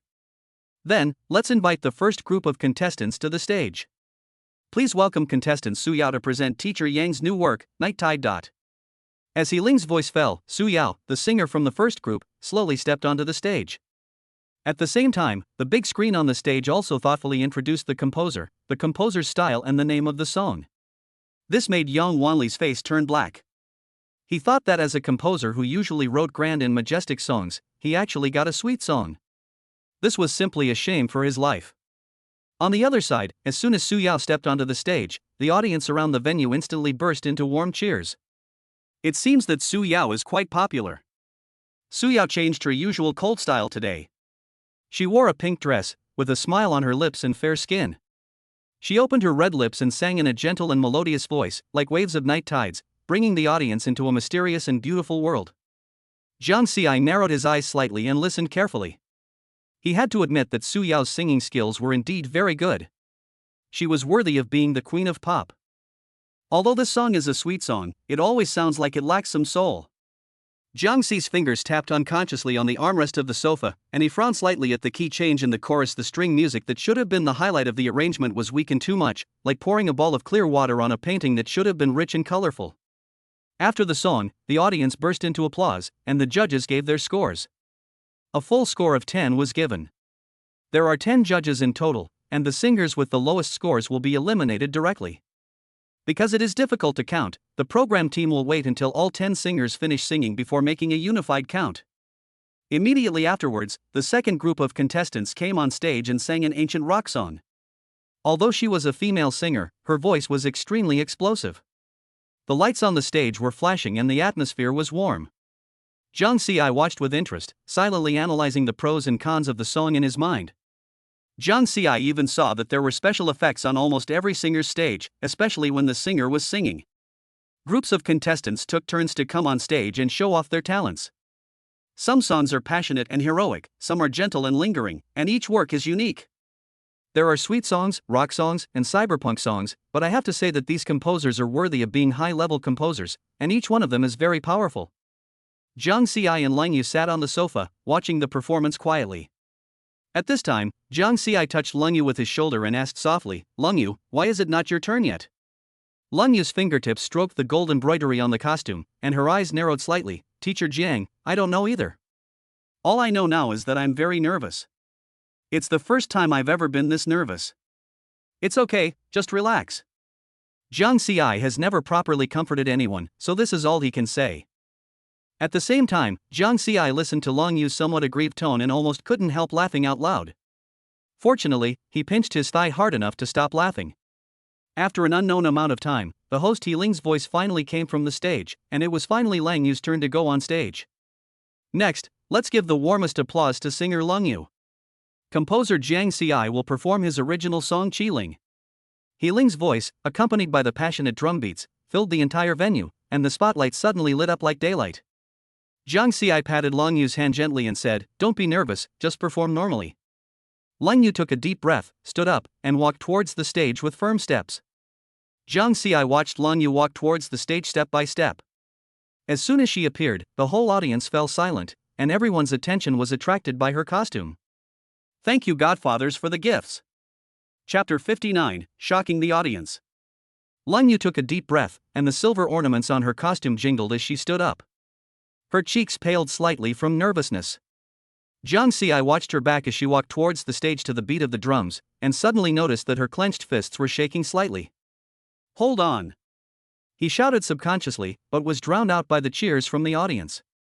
The background of the large screen on the stage instantly changed to a blue brick and black tile opera building. As the music started, Ling Yu's opera voice spread out like tears.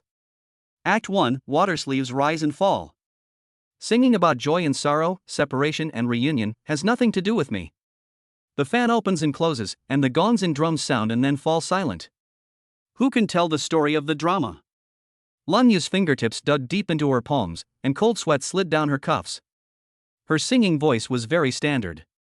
If she hadn't kept saying she was nervous before the performance started, making Jiang Xi feel a little unconfident, Jiang Xi wouldn't have been so nervous. Damn it! If I had messed up such a good song, I would have been really disappointed. Fortunately. As Ling Yu continued to sing, many judges straightened up, staring at Ling Yu singing on the stage with wide eyes. No one expected that after Blue and White Porcelain, Jiang Xi could write such a song again. Even they didn't expect it, or even said that they had never expected Jiang Xi's work from the beginning. In the category of national style, apart from the fact that his writing is as good as Blue and White Porcelain, it now seems that they underestimated Jiang Xi. They are increasingly eager to hear what's coming next. The worst thing about a song is that it starts off great but ends badly, so they are very curious. There are also such people in the entertainment industry, and they have seen a lot of them. Ling Yu continued to sing, her voice gradually rising. Even though I am in a low position, I still dare not forget my country. Even if no one knows me.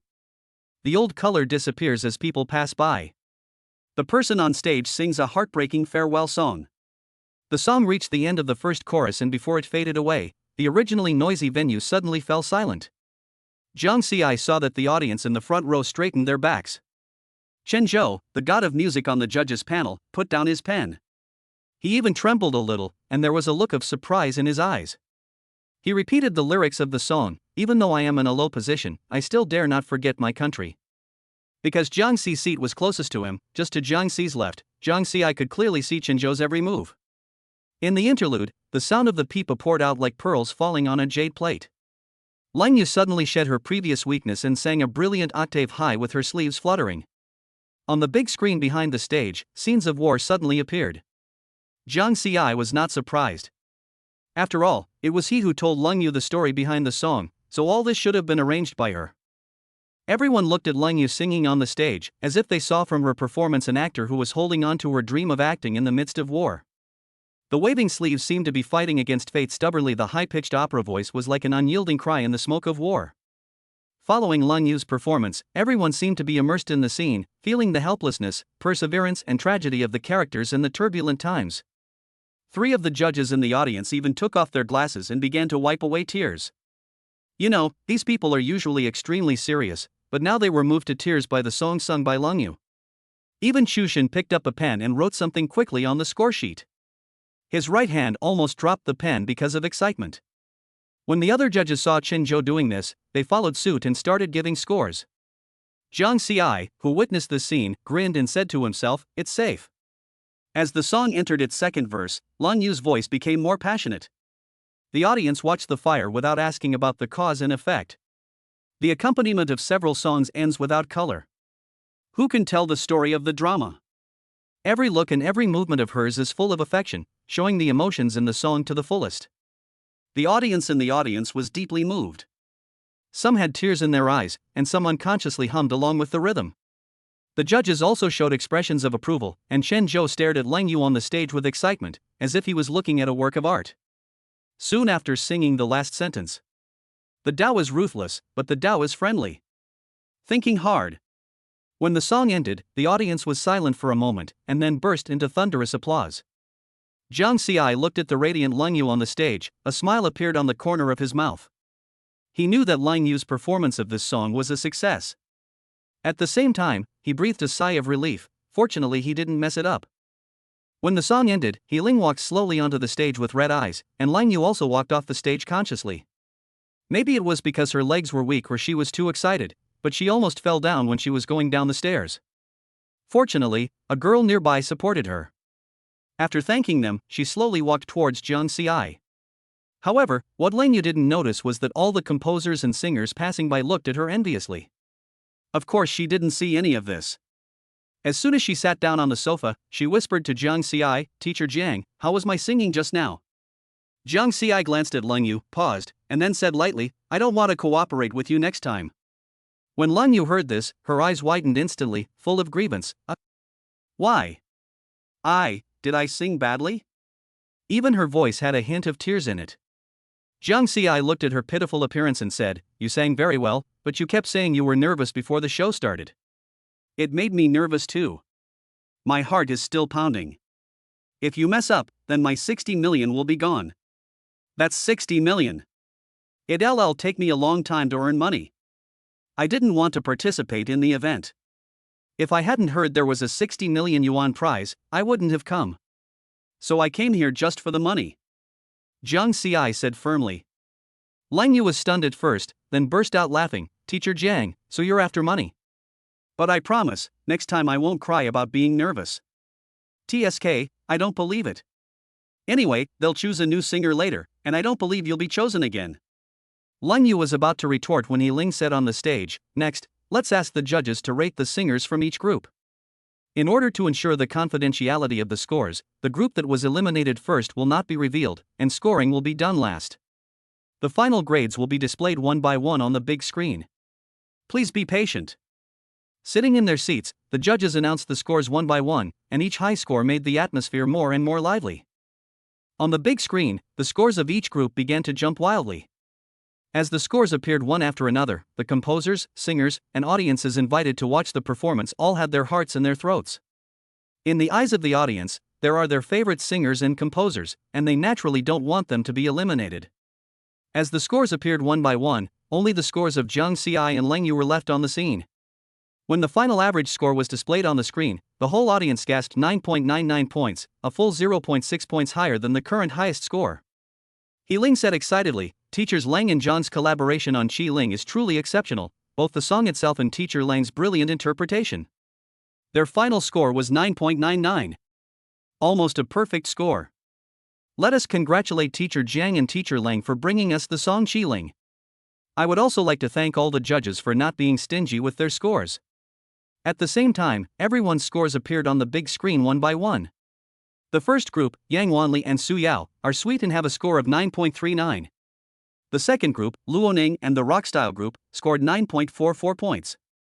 The third group, Li Xingyun, Li Yike Cyberpunk Style, 9.11. Group 4, Nanhao and Su Huichuan's Family Style, 9.55 points.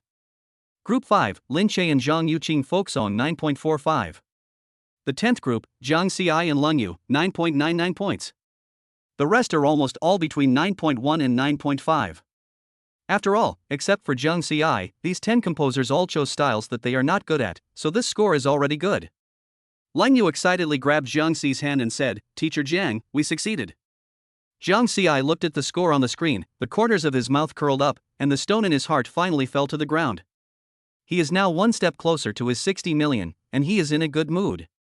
Jiang Xi, lost in thought, suddenly heard Ling's deep voice on the stage, Dear audience friends, and friends watching on TV, all the scores have been tallied. Next we will have the most brutal elimination round of the entire show. Ling paused and continued, according to the rules, the group with the lowest score will be eliminated. The atmosphere on the scene suddenly became tense, and all the eliminated people held their breath. Chapter 60 Gold Bars? Jiang Xi was not worried at all, and was even in a good mood, but this was in front of the camera, and Jiang Xi couldn't laugh. Ling slowly spoke, the ones eliminated this time are Li Xingyun and Li Yike from the third group. On the big screen, the third group's name was marked with a bright red X, accompanied by a computer-generated voice, National Rhythm New Voice Round 1, Li Xingyun and Li Yike are eliminated. As the computer-synthesized sound ended, the entire large screen went dark as if it had run out of power. Li Xingyun and Li Yike's faces turned pale in an instant. They couldn't believe the result. They slowly stood up, their eyes full of loss and unwillingness. Singer Li Yike even burst into tears on the spot, and Li Xingyun patted her shoulder to comfort her. Before coming here, Li Xingyun had never expected this result. He thought that he, a senior composer, would be eliminated in the first round. The audience also sighed with regret. Jiang Xi supported his chin with one hand and glanced at Li Xingyun and Li Yike, who stood up and prepared to leave. Although their backs looked lonely and forlorn, Jiang Xi knew in his heart that the entertainment industry was cruel. If you are not good enough, you will be eliminated. Jiang Xi also listened to the song they collaborated on, and can only say that it was just average. But what surprised Jiang Ci was that this program didn't even let the eliminated people give a speech or anything, and just let them go. Even the host He Ling just looked at them quietly. Jiang Ci watched the two people disappear from his sight and couldn't help but think to himself, if this were on any other show, there would definitely be some kind of speech or something, but it's good that I didn't say it. It saves trouble. After Li Xingyun and Li Yike disappeared from everyone's sight, host He Ling announced, next, the 9 groups of contestants who advanced will enter the next round of creation and competition. The rules will be announced later. Please prepare yourself and keep working hard for greater honor and generous bonuses. Also, congratulations to teachers Jiang Ci and Leng Yu for winning first place in this National Rhythm New Voice competition. When Jiang Ci heard He Ling say this, he still kept a faint smile on his face, but a hint of imperceptible joy flashed in his eyes. After about 10 minutes, He Ling finally came to the stage from backstage. He looked around and said slowly, next, we will announce the rules for the second episode of National Rhythm New Voice. Actually, the rules for the second round are similar to the previous round, but the judges for the next round have changed from 1 song god to 3. As soon as He Ling finished speaking, discussions broke out one after another at the scene. He Ling did not stop these discussions. After all, this was indeed shocking. 3 music gods would be an explosive event in any music program. It seemed that only CCTV could invite 3 music gods. The presence of 3 music masters means that the judging criteria will be more stringent, and any flaw may be magnified infinitely. Jiang Ci raised his eyebrows slightly, his fingers tapping his knees unconsciously. He had never dealt with Chu Xin and didn't know what their standards were, but these things were not a problem for him. Also, He Ling deliberately stretched out the last line of her voice, and the large screen on the stage, which had been darkened, lit up again, projecting the image onto everyone present. This time, the scoring will incorporate a real-time audience voting mechanism. Online and offline votes will account for 30%, and the judges' scores will account for 70%. As He Ling explained, the large screen switched to data charts, and the densely packed curves were dazzling to look at. This means that you must not only impress the ears of professionals, but also capture the hearts of the public. Leng Yu took a deep breath and whispered to Jiang Ci beside her, 30% of the audience votes. Internet trolls and fan manipulation may affect the results. Her nails scratched the armrests of the chair, obviously thinking of some unpleasant experience.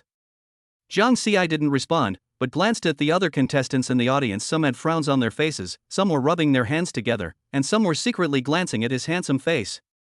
Su Yao, don't talk nonsense, I didn't tea. He Ling looked at everyone, a hint of mystery in her smile. Finally, and most importantly, the second round of drawing lots for each composer will no longer be done by computer. Following his gestures, a square table slowly rose on both sides of the stage, on which were placed 10 square boxes. The colors were mainly red and gold, which was in line with the colors of CCTV. He Ling continued, each blind box contains a different style of paper, and the composer needs to go up and draw the blind boxes one by one. However, this blind box not only contains the next round of composition styles, but also a little gift hidden by our program team. For example, money? Small gold bars? He Ling said with a smile. Although he also felt that it was a bit outrageous and not something CCTV would do, the director did tell him so. Below the stage, Jiang Ci was originally listening lazily to the host He Ling explaining the rules, but he suddenly said that there were gold bars in these blind boxes. Subconsciously, Jiang Ci blurted out, "What? There are gold bars?" Perhaps it was a subconscious action, Jiang Ci's voice couldn't help but rise. When this voice came out, almost everyone looked at Jiang Ci. Seeing that everyone was looking at them, Leng Yu's cheeks suddenly turned red. She wished she could find a hole in the ground to crawl into. It was so embarrassing. Seeing everyone's eyes on him, Jiang Ci also became shy, which was rare. He immediately stood up, looked at He Ling and said loudly, "Sorry, Teacher He, I'm a little excited." He Ling couldn't help laughing at Jiang Ci's reaction. He smiled at Jiang Ci kindly and said, "It seems that Teacher Jiang has a special liking for gold bars.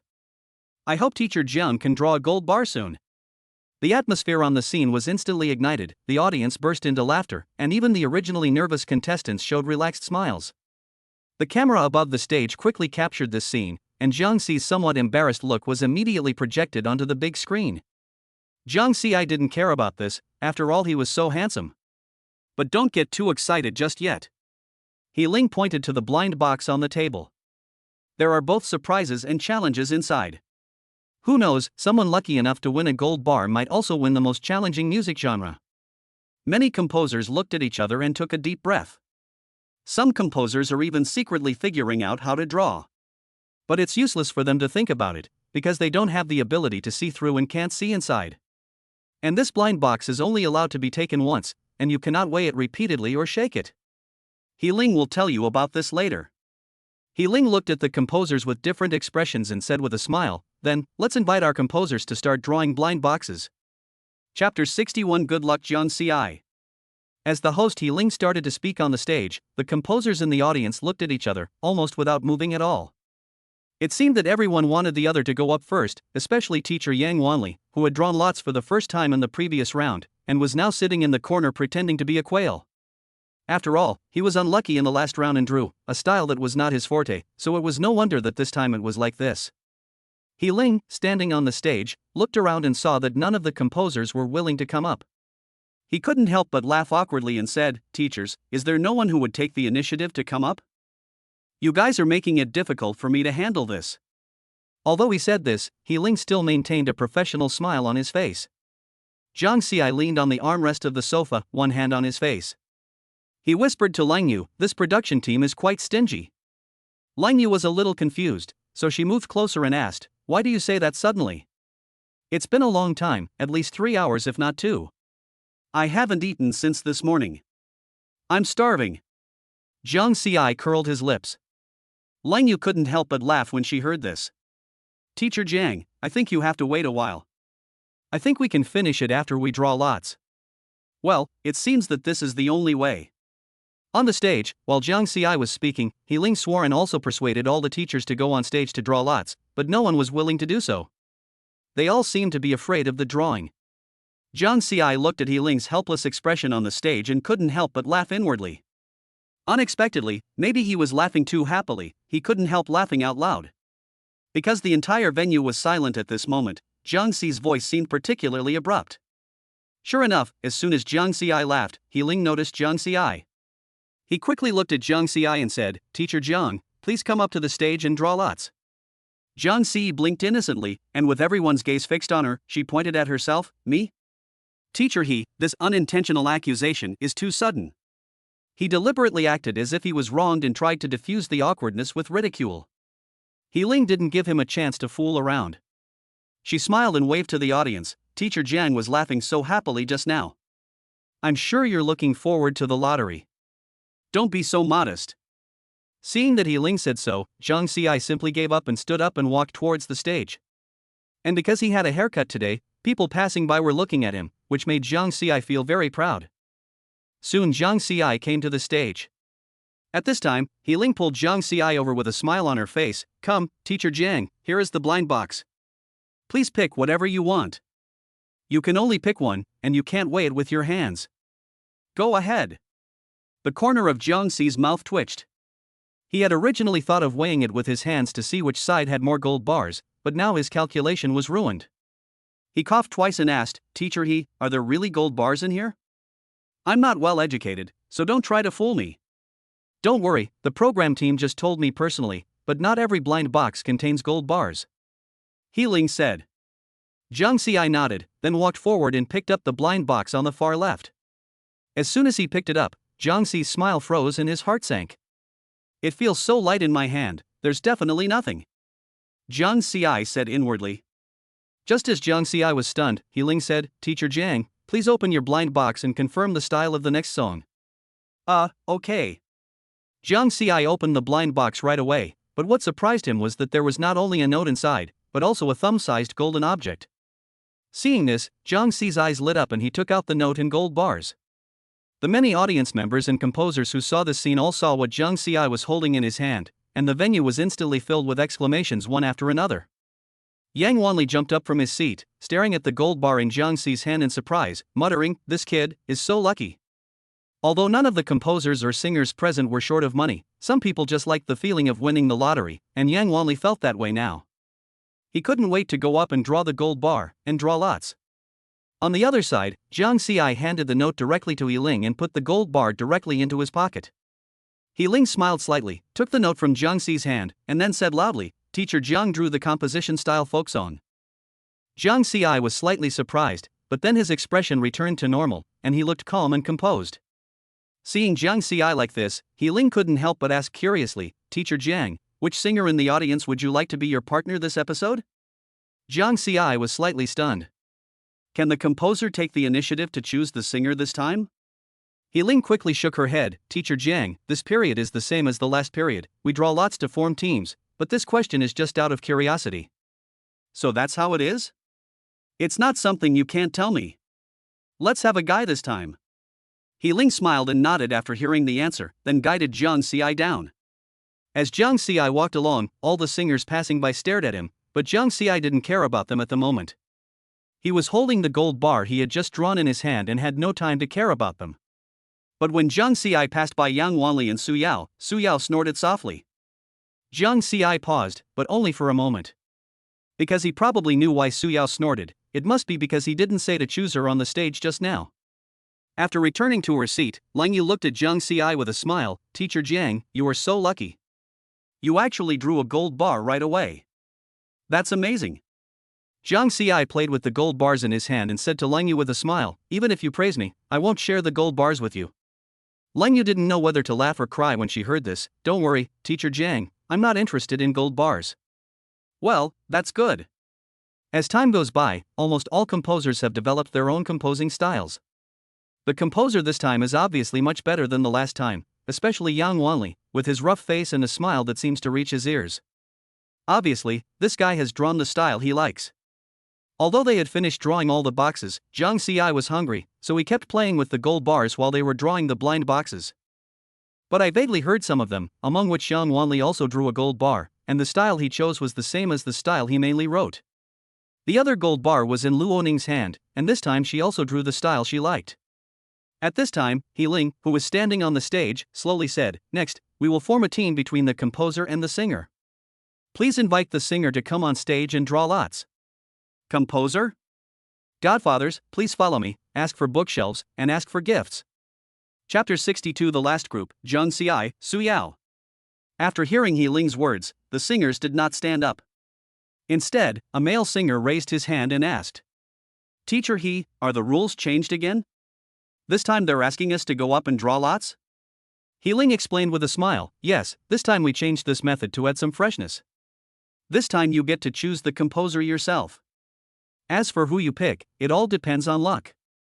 And the blind boxes you drew also contain some small gifts prepared by the program team." After understanding the rules, many singers stood up and walked onto the stage in an orderly manner. These singers are not as shy as the previous composers. After all, no one wants to leave a bad impression on the composer, and it also depends on luck. Jiang Ci watched the stage with great interest. He was not looking forward to forming a team with anyone, but he wanted to see which singer would draw the gold bar and then trick it into his hand. Although the gold bar is not heavy, it weighs 5 grams, which is worth several thousand yuan. On the other side of the stage, Lang Yu was the first to step forward. She elegantly picked up a blind box, and after opening it, a hint of imperceptible disappointment appeared on her face. Because this time's draw was the same as the last time, with a total of 10 lots, Lang Yu was the first to draw the lot, and she chose the position that Jiang Ci had drawn before. She originally thought that she would be in the same group with Jiang Ci again, but things did not go as she wished. The program crew naturally thought of everything she could think of. As Lang Yu's lottery results were announced, a group of singers also finished drawing their lots one after another. Here are the results. The first group, Luo Ning Lang Yu. Group 2, Lin Che, Su Weichuan. Group 3, Nan Hao, Zhang Yuqing. He Ling quickly announced the result on the stage. Some people in the audience were disappointed, some were happy, and some were expectant. But these disappointed people naturally won't show it. Finally, Teacher He picked up the last set of notes, but as soon as he picked them up, he looked at Jiang Ci with an ambiguous look in his eyes. Jiang Ci was sitting on the sofa and saw He Ling's eyes. His heart skipped a beat and he had a bad feeling. He Ling cleared her throat and said, "The last group, Jiang Ci, Su Yao." Hearing He Ling's words, Jiang Ci looked at Su Yao not far away with some surprise. Su Yao also looked at him, but her expression was a little arrogant. It was obvious that Su Yao was very satisfied, but she still had to be arrogant. At this time, He Ling, who was standing on the stage, said, "Here, our program team has a small rule. Teacher Jiang Ci, please listen carefully. As the highest scorer in the last round, you have the right to accept or reject Su Yao's team. Teacher Zhang Xiai, please make your choice within 5 minutes. After He Ling finished speaking, a staff member appeared out of nowhere and handed a microphone to Zhang Xiai. Then the staff member went to Su Yao and handed another microphone to Su Yao. Zhang Xiai was really surprised by the rules that He Ling just mentioned. He glanced at Su Yao, who was sitting not far away. She looked at him with a smile on her face, as if she didn't care at all.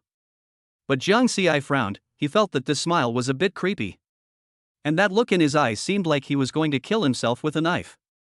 Just as Zhang Xiai was hesitating, Su Yao suddenly spoke, her voice sweet but sharp. Teacher Zhang Xiai, you performed brilliantly in the last round. I have always been looking forward to working with you. I believe we will be able to achieve greater success again. As soon as she said this, the audience began to cheer, hoping that the two could be paired together. In addition, the blue and white porcelain, which Zhang Xiai and Su Yao had previously collaborated on, was a hit on the entire internet, so the audience was also joining in the fun. Just as Zhang Xiai was hesitating to agree, he suddenly noticed that Su Yao was holding a golden object in her hand. Zhang Xi's eyes suddenly lit up. He coughed twice and his voice came out from the microphone. Can you give me what Teacher Su just drew? Su Yao didn't expect Zhang Xiai to suddenly make this request. She was stunned for a moment, then the corners of her mouth turned up and she smiled. Teacher Jiang, of course you can. I'll take you there after the show is over. After getting Su Yao's promise, Zhang Xiai smiled and took a deep breath. He said to the microphone, Teacher Su is a singer with very good singing skills. I am willing to team up with her. As soon as the words fell, the audience applauded loudly, and the smile on Su Yao's face became even wider. However, some smart people have already seen Zhang Xi's true nature. Audience A, this guy is definitely not attracted by Goddess Yao Yao's singing skills, he is definitely attracted by the gold bars. Audience B, that's right, I recognized this guy right away. He was asking for gold bars under the pretext of asking. Audience C, although he is handsome, this guy looks like he is greedy for money. He Ling on the stage received Zhang Xi's affirmative answer, and her face was full of smiles. Then congratulations to Teacher Zhang Xiai and Teacher Su Yao for becoming a team. Then our show is officially over. Teachers, please move to the banquet hall. Our program team has prepared lunch for you. Also, dear friends watching TV, the songs you sang today are now available on major platforms. If you want to listen, you can go to those platforms to listen. Then this live broadcast is officially over. If you want to continue watching our National Rhythm New Voice, please tune in to our National Rhythm New Voice live broadcast official account tomorrow. As soon as He Ling finished speaking, many singers and composers stood up. Some of them are already exercising. They have been sitting here for a long time, at least 2 or 3 hours if not 4 hours. Zhang Xiai also stood up, twisted his neck, walked around Lung Yu and went straight towards Su Yao. Su Yao saw Zhang Xiai coming over, and then said to him, let's go to the banquet hall prepared by the program team first. Zhang Xiai followed Su Yao to the banquet hall. As soon as he entered, he was attracted by the food inside. He couldn't wait to find a plate and start eating, not caring about other people's eyes at all. He hadn't eaten since morning, and if he didn't eat now, he would be a fool. Zhang Xiai filled a plate with food, looked around, and finally walked towards Su Yao with the plate. Not long after sitting down, Leng Yu came over with a tray, sat down next to Su Yao, and said softly, Teacher Jiang, Yao Yao congratulates you. Zhang Xiai ignored her and just kept eating. Zhang Xiai is now hungrier than anyone else, who would care about her. Leng Yu felt a little disappointed when she saw Zhang Xiai ignored her, but she didn't show it on her face. Instead, she started chatting with Su Yao. The two of them chatted casually, after all, they were friends before. Perhaps there was nothing to talk about, or perhaps they both wanted to maintain their image, so they put down their cutlery at the same time. At this time, Su Yao looked at Zhang Xiai who was still eating and asked, Zhang Xiai, do you want me to bring you some drinks? Aren't you afraid of choking to death by eating without drinking water? Zhang Xi's mouth was stuffed with food, and he mumbled, I want Coke. Su Yao shook her head helplessly and got up to get a drink. Chapter 63 I'm afraid my gold will be taken away. Su Yao came back with orange juice and put it in front of Zhang Xiai. There is no Coke, only orange juice. Make do with it. Zhang Xiai curled his lips, but still took it and took a sip. Drink slowly, don't choke. Su Yao patted Zhang Xi's back considerately. Zhang Xiai finished his orange juice, burped, and said with a smile, this orange juice tastes pretty good. Su Yao rolled her eyes at him and said, it's good that you drank it. At least you didn't choke to death. But it's not good for you to overeat like this. You should eat more regularly. You're the one choking to death. If I hadn't eaten all day, I wouldn't eat like this. After a while, Jiang Xi finally put down his chopsticks. He leaned back in his chair and looked like he was definitely full. Looking at him like this, Su Yao couldn't help but teasing him. You think of yourself as a bottomless pit, don't break your stomach. It's okay, it's not a big deal. By the way, does what you said before still count? Jiang Xi asked with a raised eyebrow. Does anything still count? Jiang Xi looked at Su Yao's bewildered expression, sat up straight, and stretched out his hand towards Su Yao. That's the thing you drew on the stage. You promised to give it to me, you are not fooling me, right? Su Yao suddenly realized it, and she reached out and took out the gold bar she had taken out of the blind box. You were talking about this thing. Give it to me. Su Yao did not hand the gold bar to him directly, but smiled slyly. It's okay to want this gold bar, but you have to promise me that you can't be perfunctory in the song you write for me. Jiang Xi was stunned for a moment, then said, Don't worry, I don't want to ruin my reputation. Even though I've never written a ballad, I already have the melody in my head. After saying that, Jiang Xi took advantage of Su Yao's unpreparedness and took the gold bar from her hand. Don't worry, even though I'm not sure, I will definitely not let you be eliminated. Jiang Xi smiled embarrassedly. Leng Yu, who was sitting across from them at the table, was totally surprised to see the two of them like this. She had originally thought that they were not very familiar with each other. But now it seems that their relationship may be even better than his relationship with Jiang Xi. Thinking of this, Leng Yu forced a stiff smile and said to the two of them, Teacher Jiang, Yao, I'll go over there and take a look first, you guys enjoy yourselves. Su Yao looked at her slightly hasty back, and her fingers unconsciously stroked the pattern of the tablecloth. Did I say something wrong? I always feel that she is not very happy. How would I know? Maybe you stole her favorite food. Jiang Xi held two small gold bars in his hand and spoke in a nonchalant tone. Look at what I'm eating? How could I have snatched her food? Su Yao glared at Jiang Xi. Jiang Xi was about to turn around to look, but he heard the sound of leather shoes stepping on the ground not far away, and there was more than one person. Jiang Xi and Su Yao looked up at the same time. Right in front of them, He Ling, the music master Qianzhou, and some judges that Jiang Xi had glanced at were all coming towards Jiang Xi. Jiang Xi and Su Yao looked at each other, both with confused expressions. He Ling was the first to show her signature friendly smile, raised her hand and greeted, Teacher Jiang, and Yao, I finally found you. Qianzhou also stared at Jiang Xi with a smile. Teacher Chen Yushin, are you looking for me? Jiang Xi asked. We came to see you mainly because the judges want to get to know you. He Ling then asked everyone to sit down. As soon as they sat down, He Ling continued, Jiang Xi, your Qi Ling writing was so amazing that all the judges wanted to meet you. And Teacher Qianzhou also wants to come and meet you, so I brought these teachers to see you. I wonder if it's convenient for you. Jiang Xi curled the corners of his mouth, his eyes swept across the eager and scrutinizing expressions on everyone's faces, and alarm bells rang in his heart. He picked up the orange juice and took a sip slowly, then said with a smile, Teacher, he is so polite. It is my honor to meet you seniors. Especially Teacher Chen, I love all the songs you wrote. Oh? Teacher Jiang, what songs of mine have you heard? Jiang Xi's fingers gripping the orange juice cup tightened slightly, and his Adam's apple rolled slightly. The cool breeze from the restaurant's central air conditioning brushed against his neck, and he felt a fine layer of sweat on his back. The words he had just blurted out now felt like a thorn stuck in his throat. In fact, he had never heard any of Qianzhou's works. Damn it, can't these old guys just eat their meals honestly? Why do they have to come to me? Jiang Xi thought to himself. Just when the atmosphere was about to freeze, Qianzhou suddenly threw his head back and laughed. It's normal for young people nowadays to only listen to songs and not remember the names. We old guys came to you today just to get to know you. In particular, the two songs you wrote, Blue and White Porcelain and Redling, left a deep impression on me. I'm also looking forward to the folk songs you'll create in the next issue. After that, Jiang Xi added them one by one on WeChat. As for whether they would chat or not, that was up to Jiang Xi. And before leaving, the old guy Qianzhou said that he wanted to collaborate on a song if there was a chance, so Jiang Xi naturally agreed, but if they really wanted to collaborate, it would depend on whether Jiang Xi could find someone else. The incident passed quickly. After everyone left, Jiang Xi glanced at Su Yao and asked, We finished our meal and met these old guys. Can we leave now? I'm afraid someone will take my gold. Su Yao laughed at Jiang Xi's words, You look like a miser, who cares about your gold? Who would take your gold? But we do have to leave.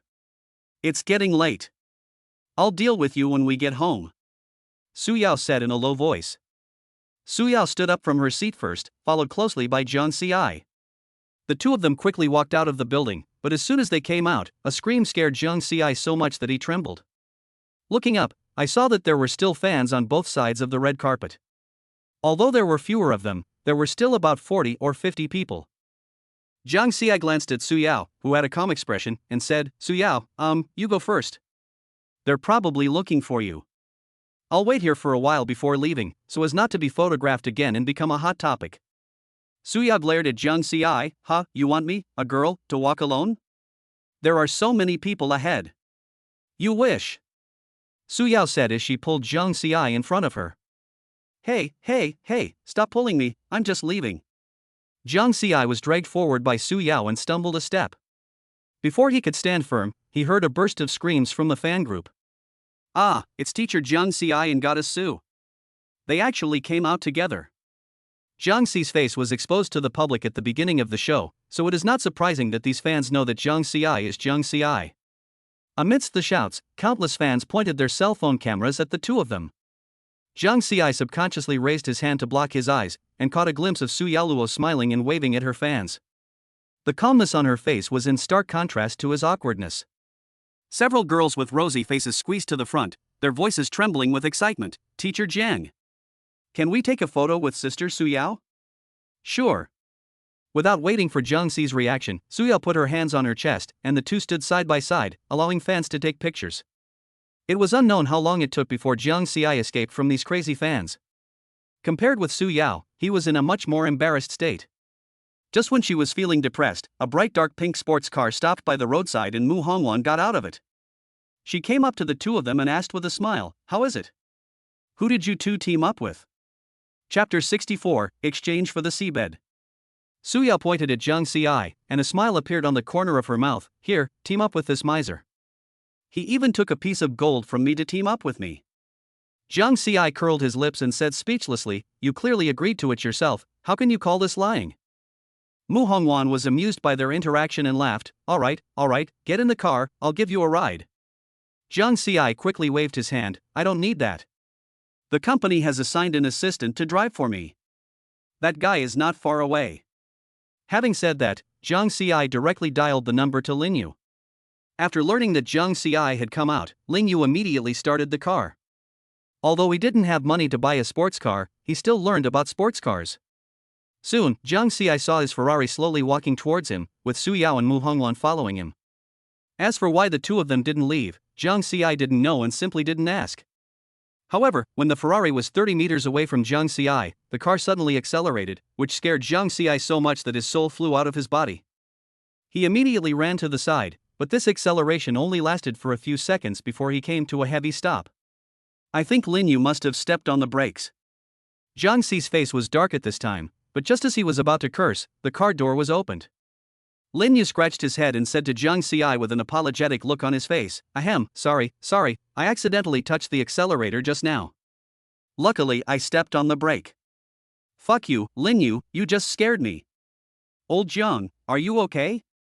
Jiang Ci waved his hands, it's okay. He didn't touch me anyway, what could happen to me? Jiang Ci looked at the two people beside him and asked, Sister Hong, Su Yao, are you going? The two nodded, then see you at home. Let us talk. The four of them got in the car together, but this time it was Jiang Ci who drove back. He was really afraid that Lin Yu would step on the brake instead of the accelerator on the road again.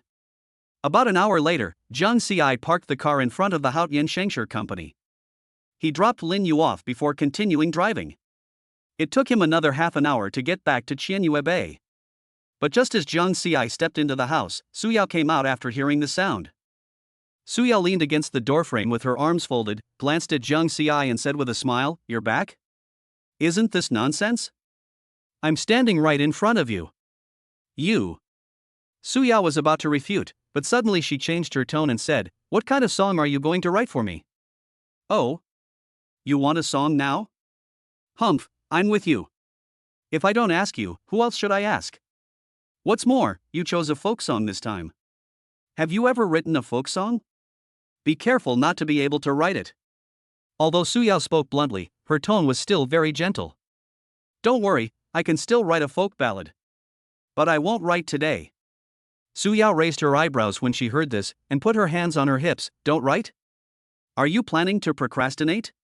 Don't forget that you took my gold bars. She leaned closer to Jiang Xi and deliberately poked his chest with her finger. The prize money is 60 million, don't you want it? Jiang Xi slapped Su Yao's hand away and said, Go away, don't touch me. If you really want to touch it, then just be my girlfriend. Su Yao's cheeks flushed instantly, and she raised her hand and slapped Jiang Xi's arm fiercely. You wish. Who wants to touch you?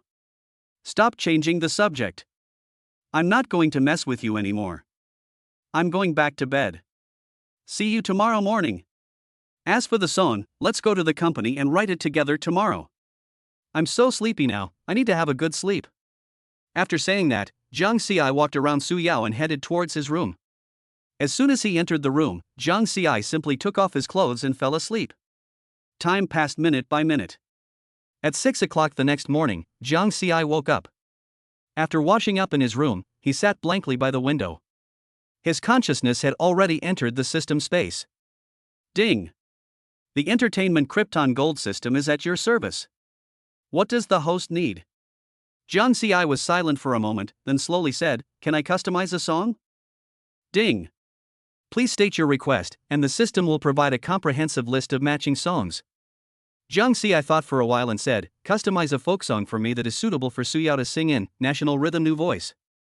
After the words fell, Jiang Xi thought the system would give a reply quickly, but Jiang Xi sat on the bed for a long time without seeing the system speak.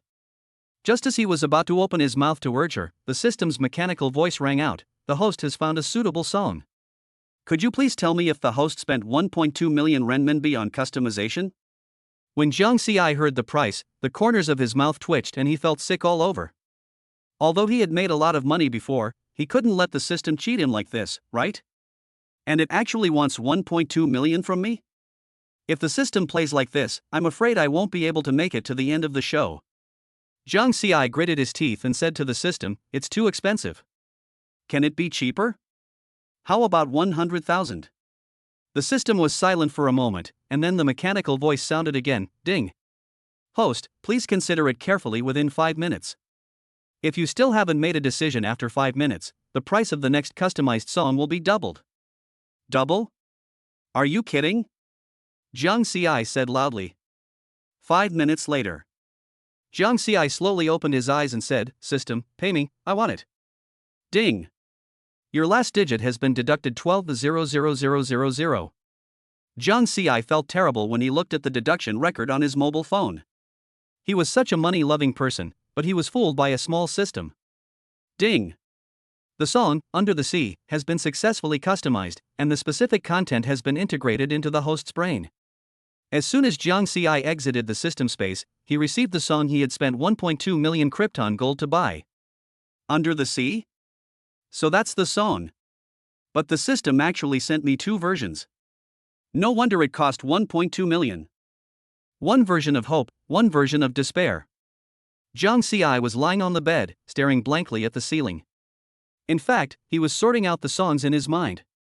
The system transmitted all of this, including the background story of the song, to him. For a moment, he didn't know which version to give Su Yao. Time passed by little, and Jiang Xi fell asleep in a daze. When I woke up again, it was already 7 o'clock the next morning. It was then that Jiang Xi noticed that he was actually covered with a blanket. This woman still has some conscience. Jiang Xi put the blanket aside and walked towards the bathroom. Since I didn't take a shower yesterday, I naturally need to wash myself properly. Soon Jiang Xi walked out of the bathroom. He picked out a set of clothes from the closet, put them on and then walked out of the room. As soon as he left the room, Jiang Xi saw Su Yao and Mu Hongwan sitting on the sofa. Chapter 65 Invitation to Song. Jiang Xi walked to Su Yao with an expressionless face and sat down directly, crossing his hands behind his head and staring blankly at the wall in front of him. Seeing Jiang Xi in this state, Su Yao patted Jiang Xi's shoulder with concern and asked, Jiang Xi, what's wrong with you? Are you sick? Why do you look a little pale? Do you want to go to the hospital? As she spoke, Su Yao actually reached out and touched Jiang Xi's forehead. Mu Hongwan also said, Yes, Jiang Xi, looking at your face, do you need to see a doctor? Jiang Xi took away Su Yao's cold little hand.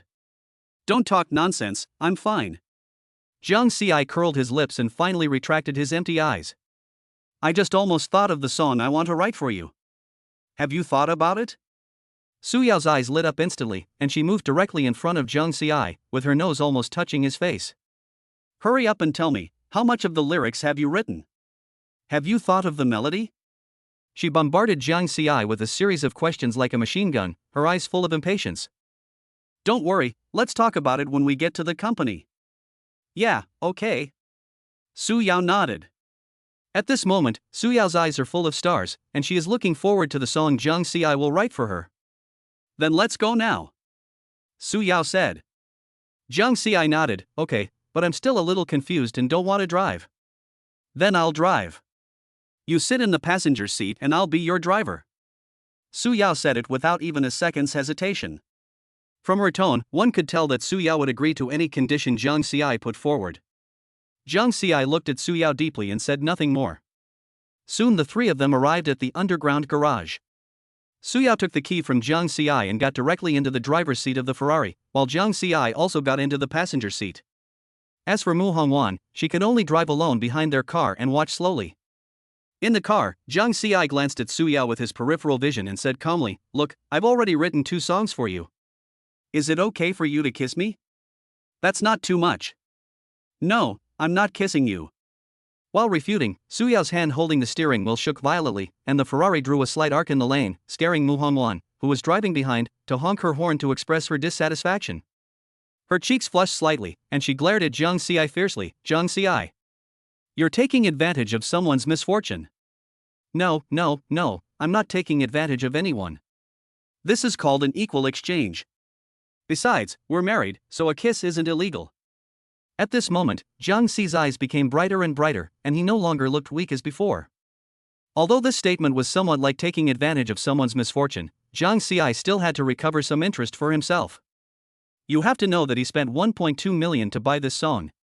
Jiang Ci saw Su Yao driving with a red face and not saying anything, so he continued to stimulate her. "The song I'm going to give you later is of good quality. So would you like to consider it?" Su Yao blushed as she glanced at Jiang Ci and whispered, "If the song is really good, I'll consider it." Another half an hour passed before the three of them slowly drove the car to the entrance of Hout in Shangshi. At this time, a photographer holding a camera was standing at the door. Just as Su Yao was about to stop, Jiang Ci immediately teased, "Does the thing he's holding look like the camera that confirmed our relationship today?" "Oh. I almost forgot. Sorry. I'm leaving now." After saying that, Su Yao stepped on the accelerator and passed the photographer directly and headed straight for the underground garage. After a while, the two parked the car in the parking space, and Su Yao returned the car keys to Jiang Ci. Jiang Ci took it and said, "Then go pick up the photographer sent by the production team." "I'm going to the office to rest first." Su Yao nodded and followed Jiang Ci into the elevator, but Su Yao went to the first floor, while Jiang Ci went straight to the composition department. The elevator arrived at the composition department floor, and Jiang Ci walked slowly towards the Group 3 office. But just as he passed Shen Xinghan's office, her office was pushed open, which scared Jiang Ci. Jiang Ci turned around and asked in confusion, "Huh? Sister Shen, why are you here so early today?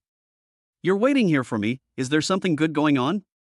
Shen Xinghan rolled his eyes at Jiang Ci and said, "I could have waited another hour, but in order to wait for you, I had to come earlier." Hearing Shen Xinghan say this, Jiang Ci became even more confused.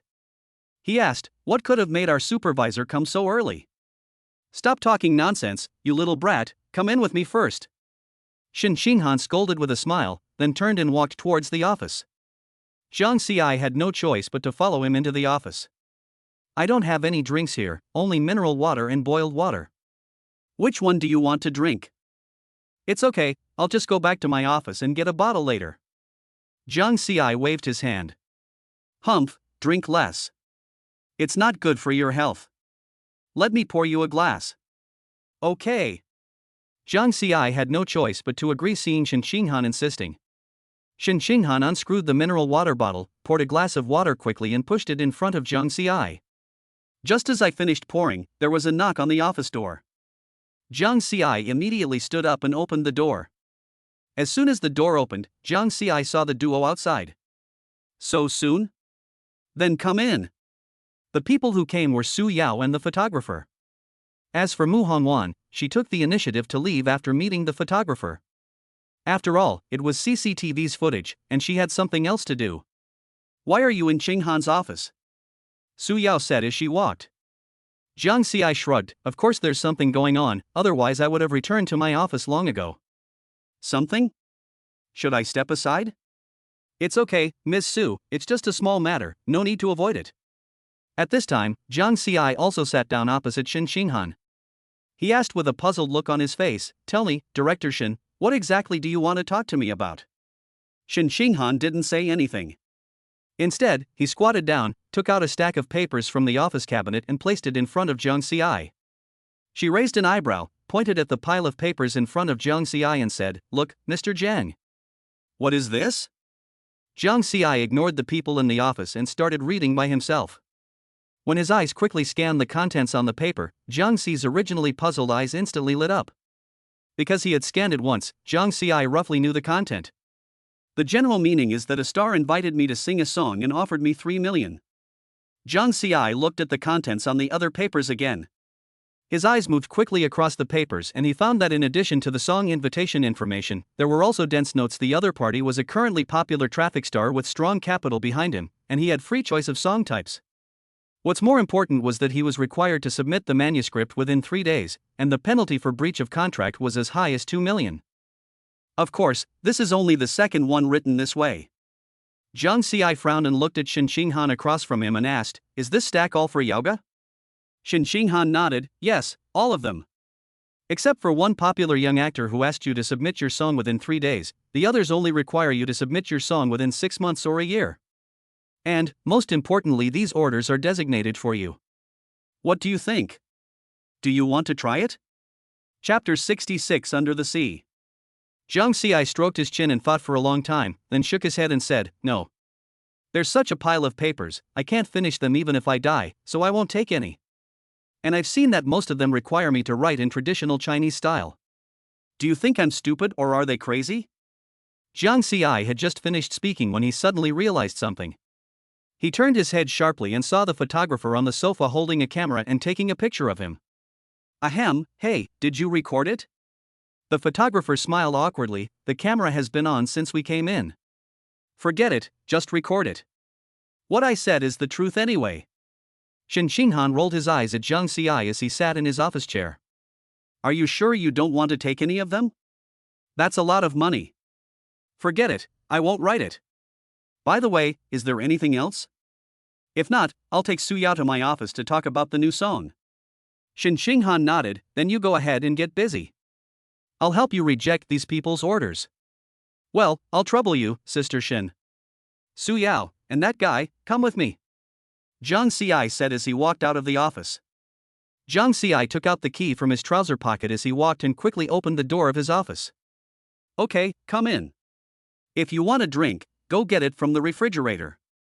If you want mineral water or boiled water, I don't have any here."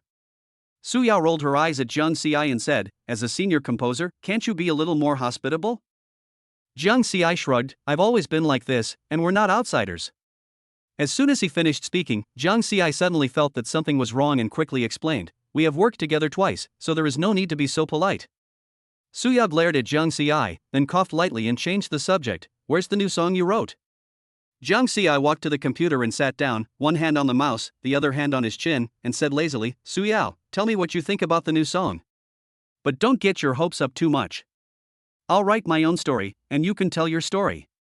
Su Yao pulled the chair opposite Jiang Xi and sat down. "Since you said you write yours and I say mine, what else can I say?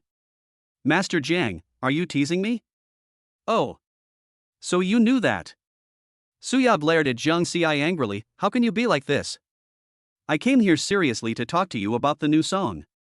We only have 3 days." Jiang Xi couldn't help laughing when he saw her angry look. All right, don't worry." Jiang Xi pointed at a camera not far away and said, "There's another camera over there. Be careful or your goddess image will be ruined. Also, I've already written a new song. Wait a minute, I'll write the lyrics." Without waiting for Su Yao to reply, Jiang Xi took out a pen and paper and started writing. The pen tip rustled on the paper, and Jiang Xi's focused look with his eyes downcast made Su Yao mesmerized for a moment. At the same time, netizens who were watching the live broadcast also began to launch barrages of comments. Hilarious. The arrogant guy who just confronted Party suddenly became a good boy. He's only gentle with beautiful women. Looking for a new song. But the interaction between these two feels weird. Could it be a public-funded relationship? The relationship between these two seems good, and it seems that they keep in touch privately. After about 5 minutes, Zhang Ci finally wrote down all the lyrics. Here, take a look. Zhang Ci handed the lyrics directly to Su Yao. Su Yao took the lyrics, glanced at them, and couldn't help frowning. She said with disdain, Zhang Ci, why do you write like this? It's crooked, and these words are connected together. As a senior composer, can't you write more beautifully? Zhang Ci raised his eyebrows, waved his hand, and smiled nonchalantly. What's the matter? As long as you can understand it, it's fine. Besides, my handwriting is usually pretty good. It's the pen that's the problem. Your reason is quite sufficient. Su Yao rolled her eyes at him and continued to look at the lyrics carefully. Zhang Ci saw Su Yao looking at the lyrics again and then slowly said, this song is called Seabed. Anyway, just watch it first. If you like it, we can start recording tomorrow. After saying that, Zhang Ci stopped talking. These singers could naturally tell the difference between good songs and bad songs. After an unknown amount of time, when Zhang Ci was about to fall asleep, Su Yao finally put down the lyrics. This song is so depressing, but it's really a good song. Zhang Ci's mouth curled up. Yeah, I said the songs I write wouldn't be bad. The overall atmosphere of this song is quite heavy, and it will really test your singing skills. Su Yao nodded gently. I am confident that I can sing it well. However, the theme of this song is so depressing, will the audience be narrow? Zhang Ci leaned back in his chair, crossing his hands behind his head. If that's what you're worried about, how about I change the song for you? Su Yao quickly shook her head. Forget it, this song is very good. I want to sing it. Since you want to sing, these things are not your concern. The official recording will begin tomorrow, and then we'll discuss the profit sharing. As he spoke, Zhang Ci took off the microphone on his chest. He had just picked it up, but when he was about to reach out to help Su Yao pick it up, Su Yao grabbed Zhang Ci's hand, and her eyes were full of vigilance towards Zhang Ci. Zhang Ci was stunned for a moment, then he reacted and quickly withdrew his hand. Ahem, sorry, I forgot. Pick it yourself. Su Yao rolled her eyes at Zhang Ci. Humph, who knows if you will do something wrong under the camera? Before she finished speaking, she reached out and swiftly took off the microphone, and the metal chain made a slight sound when it collided. Zhang Ci saw that Su Yao had taken off her glasses, and then he looked at the photographer sitting on the sofa and said, Brother photographer, turn around. Oh, and turn your camera around too. The photographer scratched his head in embarrassment, but did as he was told, turning the camera toward the wall and turning his back. Zhang Ci cleared his throat and began to talk to Su Yao in a low voice about the profit sharing. Su Yao put one hand on her cheek and raised her eyebrows. Tell me, how do you want to trick me? What? I'm not planning on tricking you. Don't I know you? If this show wasn't filled with top-tier singers, you'd probably only give them 0.5%, right? I didn't, don't talk nonsense. Even Long Yu, the last time I worked with her, I didn't give her 0.5%. Originally she didn't want any share, but I still gave her quite a bit. I'll give you 20% this time. Zhang Ci said. Su Yao raised her eyebrows. 20%?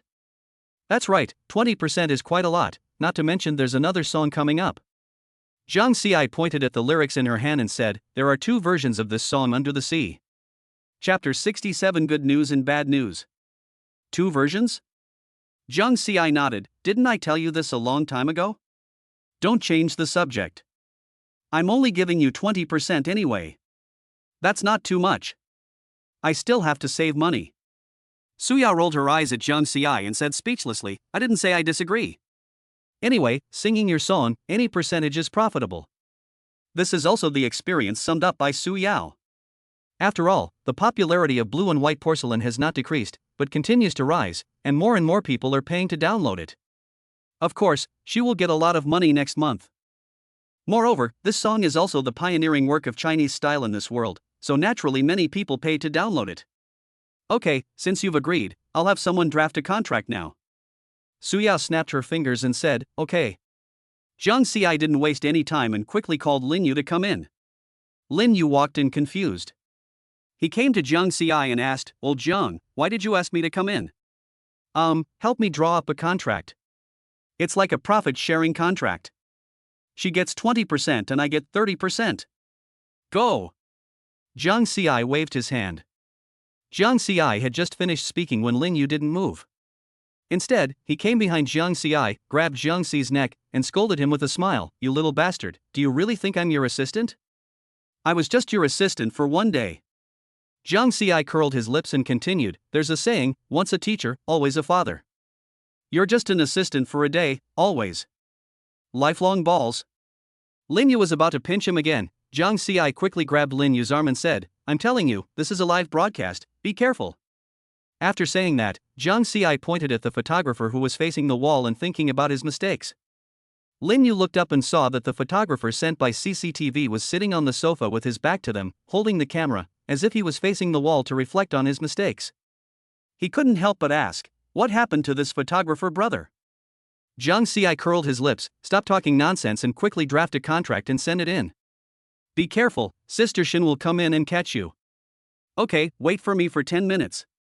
After saying that, Lin Yu walked out directly.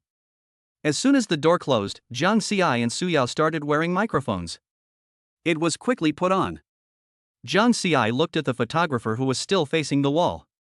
He pressed the corners of his mouth, walked over to the photographer, and patted him on the shoulder lightly. "Thank you for your hard work, brother. Turn the camera over and let's continue." The photographer felt as if he had been pardoned, and quickly turned the camera around, aiming it back at the two people in front of the desk. To be honest, he regretted it the moment he agreed to turn around with Jiang Xiai. He had forgotten that he was a photographer for CCTV, and he turned around just as Jiang Xiai asked him to. If the director knew about this, wouldn't he deduct my money? When Wang Taizhu thought about his money being deducted, he instantly became determined. If Jiang Xiai asked him to transfer the money next time, he would definitely not do so. As the camera turned, the comments in the live broadcast room instantly boiled over, and the wall-facing episode just now was ridiculed by netizens. "Help! This photographer's social demise is killing me." Photographer's inner thoughts, "I almost lost my job." Jiang Xiai, I got it. This guy is a CCTV photographer. How can he just turn around like that?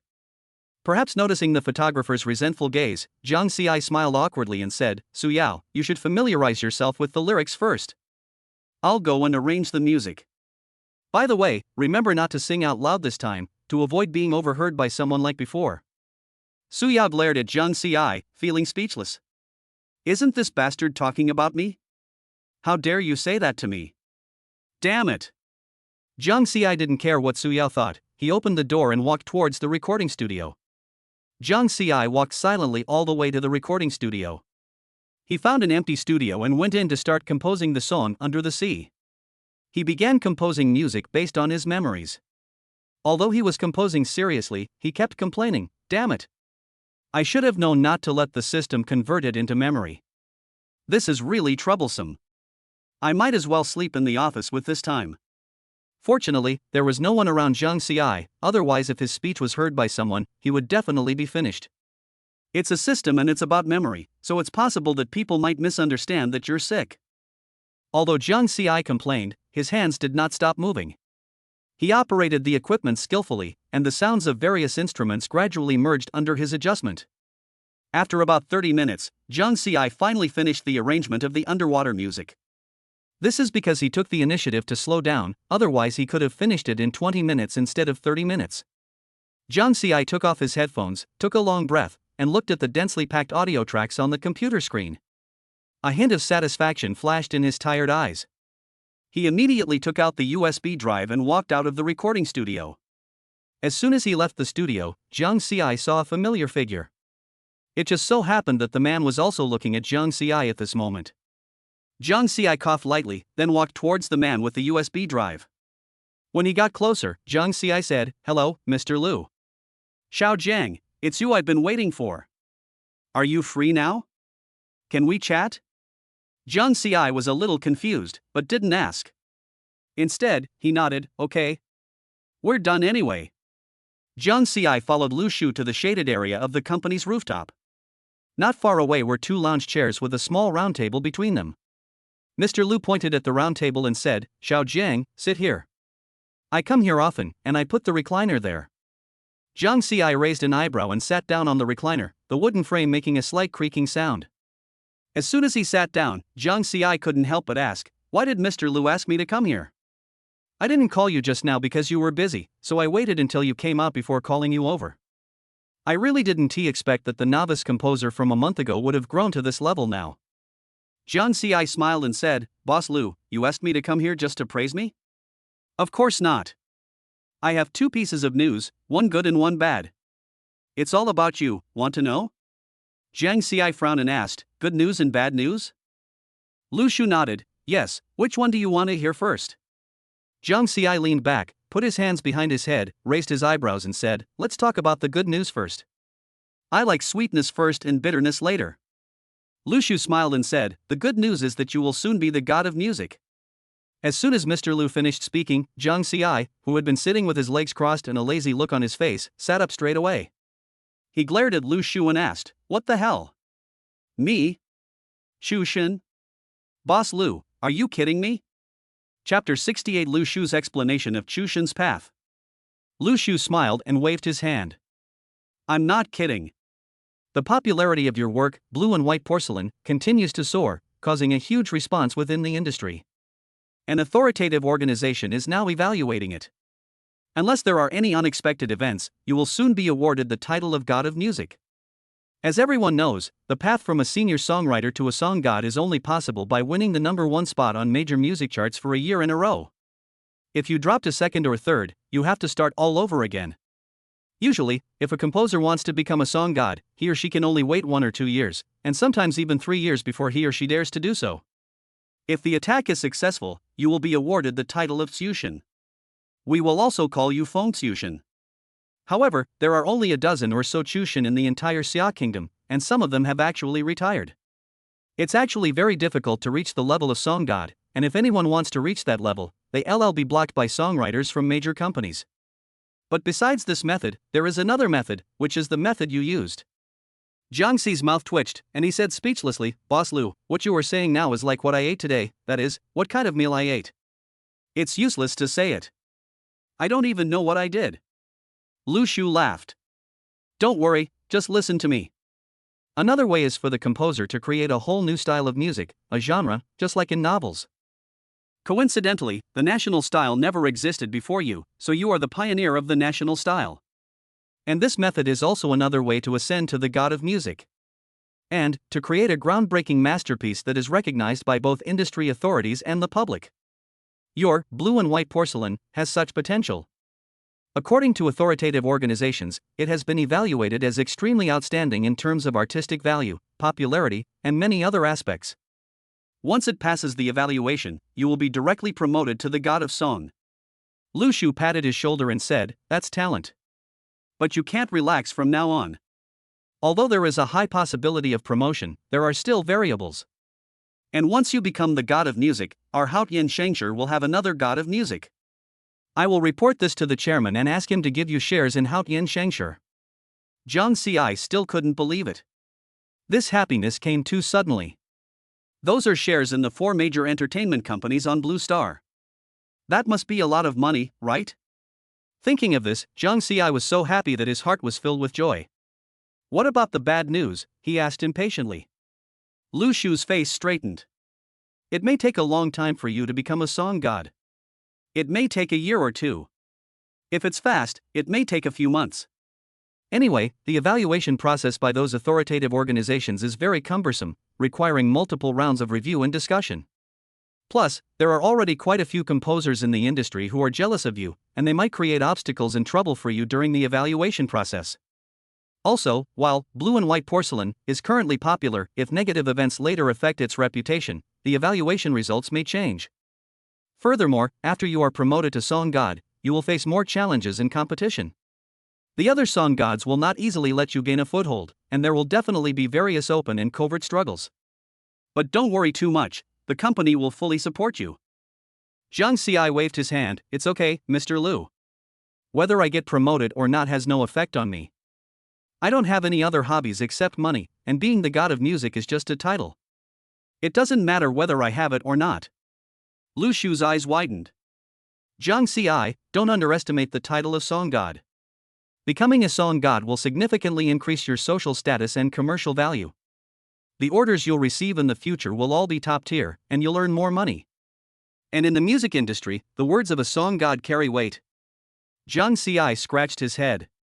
I still think money is more valuable. By the way, Mr. Lu, how many shares does the company plan to give me after I arrive at Tsushan? Lu Shu smiled mysteriously. That's up to the chairman to decide, but it's definitely going to be a lot. Just wait for your promotion to song god, and you'll reap both fame and fortune. Zhang Ci stretched and took out his phone to check the messages, but he glanced at Su Yao's series of messages, almost all of which asked him where he was. He stood up, yawned, and said with a smile, Are you okay? Mr. Lu? It's okay. That's fine. I forgot I was recording New Voice of China now. Su Yao asked me to go back. Then I'll be leaving first. Lu Shu nodded, then you go back first. I forgot you were recording a show and called you over. It's okay, it's just a show anyway. As he spoke, Zhang Ci had already stretched out his long legs and walked towards the composition department. After a while, Zhang Ci returned to his office. As soon as he arrived at the office, Zhang Ci saw Su Yao sitting in her chair with a lyrics paper in her hand, looking at the lyrics carefully. Hearing the sound of the office door opening, Su Yao looked up at Zhang Ci. Where have you been? Why are you composing a song so slowly? It's been almost an hour. Zhang Ci curled his lips. What composer comes back in 10 minutes after arranging a song? What composer can compose a song in 10 minutes? You don't feel any pain in your back when you're standing and talking, do you? Su Yao glared at Zhang Ci, put her hands on her hips, and said, Isn't it 10 minutes when you're doing Qiling? Zhang Ci was choked and speechless for a moment, then rolled his eyes. How could it be the same? Qiling was just inspired at that time, but I don't have so much inspiration waiting for me now.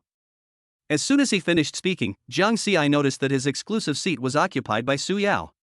He immediately said, Hey, that's my exclusive seat. It's my turn when you get off. Su Yao crossed her arms and said proudly, I won't. What can you do to me? Zhang Ci curled his lips and then, as if he had thought of something, pointed at the photographer sitting on the sofa and said in a mean way, Did you forget that there's a live broadcast camera over there? All your evil deeds are recorded. TSK, maybe netizens won't call you Goddess Su anymore. Let me think, they should call you Bully Su. Yes, that's the name. Su Yao glared at Zhang Ci, then pretended to be calm and said, Humph, I'm not afraid. What's there to take a picture of? But she still stood up from the chair unconsciously. Zhang Ci sat down on the chair with a smug smile and began to look carefully at the lyrics that Su Yao had rewritten on the table. Su Yao glared at Zhang Ci angrily. The whole process was almost recorded by the camera. At this moment, the barrage of comments for Guoyun Xinqing was almost flying, and countless comments were quickly posted. Help! This couple is so good. Zhang Ci is so sharp-tongued, but Su Yao is so cute when she's angry. Goddess Su has finally come to this. It turns out she has no idol image in front of Zhang Ci. Wait for Su Yao to strike back. Zhang Ci, you're done.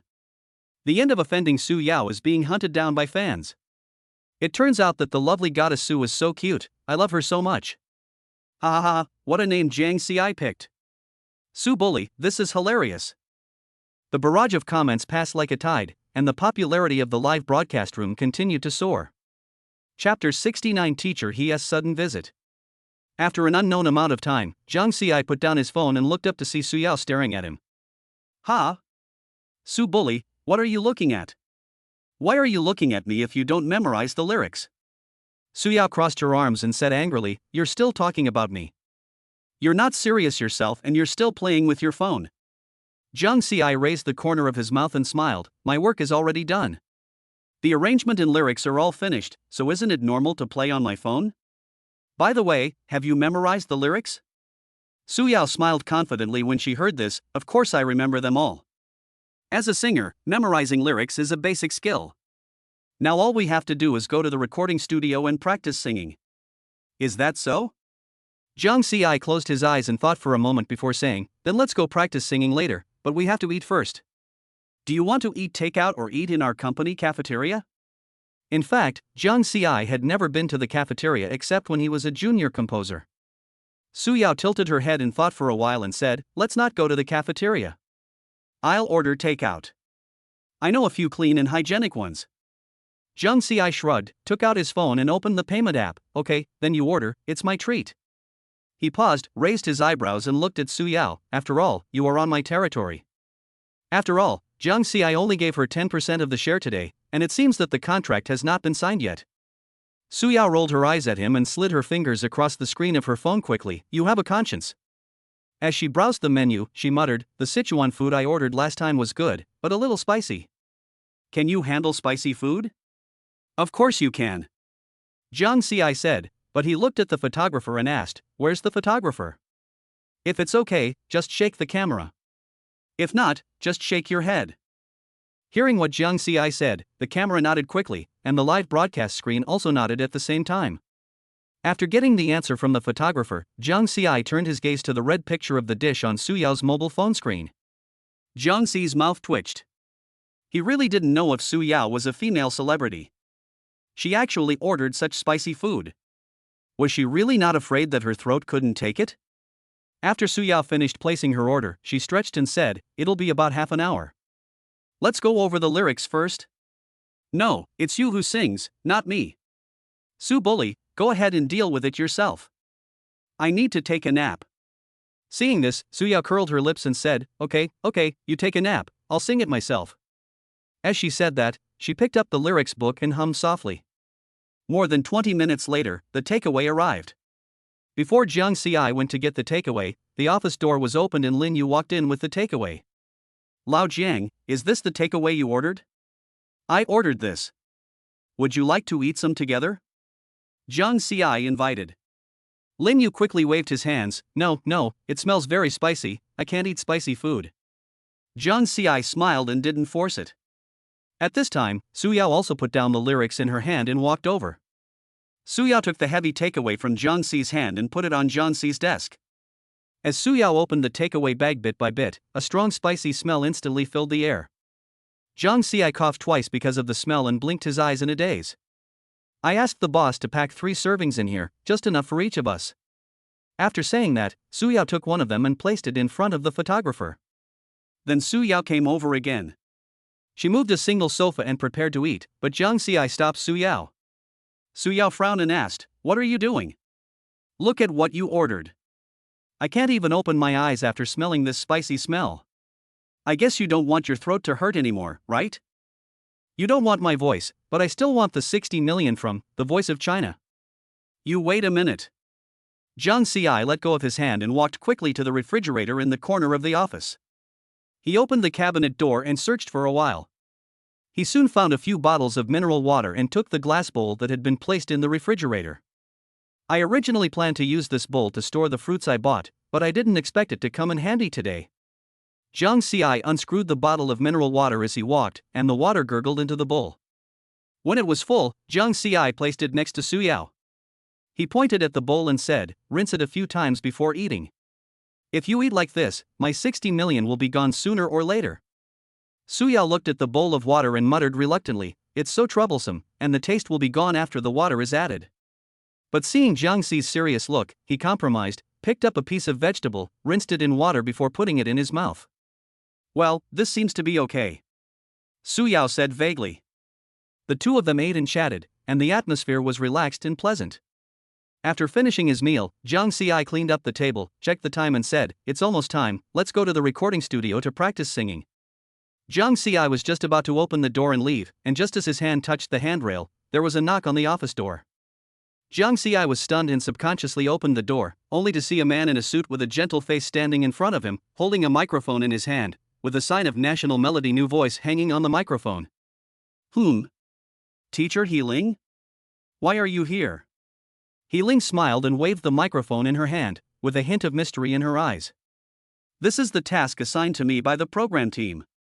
They asked me to do a surprise interview. By the way, what are you going to do?" "Because of work, I haven't watched the live broadcast much." Zhang Xi nodded and smiled, accompany Su Yao to practice singing. "Practicing songs? Have you already written the songs for the next episode?" "Yes, I thought about it all night and finished writing it this morning." So right after dinner, I was ready to let her try it. He Ling nodded subconsciously, then said expectantly, "Can I go and take a look together?" "Sure, it's a good idea for Teacher He to give me some advice." He Ling said modestly, "I'm just a host, how can I give any opinions?" "It's okay, then, let's walk." Jiang Ci pointed outside. The four of them walked towards the recording studio, and the cameraman walking beside them faithfully recorded their every word in action. He Ling adjusted the microphone to the best recording position as she walked, and said with a smile, "Come to think of it, Teacher Jiang has already provided Xia Country with many good songs since his debut. And Teacher Jiang is a junior at the Tianhai City Conservatory of Music. He's truly a promising young man." No, Teacher He is our role model." Along the way, Jiang Ci chatted with He Ling and they had a great time. Su Yao looked down at the lyrics and occasionally interjected a few words. The atmosphere was very good. Su Yao was very angry in her heart. Damn Jiang Ci, he chatted so well with Teacher He, but he was like eating gunpowder when chatting with me. "You damn bastard, you actually dared to call me Su Bully. Damn it. I hope this name doesn't become a trending search otherwise." Chapter 70 Suggestions. Soon, the group arrived at the recording studio. Jiang Ci smiled and said to Teacher He, "Please sit wherever you want." Teacher He smiled and nodded, found a place to sit down, and the photographer also found a good position and continued the live broadcast. Jiang Ci didn't care about the photographer. Anyway, the materials used in Haotian Xingshir's recording studio were all top-notch. Whether it was the sound-absorbing measures or the soundproof doors, they could ensure that the sound would not leak out, so just take whatever pictures you want. Jiang Ci sat down in front of the recording equipment and began to adjust it. Having joined the company for so long, he had basically helped the singers record all the songs himself, so no one was needed here. Unless the system no longer arranges music for him, in which case he might use the company's arrangement team. Jiang Ci inserted the arrangement he had just made into the device. After everything was ready, he looked at Su Yao, who was standing there in a daze. "Hey, Su Yao, call out twice. I want to hear if your voice is affected." Su Yao glared at Jiang Ci. "Huh, what are you talking about? Who yelled twice?"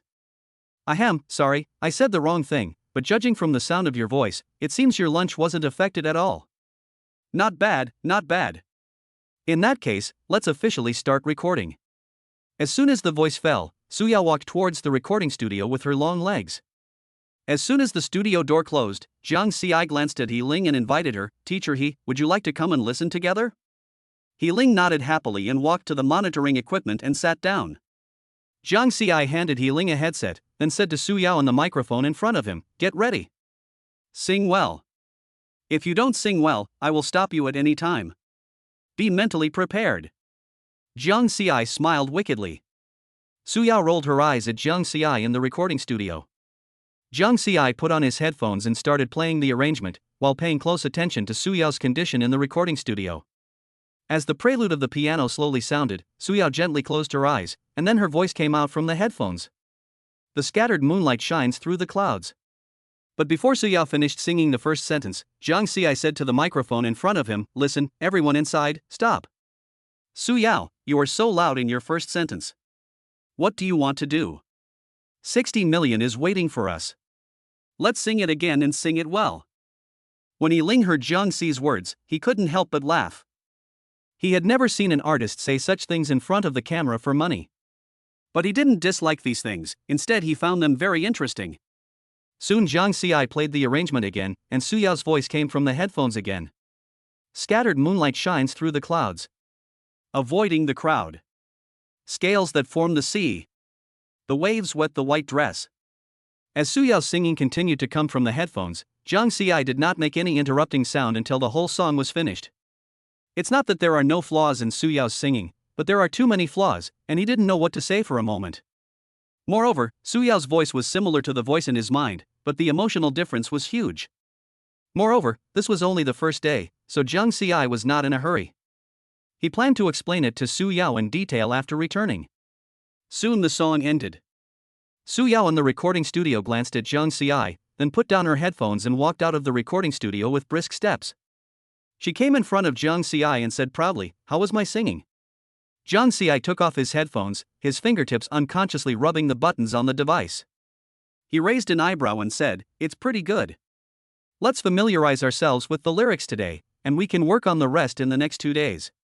What do you think? Besides, you've eaten a lot of spicy food today, so you should sing less. Hearing Jiang Xi say this, He Ling beside him also chimed in, Yes, Teacher Su, as a singer, you still have to take good care of your voice. I met a singer when I was recording a show before. He ate too much spicy food at lunch, and when he was supposed to sing on stage, his voice became hoarse, so the performance had to be cancelled. So, Teacher Su still needs to protect her voice. Suya listened and stuck out her tongue. I know, I'll pay attention to it later. At this time, Jiang Xi also stood up. Okay, in that case, let's take half a day off today, and we'll talk about it tomorrow. The three of them packed up and then walked out of the recording studio. Jiang Xi walked at the end, looking serious as if he was thinking about something. Suddenly He Ling turned around and looked at Jiang Xi and asked, Teacher Jiang, what are you thinking about? Nothing, I was just thinking about the song. What's wrong, Teacher He? He Ling slowed down her pace and walked side by side with Jiang Xi, a thoughtful look on her face. Teacher Jiang, this is my last segment today. I wonder if you could give us some advice on our program, National Rhythm New Voice. Yes, you could say it's a suggestion. If you ask me that, I do have a suggestion. Teacher He smiled and gestured, then please let Teacher Jiang tell us. Can you really say that? Of course we can. Our program, Chinese Rhythms and New Voices, is produced solely by CCTV. We will naturally listen to the guests' suggestions. If there are any shortcomings, we will humbly accept them and make timely corrections. After hearing what Teacher He said, Jiang Xi nodded secretly. He immediately said, Isn't it a bit too short for the composers to compose music in 3 days for this program? Oh? Teacher Jiang didn't expect you to ask this question. According to our survey, you're the fastest songwriter among 10 composing teachers. Do you think 3 days is too short? I'm fine, but 3 days is really too tight. Some composing teachers might not finish writing songs until the next day, so the singers have very little time. It also doesn't allow the full potential of the songwriter and singer to be brought out. It would be a shame if some talented composers were eliminated due to time constraints, said Jiang Xi. He Ling nodded in agreement. Indeed, when we started planning the program, Chinese Music New Voices, we interviewed some composers and teachers, and they all felt that 3 days was enough. That's why we use a 3-day period. However, I will pass on Teacher Jiang's suggestion to our chief director. Thank you also to Teacher Jiang for giving us advice. He Ling expressed gratitude. It's okay. Soon, the three of them separated in the company lobby, and the photographer followed Teacher He into the car. Jiang Xi naturally followed Su Yao to the company's underground garage. As soon as she got in the car, Su Yao asked Jiang Xi a soul-searching question. Jiang Xi, do you really think the song I sang Under the Sea is good? Or, are you telling a lie? Chapter 71 Su Yao, it turns out he is still a loving person.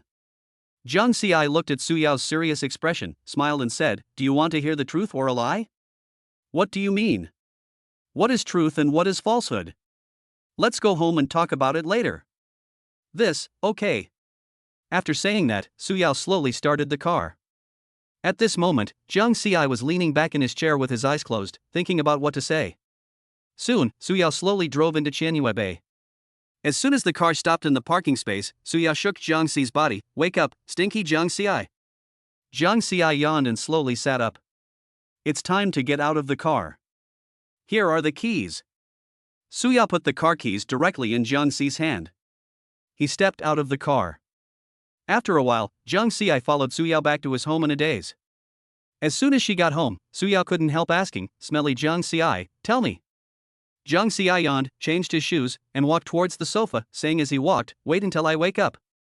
At this moment, the door of Su Yao's room was suddenly opened, and Mu Hongwan, wearing a gray stepmother skirt, walked out of the room. Sister Hong, are you done? Yeah, I finished all the things I needed to do about an hour ago. By the way, what were you talking about just now? Mu Hongwan pointed at Jiang Xi and said. Nothing, I just felt that Jiang Xi was a little strange when I was practicing singing in the recording studio. So I asked him how I sang. He asked me if I wanted to hear the truth or a lie, but looking at the guy's current state, I'm afraid he won't be able to open his mouth. At this time, Jiang Xi was lying on the sofa, hugging a Pikachu pillow and sleeping soundly. Let's not talk about this anymore. Sister Hong, this outfit of yours is quite sexy. Go! Go!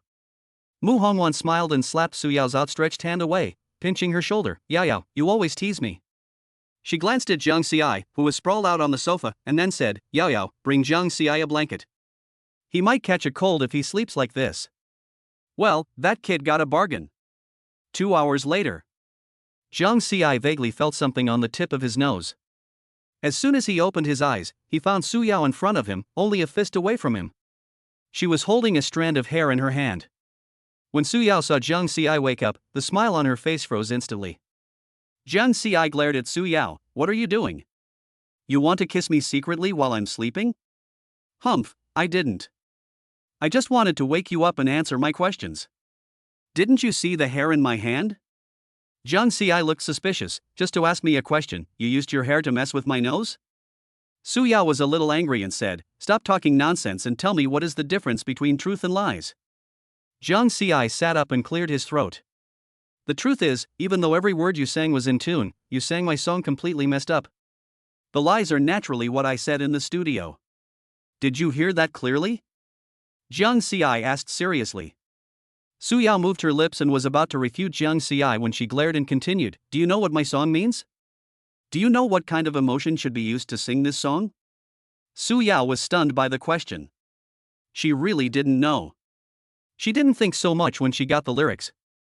The anger on Su Yao's face dissipated a little, and she lowered her head guiltily. I didn't think that much. In that case, let me tell you.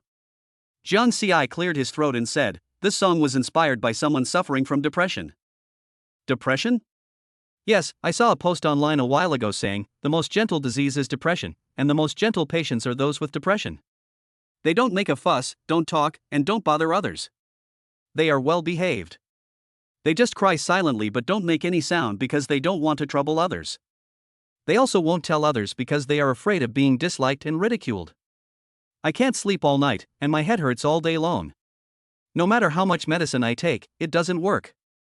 Sometimes my body loses control and hurts itself. Because of this, I decided to write this song to draw attention to people suffering from depression. Su Yao raised her head suddenly. It was the first time she heard Jiang Xi say so much.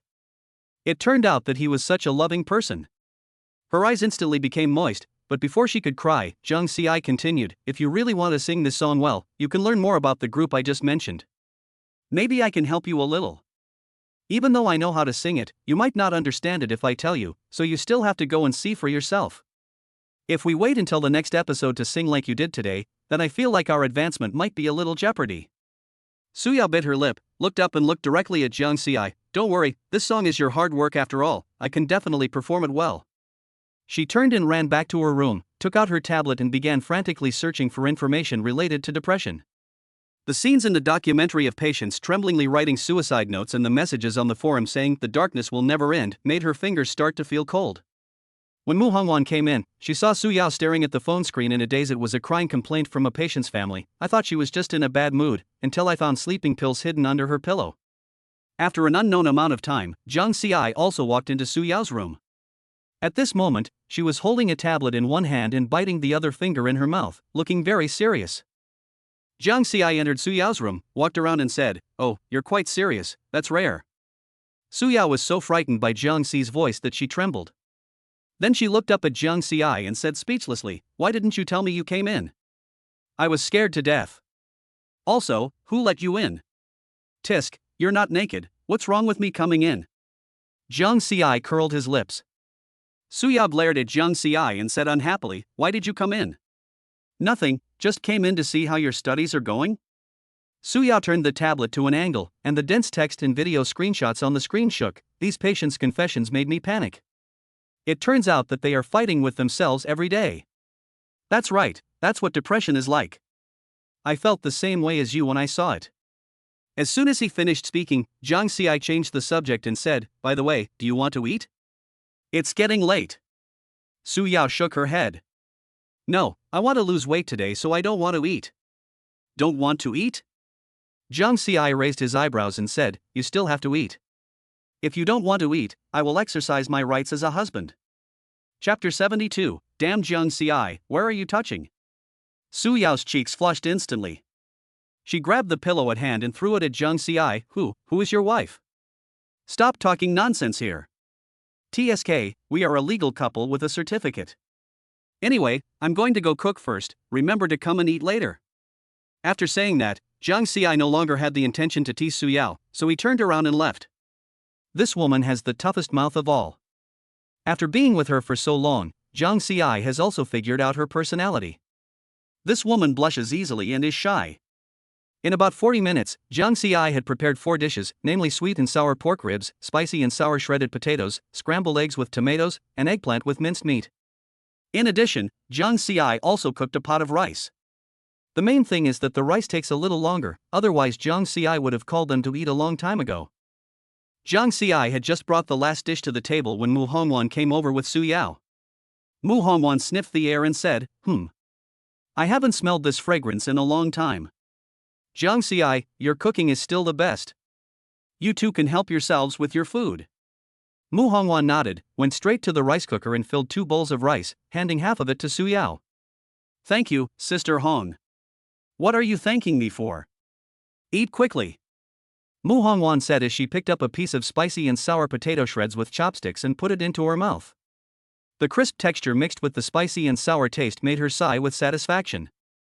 Hiss, this tastes amazing. Jiang Xi, did you secretly take the chef's license exam? Jiang Xi smiled and shook his head. It's not that exaggerated, Sister Hong, please eat quickly. The 3 of them were eating quietly. At this moment, Mu Hongwan suddenly thought of something and said, I have something to tell you. I don't know if I should tell you this or not. Su Yao heard this, her chopsticks hanging in the air, and looked up at Mu Hongwan. Sister Hong, what you said is mysterious, just say it directly if you have anything to say. Jiang Xi also stopped what he was doing and looked at Mu Hongwan with raised eyebrows. Seeing the two looking at her like that, Mu Hongwan smiled and said, just now, when I was browsing Weibo in the living room, a name appeared on the trending search. Hearing what Sister Hong said, Su Yao's fingers trembled, and she seemed to have thought of something. It was Jiang Xi who spoke first. Sister Hong, are you talking about the bully Su? Huh? How did you know?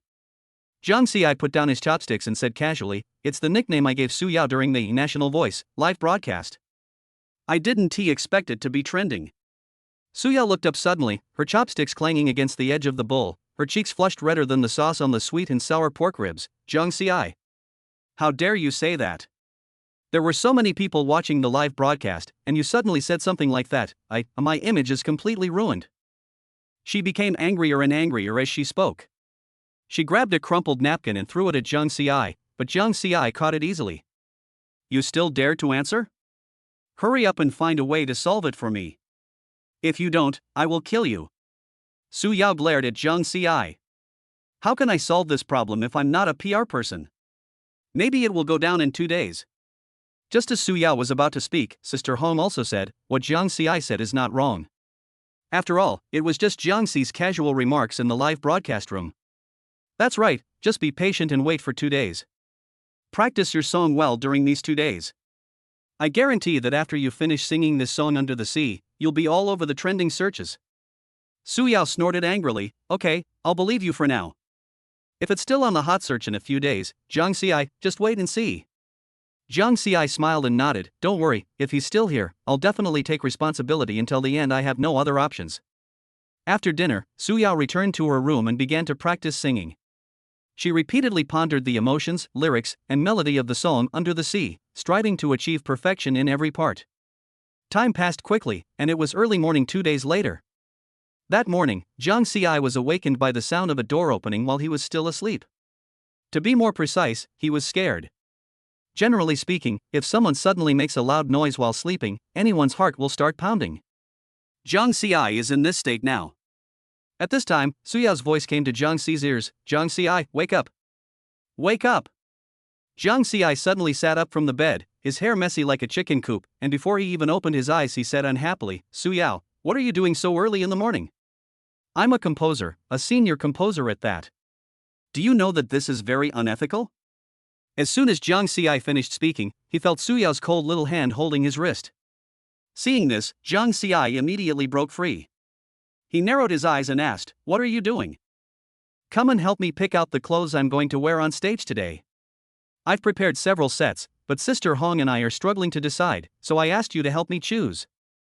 Jiang Xi rubbed his sleepy eyes and was half dragged and half pulled into the cloakroom by Su Yao. Fortunately, he usually sleeps in his room with the air conditioner on a timer, and he never sleeps naked, otherwise Su Yao would have been scared away by now. The two had just arrived at the cloakroom when Sister Hong was sitting on a chair in the cloakroom.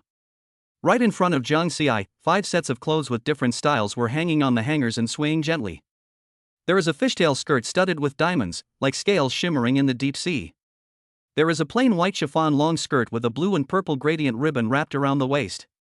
There is also a dark blue cheongsam, but the only drawback is that it reveals too much. The last set is a black velvet suit with a silver thorn brooch at the collar, exuding a mysterious and cold look. In addition to the above 3 sets, there is another blue and black cheongsam. This one is better than the previous one, at least it doesn't reveal so much. At this time, Su Yao also shook Jiang Xi's shoulders. Hey, stop looking, help me choose which one is better. This set is no good. With so many sequins and diamonds, it looks a bit like a Christmas tree, ha. Jiang Xi casually pushed the first set aside. Forget about the second set, it's not good looking. The third set is hard to tell with your eyes. How about trying it on? Su Yao's cheeks flushed instantly, and she slapped Jiang Xi's arm hard. You wish.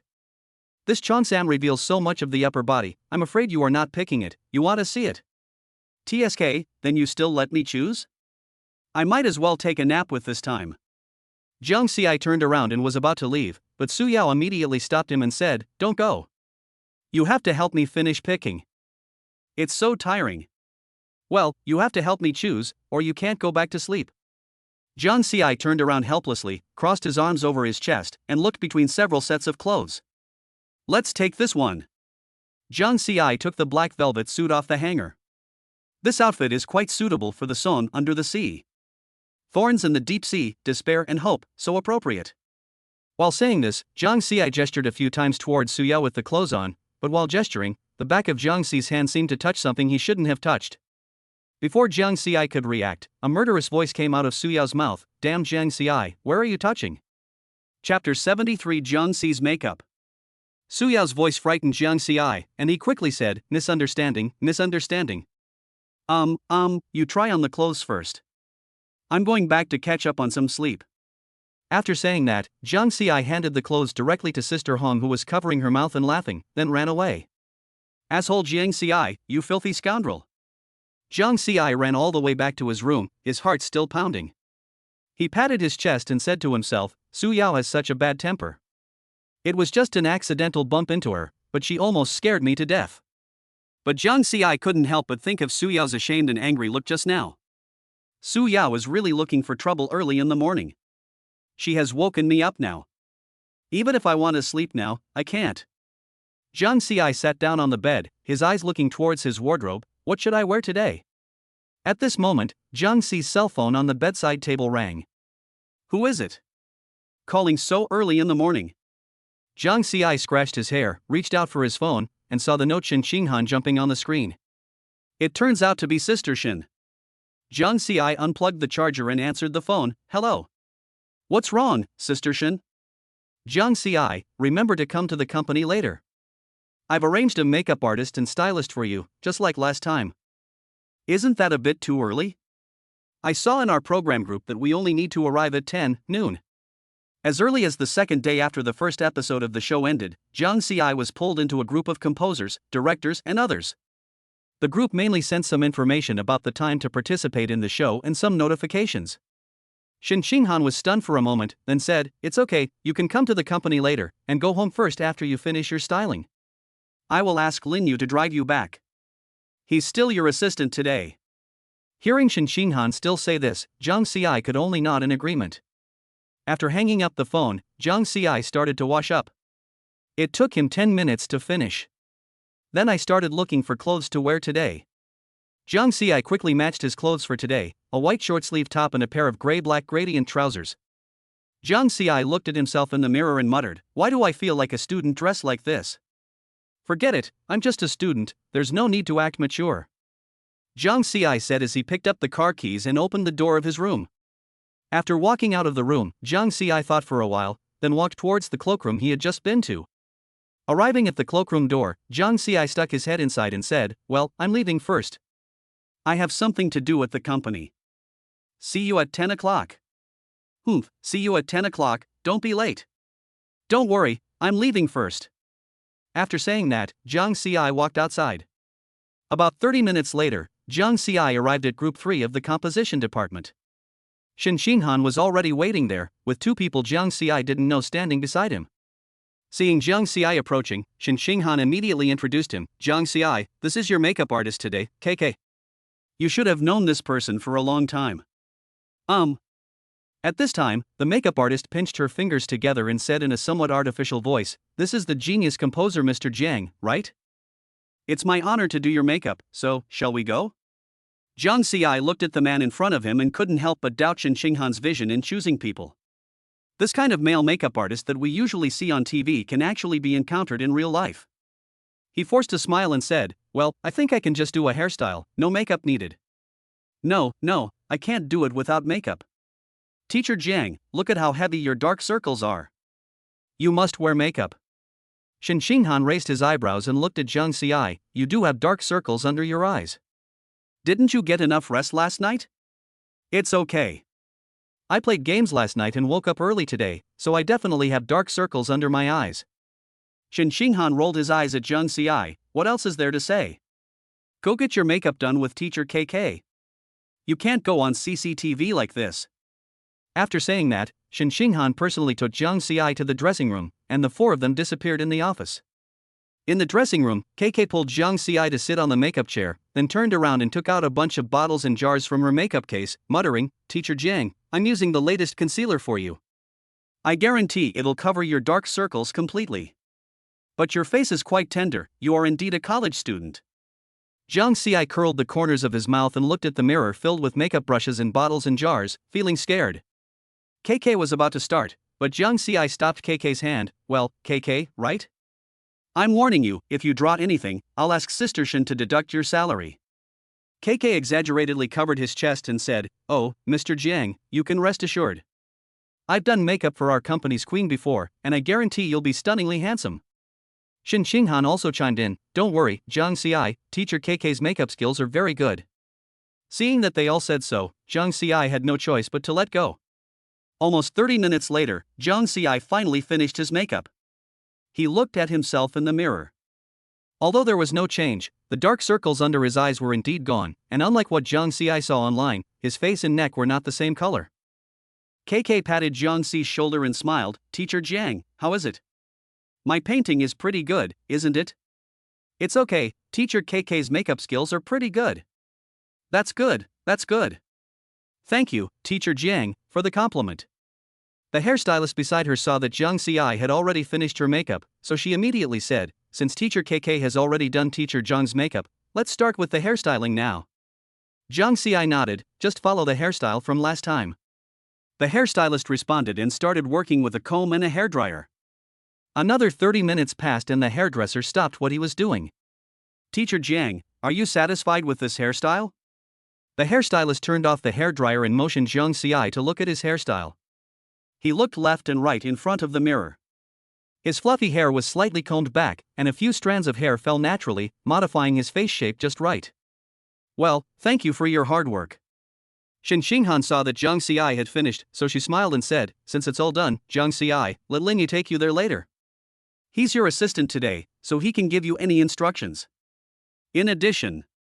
Shen Xinghan looked Jiang Ci up and down and said slowly, "Did you put this outfit together yourself?" "Yeah, what's the problem?" "That's not a problem. This outfit looks like it cost thousands of dollars when you wear it, but it also makes people think you're a student." Jiang Ci rolled his eyes at Shen Xinghan and said speechlessly, "My sister Shen, I am also a student now. I haven't graduated yet." Shen Xinghan was stunned for a moment, then slapped his head and laughed as if he had suddenly realized something. "Look at my memory. I almost forgot you were still a student. But since you're going to be on CCTV soon, you should be more formal. Come on, I'll find you some formal clothes." Chapter 74 Three Song Gods. Jiang Ci followed Shen Xinghan to the company's dressing room, which was filled with all kinds of clothes. It's not haute couture or anything, but it's not cheap either. Shen Xinghan looked at Jiang Ci's figure, immediately rummaged around for a while, and picked out a few suits. "Try these on, they'll definitely suit you up for the show." Jiang Ci looked at the neat suits with some reluctance. He whispered, "I'm just going to participate in a show. These suits look very hot. I won't wear them, no matter what." Shen Xinghan crossed his arms and said seriously, "No, this show is for the public. You represent the company's image, so you have to dress decently. If I hadn't forgotten last time, you would have worn it last time." Jiang Ci still shook his head and muttered, "Don't you even look at what you picked? This fabric looks very hot. Pick me something thinner." Shen Xinghan sighed helplessly. When she heard Jiang Ci say something thinner, she suddenly had an idea. "Wait for me to pick out another one for you." After saying that, Shen Xinghan turned around and started picking again. Soon, Shen Xinghan took out a khaki casual suit. "Try this." Jiang Ci looked at the suit in Shen Xinghan's hand. It didn't look like he was very hot, so he finally reached out to take it. He walked into the fitting room and tried on each piece of clothing. When he walked out in a khaki casual suit, Shen Xinghan's eyes lit up. "Wow, Jiang Ci, you look much more mature and steady in this new outfit." "This is it." Jiang Ci looked at himself in the mirror. Although he was a little uncomfortable, he had to admit that this suit made him look more formal and elegant. "Okay, let's do this," Jiang Ci said helplessly. "Now that everything is done, I'll leave first?" "Well, let's go." Shen Xinghan waved his hand. Just like that, Jiang Ci returned to his office carrying the clothes he was wearing. Jiang Ci had just entered the office when Lin Yu slipped in. "Hey, Lao Jiang, you're wearing a suit, so handsome." Lin Yu's eyes lit up and he circled around Jiang Ci twice. Jiang Ci rolled his eyes at him and said, "It's Shen Xinghan who insisted that I wear this suit to participate in the show. After all, it's a CCTV program, so it's always better to be more formal." 2. Lin Yu leaned closer to Jiang Ci and said mysteriously, "Old Jiang, let me tell you, I secretly heard a few girls trying to take you away in the company cafeteria. I don't know who they were. But you have to be careful recently. You never know when those women might try to seduce you. After all, you are very popular in the company now. If the supervisor, the director, hadn't issued an announcement before, those artists and trainees would have come to harass you a long time ago." Lin Yu said in a mean way. Jiang Ci rolled his eyes at Lin Yu and said speechlessly, "Stop talking about those useless things. We still have some time, let's play some games." When Lin Yu heard about playing games, he instantly became excited. Log in, log in." 2 hours later, Lin Yu and Jiang Ci came to the underground garage, and Lin Yu drove Jiang Ci to the National Voice New Voice recording building. Jiang Ci got out of the car and walked the red carpet just like last time, and then the staff took Jiang Ci to the recording site. As soon as Jiang Ci arrived at the recording site, he was shocked by the number of people sitting in the seats. The recording site was densely packed with people, about the same number as last time, but this time there were things like voting machines next to their seats. Jiang Ci took a deep breath and slowly walked towards his exclusive area. Soon he came to Su Yao. Su Yao glanced at Jiang Ci. "Are you here?" Jiang Ci nodded. "Yeah, there are too many people." Su Yao chuckled. "Those people are the judges this time, exactly 500 people. In addition, the number of judges this time has been reduced to 3. Su Yao pointed directly in front of them. There were exactly 3 chairs there, with 3 men and 1 woman sitting on them. Jiang Ci looked in the direction Su Yao pointed, and there were indeed only 3 judges left. Suddenly he remembered what teacher he had said before, "Are they all music gods?" That should be it? We have to wait for teacher He to announce the details later.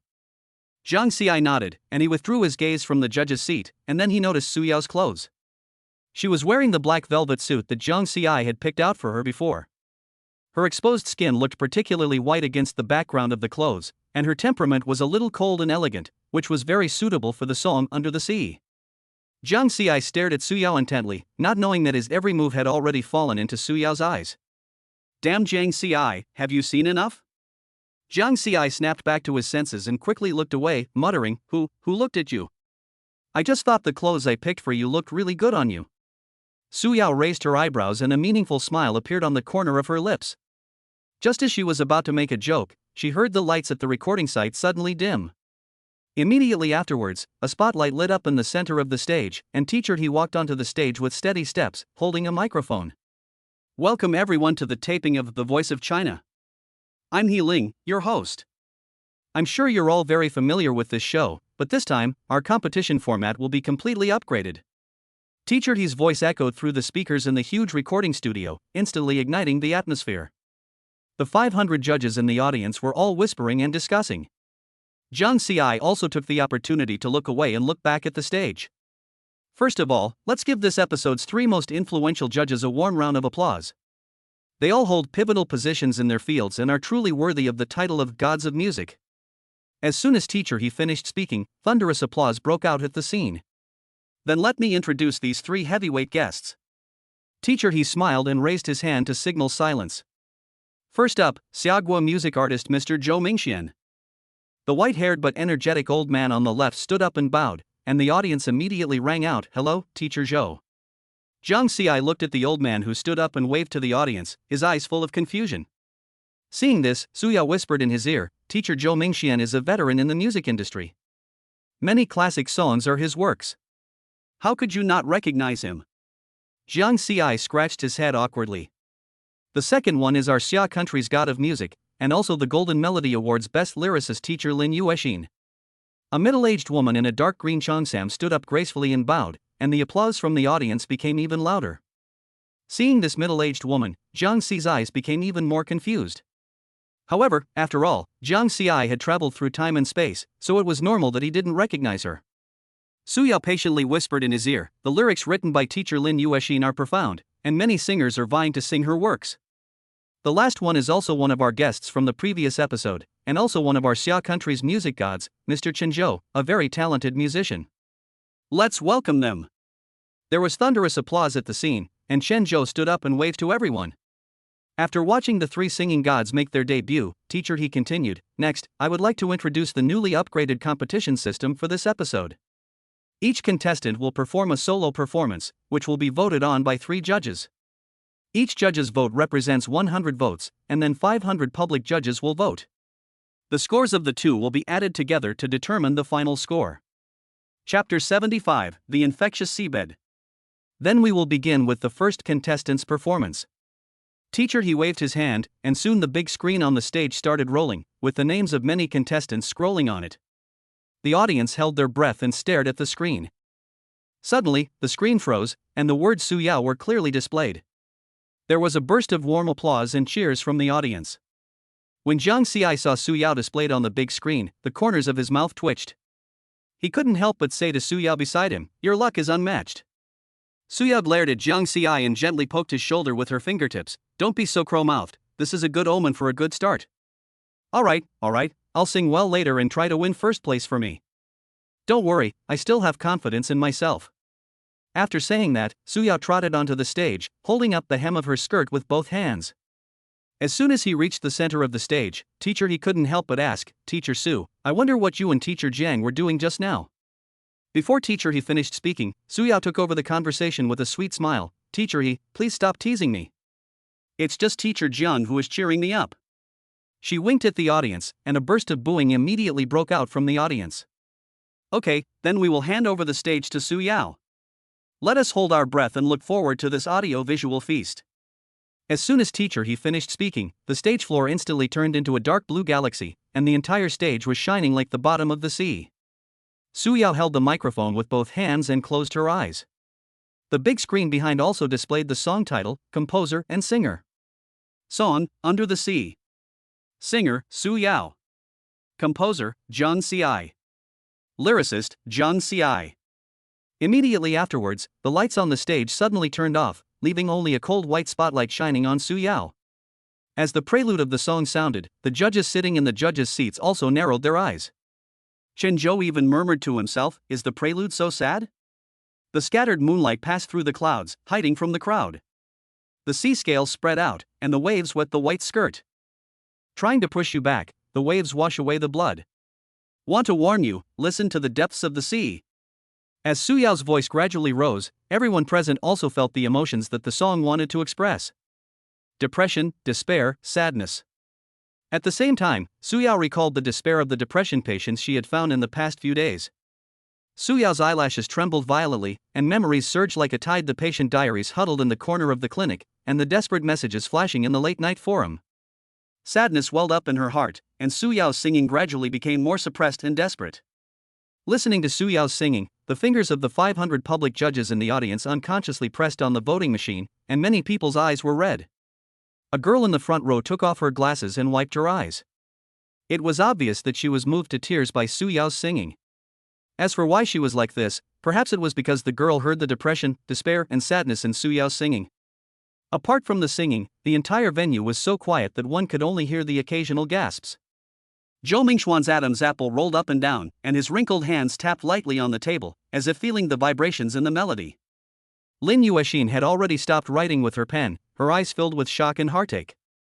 However, Chen Zhou's back was stretched straight, his knuckles were slightly white as he pinched the edge of the score sheet. He stared at Su Yao on the stage, and occasionally glanced at Jiang Xi, with complex emotions surging in his eyes.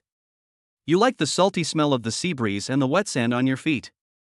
You said people's ashes should be scattered at sea.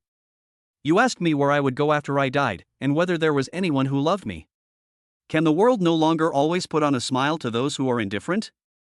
The faces of the people on the shore all showed indifference, with no attachment to the world. Everything turns to smoke. As Su Yao continued singing, bloody words flashed on the background screen. I seem to be trapped in a glass jar. Even breathing is so tiring. They say I'm being sentimental, but I'm really hurt. I really can't control my hands and hurt myself.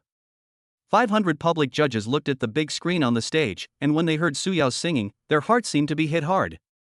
Not only the public judges on the scene, but also the audience in the live broadcast room were crazy about posting comments. Oh my god, isn't this too depressing? To be precise, it is despair, depression, and sadness. Teacher Zhang's move this time was a true king bomb. I am a patient with depression. It turns out that there are people who really understand my pain. Not only were netizens in the live broadcast room frantically posting comments, but even the various terms on Weibo were climbing up the hot search list at the speed of light, approaching the top of the hot search list. Teacher Yi stood at the side stage, his eyes red, clutching the cue card tightly, and said to the director in a trembling voice, "Director, do you need a tissue?"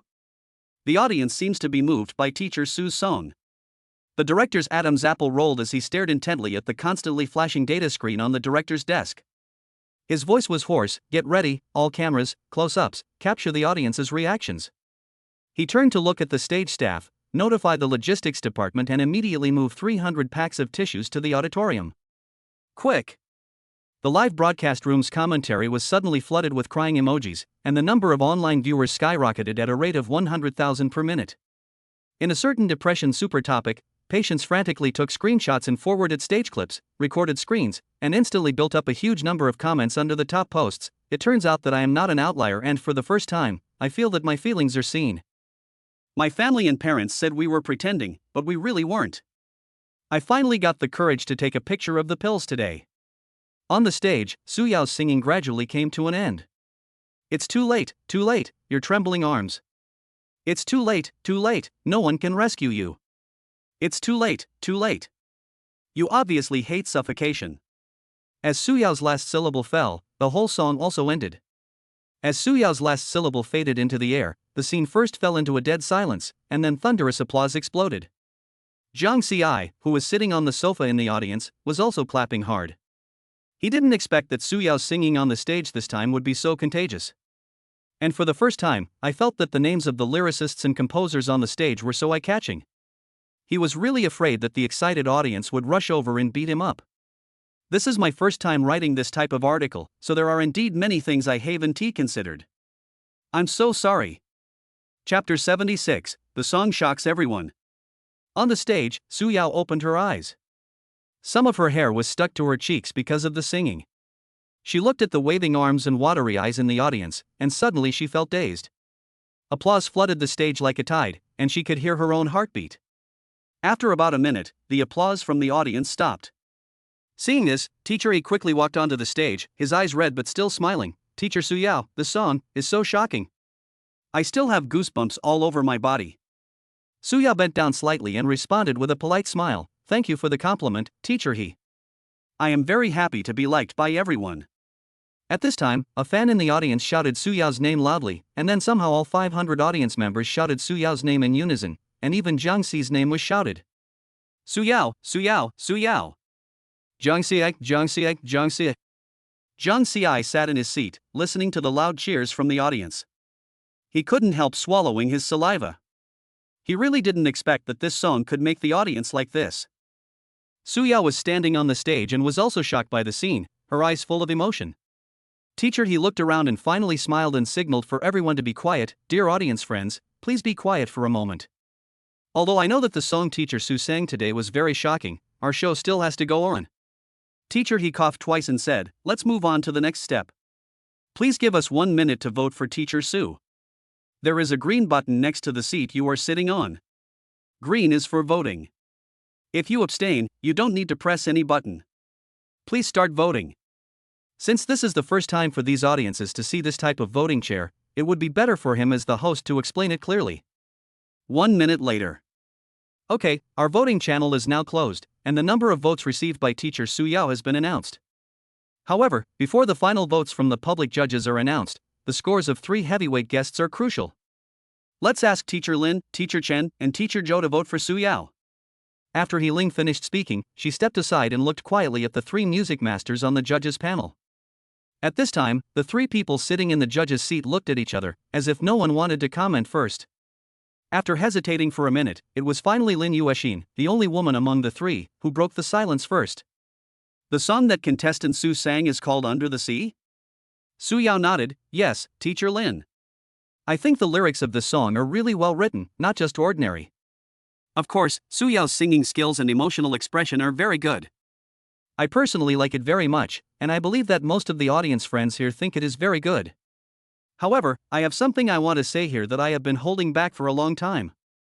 After saying that, Teacher Lin actually picked up the microphone and turned to look at Jiang Xi, who was leaning on the sofa with his eyes half closed. Jiang Xi, who was originally drowsy, suddenly became more awake after being looked at by a woman like this. He glanced at Lin Yuexin, who suddenly turned around and muttered, "Are you looking at me?"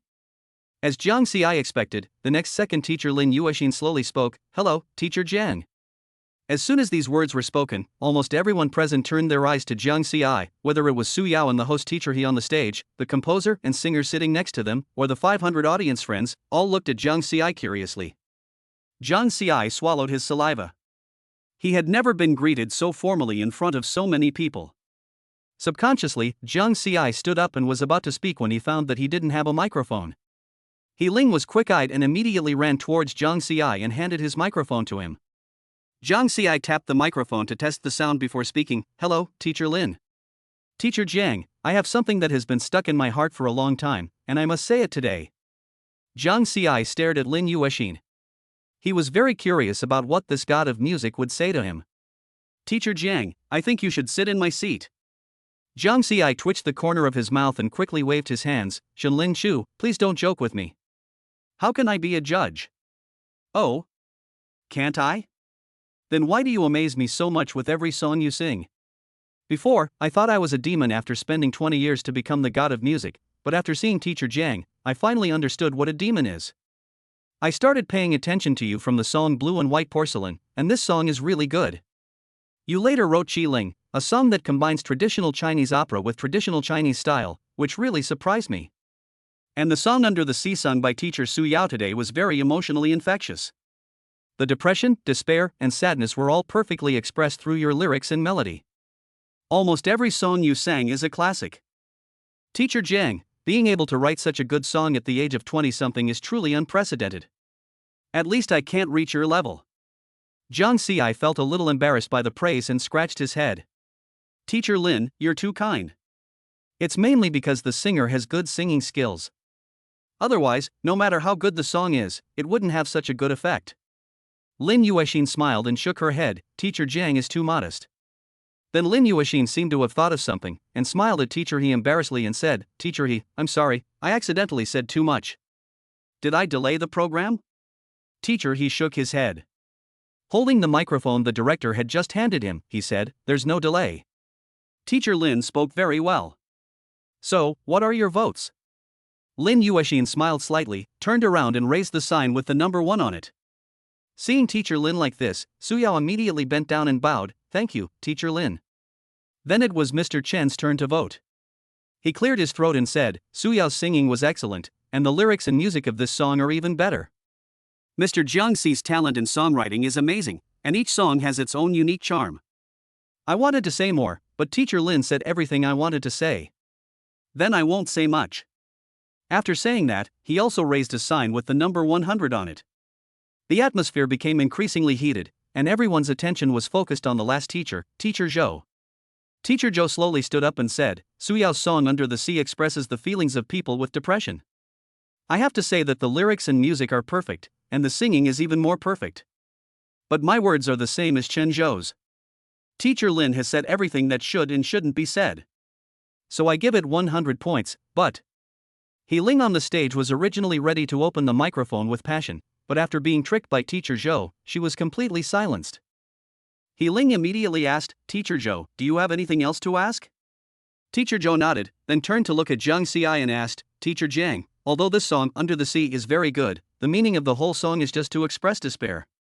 As soon as Teacher Zhou said this, everyone present turned their eyes to Zhang Xiai. Zhang Xiai was stunned for a moment, then stood up and said, "Teacher Zhou is right, the version sung by Su Yao is indeed a desperate version, but I also have a hopeful version. After the show is over, I will find a singer to release a hope version of Under the Sea as soon as possible. I also hope that this version of Under the Sea can bring some warmth and strength to everyone." Teacher Zhou nodded with satisfaction and also raised the sign with a score of 100. The whole audience burst into thunderous applause, and Su Yao's eyes were filled with tears of excitement. Teacher He walked forward with a smile and said, "All three judges gave full marks. Thank you all three teachers for giving full marks. Next, let's reveal the final votes from the public jury." The numbers on the big screen jumped and finally froze. The final vote count was quickly displayed on the screen. Chapter 77 Su Yao's Hug. The screen quickly displayed the number of votes from the public, 498 votes.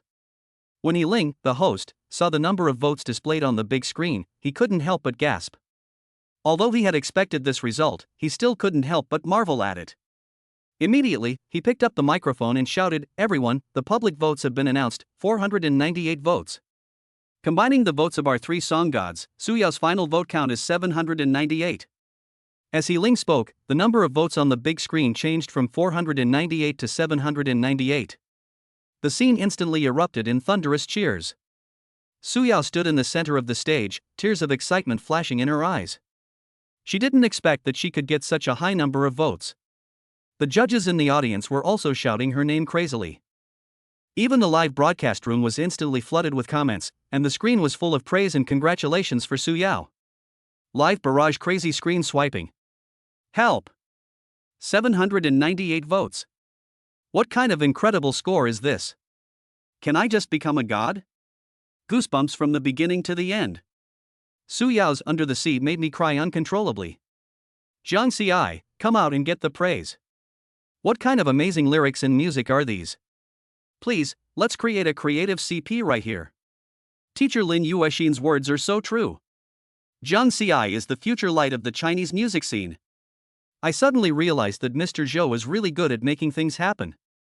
I hope the version of Under the Sea is GKD. I'm waiting for a live show. After about a minute, the situation calmed down a little with the comfort of Teacher He. Su Yao raised her hand to wipe away the tears from the corners of her eyes and bowed deeply to the audience.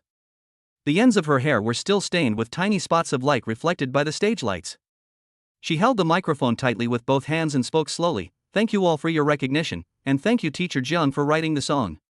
But more importantly, I hope that the audience in front of the TV can pay attention to people with depression."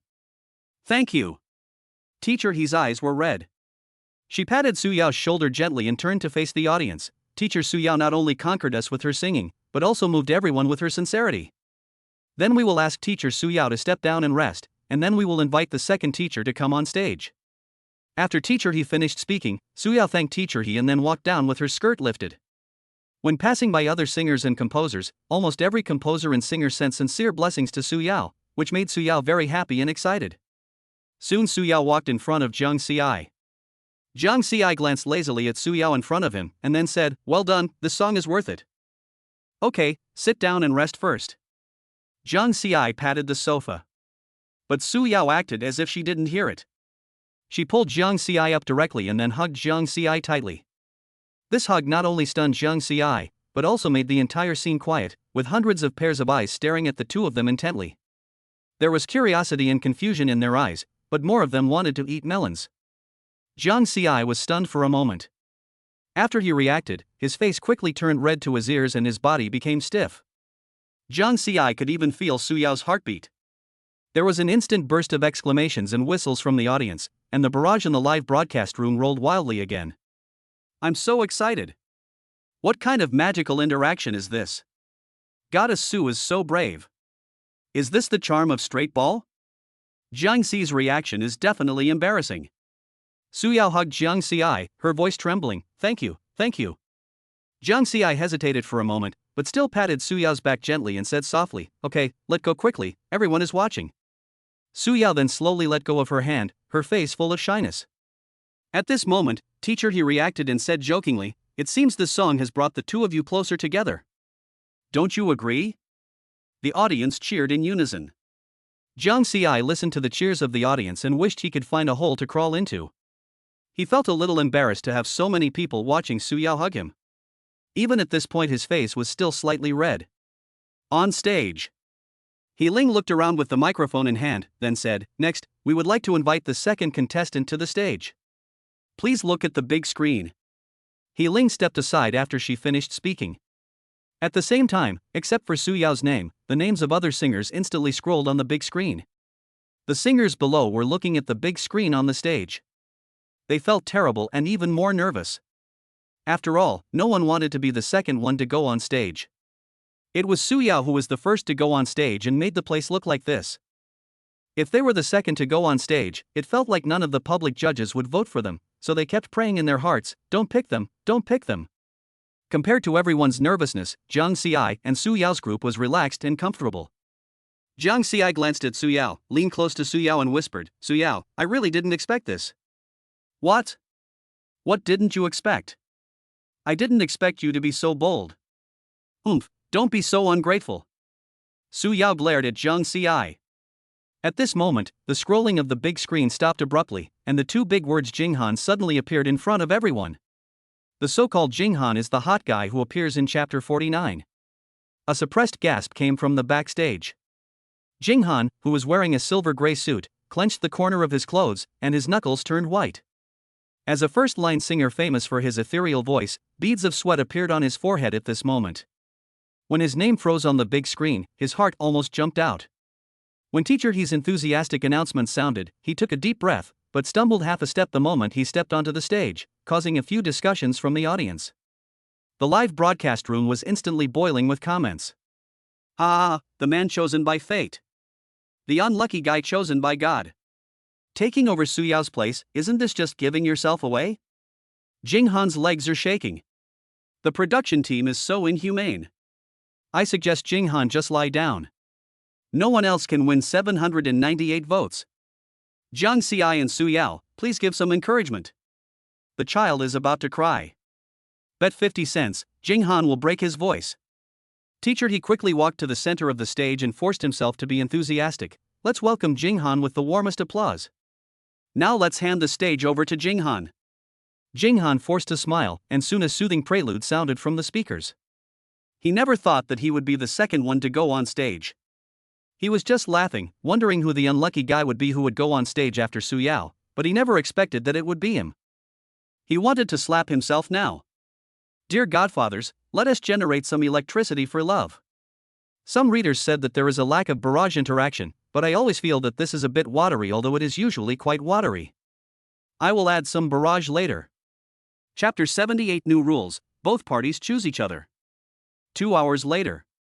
At this time, almost all the singers have finished singing all the songs they brought.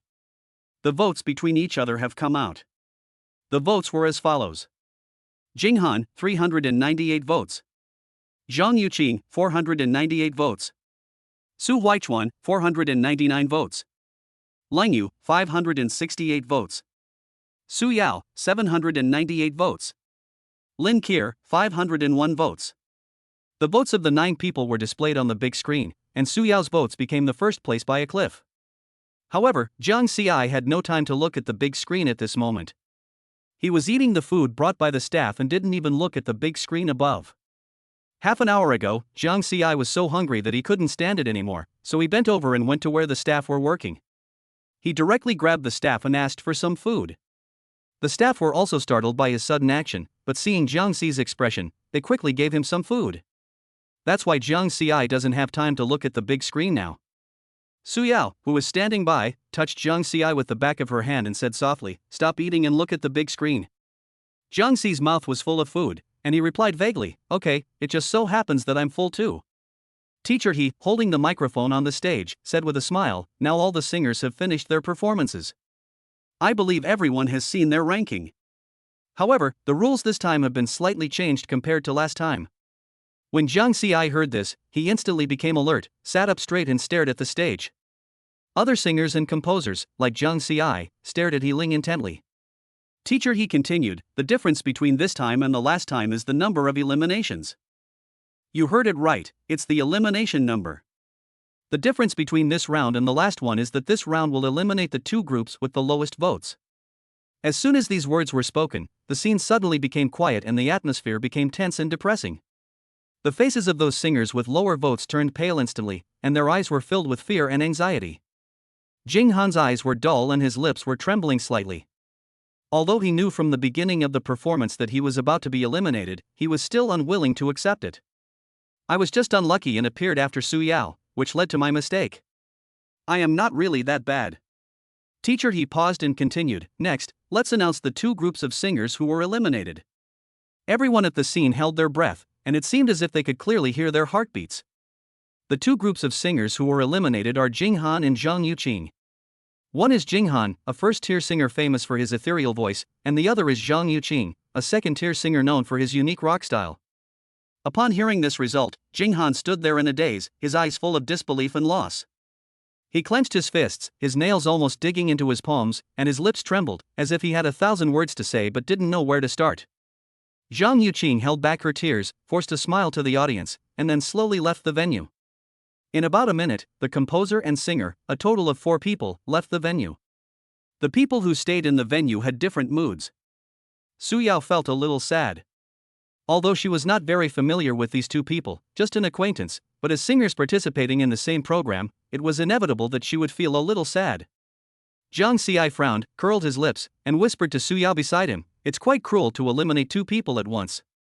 But before Su Yao could reply, Teacher He on the stage looked at the slightly heavy atmosphere and said with a smile, "Although some people have left, the competition will continue. Next, we will enter the next stage, the new round of selection. Because we listened to the suggestions of some composition teachers, the composition time for the next session will be changed from 3 days to 1 week. Also, our 3-day live broadcast has returned to being recorded by the contestants themselves. At that time, our program team will give the composers and contestants a GoPro and a radio device, and the contestants will record their creative process this week.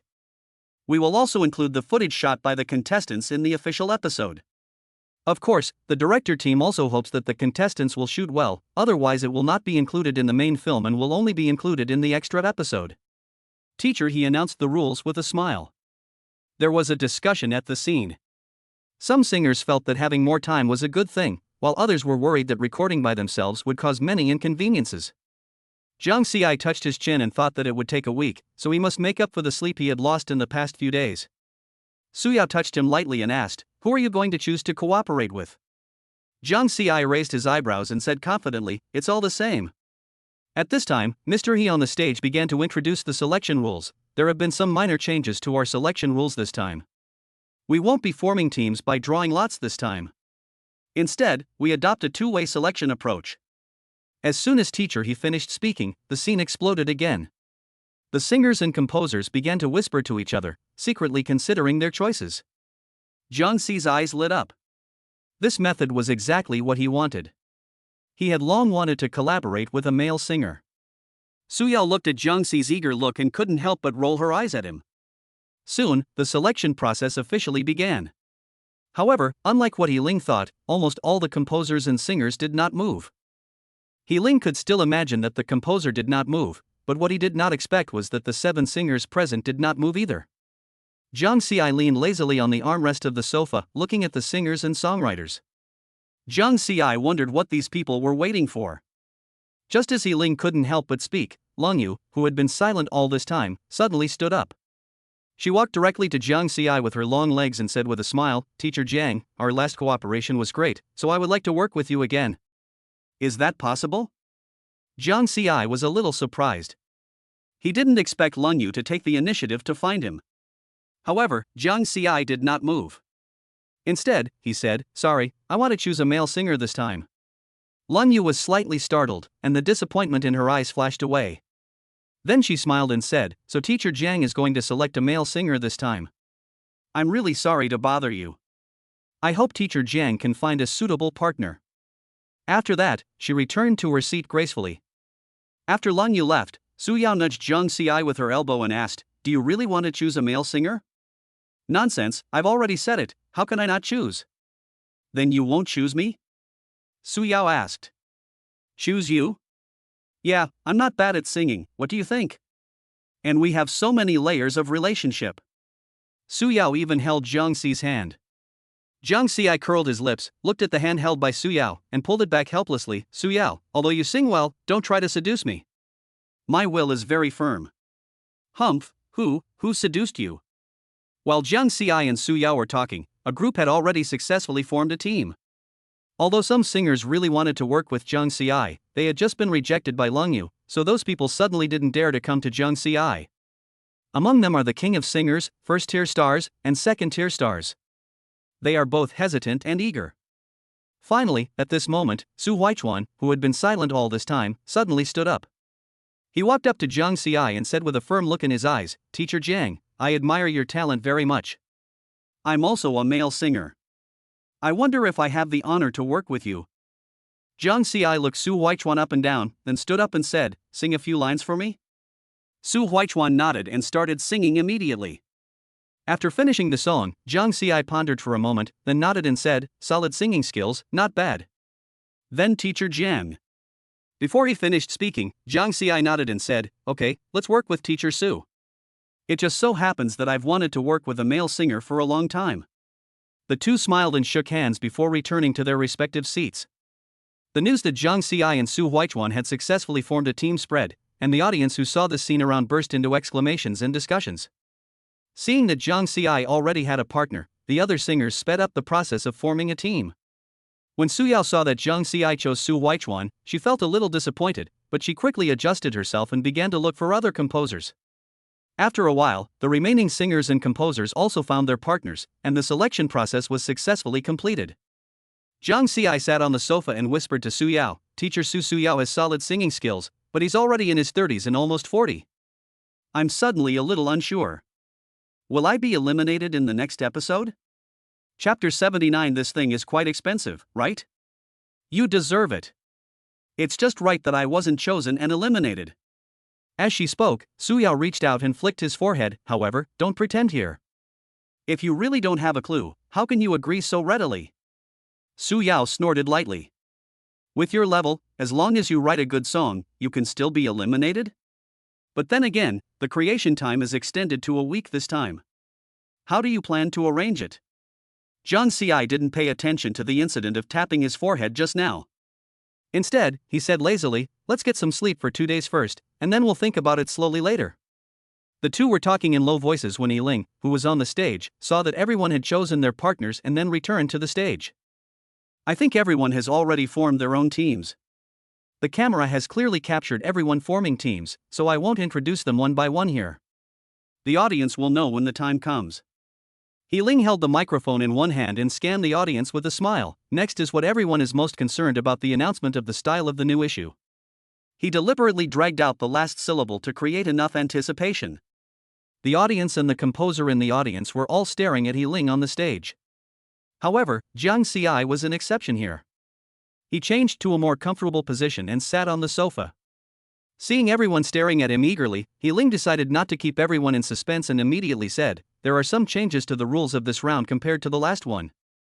For this issue's composition content, all composition teachers can compose according to their own strengths." As soon as Yiling finished speaking, the audience burst into discussions. Many composers showed expressions of relief, and some even started grinning excitedly. There were also some familiar composers who were talking to each other and discussing how they could finally show their talents. The singers had different expressions on their faces. Some were excited to get works that suited their voices. Some people also regretted why they did not choose a composer that matched their voice. Of course, these people can only think about it in their hearts, they dare not show it at all. On the other side, Su Yao heard what Ling said, looked at Zhang Xi and asked softly, "Are you going to use the national style this time?" The rules have changed again. If I had known this would happen, I wouldn't have let you choose anyone else. Zhang Xi curled his lips. Do you think it's so easy to write down a Chinese-style song? Do you think it's cabbage? Isn't it? In my impression, picking up a traditional Chinese music piece is as easy as picking up a cabbage. Su Yao blinked her eyes that were like bright stars, and her expression looked a little clear and stupid. Zhang Xi rolled his eyes at Su Yao and said, "Looking at your clear and stupid look, I'm too lazy to pay attention to you." Just as Su Yao was about to retort, a rough and heroic voice reached everyone's ears. "Teacher He, I have a question."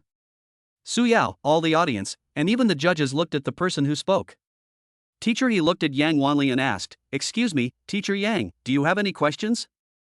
Yang Wanli stood up, scratched his head, and said a little embarrassedly, "Although the rules this time are very good, Teacher Zhang's national style is really difficult to beat." After Yang Wanli finished speaking, the scene fell into a brief silence, and everyone's eyes fell on Zhang Xi. Zhang Xi, who was originally leaning casually on the sofa, sat up slightly, raised his eyebrows, and looked at Yang Wanli with a smile. He didn't expect that this rough and heroic-looking man could actually think of so much.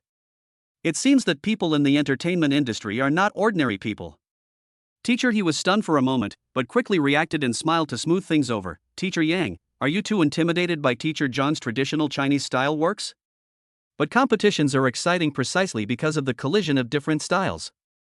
Yang Wanli, however, was not easily taken in. He crossed his arms over his chest, his voice still booming. "Teacher He, I'm not worrying for nothing. Teacher Zhang's Ling in the last episode was a slam dunk. We have free reign over the composition this time. If he comes up with another masterpiece in the traditional Chinese style, how are we going to play?" There was a murmur at the scene, and although many people did not speak, they showed expressions of agreement on their faces. Some singers even revealed a hint of envy in their eyes when looking at Teacher Su Huichuan. "I envy him for being able to partner with Zhang Xi." Su Yao couldn't help but burst out laughing, and whispered to Zhang Xi, "See, what did I say? Your national style has become the public enemy." Zhang Xi didn't respond, but sat up straight and raised his hand. Seeing this, Teacher He immediately smiled and asked, "Teacher Jiang, what can I do for you?" Zhang Xi stood up, picked up the microphone that had just been placed on the corner of the sofa, tested the sound, and when he felt it was fine, he said, "What Teacher Yang said just now, I think, in northeastern dialect, is just unnecessary worry. Actually, there's no need to be so afraid of my national style." He scratched his head again and pretended to be embarrassed and said, "Actually, I have dabbled in various fields. And I just listened to Mr. Su's voice. His composition style is actually quite similar to Mr. Yang's. They both have that majestic and magnificent style. Also, I haven't decided what style to write for the next issue yet, but I promise here that it will definitely not be Chinese style. Even if I want to write, I need inspiration. My head is completely blank right now." Yang Wanli laughed heartily and patted the armrest of the chair heavily. "That's great. Teacher Zhang's words make me feel relieved." After saying these words, Zhang Xi and Yang Wanli sat down. At this time, Teacher He saw that Zhang Xi and Yang Wanli had finished speaking, so he raised the microphone and said with a smile, "Now that the two teachers' questions have been resolved, let's move on to the next step." Teacher He waved his hand and soon 7 waiters in cheongsams came up together. They were also holding a tray with GoPro and radio equipment on it, with 2 sets on each tray. There were exactly 7 staff members, each carrying 2 sets. Soon, almost every composer and singer received the equipment distributed by the program team. Zhang Xi looked at the thing in his hand, then looked at Su Yao beside him and asked, "Isn't this thing expensive? It shouldn't be cheap. It looks like it's all new. What's the matter? Are you planning to sell it? Who wants to sell it? Don't accuse me." Zhang Xi hurriedly explained. "So what are you going to do? I want to ask, do you know how to use this thing?" Su Yao stared at the small GoPro in her hand, rubbed her fingertips on the smooth shell twice, then frowned and shook her head. "I haven't used it, it looks complicated to operate. But Sister Hong should have used it." "I remember she had one." Su Yao whispered. "Dear Daniels, let us do something to show our love, Kimmy." Chapter 80, Resonance and Questions Elicited by the Seabed. Teacher He watched everyone fiddling with their equipment and cleared his throat to recapture everyone's attention. "The equipment you've received will record the entire process of your creation, both on and off stage. Later, our National Rhythm New Voice program staff will also edit what the composers have recorded into the main film. I also hope that everyone can use it as a creative partner to record every moment of inspiration. He blinked and lowered his voice deliberately. Maybe Teacher Jian can even film the whole process of me going from empty head to writing brilliantly. There was a good-natured laugh at the scene, and Jiang Xi shrugged helplessly. Teacher, he continued, now that we have the equipment, the creative process will begin tomorrow and last for a week. So, from now on, our second season of National Voices is officially over. Dear viewers, see you next week. As soon as Teacher he finished speaking, he looked at the composers and singers in the audience and said, Dear teachers, the program team has prepared lunch. If you want to eat, you can go to the restaurant. Jiang Xi stood up as soon as he finished speaking. He didn't want to go to eat, he wanted to leave first and go back as soon as possible to see how much money the system was going to cheat him out of this time. Just as Jiang Xi was about to leave, a figure came up to him. He turned around and saw that it was Su Huichuan. Teacher Jiang, let's add each other on WeChat. It will be convenient for us to contact each other. Jiang Xi glanced at Su Huichuan, then smiled and said, Sorry, I forgot. Soon Jiang Xi and Su Huichuan added each other on WeChat. Just as Jiang Xi put away his phone and prepared to leave, Yang Wanli strode over. He came to Jiang Xi and patted his shoulder. Teacher Jiang, let's add each other on WeChat so we can discuss this. He took out his cell phone without hesitation, and the QR code almost touched Jiang Xi's nose. Jiang Xi scanned the code with a helpless smile. Just as he typed Teacher Yang in the remarks column, greetings came one after another behind him. Teacher Jiang, wait a minute. Several composers gathered around with a smile, and it seemed that they also wanted to add Jiang Xi's WeChat. Jiang Xi naturally accepted everyone who came and quickly added everyone's WeChat. It took about 10 minutes just to do this. After adding the WeChat messages, Jiang Xi finally got away. After everyone said hello to Jiang Xi, they walked outside. During this time, everyone had a smile on their face. Jiang Xi put his phone in his pocket, then turned to look at Su Huichuan who had been waiting for him not far away and said, Teacher Su, how about you come to Haotian Shengshi to see me tomorrow? I'll listen to your voice carefully then. Su Huichuan's eyes lit up when he heard this, and he nodded quickly, Okay. I was just wondering how to find an opportunity for you to get to know my voice better. The two of them talked as they walked out. Looking at your Weibo, I'll bring a few demos of my own recordings over tomorrow morning at 10 a.m. Is that convenient for you, Mr. Jiang? Hearing this, Jiang Xi's mouth twitched. He knew what he had posted on Weibo. Before participating in the program, The Voice of China, he was very lazy and would just sleep when he went to work. Sometimes, when I feel like it, I might post a photo of myself about to sleep and upload it to my Weibo account. Jiang Xi coughed dryly twice, rubbed the back of his neck, and tried to change the subject. 10 o'clock is fine, but Teacher Su, please don't stare at my Weibo all the time. It's full of random daily news. At this point, he suddenly remembered that there was a picture with the caption Today's Sleepiness Achieved in his Weibo draft box. Su Huichuan smiled and waved his hand. I think Teacher Jiang's blog posts are quite interesting, and I envy her for having such a good sleep. I can't catch up with Teacher Jiang's sleep now. The two of them walked and talked, and soon they were outside. As soon as Jiang Xi said goodbye to Su Huichuan, he walked towards where he parked last time. Soon Jiang Xi arrived at the place where Lin Yu had parked his car before. As he expected, Lin Yu was there. But this time, only Lin Yu's car was here, without Mu Hongwan and Su Yao. They must have left. Jiang Xi walked forward, opened the car door and got in. As soon as he sat in, Lin Yu, who was playing with his mobile phone, was suddenly frightened. Wow, you scared me to death. Jiang Xi rolled his eyes. Why make such a fuss? Look at how cowardly you are. Lin Yu calmed down and said with a smile, Old Jiang, you are really amazing. The song Under the Sea resonated with the entire internet. Even I almost cried while watching the live broadcast. Everything trending right now is about you. It turns out that composers really need talent. I wish you could just give me half of your talent. Jiang Xi raised an eyebrow. Trending search? What trending search? Lin Yu excitedly handed the phone to Jiang Xi, and the screen showed the Weibo hot search interface. Hashtag ginger words under the sea hashtag. Hashtag Suyo under the sea hashtag. Hashtag Guiyun Xinqing's latest episode of The Seabed has caused depression across the internet hashtag. Hashtag Jiang Xi's composition talent hashtag. Topics such as The Last Dance firmly occupied the front row, and the comments section was flooded with praise from fans and music critics. After Jiang Ci finished reading, Lin Yu continued, "But now the internet isn't overwhelmingly praising you. There are also some bloggers with millions of followers who are scolding you. And there were quite a few people saying that your song Under the Sea was a slow murder or something like that. And they have a valid point." Lin Yu started searching and soon found a Weibo post by a million-follower blogger. Lin Yu handed the phone to Jiang Ci. On the screen was a long article by the well-known music blogger music critic Hammer. Heidi, as so-called empathy is nothing more than exploiting negative emotions. The deliberately depressing and hopeless atmosphere created in the melody, and the recurring imagery of despair in the lyrics, are simply packaging despair as art. Such works will only plunge already depressed listeners into a deeper darkness.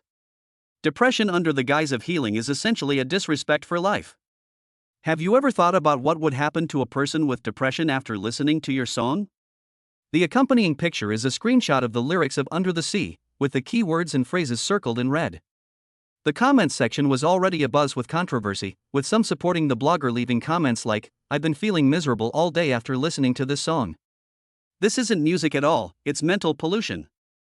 I feel like people with depression will only feel more devastated after hearing this." What is Jiang Ci's intention? Fans fiercely retorted, "Don't comment if you don't understand. This song is a light for all those struggling in the darkness. Every line of the lyrics says, 'Don't be afraid, I understand you.' How can this be considered a slow burn murder?" Jiang Ci's fingers unconsciously stroked the edge of the phone, looking at the content on the screen expressionlessly. Because of the system, Jiang Ci can now be said to be the creator of Under the Sea. The song itself means the warmth of even if you are in the abyss, there are people willing to hold you back. I didn't expect it to be misinterpreted like this. Don't take it personally.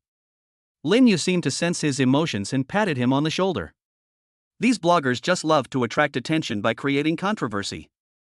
Look, he quickly swiped the screen and pulled up another popular Weibo post, a long article by a person suffering from depression. "Thanks to the song, Under the Sea, I realized that my pain wasn't just pretentious. It turns out there are people who truly feel the same way I do. Today, I finally dare to face my inner self." Chapter 81. Are you here to ask me to go back to class? After reading this long article, Jiang Ci returned the phone to Lin Yu and said expressionlessly, "Old Lin, go back to the company first." Lin Yu was a little confused by Jiang Ci's sudden order, but he quickly started the car and drove towards the company. The car started slowly. Jiang Ci pondered for a while, then took out his mobile phone, opened the Weibo post and started editing.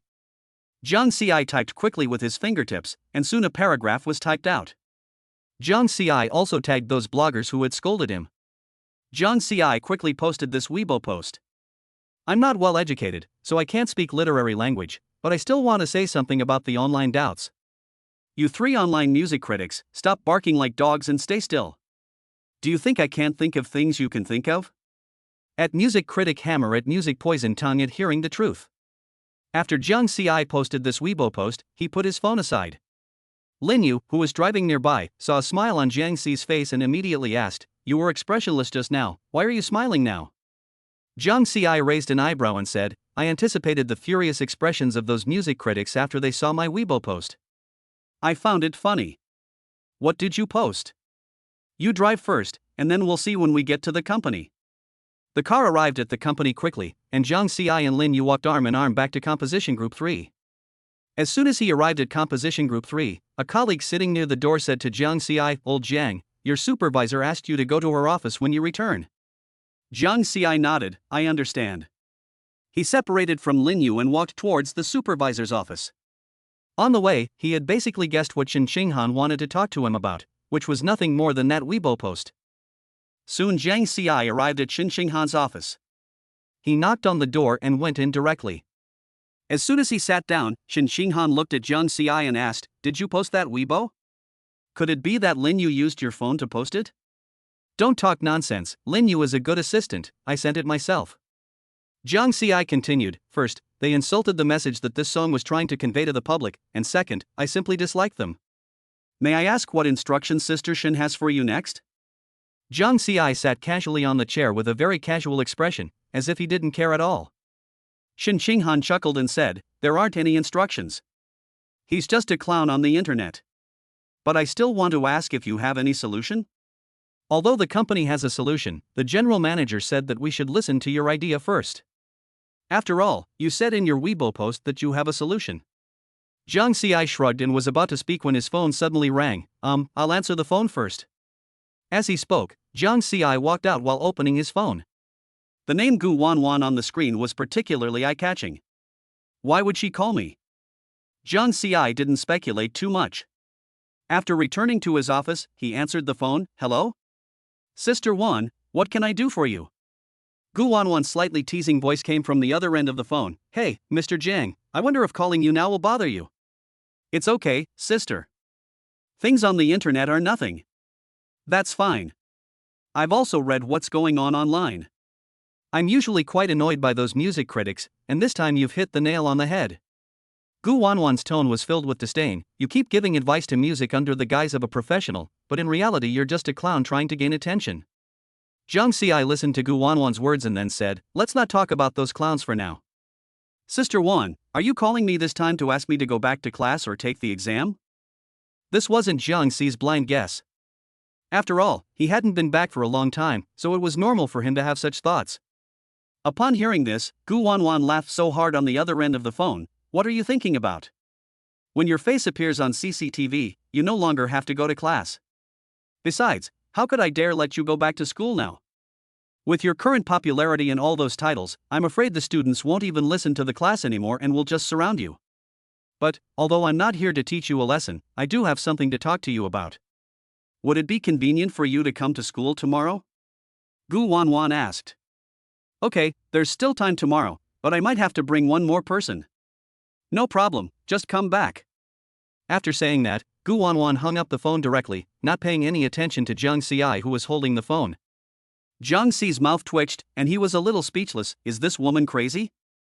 He looked at the hung-up phone and simply put it back in his pocket, then returned to Shin Qinghan's office. As soon as he came back, Shin Qinghan asked, is the call over? Well, my counselor called me and asked me to go back to school tomorrow. He didn't say anything. Shin Qinghan nodded, then go back. You haven't been back for a long time. By the way, what's the solution you just mentioned? It's very simple. I already told you on the show. Before Shin Qinghan could ask, Jiang Ci said, I have another song here, a Hope version of Under the Sea. Just find someone to record it and post it on a music platform. Hope version? Jiang Ci smiled and said, yes, the version Su Yao sang on the show was the despair version. I also have a hope version here.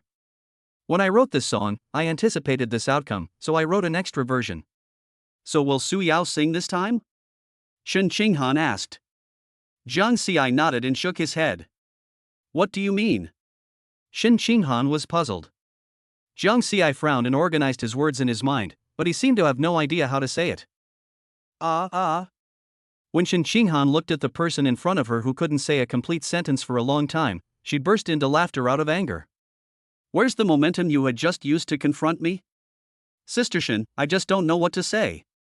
Jiang Ci held up two fingers and looked at Shin Qinghan in front of him. He held up one finger and said, I need you to help me pick two people in the company to sing the Hope version of Under the Sea. It would be best if there were two people in the band, one male and one female. Jiang Ci had been organizing these two sentences for a long time, and when he was talking about the Hope version just now, Jiang Ci suddenly thought of the two people who sang the Hope version on Earth. So Jiang Ci wanted to see if he could find two similar people on this blue planet. If you can find it, that's the best. If you can't, it's no loss. Daniels, handsome guys, come and show some love, Kiwi Kiwi. Chapter 82 Ding. Please wait. Shin Qinghan thought for a moment and nodded, okay, I'll arrange for someone to pick it first. It just so happens that our company has several bands that are about to disband. If you choose them, they won't have to disband. But why do you insist on a one-man and one-woman band singing? Jiang Ci scratched his head. I think this combination can better interpret the emotions of the Hope version of Under the Sea. One hard and one soft, it can make the song more layered. Shin Qinghan smiled and said, okay, I believe in your judgment. It's getting late. You just finished the show, so go back and rest. Those bands you asked for can't be called back immediately because they're usually not in the company. You go back and rest first. I'll sort out the right combination. It will basically be ready tomorrow. Jiang Ci nodded. In that case, I'll go back first. He was about to turn around and leave when he suddenly remembered that he was still wearing his company uniform. Jiang Xi turned back, smiled and said, "Sister Shin, let me take off this dress." Shin Xinghan waved his hand, "No need to change, just consider it a gift from the company. Our company doesn't lack the money for this one piece of clothing, and since you're so capable, it's no problem to give you a few more. Go back and have a good rest, and wait for my news tomorrow." Seeing Shin Xinghan say this, Jiang Xi didn't say anything more politely. "Okay, I won't be polite." Jiang Xi walked out of Composition Group 3 and took the elevator all the way to the underground garage. After about 30 or 40 minutes, Jiang Xi finally returned to Qianyue Bay. As soon as I entered the house, a voice rang out, "Are you back?" Jiang Xi looked up and saw that it was Su Yao. Jiang Xi took off his shoes and rolled his eyes at Su Yao. "Of course I'm back. If I hadn't come back, what would you see now? I'm too lazy to pay attention to you. You know everything that happened on the internet, right?" "Well, when I came out, all I saw were a few clowns. I didn't take them seriously." Jiang Xi said as he walked towards the sofa, and Su Yao followed behind him. "That's what I said, but those people are too much. They actually slandered you maliciously on the internet." Jiang Xi sat on the sofa and glanced at Mu Hongwan and then at Su Yao. "Let them talk if they want. After I finish recording my other version of the underwater show, they'll have no choice but to shut up." Su Yao sat down aside, her eyes suddenly lit up. "Is this the Hope version you mentioned?" "That's right, Sister Shin is helping me select people, and it will be online almost tomorrow. But I'm thinking that since you sang the desperate version so despairingly, I wonder if I can sing this version well?" Su Yao glared. "Stinky Jiang Xi, what's that look in your eyes? How can I, a queen of heaven, not sing well? Tisk, isn't it because of the songs I wrote that you became a queen? Otherwise, you would still be a top singer." Jiang Xi muttered softly. Su Yao picked up the pillow on the sofa and smashed it on Jiang Xi's head. Jiang Xi immediately tried to hide aside. Seeing that Su Yao didn't hit it, she wanted to continue. Jiang Xi immediately said, "Don't hit it. I also let you sing my version well. But you probably don't have time recently. When I have time, I'll take you to the studio to record that version." Su Yao put down the pillow and raised her chin proudly. "That's more like it. This is what you promised me when you signed the profit-sharing contract. You can't cheat." Jiang Xi nodded helplessly, then muttered, I know. When have I ever broken my word?" At this moment, Jiang Xi's cell phone suddenly rang. It was Shin Xinghan calling. "Jiang Xi, I've already selected a few suitable bands. If you have time tomorrow, you can come to the company to listen to their auditions. They will stay in the company all day tomorrow." "You can come directly to the company when you come back from school," said Shin Xinghan. "Okay, Sister Shin." Jiang Xi hung up the phone. However, Jiang Xi seemed to remember something. He immediately picked up the GoPro beside him and looked at Mu Hongwan, who was sitting opposite him. He asked, "Sister Hong, do you know how to use this thing?" Mu Hongwan frowned slightly, thought for a moment and said, "I probably know a little bit. Do you need me to teach you?" Jiang Xi nodded. "Of course, Sister Hong, after all, we will be using this thing for filming in the next week." Su Yao on the side also nodded. "Yes, Sister Hong, the program, National Voice, has new rules, so we still need you to teach us." Mu Hongwan covered her mouth and chuckled. "I watched this episode of your show. Almost every episode has some strange rules. CCTV really knows how to do this." As she spoke, Mu Hongwan stood up and walked to the position between Su Yao and Jiang Xi and began to patiently teach them how to use the GoPro. Mu Hongwan took the GoPro and began to explain patiently, "This button is for power on, this one is for shooting, and here you can adjust the parameters." Jiang Xi and Su Yao listened carefully, and soon they had learned almost everything. Although they had never used it before, they were both young and learned it quickly.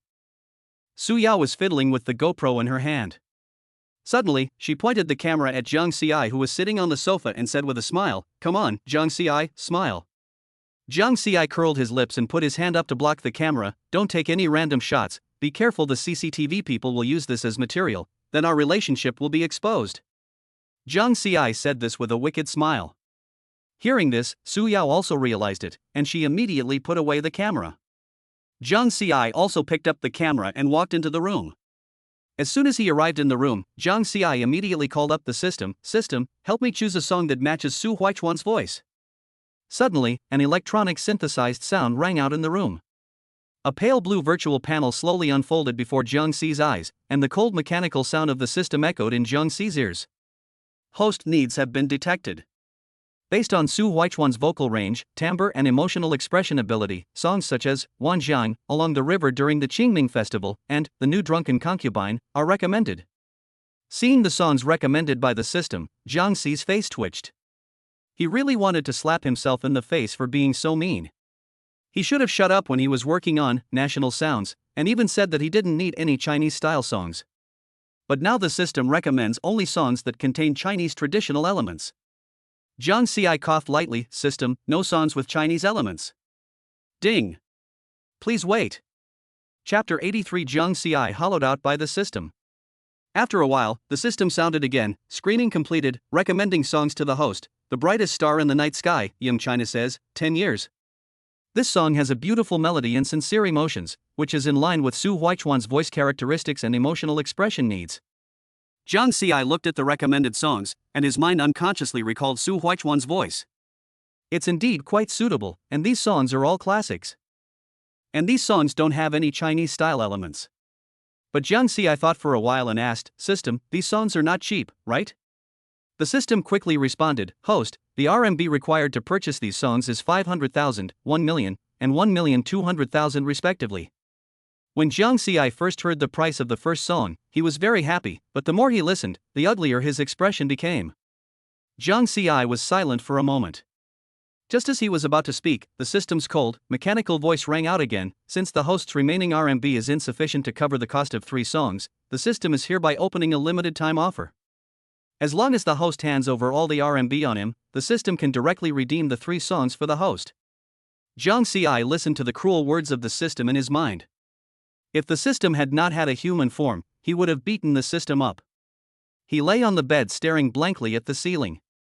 About a minute later, Jiang Xi directly opened his mobile phone, called up his balance interface, and fell into deep thought as he looked at the deposit of less than 2 million. Forget it, I can't afford to buy 3 songs anyway, so I might as well just give them all to the system. These 3 songs are all good anyway, so it's worth it. Jiang Xi immediately said to the system, Take them all. Ding. All RMB in the host's account has been deducted. The host will be provided with all the creative materials for the song, including the score, lyrics, arrangement, etc. In just a moment, all the information about the 3 songs flooded into Jiang Xi's mind, including lyrics, melodies, etc. Although he got 3 high-quality songs, Jiang Xi is not happy at all now. Jiang Xi pinched his brows, stared at the glaring 0 on the balance screen of his mobile phone, and smiled bitterly. It's over now. I don't have a penny in my pocket now. You won't starve to death, will you? Just when Jiang Xi was worrying about what he would do in the next few days, he suddenly looked towards the door. It seems there's a rich woman in this house. Thinking of this, Jiang Xi's eyes lit up and he immediately picked up his phone and switched to Su Yao's WeChat interface. Jiang Xi, some gold coins. About a minute later, Su Yao's message came back. Su Yao, exploding gold coins? Jiang Xi, yes, it's RMB. Su Yao, what? No money? You, a senior composer, have no money? Jiang Xi looked at the phone in front of him, the corners of his mouth twitched, feeling very helpless. Just as he was about to type a response, a transfer message came directly to him. The red envelope above showed 100,000, and then Su Yao typed again, I almost forgot, I didn't give you the money this month. From now on, the monthly salary will increase from 50,000 to 100,000. After all, you are no longer the junior student you used to be. After sending these 2 sentences, Su Yao put away her phone. Although she didn't know why Jiang Xi, a senior composer, had no money, she was not curious enough to ask. Everyone has secrets. Even if Su Yao asked, Jiang Xi would not tell her. In addition, Su Yao did not give Jiang Xi any money this month. Time passed quickly, and soon it was 8 o'clock the next morning. Jiang Xi woke up slowly. He first washed up, and then found a set of clothes to put on. Today he wore a black 5-point patchwork shirt with a white short-sleeved shirt underneath, black pants, and the same white shoes. Jiang Xi went to the mirror and looked at himself. He found himself looking quite handsome. He nodded with satisfaction, picked up the car keys and walked out of the room. As soon as she walked out and passed by the living room, she saw Su Yao sitting on the sofa with a bag of potato chips in her hand. She glanced at Jiang Xi's outfit and raised her eyebrows and said, You are so handsome, which girl are you going to charm? How can I have the time? My counselor wants me to go back to school. Why go back to school? Are you going back to class?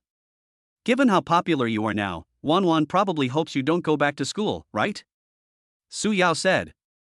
How should I know that? You'll know soon anyway. Jiang Xi was about to leave after saying that, but Su Yao said, Wait a minute, I'll get you something. Su Yao stood up from the sofa and went straight back to her room. After about a minute, she took out a hat and a mask and threw them directly to Jiang Xi. Jiang Xi took it easily. If you wear it, you're at least a semi-celebrity now. Now, whether it's short videos or major music platforms, the songs you wrote are all yours, so you still have to be careful. Jiang Xi looked at the black baseball cap in his hand, then at the black mask, and asked in surprise, Is that an exaggeration?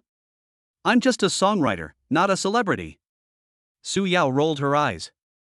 Then don't wear it. Give it back to me. After saying that, Su Yao reached out to grab him, but Jiang Xi turned around and dodged. I gave it all, but I didn't ask for it back, just like the 100,000 yuan you gave me last night. After saying that, Jiang Xi didn't waste any words, just opened the door and walked out. Jiang Xi walked all the way to the underground garage. As soon as he got into the car, he called Gu Wanwan. Hello? Jiang Xi? Are you here? Jiang Xi said as he drove, Not yet, but I'm already on my way to school. I called you just to let you know. Okay, when you get to school, come find me in the office. Gu Wanwan hung up the phone without waiting for Jiang Xi to reply. Jiang Xi continued driving. In the car, Jiang Xi turned on the GoPro given by CCTV and started recording. Soon Jiang Xi drove into the school and parked the car in the parking space under the teaching building. As soon as he got off the car, Jiang Xi put on a hat and a mask. Although he felt that this was really unnecessary, he still had to listen to Su Yao's kindness. Jiang Xi walked into the teaching building holding a GoPro. From time to time, the voices and whispers of contemporary college students could be heard in the building. Why does that guy look a bit like senior Jiang Xi? How did you know? Besides, he's wearing a mask and a hat. Don't mistake him for senior Jiang Xi just because he has a good figure. Fuck you. I've watched senior Jiang Xi so many times. I've watched every episode of The Voice of China, and I remember him turning into ash. It's definitely him. Jiang Xi listened to the whispers of the students around him, and the corners of his mouth under the mask couldn't help but twitch. This was the first time he heard a girl describe herself like this. She even remembered what it meant to turn into ashes. Jiang Xi ignored the students around him, pulled his mask up, and quickened his pace. Now thinking back to what Su Yao said before, it was absolutely true. Chapter 84 Popular Jiang Xi. Thinking of this, Jiang Xi ignored the students who were talking around him, and instead quickened his pace as he walked towards Gu Wanwan's office. But the further he walked, the more frequent the footsteps behind him became, sounding like the footsteps of dozens of people. Jiang Xi ignored them and walked faster and faster. As for who those people following him were, Jiang Xi didn't have time to verify. He didn't believe what they could do in broad daylight. Soon Jiang Xi arrived at Gu Wanwan's office panting. When he arrived at the office door, Jiang Xi rushed into the office without even knocking. Gu Wanwan was sitting at her desk playing with her cell phone, but was startled by the sudden noise and almost dropped the phone in her hand. She looked up and saw it was Jiang Xi. Just as she was about to ask, Jiang Xi pointed outside the door and said, Sister Wan, someone is following me outside. Following you? Gu Wanwan frowned, put her phone aside, then stood up and opened the office door without paying attention to Jiang Xi, who was still gasping for breath. Soon she saw students standing in several lines outside the door. Gu Wanwan blared and asked, What are you doing? Why are you lining up at the office door? The students looked at each other in bewilderment. One of the braver students stepped forward and said, Teacher, we saw Jiang Xi and wanted to ask if we could get an autograph or take a photo with him. Gu Wanwan was stunned for a moment, then turned to look at Jiang Xi, her eyes full of surprise. Although Jiang Xi is now a semi-public figure, she never expected that these students came to him for photos or autographs. Jiang Xi never expected that these students wanted his autograph and take photos with him. Jiang Xi stood up and walked to Gu Wanwan. Sister Wan, I thought they were going to do something bad to me. Jiang Xi said in a low voice. Gu Wanwan smiled helplessly and said to the students, It's a good thing that everyone likes Jiang Xi, but don't make such a big deal about it. It's not a good influence. How about this, Jiang Xi will sign a few autographs for everyone today and take a few photos with everyone. The rest can be dealt with next time. After all, he's only a junior and will be back in school on weekdays. The students nodded excitedly. Jiang Ci walked among the students and began to sign autographs and take photos. Looking at Jiang Ci being surrounded by students, Gu Wanwan suddenly realized that Jiang Ci had become so popular in the school. As she spoke, she shook her head helplessly. Come to think of it, so many songs were written by him. If he wasn't famous, who would be famous? After signing autographs and taking photos, Jiang Ci stood in front of the students with his hands behind his back and said seriously, I've signed autographs and taken photos, but you must remember, don't sell my autographs and photos on second-hand platforms. Even if you want to sell it, you have to give me a share of the profits. Gu Wanwan was standing at the back and was wondering what Jiang Ci was going to say, but when she heard the second half of his sentence, she couldn't help but laugh. After hearing this, the students all burst into laughter and said that they would not sell it. At this moment, a somewhat handsome boy suddenly raised his hand and asked, Senior Jiang Ci, we all love your songs. Can you share with us where your inspiration comes from? Jiang Ci thought about it and said seriously, actually, writing songs just requires having hands, right? But inspiration still comes from life, just like the blue and white porcelain I wrote, which comes from blue and white porcelain. The other students listened and nodded thoughtfully. The students left satisfied. Jiang Ci returned to the office and breathed a sigh of relief. Sister Wan, it seems I have to be more careful when I go out from now on. These students all came to me one by one to ask for autographs and photos? I'm just a small songwriter, not a star. Gu Wanwan chuckled and said, a little composer? You are not a little composer. You're a senior composer now. Also, you probably don't know how popular you are right now, and how popular the songs you wrote are. Let's put it this way, our current professors in the composition department use the songs you wrote as examples in their lectures. Ah? Is this true? Jiang Ci looked surprised. Gu Wanwan smiled and nodded, of course it's true. The songs you write have beautiful melodies and meaningful lyrics, which are very suitable for analyzing your writing techniques. I remember a professor used your song as a case study in his lecture, and after the lecture he asked the students to write an 800-word reflection on it. So, now our composition department has a love-hate relationship with you. Hearing Gu Wanwan say this, Jiang Ci felt a little embarrassed. He really didn't know about these things. After chatting for a while, Jiang Ci looked up at Gu Wanwan and asked, Sister Wan, why did you ask me to come here today? You're not really going to let me come back to class, are you? No. I'm too busy lately and don't have time. Gu Wanwan rolled her eyes at him and was about to speak, but at this moment Jiang Ci's phone rang. Jiang Ci took out his cell phone and smiled apologetically at Gu Wanwan, then picked up the phone. Jiang Ci had just clicked the call when Su Weichuan's voice came from inside. Teacher Jiang, I'd like to ask, do you need me to pick you up at your door? No, by the way, why don't you come to Tianhai Conservatory of Music? I'm here now. Yesterday afternoon, my counselor told me to go back to school. Sure, Teacher Jiang, I'll be there in about half an hour. Jiang Ci nodded, okay, I'll send you a location, just come directly. Good.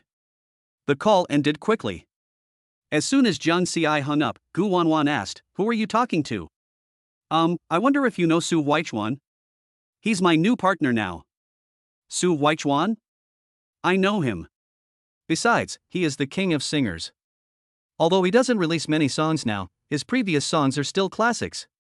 A hint of surprise flashed in Gu Wanwan's eyes. Yes, we are collaborating on a new show.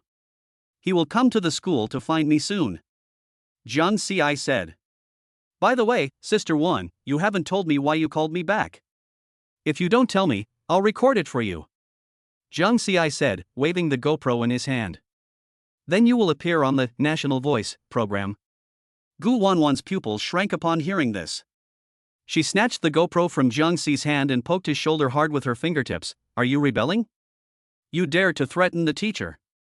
She turned around and placed the camera in front of her, the metal shell making a dull thud. Let's get down to business. The college entrance exam is coming up soon, so. Chapter 85. What is seduction? That's called attraction. Let's get down to business. The college entrance exam is coming up soon. Director Zhang from the admissions office contacted me a while ago and wants your help in recording a video to cheer them up. What do you think? Gu Wanwan said. Let me help record the video? Gu Wanwan nodded. Jiang Xi thought for a moment, then asked doubtfully, weren't the recordings in previous years always done by good-looking girls? Pretty girls recording videos might be able to seduce students with good grades into applying for the exam. Isn't it inappropriate for a boy like me to record the video? Jiang Xi pointed at himself after saying that. Gu Wanwan glared at Jiang Xi, watch your words. What do you mean by seduction? That's called attraction. And this year is different. Director Zhang said you've become so famous recently. Almost everyone has heard your songs, and you've even recorded a program on CCTV. So having you come out to cheer on the college entrance exam candidates is even more convincing and attractive. It can motivate them to apply to our school, which is better than those girls who rely on their looks, isn't it? Gu Wanwan put her hands on her hips and explained seriously. Jiang Xi touched his nose, feeling a little embarrassed. Come to think of it, my sister is also going to take the college entrance examination today. Gu Wanwan's eyes lit up. What a coincidence. Then you should record this video carefully to cheer for your sister and all the college entrance examination candidates. Maybe your sister will see the video you recorded and perform exceptionally well, and get admitted to our school directly. By the way, I haven't heard you talk about your sister yet. What's your sister's name? Jiang Xi scratched his head, glanced at Gu Wanwan and said, my sister's name is a bit similar to Sister Wan's. Like? What do you mean? Jiang Xi pointed at Gu Wanwan and said, your name is Gu Wanwan, and my sister's name is Jiang Wanwan, but the Wan in my sister's name is the Wan in Wanwan's name. Gu Wanwan's eyes instantly curved into crescents, so that's how it is. This name is indeed very similar, it sounds gentle and lively. By the way, how are your sister's grades? Is she interested in applying to our Tianhai Conservatory of Music? Jiang Xi shrugged. Her grades? I'm not sure about that, but she said she wants to apply to Tianhai Conservatory of Music, and she seems very confident. Gu Wanwan nodded, then asked, let's not talk about this for now. Do you want to record it or not? If you don't, I'll beat you up. After saying that, Gu Wanwan raised her fist. Jiang Xi twitched his lips and said, don't use force. I'll record it, okay? But I've never recorded a video like this before, so I don't know what to say. Gu Wanwan patted his shoulder with a smile and said, it's not that difficult. Just express sincerely what you want to say to the college entrance examination candidates, especially to your sister. Jiang Xi nodded, alright, this is also a contribution to the school. Gu Wanwan gave Jiang Xi a thumbs up and said, that's right. Jiang Xi curled his lips and asked, Sister Wan, besides this matter, is there anything else? Of course, besides this matter, some school leaders want to see you. The school leaders want to see me? Jiang Xi's eyes widened as he asked in confusion, why do you want to see me? I'm just an ordinary student, not some big shot. It's simple. You're very famous now, or you could say your songs are very famous. We're a music school, so it's only natural that the school leaders would want to meet you. So that's how it is, alright then. Jiang Xi looked at Gu Wanwan and said, when are we going to do the two things you mentioned? I have things to do today. He did not forget to go back to the company to see the person Shen Qinghan chose for him. Gu Wanwan flipped through the notes on her phone and swiped her fingertips across the screen. Video recording will start in 1 hour. As for meeting the school leaders, it will be tomorrow morning at 10 a.m. in the conference room on the 8th floor of the administration building. Jiang Xi frowned, speechless, meet them tomorrow? That's right. After all, school leaders are very busy and can't spare much time. And they might even give you a reward or something. They need to discuss it, so it'll have to be tomorrow. Hearing this, Jiang Xi's eyes lit up, reward? Gu Wanwan nodded. That's right. After all, your song has caused quite a stir in society. As a student of Tianhai Conservatory of Music, the school leaders have an obligation to reward you. As for what it is, I guess it should be quite big. Okay, we'll know the details tomorrow anyway, so we should go to Director Zhang to discuss the video. After saying that, Gu Wanwan stood up and walked outside. Seeing this, Jiang Xi followed Gu Wanwan. As soon as the two of them left the office, Jiang Xi's phone rang again. Jiang Xi took out his phone and answered the call without thinking, hello, Teacher Su, are you here yet? Well, Teacher Jiang, I've already driven to the bottom of the teaching building. There's a Ferrari parked next to it. Wait a minute, I'll pick you up now. The Ferrari next to you is mine. After saying that, Jiang Xi hung up the phone. He took a quick step forward, patted Gu Wanwan on the shoulder and said, Sister Wan, I'm going to pick someone up first. You said that before? That's right. That's great, let's go together. The two hurried downstairs, and Zhang Xiai immediately saw Su Huichuan standing behind the Ferrari, signing autographs for others, and he was holding a GoPro in his hand. Seeing him like that, Zhang Xiai suddenly found it a little funny, as if he was like that just now. Zhang Xiai and Gu Wanwan came to Su Huichuan, and it happened that Su Huichuan had just signed his last name at this time. Teacher Su, this is really troublesome. Zhang Xiai smiled and stretched out his hand. Su Huichuan waved his hand. It's okay, it's okay. This is also a special experience for me. I haven't been back for a long time since I graduated from university. It's a perfect opportunity to experience the breath of youth with Teacher Zhang today. Zhang Xiai looked at Teacher Su, who held up the GoPro while talking, and felt a little amused. Teacher Su, you are really dedicated. Su Huichuan was stunned, but soon realized, you're talking about this. Su Huichuan shook the GoPro in his hand, a sly smile on his face. I thought, since I'm here, I might as well record some footage. By the way, Mr. Jiang, where's your GoPro? Zhang Xiai shrugged and turned his gaze to Gu Wanwan beside him. She's still in my sister's office. Zhang Xiai looked at Gu Wanwan and smiled mischievously. I wonder if Sister Wan can help me take down my GoPro. After all, I still have to shoot a video later. Gu Wanwan glared at Zhang Xiai and reached out as if to knock him on the head. Stop trying to be nice to me. But since you're recording a video today, I'll be your errand boy. By the way, don't run around. I have to take you to Director Zhang later. Zhang Xiai nodded and waved towards Gu Wanwan's back. Then he turned to look at Su Huichuan, who was holding the camera, and said, Teacher Su, I already thought of the song for the next episode last night. You can take a look at it later and see if you like it. Daniels, please give me some love. Chapter 86, Preparing to Record Video. Su Huichuan's eyes lit up and he said excitedly, Really? I've heard that Teacher Jiang is very efficient. I didn't expect it to be so fast. Zhang Xiai shrugged, Not really, mainly because there aren't many rules this time. I'll find a pen and paper and write it down later. So what genre did Teacher Jiang write this time? Su Huichuan asked. Zhang Xiai thought for a moment, then smiled and said, I wonder if you're interested in rap? Hearing Zhang Xiai mention the word rap, Su Huichuan's face instantly fell. Teacher Jiang, my mouth isn't that fast, and it gets tangled easily. I can't sing rap. Seeing Su Huichuan's reaction, Zhang Xiai couldn't joke around anymore and quickly waved his hands. Just kidding, I didn't write any rap in this episode. You'll have to see the details first. Su Huichuan finally breathed a sigh of relief and patted his chest. Teacher Jiang, you scared me to death. I'm really not good at rap. Zhang Xiai smiled and said, Don't worry, I don't have the urge to write rap yet. The two chatted intermittently, but Zhang Xiai was indeed a little puzzled. Isn't Teacher Su tired of holding the camera all the time? Just then, Gu Wanwan came back with the GoPro. Here you go, don't lose it. Zhang Xiai took the GoPro and said, Thank you, Sister Wan. It's okay. In that case, shouldn't you come with me? Can. Gu Wanwan nodded. Okay, Teacher Su, come too.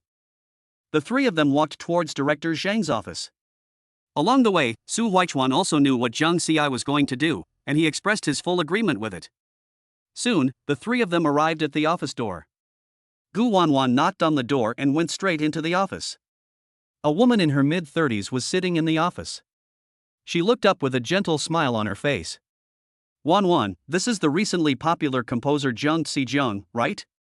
Gu Wanwan smiled and waved her hands. Director Zhang, please don't call him that, or he'll be so proud of himself. By the way, the person next to Zhang Xiai is Mr. Su Huichuan. He is Zhang Xi's partner in this episode of Chinese Rhythm New Voice. I know. Teacher Su is the singing king, how could I not know him? Director Zhang stood up and extended his hand warmly to the two of them. Hello, Teacher Zhang, Teacher Su.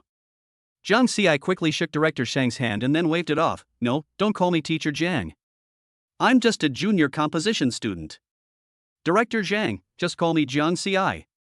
Director Zhang smiled and said, Zhang Xiai, I've heard your name so often lately that my ears are almost calloused because the songs you write are so popular.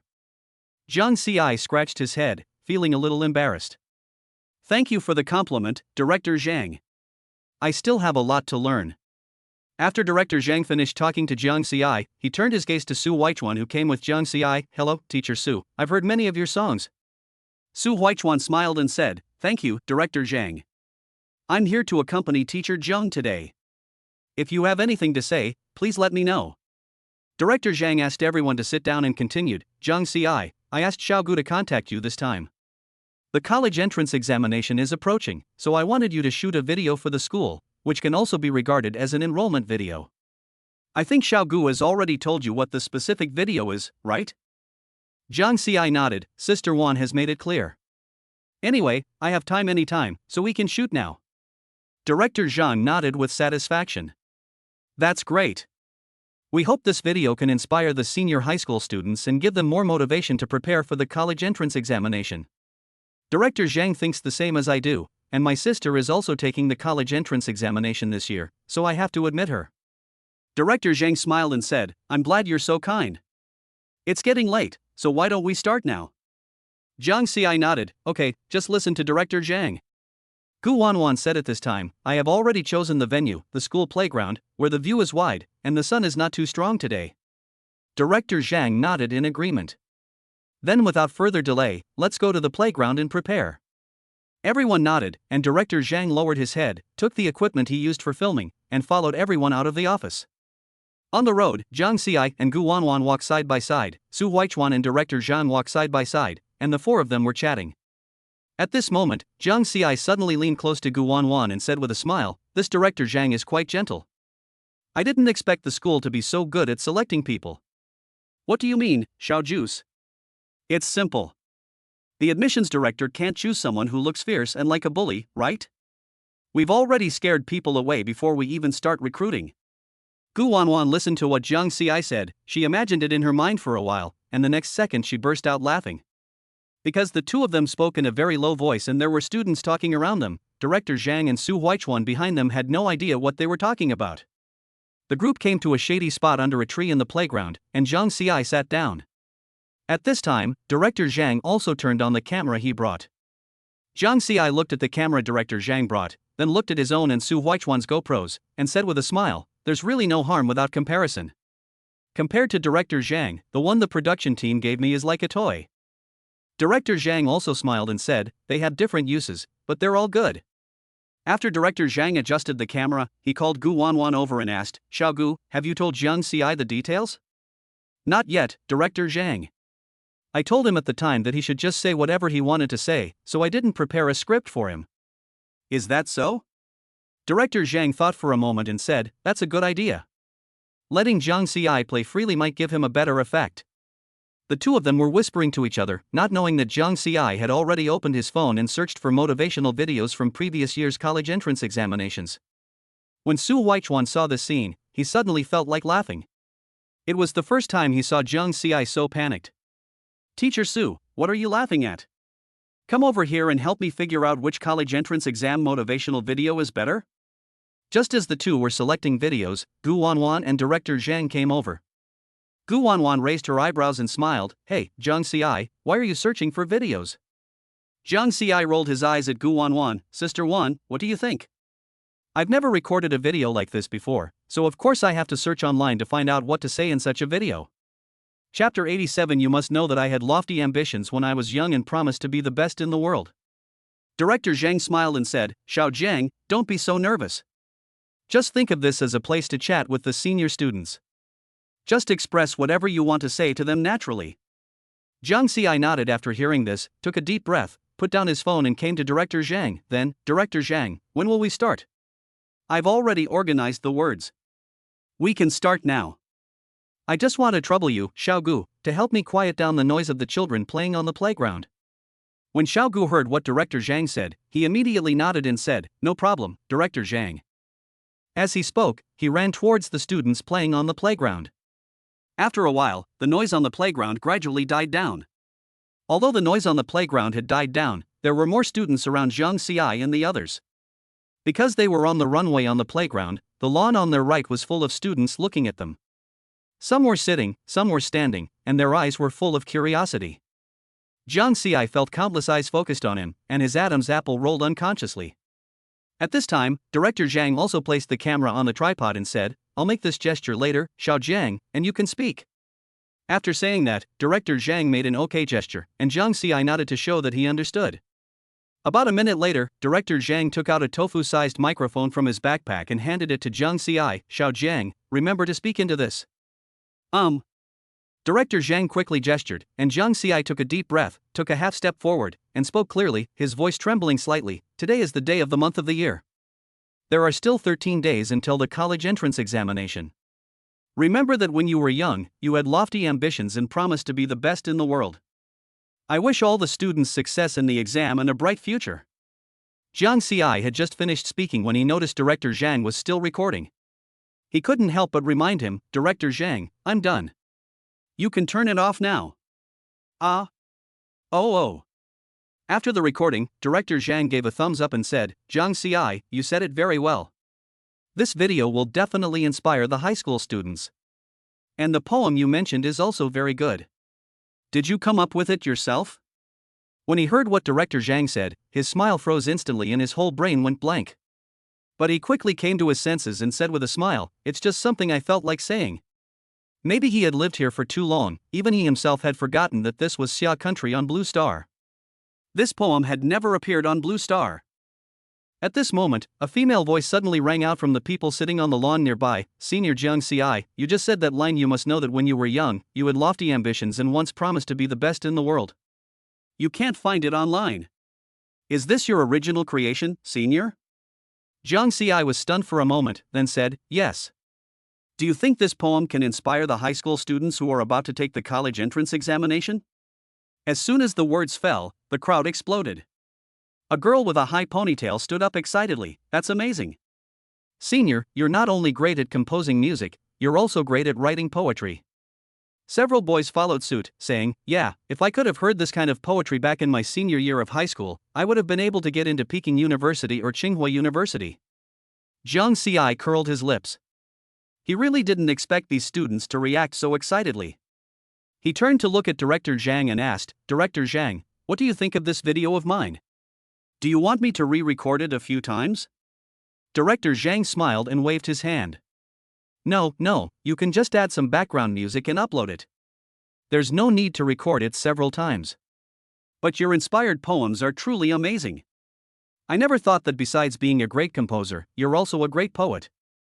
Before Jiang Ci could say anything, Gu Wanwan and Su Huichuan on the side also praised him. I really didn't expect it. Besides being an excellent composer, you can also write poetry. Why didn't I see it before? After saying that, Gu Wanwan looked him up and down.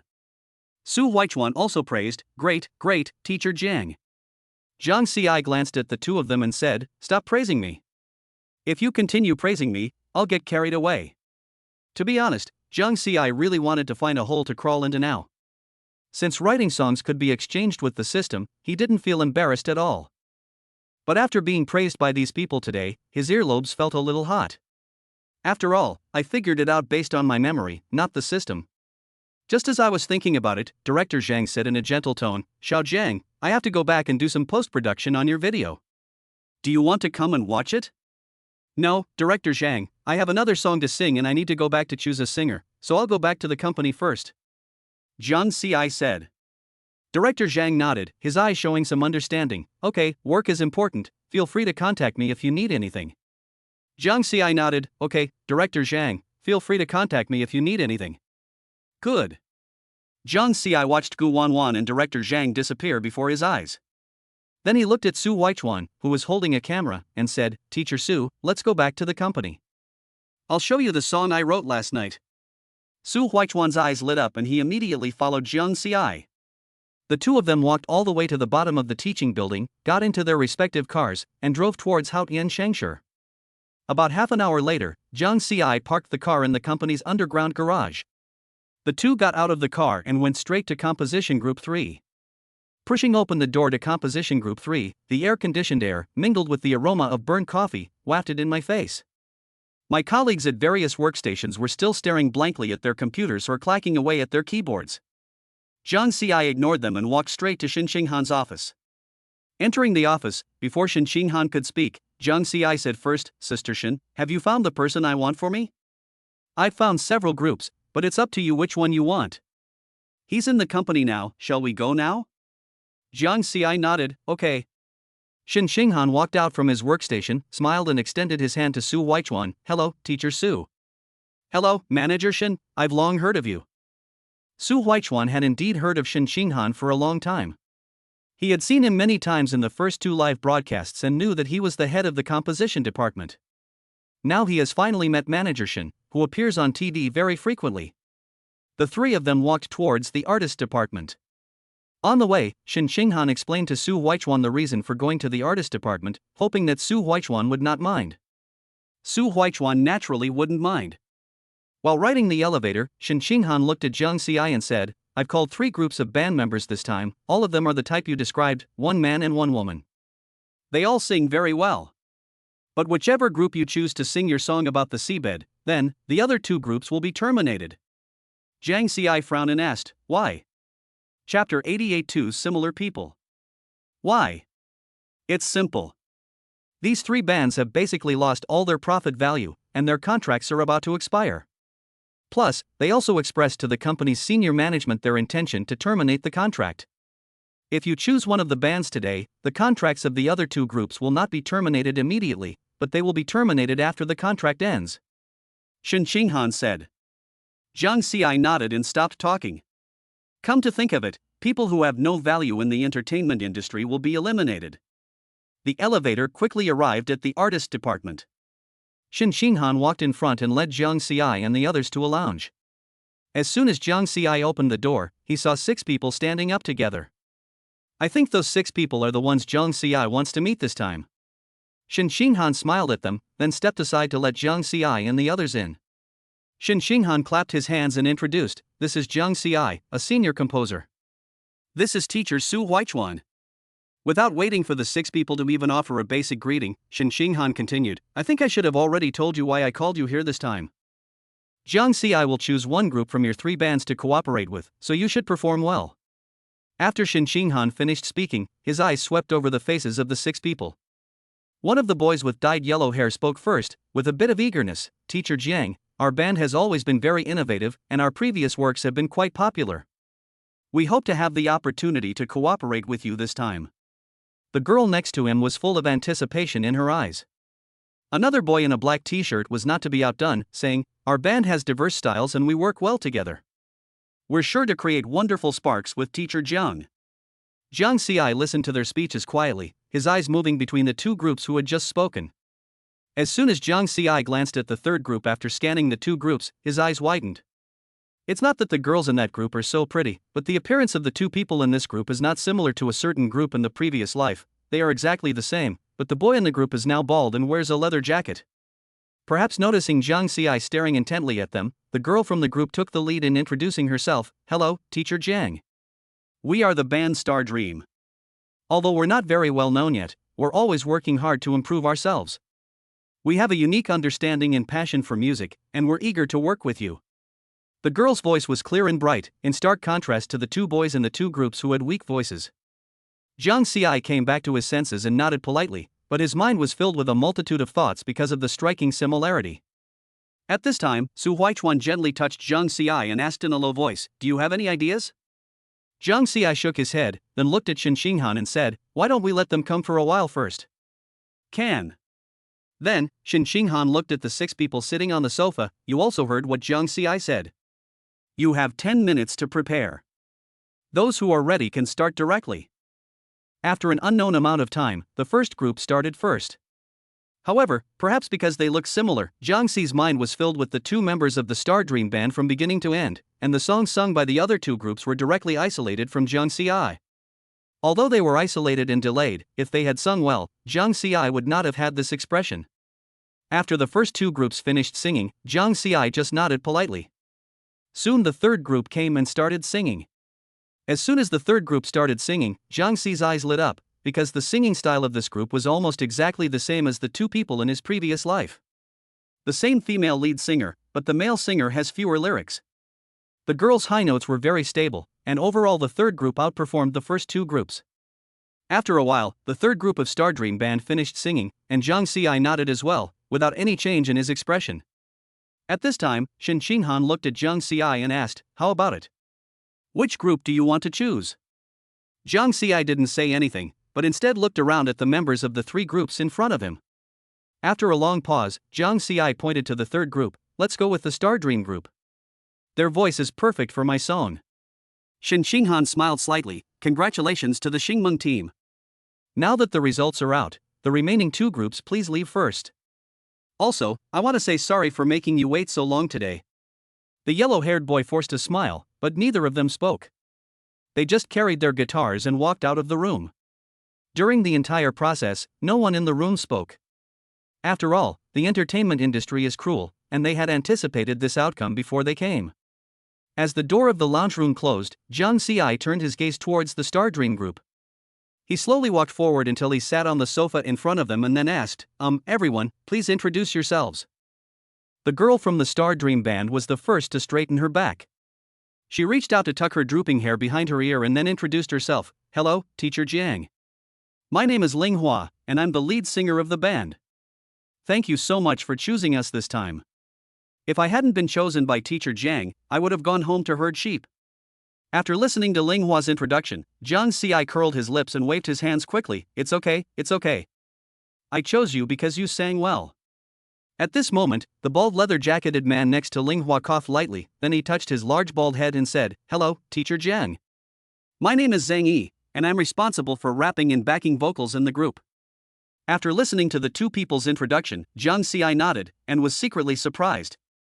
Not only do these two people look alike, they even have similar names. Manager Shin should have explained everything to you when he came to see you, right? Recently, some people on the internet have been cursing my song Heidi, so I'm going to sing you the Hope version of Heidi. I've already made this specific adaptation. Ling Hua and Zhang Yi's eyes lit up, and Ling Hua said excitedly, Teacher Jiang, we know this song has been very controversial online, but we think it's very profound.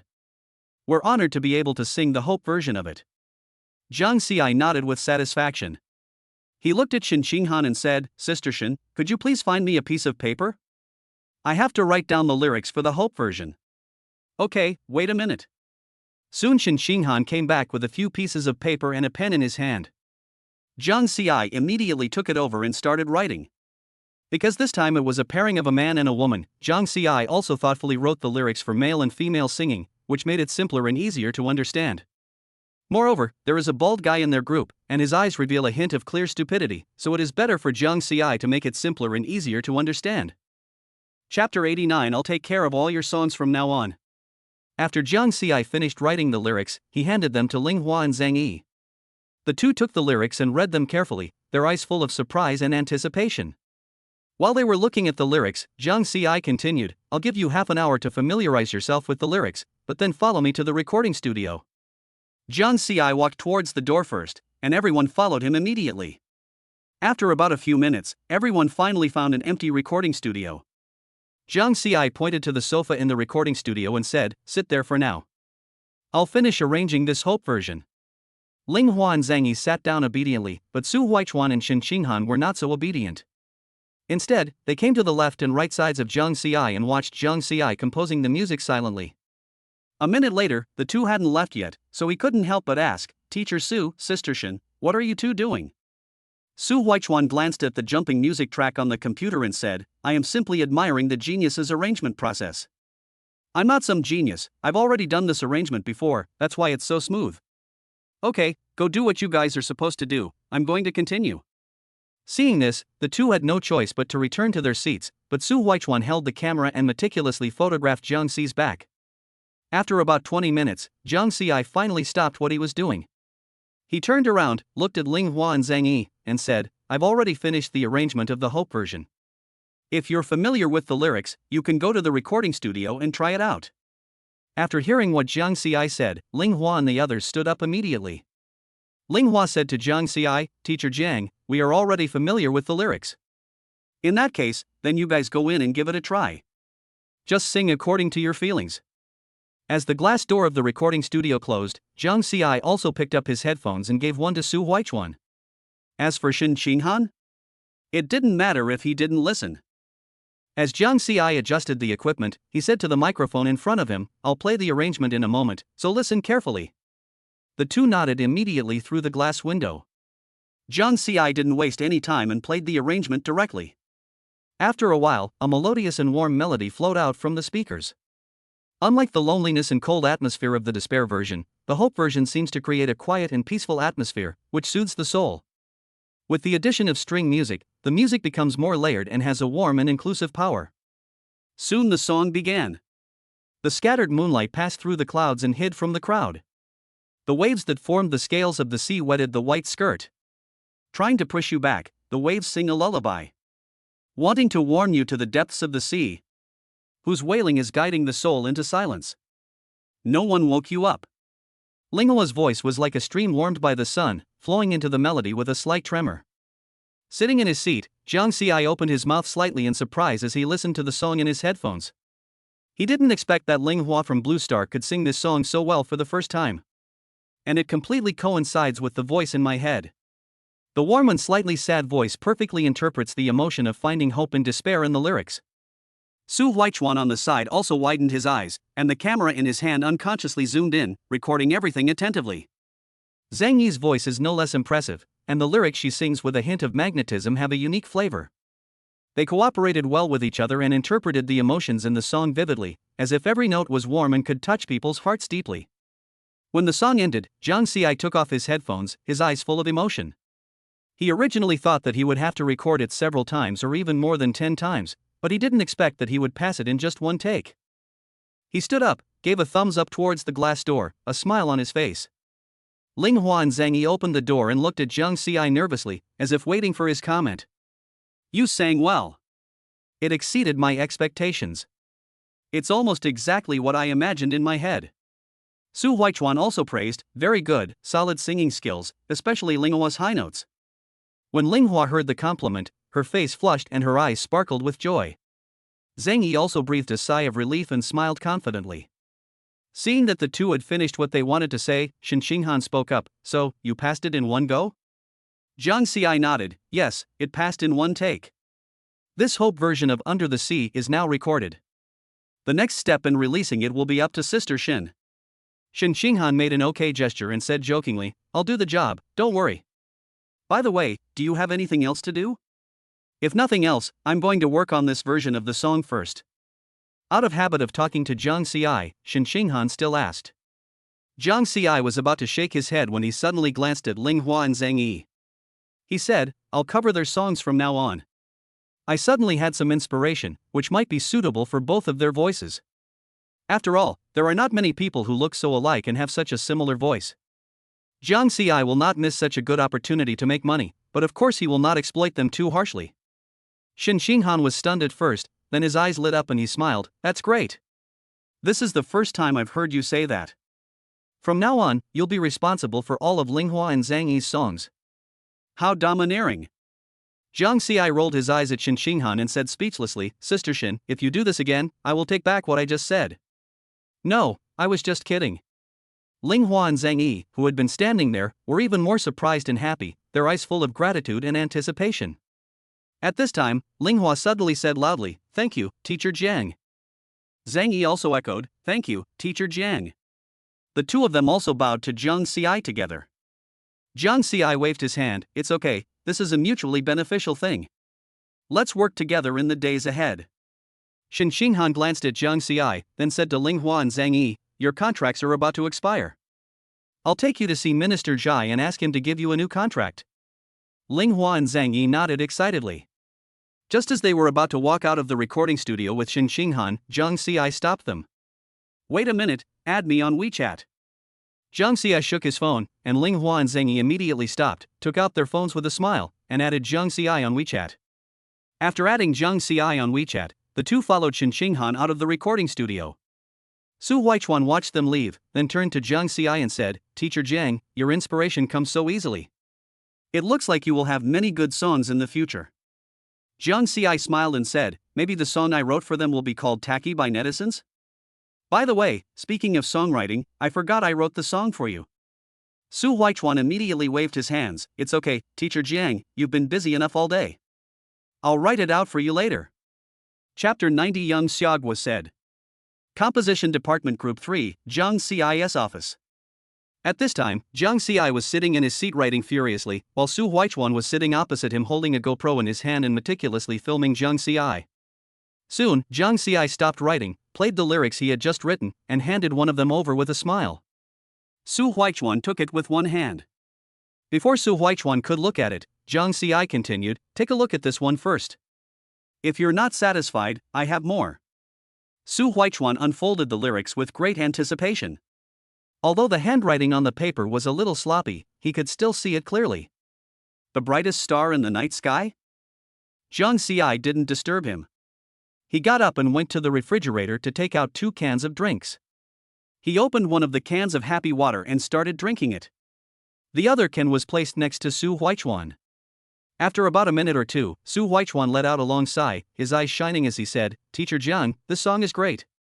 "Is this the song you wrote for me this episode?" Jiang Xiai didn't say anything, but instead burped and sat back in his seat. He picked up 2 other pieces of paper that were lying aside, shook them, and said, "Are you really satisfied with that song? Do you want to take another look at it?" Teacher Jiang, is the song in your hand also the one you wrote for me this time?" Jiang Xiai nodded, "That's right. After all, the rules of CCTV change with each episode, so of course the songs I write have to be better." "No one can predict who will be eliminated in the next round." Jiang Xiai pushed the second sheet of lyrics in front of Su Huichuan. "Here. Take a look at this. I recommend you to sing this song." Su Huichuan took the paper and saw the 5 words "I saw the young Xiagua" said at first sight. The handwriting was almost the same as the previous one. But the content is very different. The opening words, "If the youth are wise, the country will be wise. If the youth are rich, the country will be rich. If the youth are strong, the country will be strong. If the youth are free, the country will be free," instantly caught Su Huichuan's attention. The more he read, the more excited he became, his eyes full of surprise. This poem, Young Man's Talk About Xiagua, vividly displays the young man's responsibility and patriotism with passionate words. The style is completely different from the previous song, "The Brightest Star in the Night Sky." Here Jiang Xiai deliberately changed the song and name to Young Xiagua Shua. After all, this is Xiagua. "Teacher Jiang, this song by Young Xiagua is amazing, but I'm also struggling with the brightest star in the night sky. How about you help me choose, Teacher Jiang?" Su Huichuan said with a troubled look on his face. Jiang Xiai smiled as he folded the paper with the lyrics of 10 years written on it before saying, "That depends on your understanding of the show and your own performance style. The brightest star in the night sky is warm and soothing, resonating with many people, while Young Xiagua Shua is powerful and captures the youthful spirit and sense of mission. However, if I had to choose, I would still recommend the second song." After all, the college entrance examination is approaching, and singing this song can also inspire the fighting spirit of these senior high school students. Su Huichuan's eyes lit up and he nodded heavily. "Teacher Jiang, I understand. I choose Young Xiagua Shua." Jiang Xiai smiled with satisfaction. "Okay, in that case, I'll take back this song, "The Brightest Star in the Night Sky." After hearing what Jiang Xiai said, Su Huichuan returned the lyrics he had just received with both hands, although he was reluctant. Su Huichuan's eyes became brighter when he looked at Jiang Xiai. How can I describe that look? It was like staring at a treasure, passionate and with a bit of admiration. Jiang Xiai just took over the lyrics of "The Brightest Star in the Night Sky" and looked up to see Su Huichuan's eyes, and was frightened by him. Even the chair creaked due to Jiang Xi's movements. Jiang Xi's mouth twitched, and he said speechlessly, "Teacher Su, you don't like men, don't stare at me like that." When Su Huichuan heard Jiang Xiai say this, he immediately knew that Jiang Xiai must have misunderstood something. He quickly waved his hands and said, "Teacher Jiang, please don't misunderstand me. I don't like men either. I just admire you too much. And we are both human beings, how can you be so outstanding?" Jiang Xiai waved his hand and said, "Teacher Su, stop talking." Jiang Xiai then pointed to the GoPro and the pen holder in front of him. "Teacher Su, if you say that again, those people at CCTV might edit it into the main film." Just as Su Huichuan was about to speak, Jiang Xiai said, "Let me tell you about this song. You are a professional singer, and a singing king at that. I won't bother with other professional terms. Just tell me about the opening prelude." Su Huichuan nodded seriously, looking as if he was listening attentively. Jiang Xiai cleared his throat and said, "You don't need to sing the beginning of this song. If it were up to me, I'd find a group of children to sing it. If the youth are wise, the country will be wise. If the youth are rich, the country will be rich. If the youth are strong, the country will be strong." The core of the song focuses on the close connection between youth and the fate of the country. The child's voice is tender and pure, full of hope and vitality. Moreover, children's singing has a natural appeal and can easily touch the softest part of the audience's heart. Jiang Xi took a sip of happy water and continued, I just don't know if CCTV will allow the kids to be your backing singers. Actually, it can't really be considered backing singers. If that doesn't work, then you have to do it. Jiang Xi shrugged. It's okay, Mr. Jiang. I think you're right. The core of this song is the youth. How can there be no youth? I'll contact Mr. E later and ask him to help ask CCTV. Jiang Xi nodded, okay, you make the decision yourself. That's all for today then. Let's wait until tomorrow afternoon to arrange the music. Su Huichuan nodded and said with a smile, then Teacher Jiang, let me treat you to a meal. This okay? Jiang Xi originally wanted to refuse, but seeing Su Huichuan's burning eyes, he couldn't say anything to refuse. Suddenly Jiang Xi said, why don't we call Teacher He out? We can ask him what he thinks. Okay, I'll call Teacher He now. With that, Su Huichuan opened his phone, found Teacher He's WeChat and called him. As soon as the call was made, He Ling's voice came from the other end, Is this Teacher Su? It's me. Teacher He, are you free now? What's wrong? Look, Teacher Jiang has already written the song for me for the next episode. We don't understand some of the rules, so I'd like you to explain them to us. We are just about to go out for dinner, so we'd like to invite you to join us. Su Huichuan said with a smile. There was a moment of silence on the other end of the phone, and then He Ling laughed heartily. Okay, I'm also curious about what song Teacher Jiang wrote this time. Chapter 91, is this considered a backdoor? After they agreed on a place to have dinner, Su Huichuan and Jiang Xi packed up and prepared to leave. They agreed to meet at a private restaurant. As soon as Jiang Xi and Su Huichuan arrived at the door of the restaurant, they saw He Ling already waiting there. After some pleasantries, the three of them sat down and ordered food. Just after ordering, He Ling asked with a smile, teachers, are there any rules you don't understand? There are no rules on this episode of The Voice of China. Su Huichuan glanced at Jiang Xi, and seeing that Jiang Xi had no intention of speaking, he said, the song that Teacher Jiang wrote this episode needs some children to be guest singers. The opening part needs to be sung by those children. So I'd like to ask if it's against the rules to ask children to help sing. After Su Huichuan finished speaking, he directly handed the lyrics that Jiang Xi had given him to He Ling. He Ling took it and started watching. As a host who had hosted so many music programs and was in the entertainment industry, she could tell the quality of songs. He Ling's eyes lit up, and she praised, this song is great, especially the beginning, when the youth are wise, the country is wise when the youth are wealthy, the country is wealthy when the youth are strong, the country is strong when the youth are free, the country is free. And when you mentioned having the children help sing at the beginning, the image popped into my mind. Using a child to help sing at the beginning, that kind of innocent voice will definitely capture the hearts of the audience.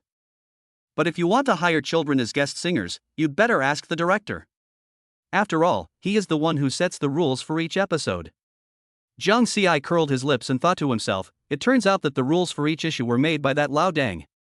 I thought it was just some makeshift team. Which show can come up with a set of rules for each episode? I'll video call and ask now. After saying that, He Ling took out her cell phone, found the director's WeChat number and called him. After a while, a slightly hoarse voice came from the other end of the phone, obviously from smoking too much. Hello? What's wrong, Teacher He? Jiang Xi didn't go over to look, and he wasn't curious about what the director was doing. At this time, He Ling saw that the chief director had answered the call, and he quickly said, Director, I am with Teacher Su and Teacher Jiang now. I have something to ask you. You say. He Ling cleared her throat and spoke with anticipation, look, Mr. Su Huichuan wants to include a section for children to sing at the beginning of the piece he's going to perform next episode. Is this feasible within the program rules and recording schedule? There was a brief silence on the other end of the phone. After about a few dozen seconds, the other end said, Teacher He, can you show me the song? Teacher He did not agree immediately, but instead looked at Jiang Xi. Jiang Xi didn't refuse. He nodded and said, show it to the director. And ask him if he can help solve the problems of those children. Jiang Xi's voice wasn't loud, but it wasn't soft either, so the director on the other end of the phone heard it immediately. Although Jiang Xi's words were neither polite nor rude, the director still smiled. After all, Jiang Xi was talented. Almost 50% of the ratings of the entire program were supported by Jung Si's songs. He Ling quickly sent the lyrics over, and about 2 minutes later, a voice came back from the other end of the phone. Okay? This song is amazing. The director's voice was filled with uncontrollable excitement through the receiver. Teacher Jiang really lives up to his reputation. Every song I write is eye-opening. Besides, the college entrance examination is approaching, and this song can also cheer up the candidates. I can help contact the school to find some children to participate in the recording. He Ling smiled happily. Thank you so much, Director. With your help, this will definitely be successful. Su Huichuan also agreed. Yes, the director is very thoughtful. Now that the children's problems have been solved, the show will definitely be even better. Zhang Xi nodded slightly, expressing his approval of the director's cooperation. He Ling glanced at Zhang Xi and Su Huichuan with a smile, then said into the phone, since the director thinks it's feasible, can the station help with the children's rehearsal venues and time coordination? After all, there's not much time left before the recording. Don't worry about that, the director replied immediately. I'll arrange for the production team to vacate the station's unused rehearsal room for the children. We also have a professional vocal teacher from the children's channel who can be sent over to guide the rehearsals. Su Huichuan's eyes lit up as he listened, and he couldn't help but lean over to his phone. Director, do you need me to meet with the kids in advance and get to know them better? Of course, the director laughed. As for the timing, it depends on you. I think Mr. John's arrangement hasn't been completed yet, right? Zhang Xi curled his lips. From the moment the director finished speaking, he knew what the director was going to say next. After all, he was like this in the previous issues. I haven't started yet, but it should be almost done by tomorrow. The melody is already in my mind. Zhang Xi said. The director nodded and said, that's perfect. Let's set the time for the day after tomorrow. It will be a good time for the camera crew to follow and film it for the show. As they were discussing this, Zhang Xi took a sip of his happy water and said in a gloomy tone, does this count as a backdoor? The director personally arranged this backdoor deal. Isn't this too bad? He Ling nearly spit out the water she had just drunk and quickly waved her hand. Teacher Jiang, what you said is unprofessional. We call this creativity first, resource integration. He shook his phone. Our show is called National Rhythm New Voice, and most of it revolves around composition. Since you wrote the lyrics and composed the music for your song, there's no such thing as backdoor dealing. And if other songwriters or singers need it, we will cooperate. It's just like the stage effects and special effects dancers in every episode. The purpose is to present a better stage to the audience. Zhang Xi sat in his seat and listened to Yi Ling chattering away. After thinking about it carefully, it seemed that what he said was not wrong. It seems to be true. It seems, it is definitely not a backdoor. Zhang Xi said. He Ling, Su Huichuan, and the director on the phone all nodded in agreement. Su Huichuan smiled and said, that's right, Mr. Jiang. Every time our singers are about to go on stage to perform, they will clearly explain the specific details to the production team, so this is not a backdoor or anything like that. After about 10 minutes, all the dishes were served, everyone finished discussing the specific details, and the three of them started eating. Perhaps after the most troublesome matter was discussed, the atmosphere in the dining room became particularly good. Chapter 92 Apology. After a pleasant meal, the three of them got into their own cars and drove away. Zhang Xi also drove back to Qianyue Bay and soon returned home. As soon as he opened the door, the familiar scene came into Zhang Xi's eyes again. Su Yao and Mu Hongwan were still sitting on the sofa. But this time they didn't seem to see him at all. The two of them sat on the sofa and browsed their phones. Su Yao's phone was playing Under the Sea Hope version. Zhang Xi changed into slippers and walked to the sofa, deliberately raising his voice and shouting, I'm back. The phone Su Yao was holding fell on the sofa with a click, and her whole body trembled. Mu Hongwan also trembled violently, and the fingers that were originally browsing the Weibo account froze in mid-air. Why didn't you make any sound? Su Yao held her chest, which was heaving violently, looking frightened. Zhang Xi saw their reactions and sat down with a smile. Are you scared? Su Yao rolled her eyes at Zhang Xi and said angrily, who told you to speak so loudly all of a sudden and scare me? Mu Hongwan also recovered, patted her chest, and complained, yeah, Zhang Xi, I think you are deliberately scaring us. Zhang Xi shrugged, I'm not trying to scare you, you're just too focused on your phones. By the way, what are you guys looking at? It's rare to see you guys so focused. Mu Hongwan shook her phone and said, "Ever since your Undersea Hope edition was released, the number of downloads has skyrocketed." On Weibo, netizens are now heatedly discussing this song, with rave reviews and even many people mocking the three people who initially doubted you. Mu Hongwan continued, with a gloating look on her face. Zhang Xi raised his eyebrows and asked with interest, "Oh? What did you say?" Su Yao handed over the phone with great interest. "Look for yourself, netizens are so talented." Some said those three people were blind, while others said they were slapped in the face. Zhang Xi took the phone and was overwhelmed by the comments scrolling across the screen. The top comment read, "Back then, you three dogs called Jiang Xisong a slow-killing music critic. Now, shouldn't you go to the hospital and see an ear doctor? After all, your face is swollen like a pig's head from being beaten, and even your ears are probably buzzing." Scrolling down, another highly rated comment featured a funny emoji. "I suggest these three start a most stupid music critic of the year lecture tour to teach everyone how to mistake diamonds for glass shards. Their professional abilities are truly exemplary." Another netizen sarcastically commented, "It turns out music critics treat gold as scrap metal and heavenly music as noise. With this level of skill, I suggest they switch careers and work on treasure appraisal shows. They'll definitely turn all the authentic pieces into fakes." Some straightforward netizens even said, "It seems that what teacher Jiang said is right, you are three dogs." The comments section even gave rise to new memes. Someone started the topic #music critics confusing behavior awards hashtag, and compared the screenshots of the three people's original comments with the current data to make a ghost video, with a barrage of comments saying it's really good warning. The most amazing comment was this one: "I suggest these three write a book called How to Ruin Your Career in 3 Sentences. It's guaranteed to top the annual list of failure guides." Zhang Xi took the phone, looked at the messages, and couldn't help laughing out loud. At this moment, a message popped up on the mobile phone screen. It was an apology statement posted on Weibo by Hammer, a music critic who was one of the three questioners. Zhang Xi clicked on the statement and just glanced at it before he lost interest in reading any further. The general meaning was that they were wrong and that online music critics like them were not qualified to judge his songs. Zhang Xi curled his lips and returned the phone to Su Yao. "That's boring." "What's boring?" Su Yao asked. Zhang Xi pointed at Su Yao's phone and said, "They've already given in after just a few days. I thought they would continue to question me. I wanted to have some fun with them, but they turned out to be three clowns." Su Yao and Mu Hongwan smiled at each other, and Su Yao joked, "They must have been drowned in the saliva of netizens, so how dare they continue to be stubborn?" Mu Hongwan also agreed, "Exactly. When your Hope version of the song came out, netizens couldn't hold back their anger and immediately turned their attention to those three people. In such a short period of time, the number of comments on their blog has reached tens of thousands. If they don't apologize, they will be criticized to death." Zhang Xi waved his hand, "Let's not talk about this anymore. By the way, Su Yao, why are you at home today? Shouldn't you?" Before Jiang Xi finished speaking, Su Yao put her hands on her hips and said angrily, "If you had chosen me, I wouldn't be at home now, right? Do you think everyone is like you, never lacking inspiration?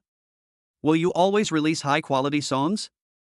Jiang Xi's mouth twitched. He felt that he had said those words unnecessarily. Seeing that Su Yao had said it, Mu Hongwan quickly smoothed things over. Okay, Jiang Xi may not be able to think of a song for the girls to sing at the moment, so he chose teacher Su's. Alright, Yao, I think I came across a video of Zhang Xi when I was browsing videos earlier. Let me look for it." After saying that, Mu Hongwan opened her phone and started looking for it. Su Yao looked at Zhang Xi and asked, "Video? Did you go out to shoot a video today? Come on, why would a songwriter like me make a video? Just listen to Sister Han's nonsense." Mu Hongwan swiped her phone while retorting, "I'm not kidding. I remember I got it clearly. You'll know when I find it." Zhang Xi smiled and continued to say to Sister Han, "Sister Han, you are just a liar.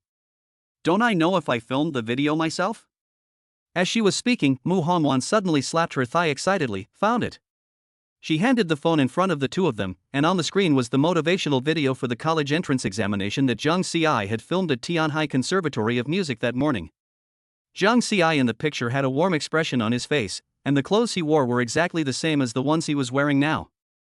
Zhang Xi glanced at the video on his phone and then remembered, "You're talking about this, that was indeed taken by me. I went to school this morning and the admissions director and my guidance counselor asked me to take this photo. It's just a motivational video for the college entrance exam." After hearing what Jiang Xi said, Mu Hongwan shook her head and said, "Your video has almost 10 million likes, and it's just a video." Mu Hongwan pointed to the right side of the video and saw 845.2 W likes. Jiang Xi was a little surprised and took a closer look. Is it so exaggerated? I didn't even pay attention to it. Su Yao also widened her eyes. I didn't expect your college entrance examination motivational video to be so popular. It got so many likes. Mu Hongwan continued, look at the comments section. Many students are inspired by you, and some parents even said they want to show the video to their children. It must be because of those 2 lines of poetry I said. Chapter 93 I am determined to win this 60 million bonus. Poetry? Jiang Xi nodded, then pointed at the phone in Mu Hongwan's hand, look for yourself. Su Yao didn't waste any words. She reached out and took the phone from Sister Hong's hand and started looking at it.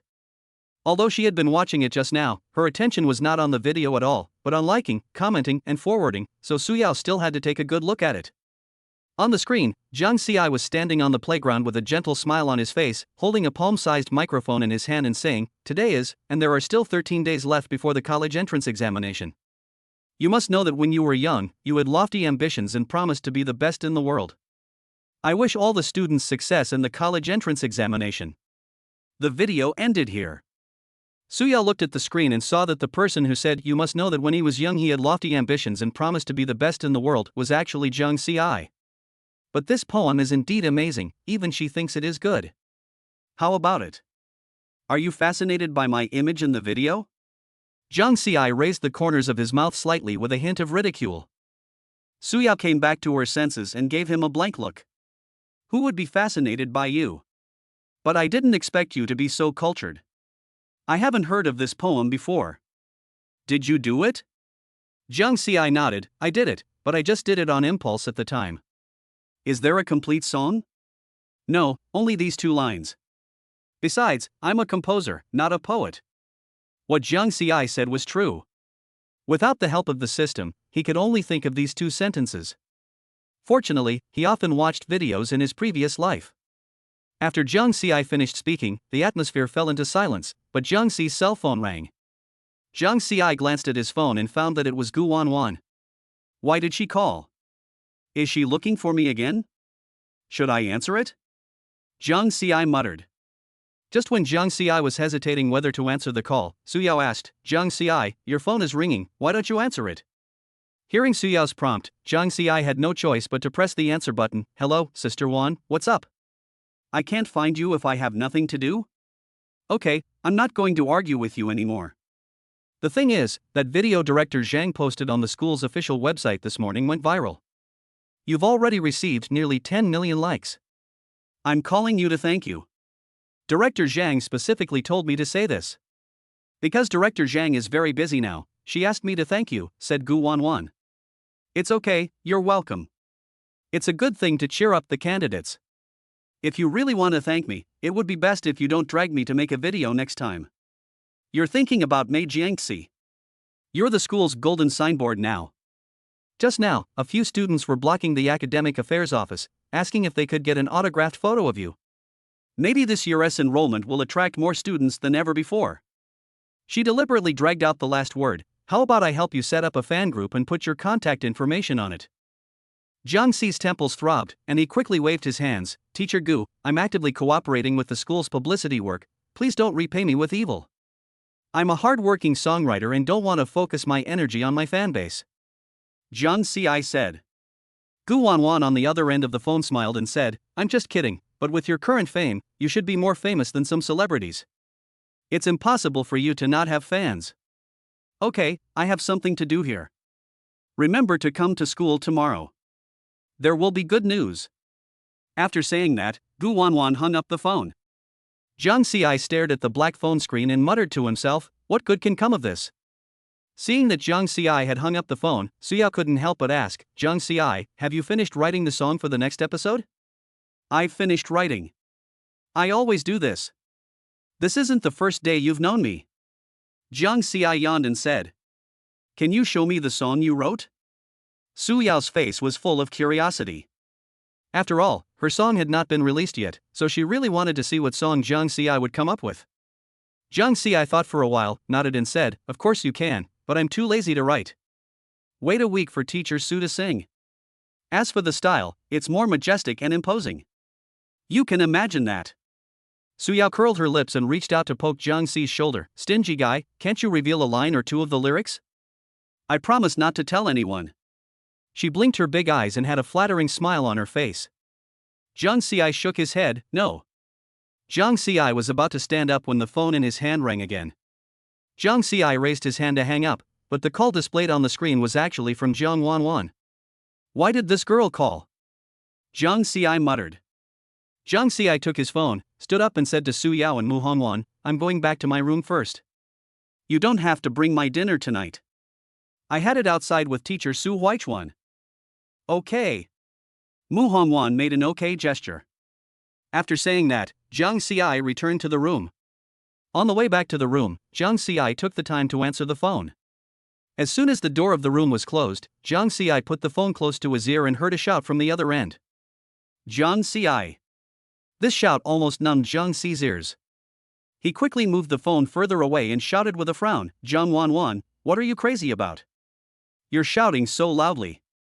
Jiang Wanwan on the other end of the phone smiled and said, "Sorry, brother, I saw you were silent just now, so I shouted a little louder.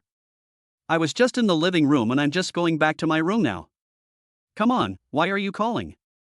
You have the college entrance exam in 13 days, aren't you going to review?" "Why review? My grades have always been stable, so I don't worry about the college entrance exam at all."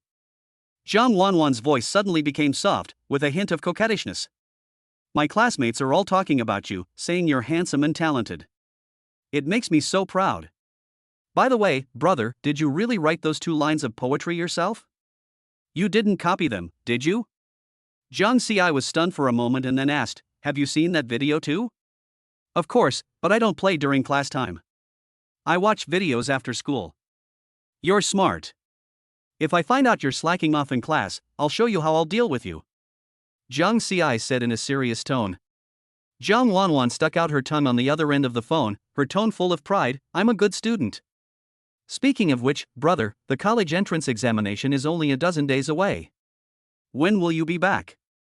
I miss you." Jiang Si paused holding the phone, his Adam's apple moving. "You know I'm participating in the program, National Voice. According to calculations, I might not be able to return until after you take the college entrance examination. I'm determined to win this 60 million yuan prize. When I win the prize money, I'll bring you a gift." "Gifts? I don't want any trinkets." Jiang Wanwan immediately perked up, her voice sly. "You have to promise me that the first thing you do after the college entrance exam is to write me a song. The kind that will make everyone think I'm a musical genius once I sing it." "Okay, I'll put it on your account first." Jiang Si was amused. "But now, you have to focus on your studies. Tianhai Conservatory of Music is not an ordinary undergraduate institution. If you don't have enough points, I can't help you." I know. My score is definitely enough." Jiang Wanwan hurriedly interrupted and suddenly lowered her voice, "Brother, actually, I called about something else. Mom has been secretly flipping through your old photo albums lately, sighing as she looks. I guess she missed you too much, but she didn't dare to call you because she was afraid of disturbing you." Jiang Si's fingers unconsciously stroked the side of the phone, and memories suddenly flooded back. His mother was always like this, hiding her concern in food and folded clothes, but never saying a word to embarrass him. "After the college entrance examination, I will go back and spend some time with her," Jiang Si said softly. Chapter 94, Soft Tactics Don't Work, You Insist That I Use Force, Right? Jiang Wanwan responded on the other end of the phone, chattered about some interesting things at school, and then hung up reluctantly. Jiang Si threw his phone on the bed and stared blankly at the ceiling. His memory slowly emerged of his mother's face, which always had a gentle smile on it. Thinking of this, Jiang Si's mouth curled up slightly, and before he knew it, he fell asleep. Maybe he was really tired after the whole day, or maybe Jiang Si was just a good sleeper. The next day, at 7 o'clock in the morning, Jiang Si washed up and came out of the room. He took out his cell phone, and the screen showed the message from Gu Wanwan that she had sent last night. "Gu Wanwan, don't forget to come to school tomorrow. Just come see me before 9 o'clock. I'll take you to the meeting room." After reading the WeChat message from Gu Wanwan, Jiang Si curled his lips. How worried is this woman about me? I reminded you at least 3 times. After saying that, Jiang Xi walked straight to the sofa, but this time Su Yao was not there. It seemed that she had not woken up yet. Jiang Xi sat on the sofa and played with his cell phone. I don't even know when I'll get paid. I'll ask Sister Shin when I get back from school. Jiang Xi muttered to himself. Jiang Xi was just thinking about it when he heard the sound of the doorknob turning and Su Yao came out in her nightgown. Perhaps because she had just woken up, she passed by Jiang Xi not far away in her thin nightgown. Jiang Xi looked at Su Yao's white thighs and his eyes followed Su Yao's steps for a while. Su Yao, who was drinking milk in front of the refrigerator, seemed to notice Jiang Xi's gaze and turned around abruptly. Their eyes met for a moment.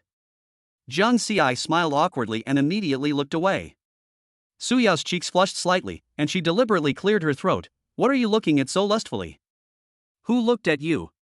Didn't you see me checking the information? What information are you looking for? How to be a peeping Tom. Jiang Xi was speechless for a moment, his face showing even more embarrassment. He muttered, how could I be peeping? It was you who was dressed like that and walked right in front of me. Su Yao crossed her arms and snorted, oh, you blame me. You're a grown man, but you're so indifferent. You.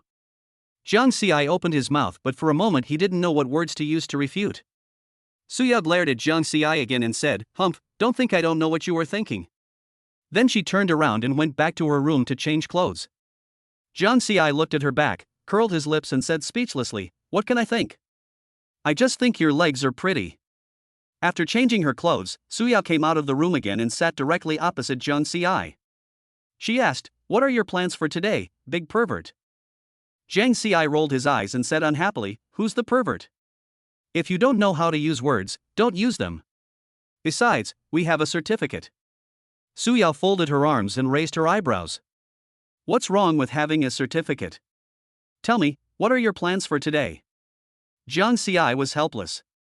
I have to go to school. Gu Wanwan asked me to find her before 9 o'clock, in the meeting room.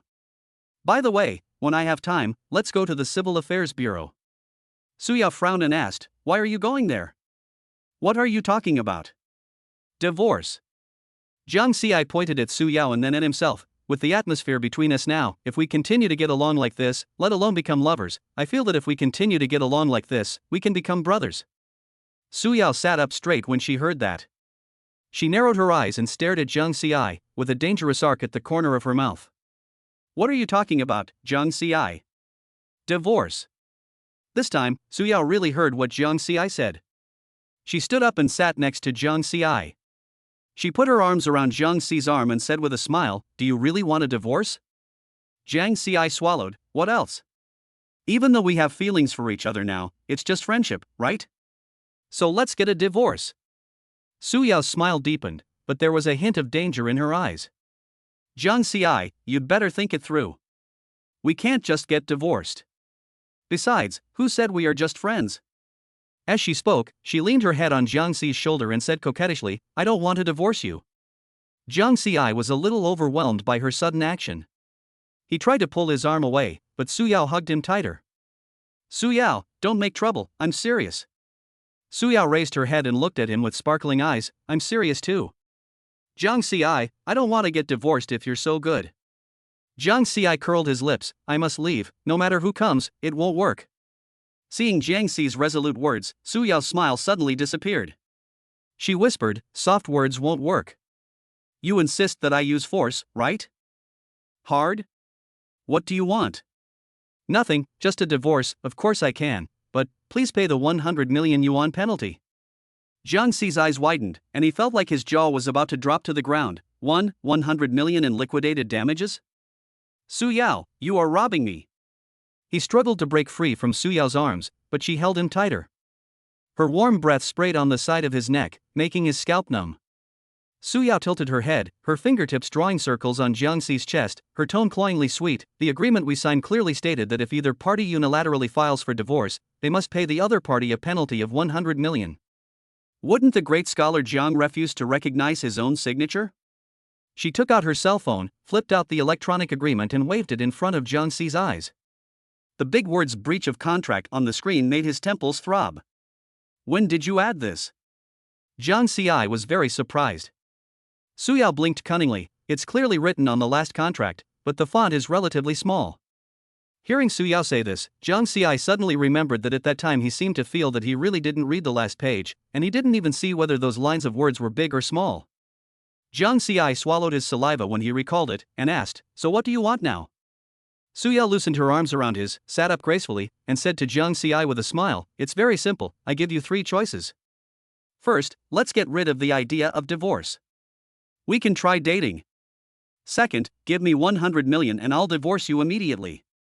Third." However, before Su Yao could continue, Jiang Xi shouted, "Sister Hong, help! Su Yao is robbing. Blackmailing. Come quickly." As soon as Jiang Xi finished speaking, Sister Hong's door opened. Chapter 95. Su Yao was angry and embarrassed.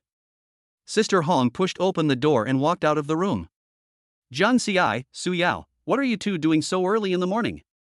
"Sister Hong, this woman Su Yao is blackmailing me." "Huh? What do you mean?" asked Sister Hong. Seeing that Sister Hong didn't understand the reason behind the incident, Jiang Xi explained it to her. Sister Hong covered her mouth and laughed after hearing this.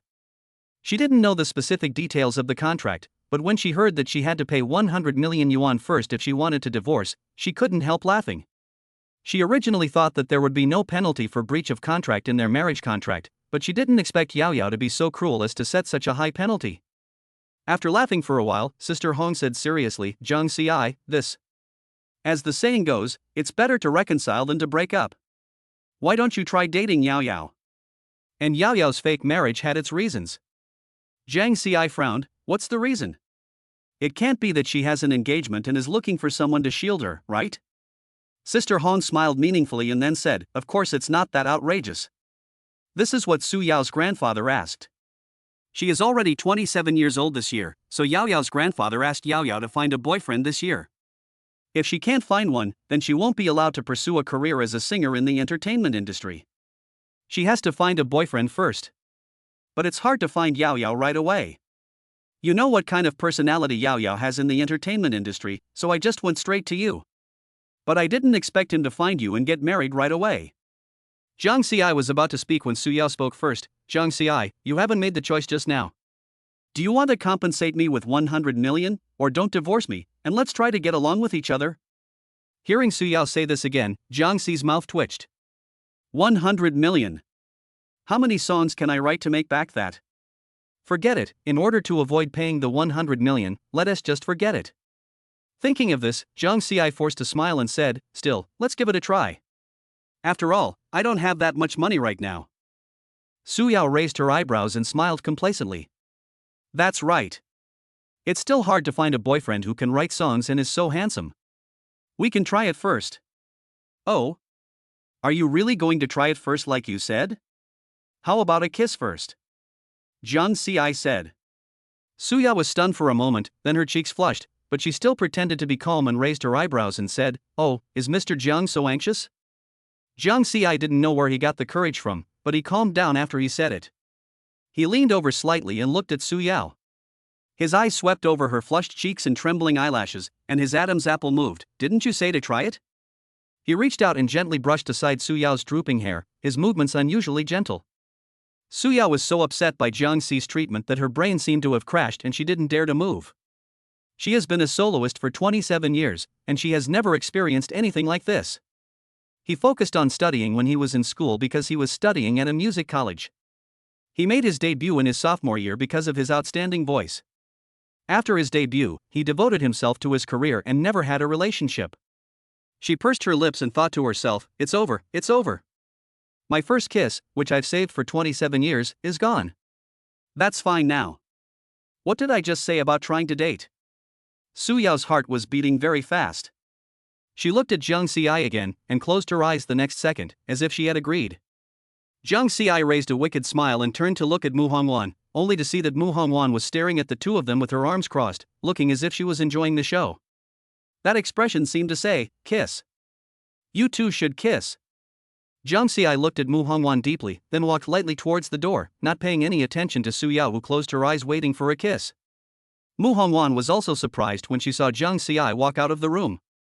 "Mu Hongwan, I'm not a bad boy, don't you see Yao Yao is like that and you still don't kiss her?" As the door slammed shut, Su Yao, who had been waiting for a kiss with her eyes closed, suddenly opened her eyes and looked at the empty doorway. The blush on her cheeks instantly turned into annoyance. Stinky Jiang Ci. Stop right there. She ran to the corridor in her slippers, only to see the elevator door slowly closing. Jiang Ci stood inside the elevator door, smiling at her, his hands waving slowly, looking like he really wanted a beating. As the elevator went down, Su Yao stamped her feet in anger. When she turned around and went back to the house, she ran into Mu Hongwan, whose face was flushed from trying not to laugh. Seeing Su Yao coming back angrily, Mu Hongwan couldn't help but burst out laughing. Haha, so funny. I didn't expect that even after you were like that, Yao Yao, Jiang Ci actually resisted the urge to kiss you. Don't let me catch him. Su Yao grabbed the pillow on the sofa and smashed it against the wall. On the other side, Jiang Ci had already gotten into the car. He took out his cell phone and checked the time. It's only 7:50. If that's the case, then let's go to the company and finish the arrangement first. Thinking of this, Jiang Ci started the car and rushed out with a single step on the accelerator. About half an hour later, Jiang Ci arrived at the recording studio and started arranging music. The specific arrangement was already in his mind, so it was very easy for him to do. This is the advantage of having a system. It is simply not on the same level as those arrangers who rely solely on their own inspiration, so the difference is obvious. Moreover, when arranging the music, Jiang Ci also took out the GoPro distributed by the National Voice New Voice program and started arranging the music while explaining. Looks very professional. It took Jiang Ci about 30 minutes to finish it. Because he was explaining while doing it, it was indeed slower than usual, but not by much, only 1 or 2 minutes at most. Jiang Ci pulled out the USB drive and his cell phone rang. He picked it up and saw that the caller ID was Gu Wanwan.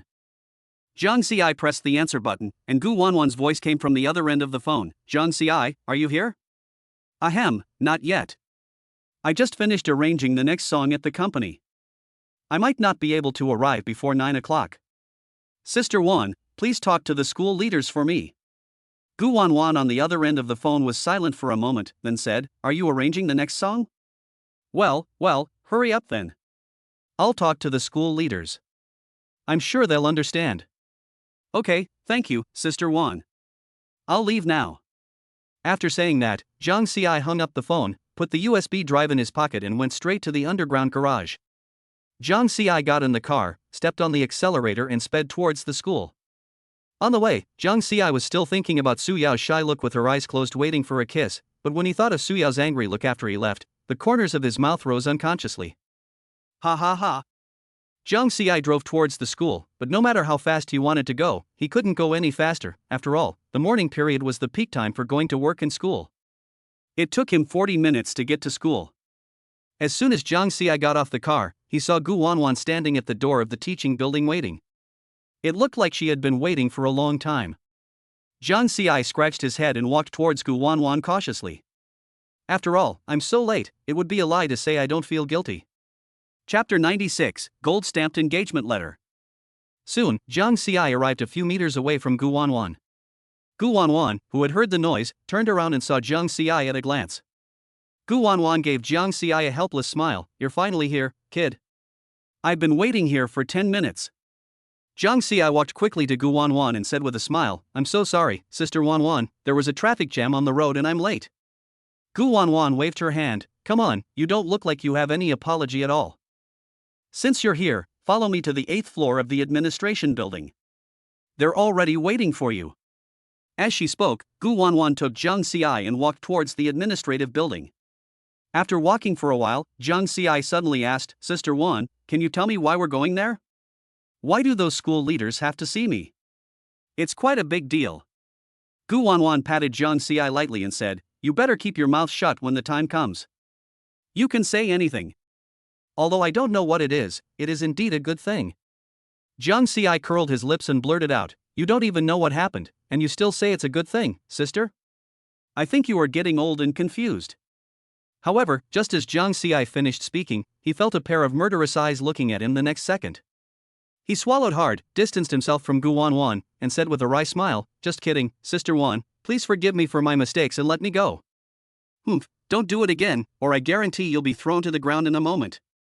Looking at Gu Wanwan's arrogant look, Jiang Ci really wanted to say something back, but when he thought that Gu Wanwan might give him a shoulder throw, his thoughts immediately stopped. After a while, the two finally arrived at the 8th floor of the administrative building. Jiang Xi followed Gu Wanwan to a door with a sign that read conference room.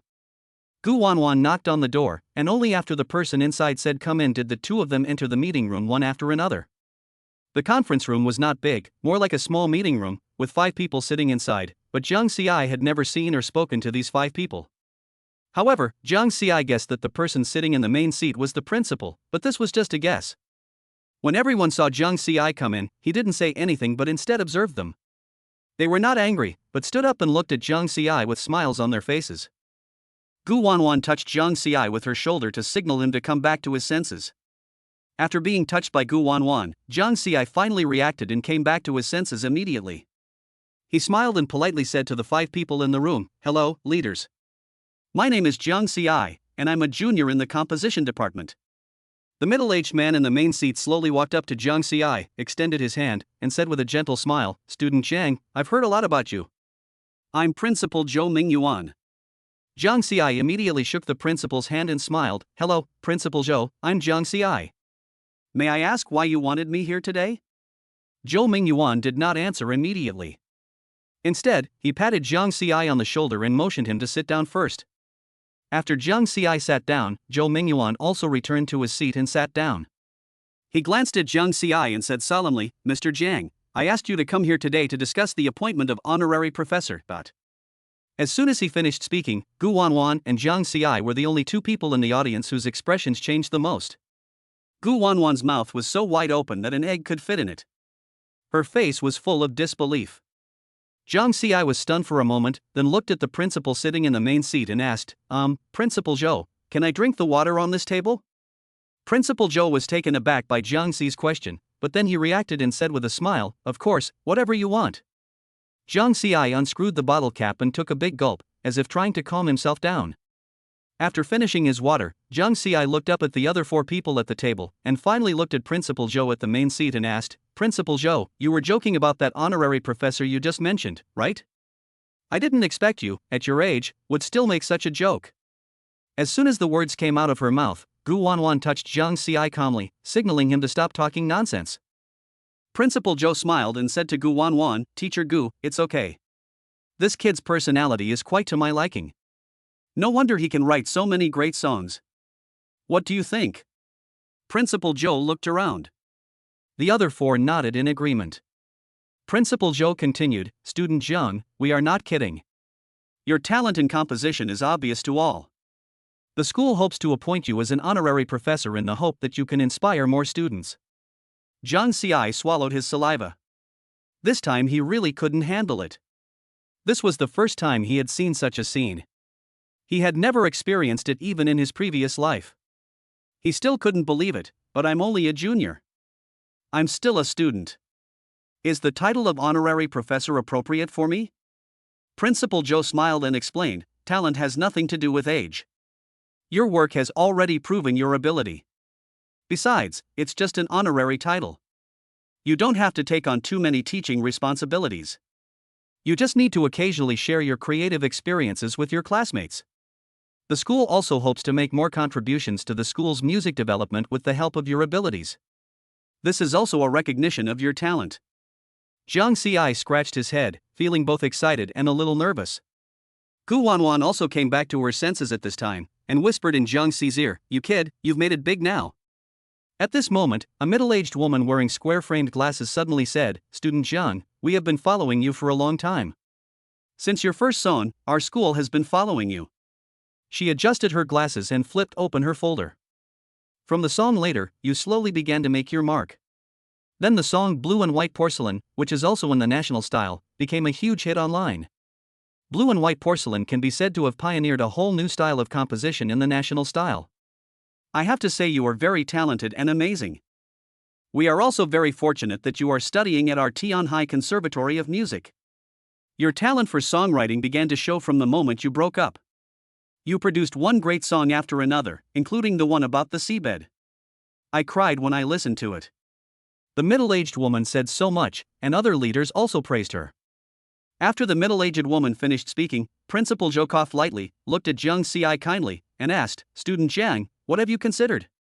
Are you willing to accept the school's offer?" Jiang Ci took a deep breath, still feeling a little conflicted. On the one hand, this is a great recognition of his talent, and the title of honorary professor will bring a lot of glory. On the other hand, he is just a junior student, and suddenly becoming a professor will inevitably cause discussions from others. The most important aspect is that although he is very popular and powerful now, this seems to be brought to him by the system. Jiang Ci was thinking silently.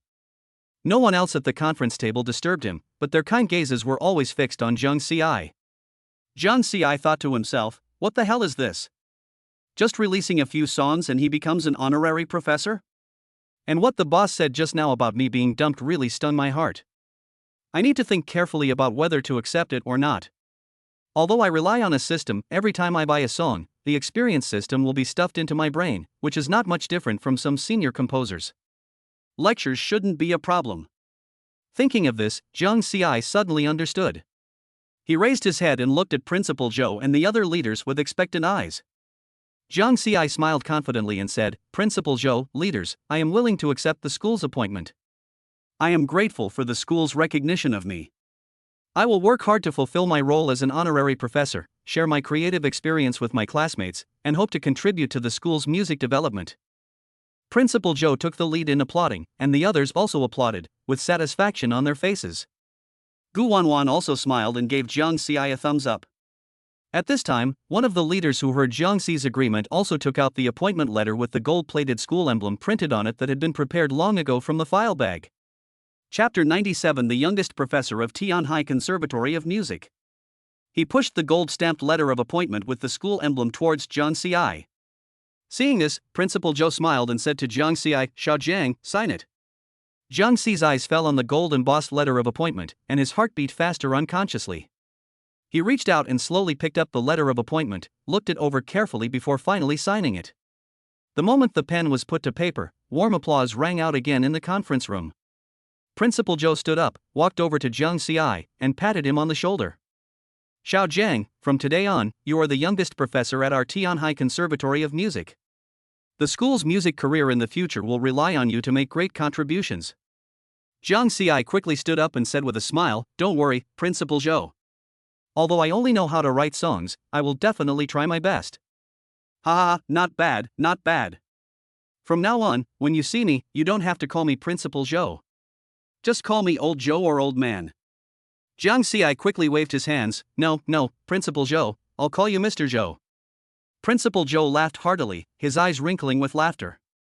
Okay. It's settled. By the way, we just talked about you sharing your creative experience, right, Xiao Jiang? That's right. How about this?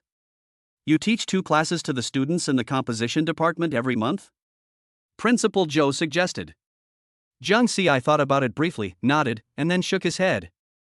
Seeing Jiang Ci's bewildered expression, Zhou Mingyuan couldn't help but ask, "Xiao Jiang, what do you mean?" Mr. Zhou, 2 sessions are too many. I've been too busy lately, so 1 session a month is fine."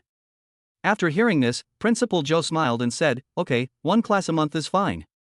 I believe that as a senior composer and current professor of Tianhai Conservatory of Music, you will be able to benefit the students a lot."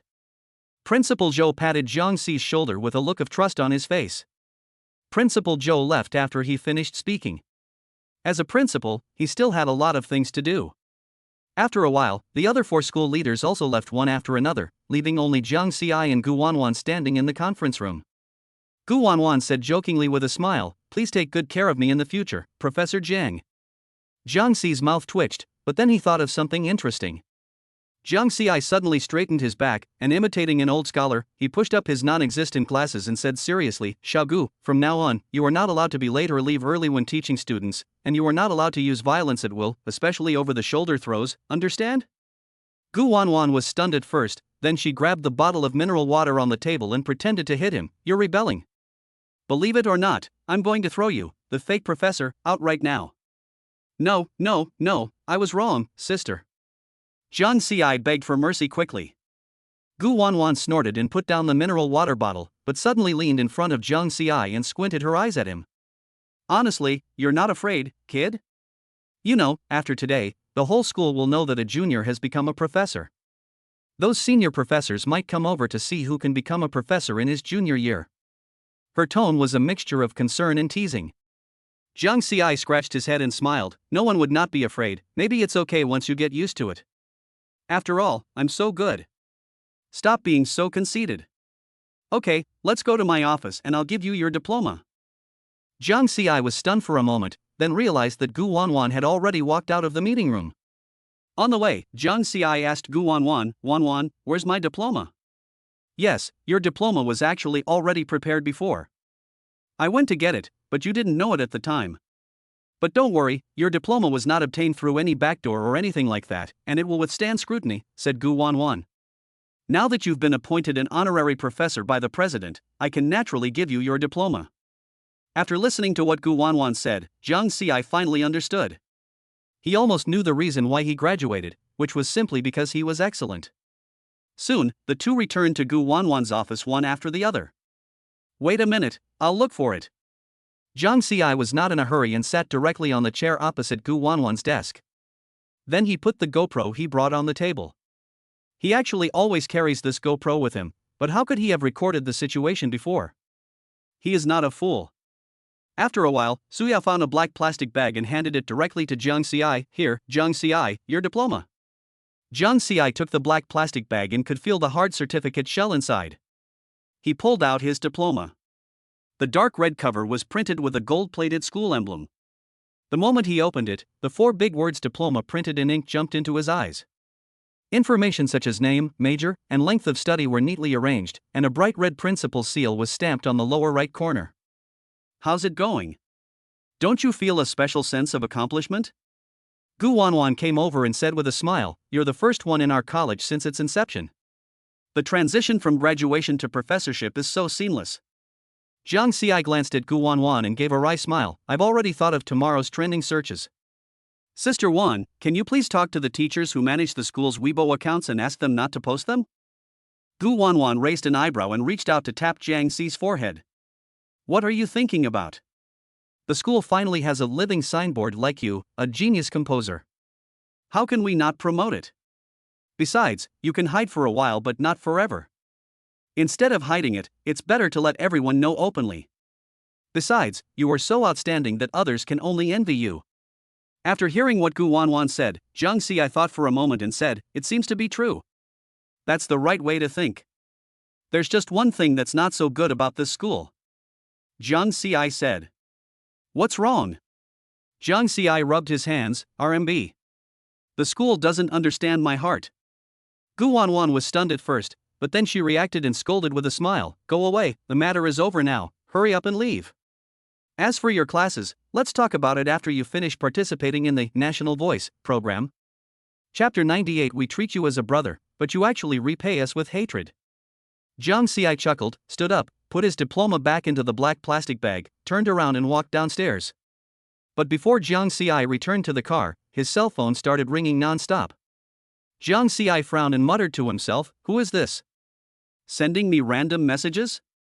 Jiang Xi doesn't have a free hand to hold his phone now. He holds a camera in one hand and his graduation certificate in the other.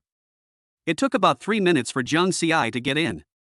He fixed the camera, threw his diploma into the passenger seat, and then took out his cell phone from his trouser pocket. Jiang Xi turned on his phone and the screen lit up. The screen full of message prompts made Jiang Xi slightly startled. In WeChat, there are already 99 plus messages in the class group, and the class group S avatar is jumping particularly happily, all of which are messages sent by classmates. Brother Jiang is awesome. He's become a professor straight away. Help! Do I have to call Teacher Jiang during class from now on? Shocked. The professor and I were classmates. No way, Jiang Xi, you're making us useless by doing this. Jiang Xi's mouth twitched. He really didn't expect the school to act so quickly. Although he had long expected the school to publicize him as an honorary professor, it seemed that less than 20 minutes had passed. At this time, another notification sound came from WeChat. Jiang Xi looked down and saw that the dormitory group had become active again. In the 403 dormitory group, Zhang Yuxuan, the second in command, was the first to throw out an exaggerated kneeling emoji. Boss, please give me some support. From now on, I'll rely on Professor Zhang's personal guidance for my graduation thesis. The third brother, Su Haotian, then sent a secretly filmed video. In the video, several boys on the same floor were crowded at the dormitory door and talking. The camera was shaking badly, but the words "Junior Professor, Jiang Ci and Genius" could be clearly heard. Boss Missouri Chen sent a 60-second voice message, his voice filled with uncontrollable excitement. "Old Jiang. Even the uncles downstairs know you're famous. Just now when I was picking up takeout, he pulled me aside and said, 'Little Jiang from your building is really up to par. Now the whole building is talking about you.'" The message ended with a string of ha-ha-ha voice laughter. After reading the messages in the dormitory group, Jiang Ci's mouth curled up slightly. He really liked this feeling. Suddenly, a bad idea popped into Jiang Ci's mind. He then pressed the chat box and said, "Should I call Professor Jiang now? By the way, you better be careful during my first open class. After all, I don't know anyone else in school except you three brothers. So, if I have any questions to ask, I'll have to ask you guys. I'm really sorry, but I can't help it." After saying that, Jiang Ci also sent a bowing emoticon. As soon as the message was sent out, the dormitory group exploded instantly. The second oldest, Zhang Yuxuan, immediately responded with 3 horrified emojis. "Jiang Ci. Are you still human? I haven't even figured out my major yet, and you're trying to get me killed in public." The third brother, Su Haotian, followed up with a voice message. "Wow, old Jiang, we treated you like a brother, yet now you're turning a blind eye to our kindness." The boss also sent a message. "I think you two have been deceived by Lao Jiang. Doesn't Lao Jiang know our level? How could he possibly question us?" Seeing the boss's message, Jiang Ci immediately sent a message. "Well said, you guys chat first, I'm going back to the company to get busy." As soon as he finished typing, Jiang Ci threw his phone aside, then stepped on it and drove slowly towards the school gate. After about 30 minutes, Jiang Ci drove the car to the underground garage of Haotian Shangshi. Holding a camera in his hand, he entered the elevator and came to Group 3 of the composition department. Jiang Ci walked straight towards Xin Xinghan's office. As soon as he arrived at the office door, Jiang Ci raised his hand and knocked on the door. He heard someone inside shout, "Come in," and then Jiang Ci pushed the door open and entered. Xin Xinghan was reviewing the work sent in by her subordinates. When she saw Jiang Ci come in, she raised her eyes and smiled. "Hey, isn't this Professor Jiang?" "Don't talk nonsense, Sister Xin. Who knew I would be appointed an honorary professor when I went to school today? I came to you today because I have something to ask you." Xin Xinghan raised his eyebrows and put down the documents in his hand. "Okay, ask." Jiang Ci rubbed his hands and said, "Sister Xin, when will the company pay the salary?" Xin Xinghan's mouth twitched, and he said unhappily, "You little brat, I thought you had something serious to say. As for your salary, according to company regulations, it's paid at a fixed time every month. You know that. It'll take a few days." "What? You're out of money? Also, I'm just curious and want to ask," Jiang Ci said. Jiang Ci didn't dare say that all his money was deducted by the system in order to buy songs. "Is that so? Then just wait patiently, it'll only take a few days anyway. By the way, I just saw the news in the office that you were hired as a professor at your Tianhai Conservatory of Music. It's now at the top of the trending search list, and the popularity is continuing to rise. You have done something great without making any noise." Jiang Ci shrugged. "How would I know? I just found out about this. Who knew the school would do this?" Xin Xinghan twirled his pen and said with a smile, "Actually, I think Tianhai Conservatory of Music's decision is quite correct. Generally, a music master would hold a position such as honorary professor or dean at a music school. After all, those who can obtain such a position are all talented composers. You've created so many excellent works, such as Blue and White Porcelain, that you truly deserve the honor. Just keep going." Jiang Ci nodded. "That's right. After all, I still get a salary every month. But I still have to go to class every month, which is a bit troublesome. You're such a great composer, your principal definitely can't let go of such a great opportunity. By the way, are the songs for the next episode ready?" Xin Xinghan said. "Okay, the music and lyrics are almost ready." Hearing this, Xin Xinghan's eyes lit up. "That's pretty fast. I don't know what's wrong with your brain. Sister Xin, do you want to dig it up and take a look?" Jiang Ci said with a pout. "You're the only one who's talkative. By the way, after the National Voice New Voice program is over, are you interested in taking orders?" Xin Xinghan asked. "Take the order?" Right. You don't know that our composition team 3 receives a number of song invitations almost every day. Most of them are from singers, and a few are from official invitations. But I've already turned down invitations from singers with smaller profiles. It's not that I look down on them, but the price they offer is too low. I can't write it at the price you're offering now. I have also kept some official song invitations. You can come to me to choose from them after your show is over, Shin Xinghan said with a smile.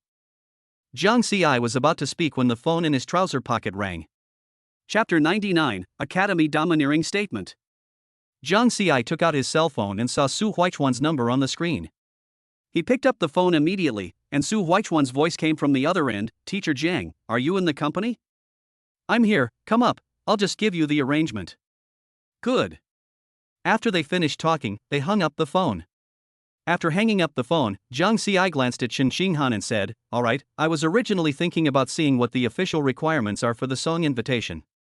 Now that Teacher Su is here, I'll go find him first. Well, go do your work first. You can watch it after the show is over. Jiang Ci turned around, pushed the door open and walked out, returning to his office. A few minutes later, Su Huichuan knocked on Jiang Ci's office door with a GoPro in his hand. Although he had only been to Jiang Ci's office once, Su Huichuan had a good memory. Enter. Su Huichuan pushed open the office door and walked in. As soon as he entered the office, Jiang Ci pointed to the USB flash drive on his desk and said, This is the arrangement of the young Xiaoguoshua. Su Huichuan walked over and picked up the USB drive, a look of delight on his face. Teacher Jiang, thank you for your hard work. I didn't expect you to finish it so quickly.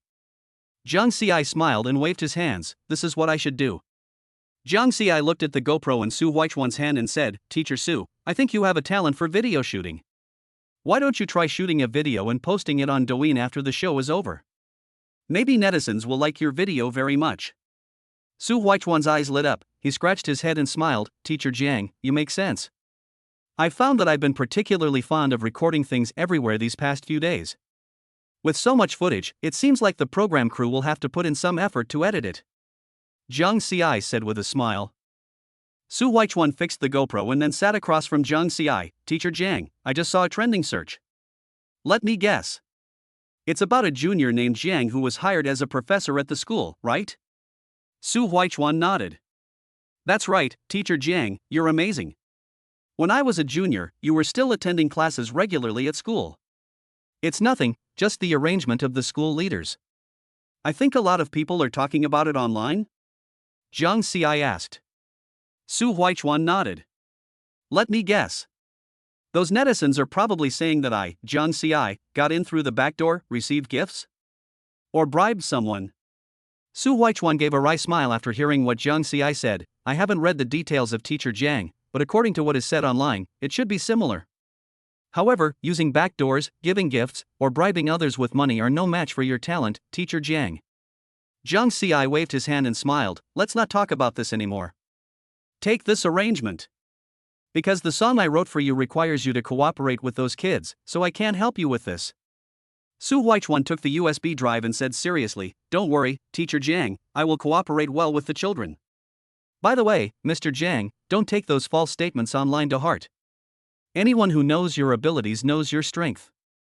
Jiang Ci smiled and said, Of course I don't care. Besides, these people may not be my opponents. Su Huichuan was stunned, and then he remembered that Jiang Ci had angrily criticized the 3 music critics. At this time, Su Huichuan continued, Teacher Jiang, would you like to guide my singing technique? You? Yes. After all, you are the only one who knows the poem Young Xiaoguoshua written by Teacher Jiang best, so I would like to ask for your guidance. Jiang Ci was stunned at first, then smiled and said, Teacher Su, your singing skills are quite good. Besides, you are the king of singing. I believe you can grasp both the singing skills and the emotions very well, so I won't give you any guidance. Besides, I'm a songwriter, and I believe you can sing well.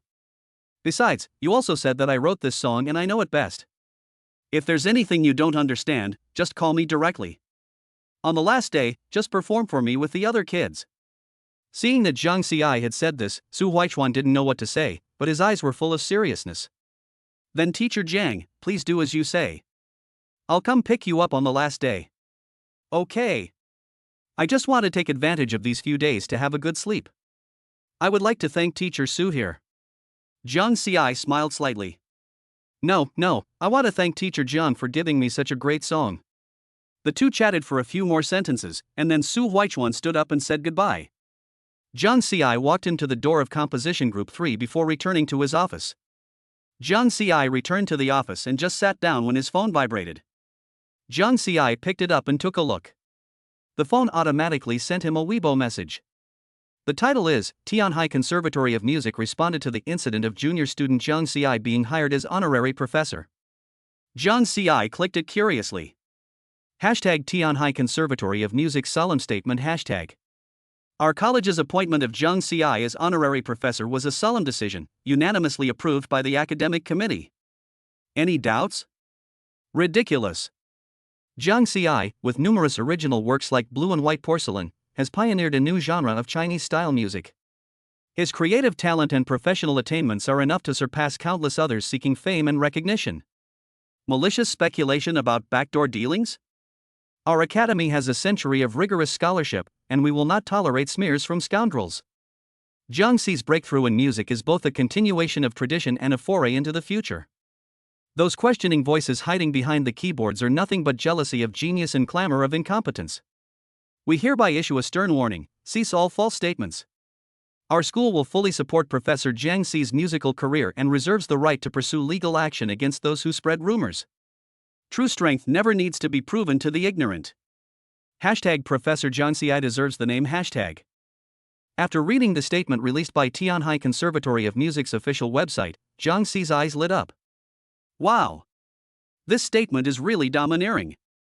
Not bad, not bad. At the same time, netizens' opinions on Weibo changed instantly after the statement released by Tianhai Conservatory of Music. Many people began to praise Jiang Ci's talent, and some people who had previously followed the trend and questioned him also apologized. After all, it's on the internet, so naturally there are a lot of people following the trend to smear the school, but Jiang Ci didn't care. Although he didn't expect to be hired as a professor today, the statement issued by the school did make him very satisfied. At this moment, Jiang Ci's cell phone suddenly rang. He picked up the call and heard Gu Wanwan's voice on the other end. Stinky boy, have you seen the statement issued by the school? Pretty domineering, right? Jiang Ci smiled and said, Sister Wan, it's really domineering. Who wrote it? It can't be you, right? Do you want to try my over-the-shoulder throw? How dare you tease me? Gu Wanwan scolded with a smile. I even got the best writer in the academy to write this statement, just to give those rumormongers a hard slap in the face. But this is what the principal told me. Otherwise, even if I wrote such a domineering statement, I wouldn't be able to publish it. So if you want to thank someone, you should thank Principal Zhou. Jiang Ci quickly said, It's that old man. No, it's Principal Zhou. Okay, it's enough to know it's Principal Zhou. By the way, what are you going to do next? Gu Wanwan asked. Nothing. I'm going to take a nap next. After all, I've been too busy these past 2 days. I need to have a good rest. Jiang Ci said. Is that so? What's wrong, Wan Jie? It's nothing. The students in our class want to meet you, the new professor, and they asked me to tell you. Jiang Ci raised an eyebrow when he heard this. Are they trying to trick me into coming over? Was it those guys in my dorm who suggested this? You're right, you're really right. Jiang Ci pulled the corner of his mouth and said, I'm definitely not free, but Sister Wan, take them out for a good meal. I'll transfer 50,000 yuan to you. Chapter 100. Is this system trying to cheat people out of their money? Okay, I thank you on their behalf, but isn't 50,000 a bit too much? Jiang Ci smiled and said, It's okay. Let them eat and drink well. After all, I can make money easily now. After saying that, Jiang Ci transferred 50,000 yuan to Gu Wanwan. Gu Wanwan received the money and jokingly said, Oh, Professor Jiang is so generous. Sister Wan, please stop teasing me. Don't worry, I'll take the 50,000. Earning money is as easy as drinking water these days, and you know your sister's salary isn't much. Jiang Ci's mouth twitched. To be honest, he only had 50,000 yuan left on him. His heart was bleeding as he took out this 50,000 yuan. That's it, I'm hanging up. Jiang Ci hung up the phone and stretched. He pulled the curtains in the office and then locked the door. Now I need to have a good sleep. I don't know why, but I feel so sleepy these days. Fortunately, he is a senior composer, otherwise he would not be able to sleep so comfortably. The school's statement helped him resolve his online troubles, and now he just needed to get a good night's sleep. Soon Jiang Xi fell asleep on the sofa. The cold air from the air conditioner filled the entire office, making Jiang Xi sleep particularly deeply. Soon it was around 5 in the afternoon and Jiang Xi opened his eyes in a daze. He picked up his phone and checked the time. Huh? It's already 5 in the afternoon? Jiang Xi rubbed his sleepy eyes, got up, put on his shoes and locked the door in one go. Jiang Xi walked out of the office without paying attention to anyone else and went straight to the elevator. After a while, he arrived at the underground garage. It took him about another 30 minutes to return to Qianyue Bay.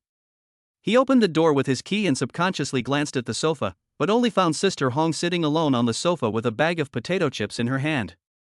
Sister Hong, where is Su Yao? Jiang Xi asked. Sister Hong chewed potato chips and mumbled, Yao Yao, she went to practice singing. She might not be back for a while. What?